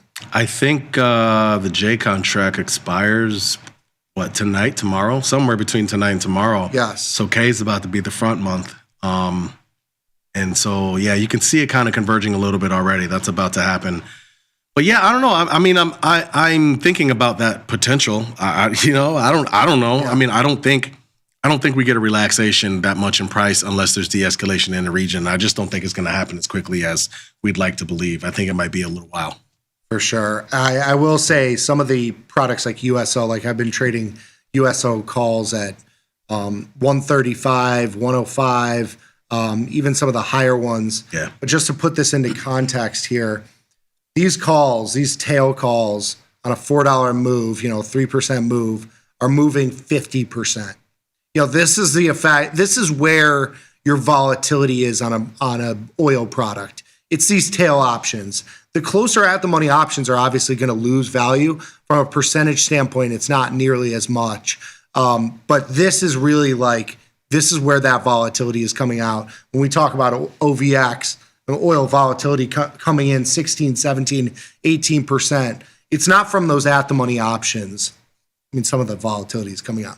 It's really those tail options that are repricing from, $4 or $5 to $1. And those are huge moves.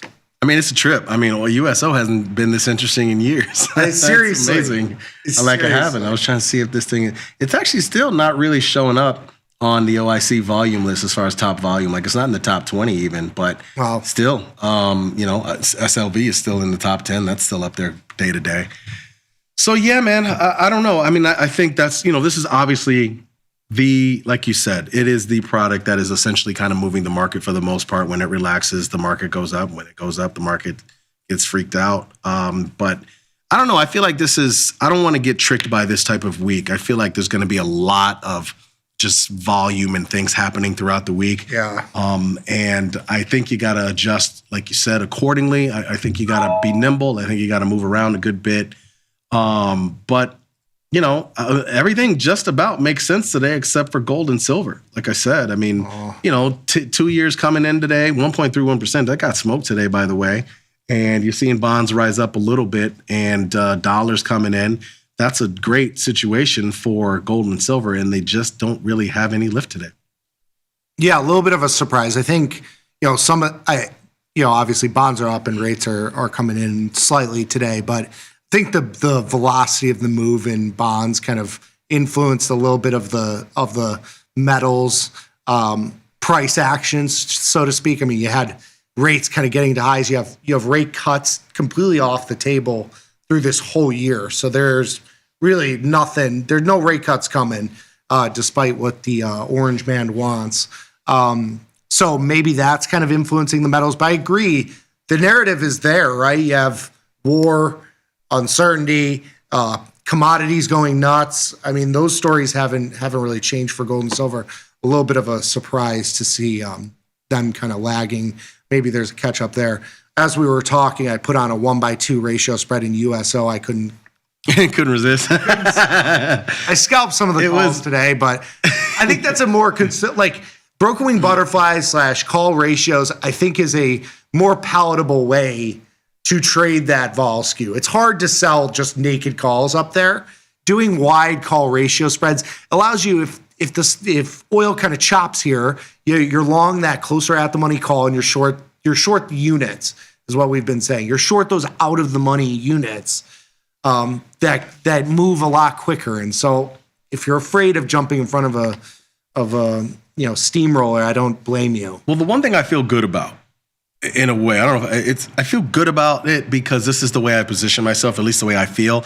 Day in, day out, you put on a lot of different things. And, I mean, I've been around long enough to understand what I'm doing day in, day out as far as like how I'm positioning myself.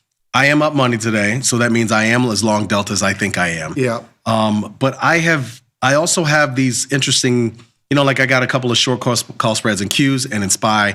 I have the long, and I was alluding to this on Friday when we did This Week in Stocks. I have a long soybeans position that I'm losing money on today. I'm fine with that.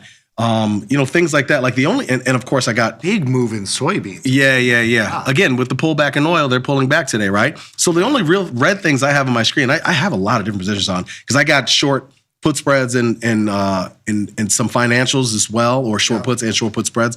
The only things that are red on my screen are CL, which is I have an iron condor, a couple of iron condors in, USO, also iron condor, Costco, which I have a call calendar in, which means there's a little bit of pullback in consumer staples. And as I look at the heat map, Walmart's down, Pepsi's down, some of the other ones are flat. And then also soybeans is red on my screen. Also, American Express is red, which is kind of weird because most of the financials are up. So I don't know what that means. But when I look, other than everything else is green. Like I had an ETH position, that's green, right? Bitcoin, green today. Financials, mostly green. Tech, mostly green. So I do know how things are going to play out if we reverse tomorrow. The only positions that are going to be probably doing decent are I don't know, maybe the Costco trade. Maybe Costco goes up if we go down tomorrow. Yeah, I kind of know how. I like this because this makes sense to me. Yeah, like this makes sense to me. So I mean, the vol crush is helping you too because you're getting. I mean, volatility futures down about 7% here. You were talking about like short call spreads in the Qs. Those probably haven't moved despite selling them. You're right. Lower prices. And that's why like this sort of move today, it allows you, if you want to kind of reposition yourself, whether it be taking off short delta that doesn't move because you're also short volatility, or taking off long delta where you're getting paid on not only the direction but the move in volatility. It allows you, this sort of day is like the the day where you got to kind of decide how you're going to position yourself moving forward, because you're getting the opportunity to take stuff off and reposition yourself. I'm trying to see how many things are. I feel like most things are green in the S&P 500 today. Looking around here, I feel like most of them are. Yeah, I mean, today's a good day. If you look at like the S&P 500 watch list here, 300. It's one that, there you go. I mean, 80 names are green today. Yeah, you can scroll and there's a lot of green today. 386 are green. Who's going to win it all? NCAA. Oh my God. Who's your Final Four? I got to say, I haven't done a bracket yet. And I will say, since the NIL started, I have been, because I'm a Kansas guy. So we got good hoops. Like that's a part of our DNA. I just can't keep track of all the people leaving and going, and it's a new roster every single year. We have Darren Peterson, who's amazing. I hope he plays the entire tourney. That internal strife almost derailed your team about a month ago. I know he's like I don't know what it is. I'm not gonna go there with him, but he's amazing. I think we can make a run. I don't think we're a title team, but I think we can make a run. We're a dangerous team. Is Council young? He's young too, right? So we usually are split between very, very old, like fifth-year seniors that stay around that are just solid guys, and then we get like a handful of the 5-star recruits over the year. You guys have a European player? Oh man, we did. I don't think you have a European player that's starting. You're not. We had a guy from New Zealand that I think win it all. Moved on. I'm telling you, it's too hard. Let me tell you the formula, okay? You got to have a 24-year-old, 23 or 24-year-old on your squad. You got to have a foreign guy. Yes. You got to have, a junior or something like that. Like, that part is fine. But you need the 23 or 24-year-old, one or two of those. You need a foreign guy, and you need a fantastic freshman. That's what you need. Yeah. That's what the best teams have. In like the top 4 seeds, that's what they have. If you don't have that, I don't see it. I think I'm going Big 12, and I'll give you Arizona. That's what I'll say. Arizona. They have that. They have that formula. They got like guy. Yeah, that Koa Pete dude. That dude, man, that dude is like a tight end playing basketball. He's huge. So I think that they got the foreign dude, Christovas or something like that. Isn't that his name? Yeah. I just fade Big 10. The slow Big 10 basketball. Wow, really? Fade 'em. Big 10 is the best conference. You know that, right? I don't know about that. I think Michigan actually could win it all. Michigan, all right. I think I like Michigan. I like Houston. I like those two. Yeah, I like those we got Josh throwing in Illinois all day. I will say my Taiwanese Illinois has Vecchio has confirmed 120 a barrel in the mid 2000s is equal to 191 today, inflation adjusted. So we're right there. But this is not till 08. This is not 08. This is different. I will give Josh that. Illinois has that formula. They got the young freshman. Yeah. They got the European dude. What are they? What seed are they? Huh? What seed is Illinois? I have no idea, actually. But I would guess a 3. Like 4. I would guess 3 or 4. I really don't know. I haven't even I thought they were low. analyzed the bracket like that yet. But well, tell Josh how'd that Wisconsin L taste? Yeah. In the Big Ten tournament. How'd that taste, Josh? That's right. Get some. Should be a fun tournament, though. You know what I would like, though? You know what I think this would actually. I think there's a correlation here. I think if you could get the average age of each starting lineup, I think you could do well. Okay. I just can't find it. The reason why I'm saying this out loud is because I can't find it. Well, if you want to do well with March Madness, we're trying to coordinate to have Rob on the show to give us a full breakdown. Oh, that would be dope. Of sports betting for March Madness. So stay tuned for that. We'll full guy for hopefully have betting. some updates tomorrow. But here, as we go into the close, you've got E-minis up 67, the NASDAQ up 275, the Dow up 395, and the Russell up 24. Oil actually on the lows of the session here, or just off the lows, 91.82 was the low. We're at 92.26. And volatility futures at 23. They just ticked into the low of the session here. Does that make you feel better about tomorrow? No. You know why? SPX, 6,700, 66.99 or whatever to be exact. And ES futures, 67.50. We have not moved off of that. I think we're going to fade tomorrow. That's what I think. Oh, all right. We'll see. I hope I'm wrong. Listen, I'm gearing up for long. I think we fade tomorrow. All right. Especially heading into Wednesday, I think we fade tomorrow. Yeah, Wednesday probably be a risk-off day. Not like a big fade, but, yapping. Just a fade. Right. Down 25, nothing crazy.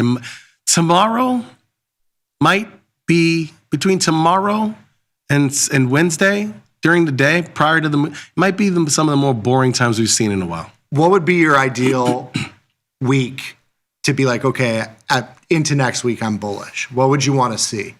My ideal week would be for us to get to 68.50 tomorrow. That would be awesome, so we can all fade it. Okay. And close a lot of positions. But what if we just chop up to 68.50 Friday, and we're right there on Friday? Are we bullish or bearish going into next week? That's a good question. Chop fast.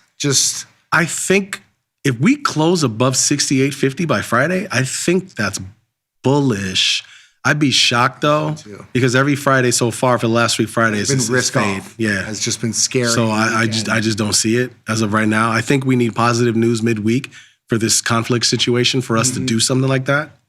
I don't foresee it happening. I kind of agree. I think a slow chop higher. Last 3 weeks, I feel like it's been positive Monday, bad on Friday. Oof.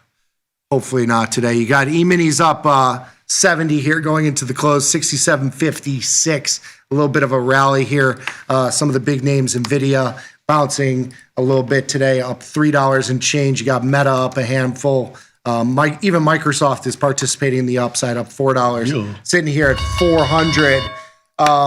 We end the day up 70, 67.55. Hopefully this continues into the end of the week. But what do you think? We take a quick little 90-second break, come back with more from Chris and Ilya? Sounds good to me. Sounds good to me, too. Let's take a quick little 90-second break. You're listening to Tasty Live. Overtime is next.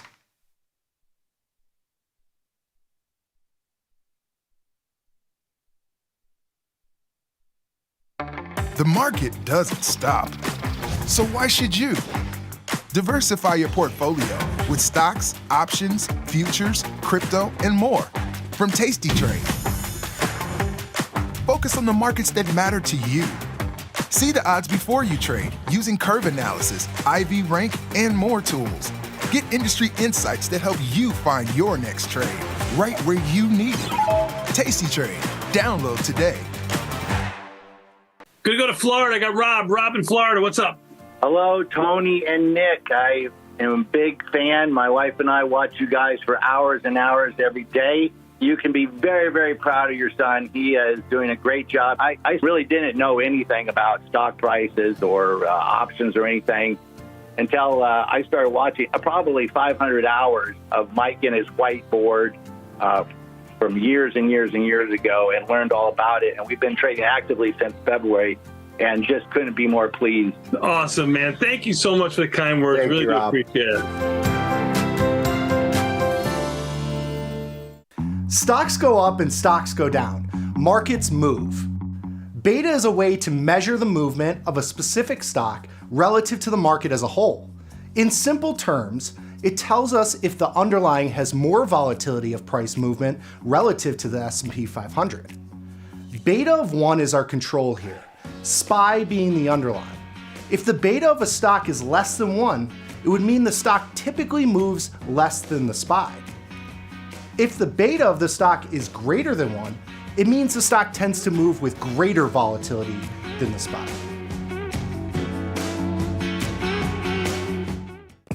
Ready to take your trading skills to the next level? Dive into the world of stocks, options, and futures with Tasty Trade courses. Whether you're a beginner or more advanced trader, our courses can empower you with the knowledge to succeed. Watch as our team in Chicago shows you how to use the Tasty Trade platform and go over the basics of trading. Perhaps you'll learn about a new strategy or a potential product for your portfolio.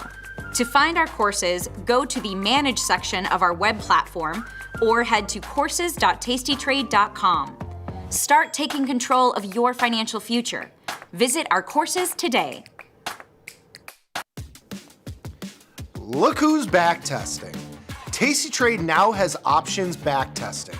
for free. Test your trades with over 10 years of data for the most popular symbols. See how your trades would have performed in the past. Look back at profit and loss and take the guess out of guesswork. Oh, did we mention that it's free? Get back testing at Tasty Trade. The market doesn't stop. So why should you? You find your next trade right where you need it. Tasty Trade. Download today.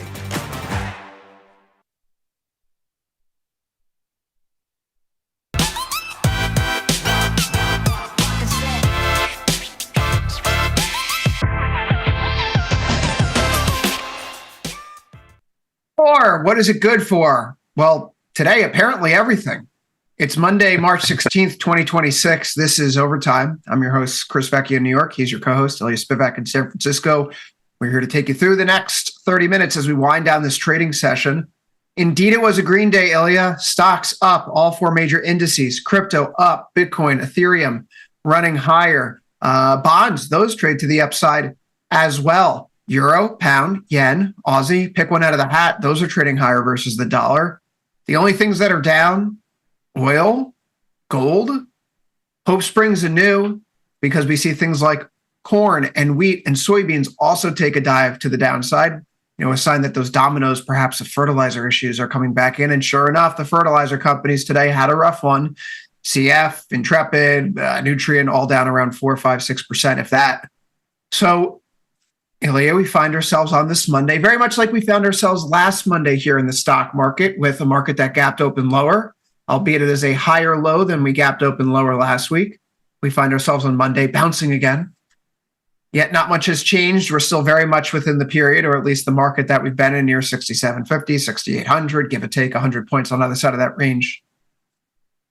What say you after a very high volume day, noting that this is really the first day where traders are piling into the June expiry for the S&P 500 futures contract?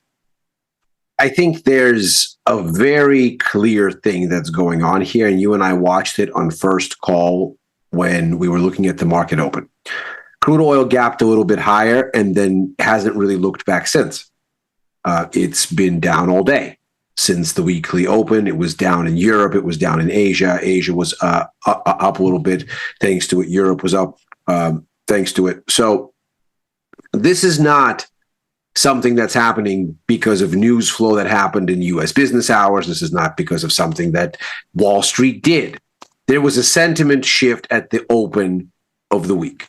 And to me, all of this comes from one comment. Because really, it's not coming from the president asking Europe and our Asian allies like Korea and Japan to pitch in on the Strait of Hormuz, and everybody going, yeah, no, you know what?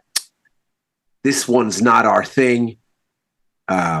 We didn't really consult on this one. We're going to go ahead and sit it out. So clearly it's not that.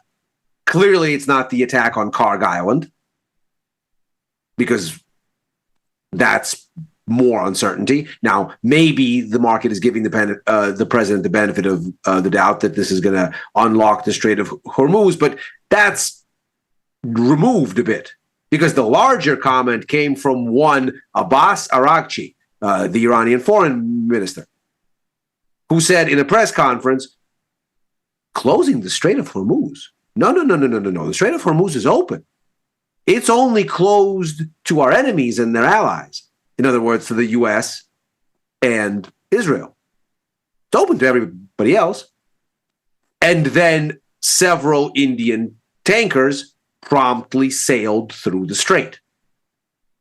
In other words, Iran is telegraphing very clearly, whoa, we're not shooting at any vessels that aren't U.S. vessels. Needless to say, Israel does not transact VLCCs through the Persian Gulf. So that's kind of a moot point. Frankly, U.S. flagged vessels wouldn't be expected to be passing through the Gulf anyway, especially not now. So at this point, what are we really saying here? We're saying that everybody is concerned about a bottleneck that Iran doesn't want to enforce, or at least is pointedly not enforcing against anybody that isn't a U.S. or Israel vessel, ostensibly. Maybe the UK gets wrapped up in for good measure. They did allow use of some bases, some staging areas. So that's not exactly the same story as we had prior to the weekend. I would argue it's also not the same story as we're going to have tomorrow, because this doesn't solve anything. But from the market's perspective, it's certainly enough for a bit of a pop, really across the board. And it starts with crude oil being low.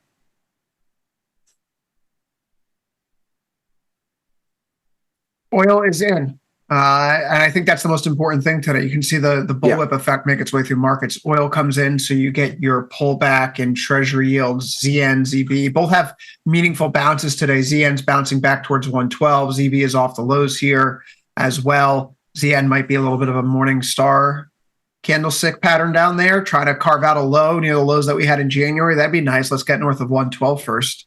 ZB likewise, you could see here, we're trying to get back into that uptrend we had off of the January and February swing lows. But there is a point to be made about the lack of conviction in today's bounce. I know it's a good day. I'm not going to dismiss that. And certainly I'm more short delta than long right now in equities. But there is that little light blue line that I keep on our screen here, the 1 week moving average. And in the S&P 500, we traded up into it today and then fell below it by the close. And the NASDAQ, we traded into it today and then fell below it by the close. And the Dow Jones and the Russell 2000, that's very much the case in notes and in bonds. We're struggling around that 1 week moving average. We're not quite through it yet. Silver today tried to bounce, but rejected at the 50-day and the 1 week. So yeah, today produced some nice movement in equities. It produced a nice pullback in oil. Technically speaking, though, do you think that we've seen enough to call this to say that the downside momentum's broken? Because I'm having trouble crossing that threshold. I can't say that here. Yeah. Frankly, the price action can't say that here. Look at the bonds. Look at the S&P. Look at the dollar. Have any Rubicons been crossed? No. We're backfilling levels of support that we broke, or levels of resistance. That's what it is in the dollar. That's what it is in the bonds. That's what it is in crude. That's what it is in stocks. One would be saying too much were one to come out here confidently and go, well, that's done and dusted, moving on. But by all means, folks, do watch as the buy the dip brigade of trolls appears on the internet. Just don't actually listen. Be more careful. Be more thoughtful. Do your own research, as it were. Dollar here today as well. It did try to break over par at the end of last week, and to its credit, it closed through there. Today it does not, but like everything else, falls into its 1 week moving average, which is nestled above recent swing highs we had in January, and it bounces ever so slightly from there. It is an inside day. So upside momentum broken for now, perhaps. Tomorrow is a different tale.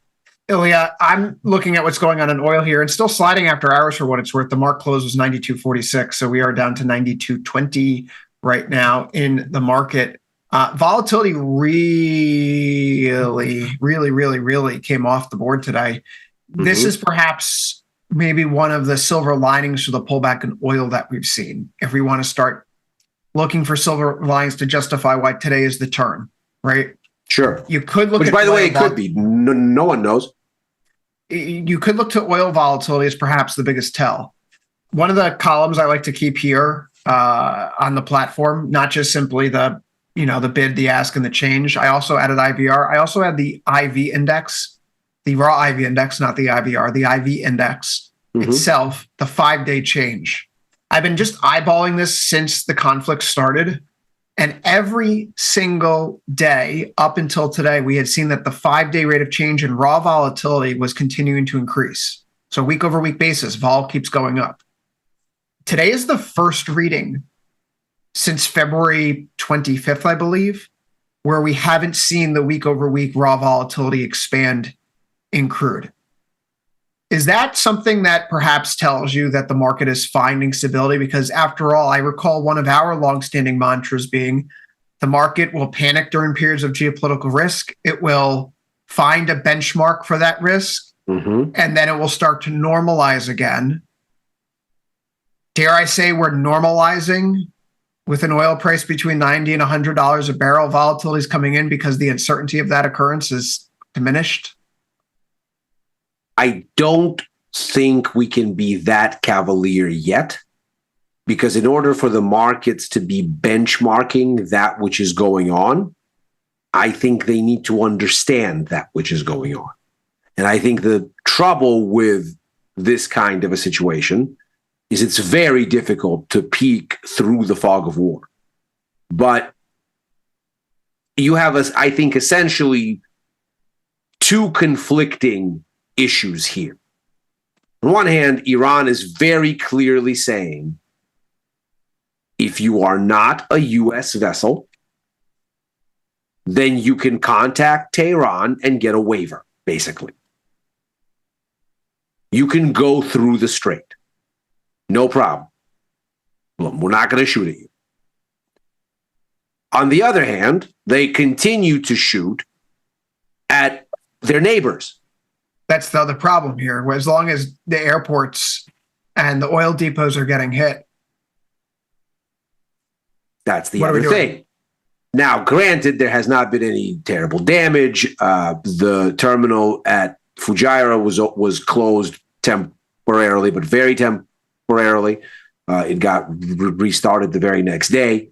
They hit something nearby, not the thing itself.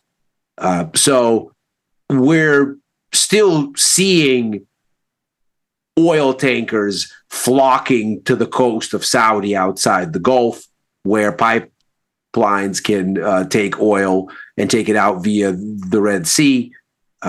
We still see a whole lot of backup going to Fujairah because it's open and that's another outlet outside the Gulf. So all of these things are still kind of operational, but Iran continues to shoot every which way at energy infrastructure in the Gulf that isn't theirs. They're still shooting at Qatar. They're still shooting at Saudi. If they pull in these other players, if before long Saudi goes, you know what? Enough's enough. You can't be hitting our energy infrastructure. We didn't want to be dragged into this thing, but you force our hand. That's a different thing.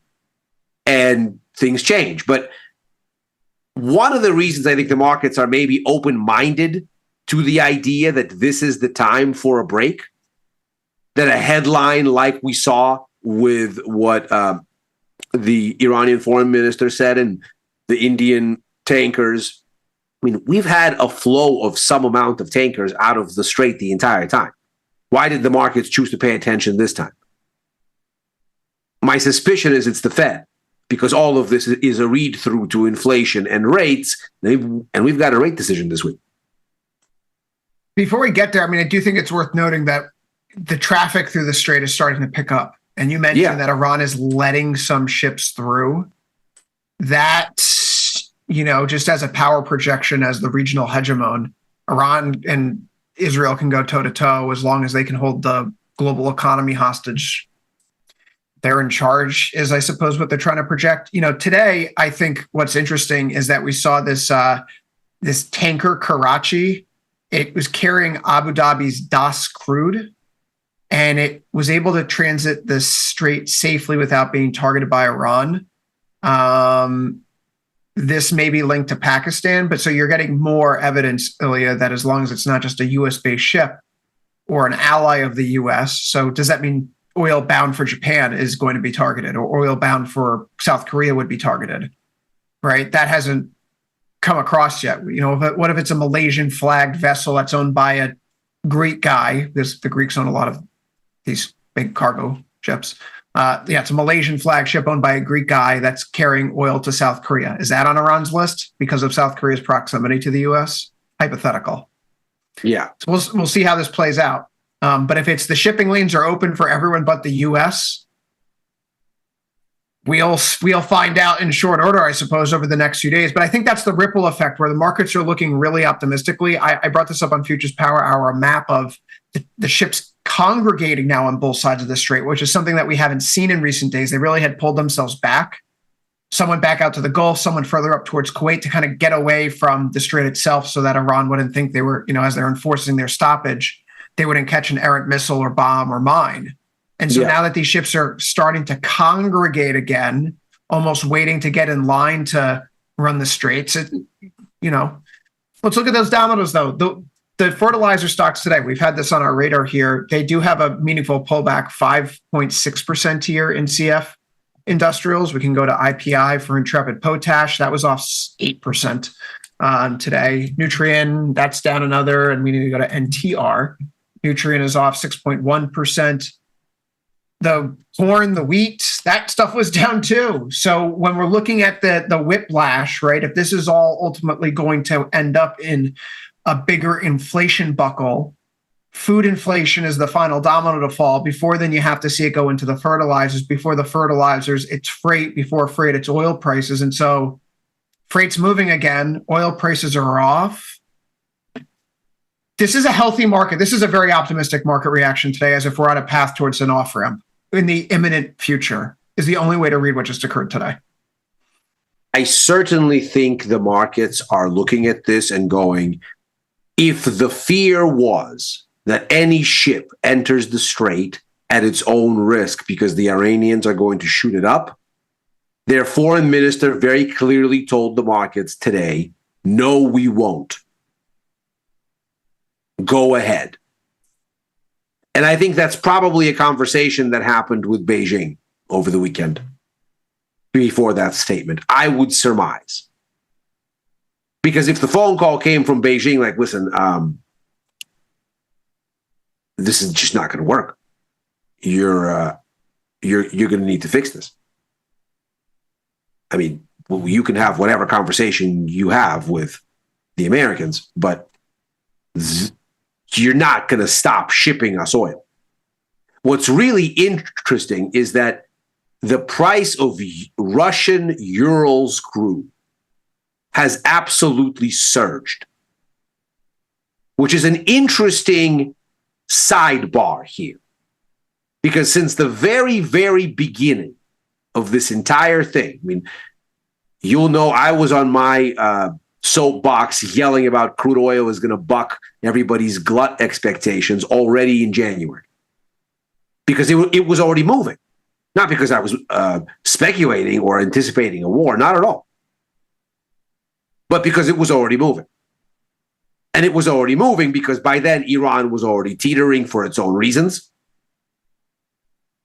Because we'd already taken the actions that we did in Venezuela. And because we were already capturing shadow fleet tankers. And this is a danger to China's energy mix. They're going to have to pay market rate. Well, what has this war done? It's forced them to pay market rate. Because supplies are so tight elsewhere that at this point, China was in a situation where beggars couldn't be choosers. Iran and Russia and Venezuela had to sell energy somewhere. Well, now China is the desperate one that needs energy. And now Russia can charge market prices. And Russia is the one who's making a ton of money on all this, right? Yeah. Now. I think over $2 billion has come into Russians' coffers just on the change in the oil prices alone since the This thing was supposed to be a masterstroke to force energy leverage on China to cut Russia off. Doesn't look like it's quite working in the same direction for now. Although, who knows? We'll see. Oh, yeah. If this is the end of, let's say we're reaching the end of the road here in terms of this risk, might I point to something that perhaps has the most interesting setup on the board? Let's just say I'm looking at this very, very closely. The EEM chart, right? If we're going to be an optimist, I like this chart. I'm watching it very closely. Right? Isn't the concern the chain game that goes through this commodity bullwhip, it would impact Asia first and hardest. It would hit emerging markets in the Asia Pacific region. It would hurt countries in South America to a large extent. It would hit developing Africa to an extent, just because the ratcheting higher of fuel prices for countries that import fuel and don't settle those bills in their own local currency. It's not great. It's not great. So an unkinking of that supply chain would then mean that those countries which have had all this fear built in would theoretically be on better footing, which brings me to EEM. So if we want to take the optimist approach with today's news and developments, emerging markets are up 2.8%. This is a monthly chart. I have to go to the monthly because it's the only way to see the highs that we had back around the global financial crisis and the highs that we had going into 2022 prior to Russia's invasion of Ukraine, which is where the market finds itself bouncing over the past week and leveling out, Ilya. I think that perhaps, and we're still trading much lower than we were from when this all began, but if we were to see a little bit more development here in the price action, all of a sudden you get through 59 through 60, you're not going to catch the exact low, but there's enough meat on the bone here where you want to be an optimist. Let's go back to the world where we were prior to the Iran war. Emerging markets were way better than the domestic equities last year. They were starting off this year way stronger than their American counterparts. And supply chain issues aside, which would take a few months to unkink, do you get back to a world where then these companies and these economies become the primary attractors of capital once again? And after America has alienated itself on the global stage once more, funny how, Ilya, we've been saying in recent months, we understand what Trump's trying to do with Fortress America, but my goodness, you don't have to jump out the window to get outside. You can just walk down the stairs, and browbeating our allies, particularly the countries that have shed blood and treasure with us to help get revenge after 9/11, for example. Why are we browbeating the Danes? Now all of a sudden they don't want to help us out when we need their help to clear the Strait of Hormuz. Actions, consequences, those things tend to meet in the real world. And do we think that this is going to do anything to re-incentivize or break the trend of people investing the marginal dollar away from U.S. shores like they were all of 2025 because of the tariffs? Probably not. Especially if Trump goes back to the tariff well on the other side of all this, which is what the administration is subtly signaling that they will do if you're reading through the headlines around the Iran issue. So, Ilya, forget picking the bottom in SPX or NQ or, IWM. EEM, to me, has the most interesting setup, given where it landed on the other side of the 2007 and 2022 highs, and its steadfast refusal to break down in recent days. Yeah. I mean, I think when you look at this picture, you go back to basically the reason I've had Brazil on for close to a year and a half now, which is here is an economy that is at the center of the big narrative, which is deglobalization. Look at that chart. This is the weekly going back to mid-22. I am already adding back in, of course. So I'm looking at this and I'm saying, right, okay, so if this is going to get an off-ramp, then we're going back to long gold, long countries that can straddle the China-US divide, like Brazil. Chile is an interesting one. They had an election recently. Argentina has been a little bit jumpy, but it's been a little expensive, but I'm looking at it. ARGT. So this whole thing is interesting. And if we go back to where we were before then, it's not that I'm going to turn bullish on U.S. indexes. It's that I'm going to go shopping outside of the U.S. And I already have my longer dated exposure in metals because I expect that trend will resume. Gold, speaking of metals here before we close this out, rough day, rougher days ahead here, Ilya. This is an hourly chart we're going to go into. A little bit more microstructure here on gold. Gold, that is that is a top left to bottom right. That's not the direction I certainly want gold going in. No. No, siree. Especially after we have a break here off the lows immediately after the war started. And you could see how all of a sudden this break following that move looks like a bit of a bear flag, Mr. Spivak. So, I do have. I got those futures. They're working today.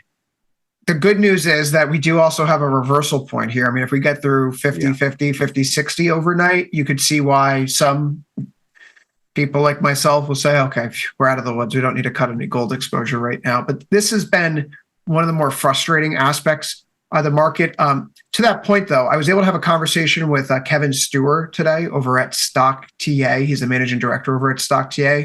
He very similar perspective or approach to markets like I do in terms of trend following and looking for high symmetric breakout opportunities.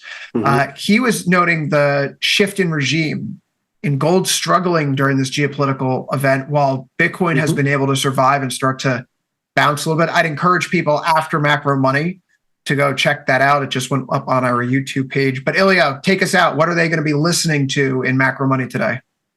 We've got a whole host of central banks on the menu this week. Obviously, we're going to dedicate tomorrow to the Fed. We'll talk a little bit about the Fed today, of course, because it's inescapable, but we're going to talk about the start of it. We're going to have the Bank of Canada, the Bank of Australia, then the Fed, then the ECB, then the Bank of England. All of them have much more significant shifts in policy expectations in the past 2 weeks, 3 weeks than we've seen in the past year. And so lots of things on the move here. If this is some kind of an off-ramp, this is a huge opportunity, really across all the major currency.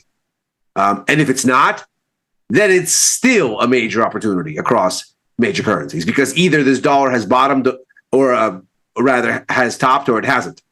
And that's going to be a big deal this week. And it's going to offer up all kinds of trades. That's it for Overtime this Monday. We'll be back tomorrow, same time, same place, 4 Eastern, 3 Central, always after last call. So for Ilya, I've been Chris. You've been watching Tasty Live. Watch more of it because Ilya's sticking around with Macro Money up next. See you there, everybody.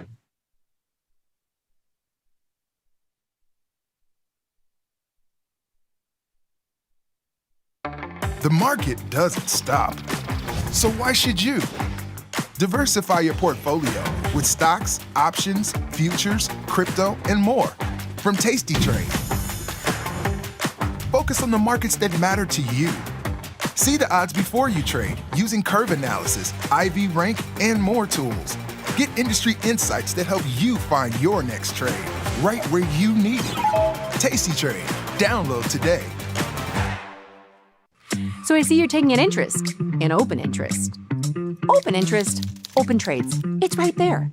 Imagine all the trades are in XYZ at the same strike and expiration. Day one, Brittany buys 4 options to open a trade. Dean also opens, but he only buys 2 options. And then, closing bell. Day 2, open interest is 6 because of yesterday's trades. Now, Jessica gets in on XYZ, and she buys 2 options. Day 3, since no one has closed any trades yet, open interest is at 8. Watch this. Brittany closes her trades, Dean closes his, and Jessica keeps her eyes open. On day 4, open interest is now down to 2. That's because Brittany and Dean closed their positions and there are only 2 still left open. That's how open interest is different from volume. And both of them are parts of liquidity, which is something we look for before we enter into any trade. Pretty simple.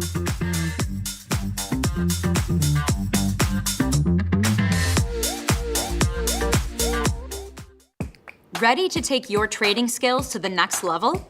Dive into the world of stocks, options, and futures with Tasty Trade courses.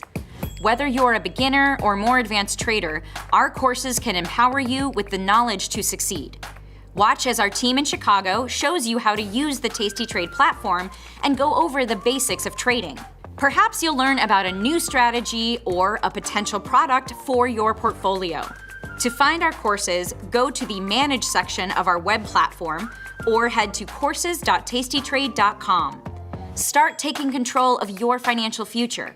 Visit our courses today. Tasty Trade has crypto, and you can trade with zero commissions. Bitcoin, Ethereum, Litecoin, and more. Diversify in one place. Crypto, we got it, we get it.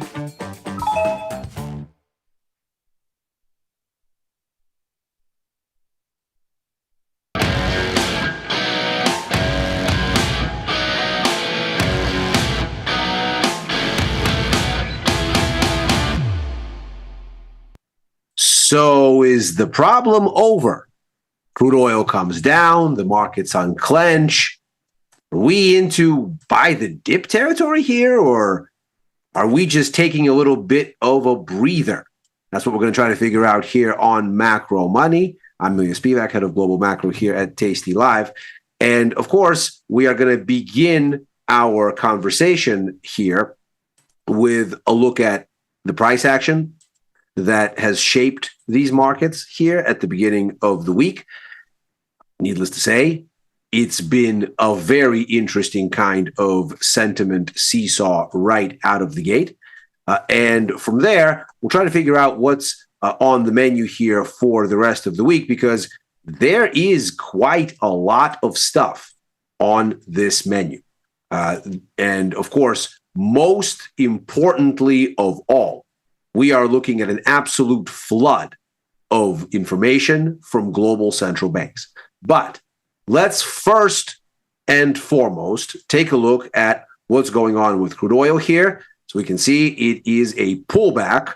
And this was a pullback that happened pretty much right at the weekly trading open. So as soon as the markets opened, they opened with a little bit of a gap higher. That was ostensibly after the U.S. launched an attack on Karg Island over the weekend. That was something that, of course, one might have anticipated could happen. That's a key choke point for controlling oil flow through the Gulf. And of course, that has bedeviled the U.S. war effort here in the first 3 weeks. And so you might have expected that this would be a place that would be attacked, and indeed it was. It seems like maybe there is the possibility that there's a ground invasion that might be in the offing to control it and essentially neuter Iran's ability to disrupt the Gulf. But were that the story, we would not be looking at the chart that we are currently looking at. So the markets clearly came away with an entirely different message here. And ostensibly, it was not really what the U.S. was doing, and frankly, not even the European countries that were rejecting U.S. entreaties to come help police the Gulf. No, instead, it was seemingly comments from Iranian Foreign Minister Abbas Araghchi, who came out and in a press conference said, Strait of Hormuz is not closed. It's open. It's only closed to ships from our enemies and their allies, which ostensibly means the U.S., Israel, and not really anybody else for all kind of practical purposes. Perhaps the only other country that might get roped in here could be the UK, because it's offered a bit of support in terms of use of its facilities. But there is a very different kind of vibe in that statement. And of course, shortly after the foreign minister said this, 2 Indian tankers carrying liquefied petroleum gas sailed through the strait to India. So if there's not a blockade of ships through the strait, if the blockade only applies, let's say, to U.S. flagged vessels, well, then this is a whole other situation as far as the markets are concerned. Then the disruption to global crude supply is not nearly what people thought it was, because for most important kind of considerations here, China, the world's largest crude importer, can continue to get crude in size. And if that's the case, well, then this is a very different kind of issue. And the level of concern that the markets need to have about it is a very different level of concern. So, with that in mind, the sort of dominoes of the narrative have fallen as one might expect from the implications of this chart here that we've been looking at since this whole thing began. This relays or the move in crude to US CPI with a 1 month lag, where you can see that moves in crude tend to show up in US headline inflation about a month later. And so we haven't seen that show up in CPI yet. And of course, we had a CPI update, the monthly data last week, and the markets could not be bothered to even look at it because, of course, it was stale on arrival.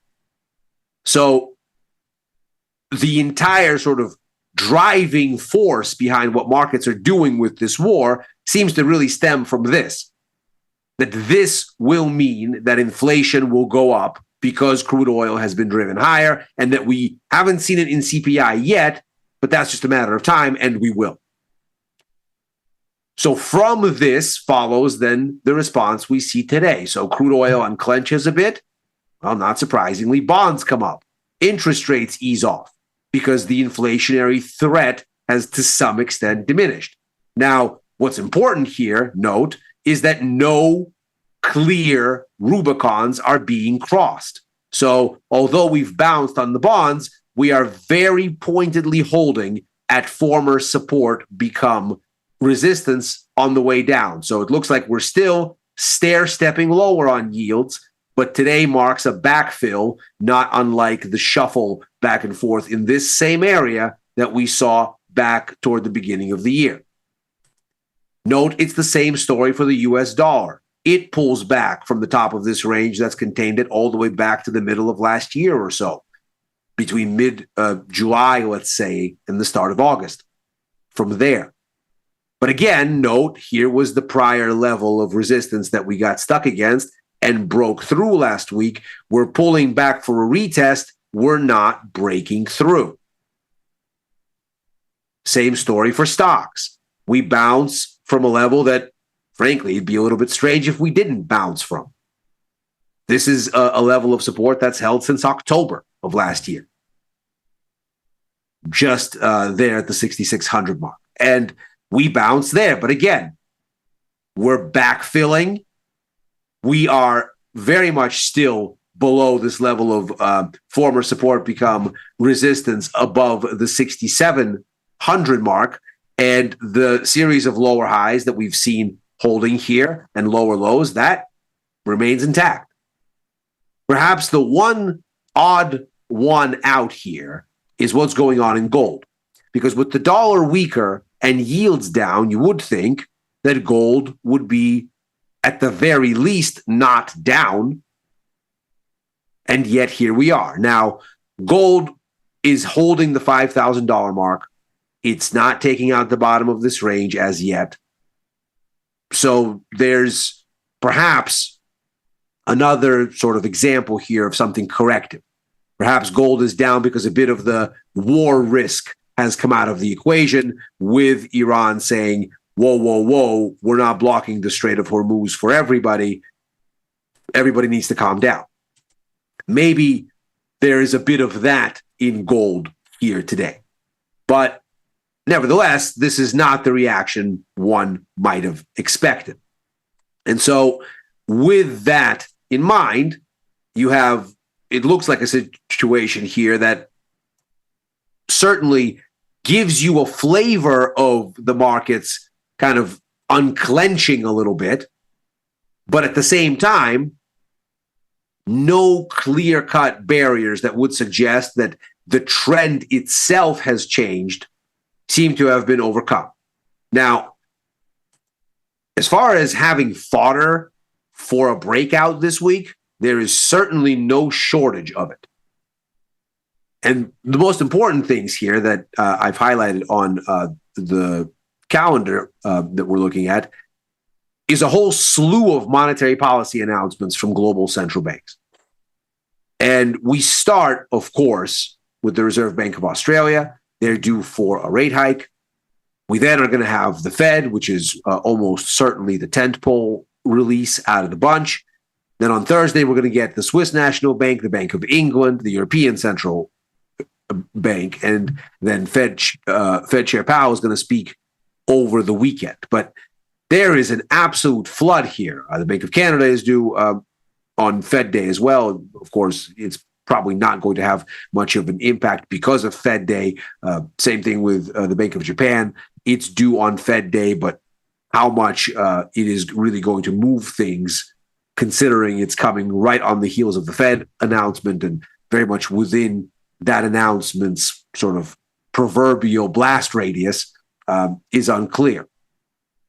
Let's start with the Fed just to get a sense for what we're looking at. Clearly, this read-through from oil into inflation expectations has had a meaningful effect on policy bets. We're down to just 45 basis points in easing from now through the end of next year. A flimsy 23 basis points baked in for this year, 22 for next. So we're just on the cusp of fully pricing in one cut for 2026 and one cut for 2027. Now, the irony of ironies here is that this is actually exactly in line with the Fed forecast that came out in December of last year. This is what the Fed was saying all along and what the markets have been chafing at for months. One cut in 2026, one cut in 2027, 50 basis points altogether. That's basically where the markets are at this point. 5 basis points this way or that, you can call a rounding error. We're talking about 90% and more likelihood based on these market prices that there's a cut this year, there's a cut next year, and that's what the Fed does. But of course, we've arrived here under very different circumstances than what the Fed would have envisioned.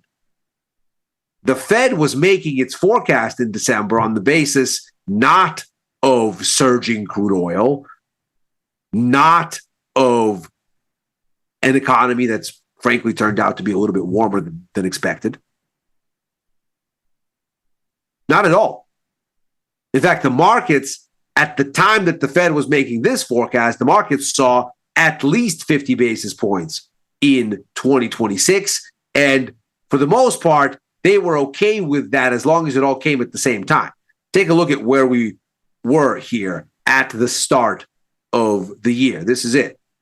We're looking somewhere in the vicinity of 75 to 50 basis points in 2026 and essentially nothing for 2027. There's a slight inkling that maybe that there's a hike on the menu, but to get to a full hike, you got to get all the way up here. So obviously the markets are not there. They're just saying, okay, you know what? There's a slight possibility, distant though it is, that maybe the Fed takes a hike or takes a cut back. But it's not a serious conversation here. We're talking about single digits as far as the number of basis points on the upside being baked in.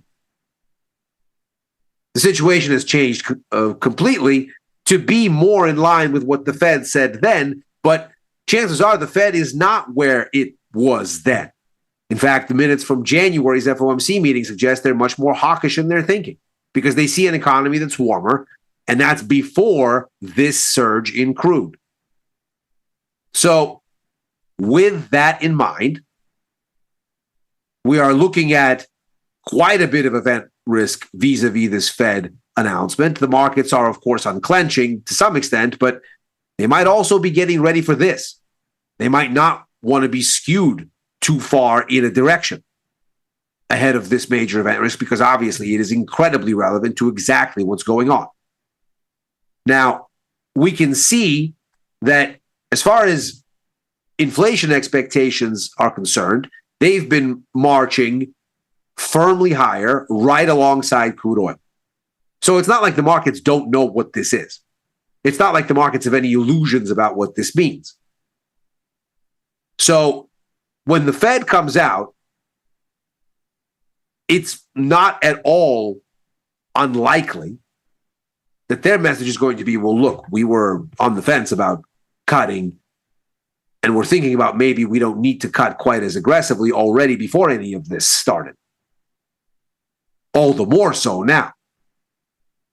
And so with that in mind, you end up at a situation where all of these pullbacks, the pullback in the dollar, the pull up in stocks, the situation in the bonds, all of this might very well look like opportunities to bet in the direction of the dominant trend that has emerged since late February, because the Fed comes out and goes, yeah, actually, this does change our calculus. We are not going to be looking at as much easing as we thought, and we're going to adjust the summary of economic projections accordingly.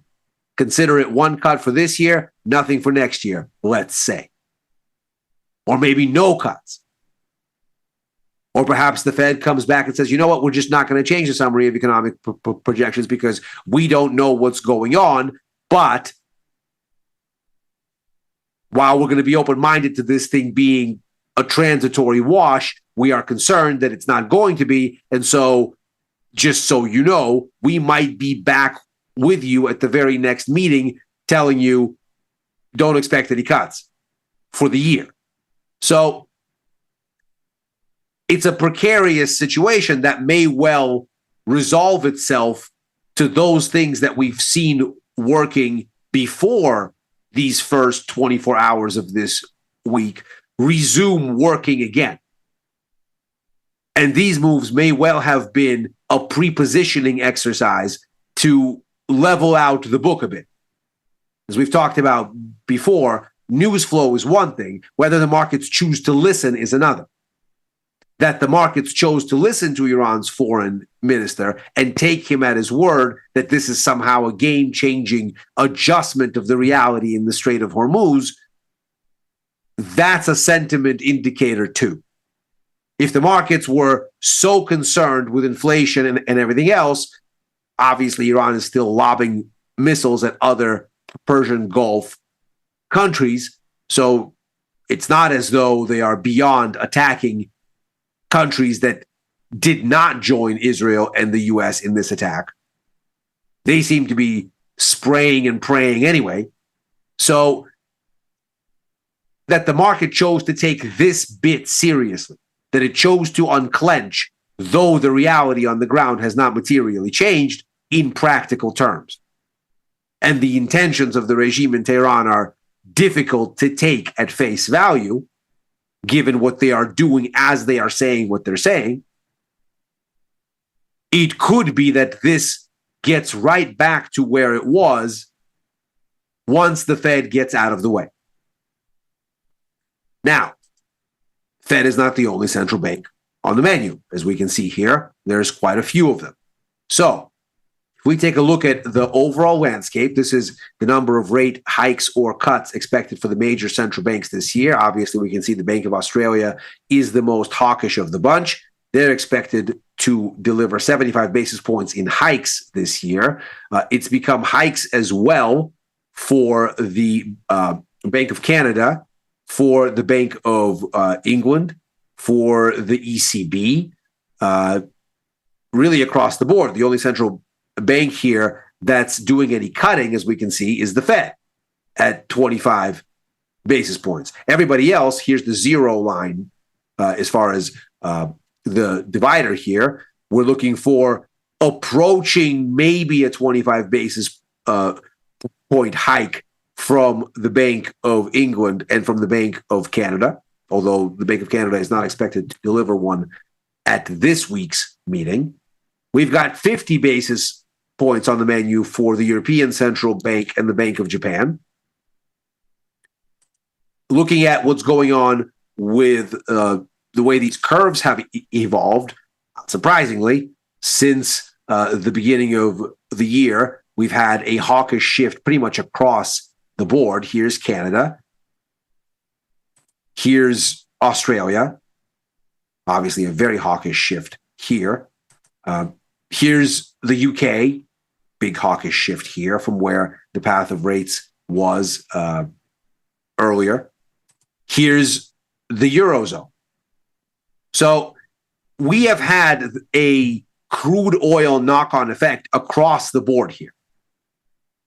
And because all of these central banks are now eyeing rate hikes, except the US, if only the pressure were taken off the Fed, either because the Fed decided to come out and say, we don't care about the rise in oil, we think it's transitory, we're going to look through it, or because the situation in the Gulf actually improves and crude oil comes down in some sort of a meaningful altering of the status quo kind of way, well, then there is a trade and a trade and a trade across all things dollar.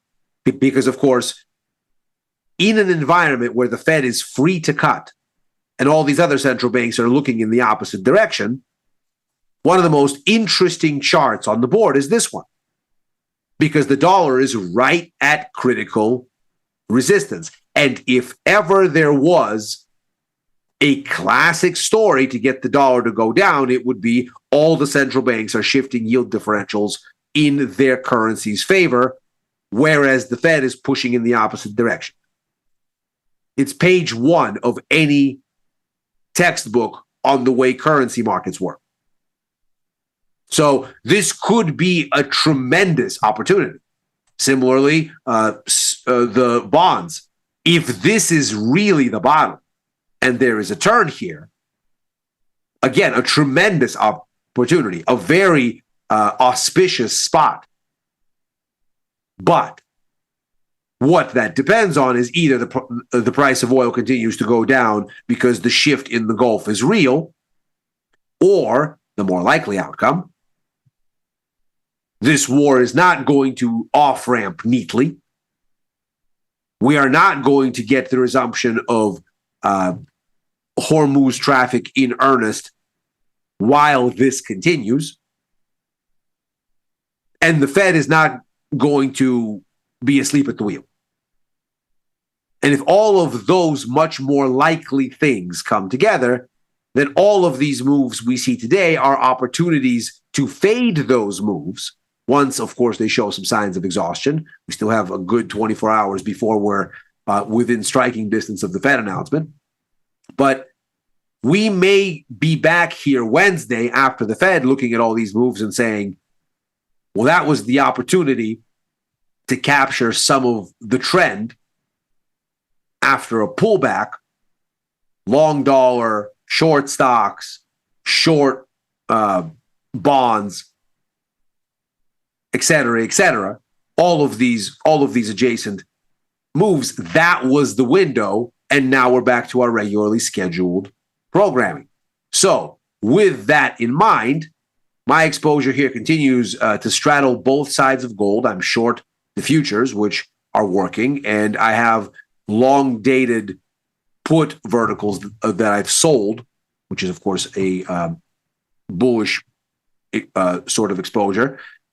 And this is, of course, very long-dated. There's still 60 days on this. So the idea is that gold might be a little soggy in the near term, and I want to opportunistically capture that.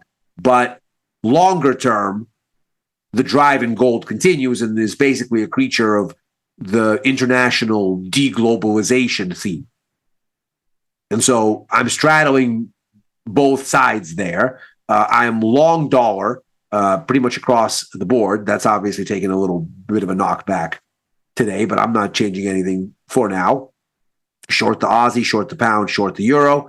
I've still kept my long side exposure to the 7 to 10 year bonds, looking for yields to continue to rise. And so the put here that I bought, that continues. Still short risk, be it through the Russell or the NASDAQ or the S&P. In fact, as we can see here, I've added another leg here to this Russell exposure. I'm now long even more puts vertical here. Of course, I've pushed out the maturity a bit on this last leg from April 24, just layering them in this part to May 1st.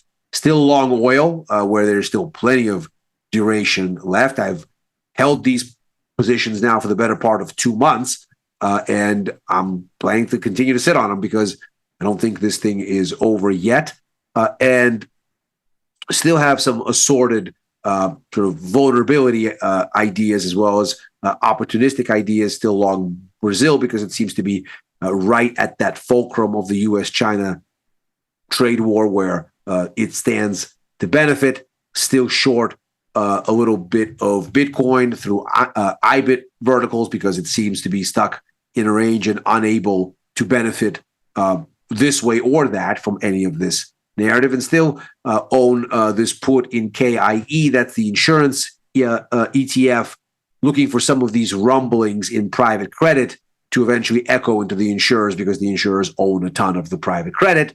And of course, if we have a Fed that's less ready to cut and interest rates that are going to be stickier higher, that just aggravates that whole narrative.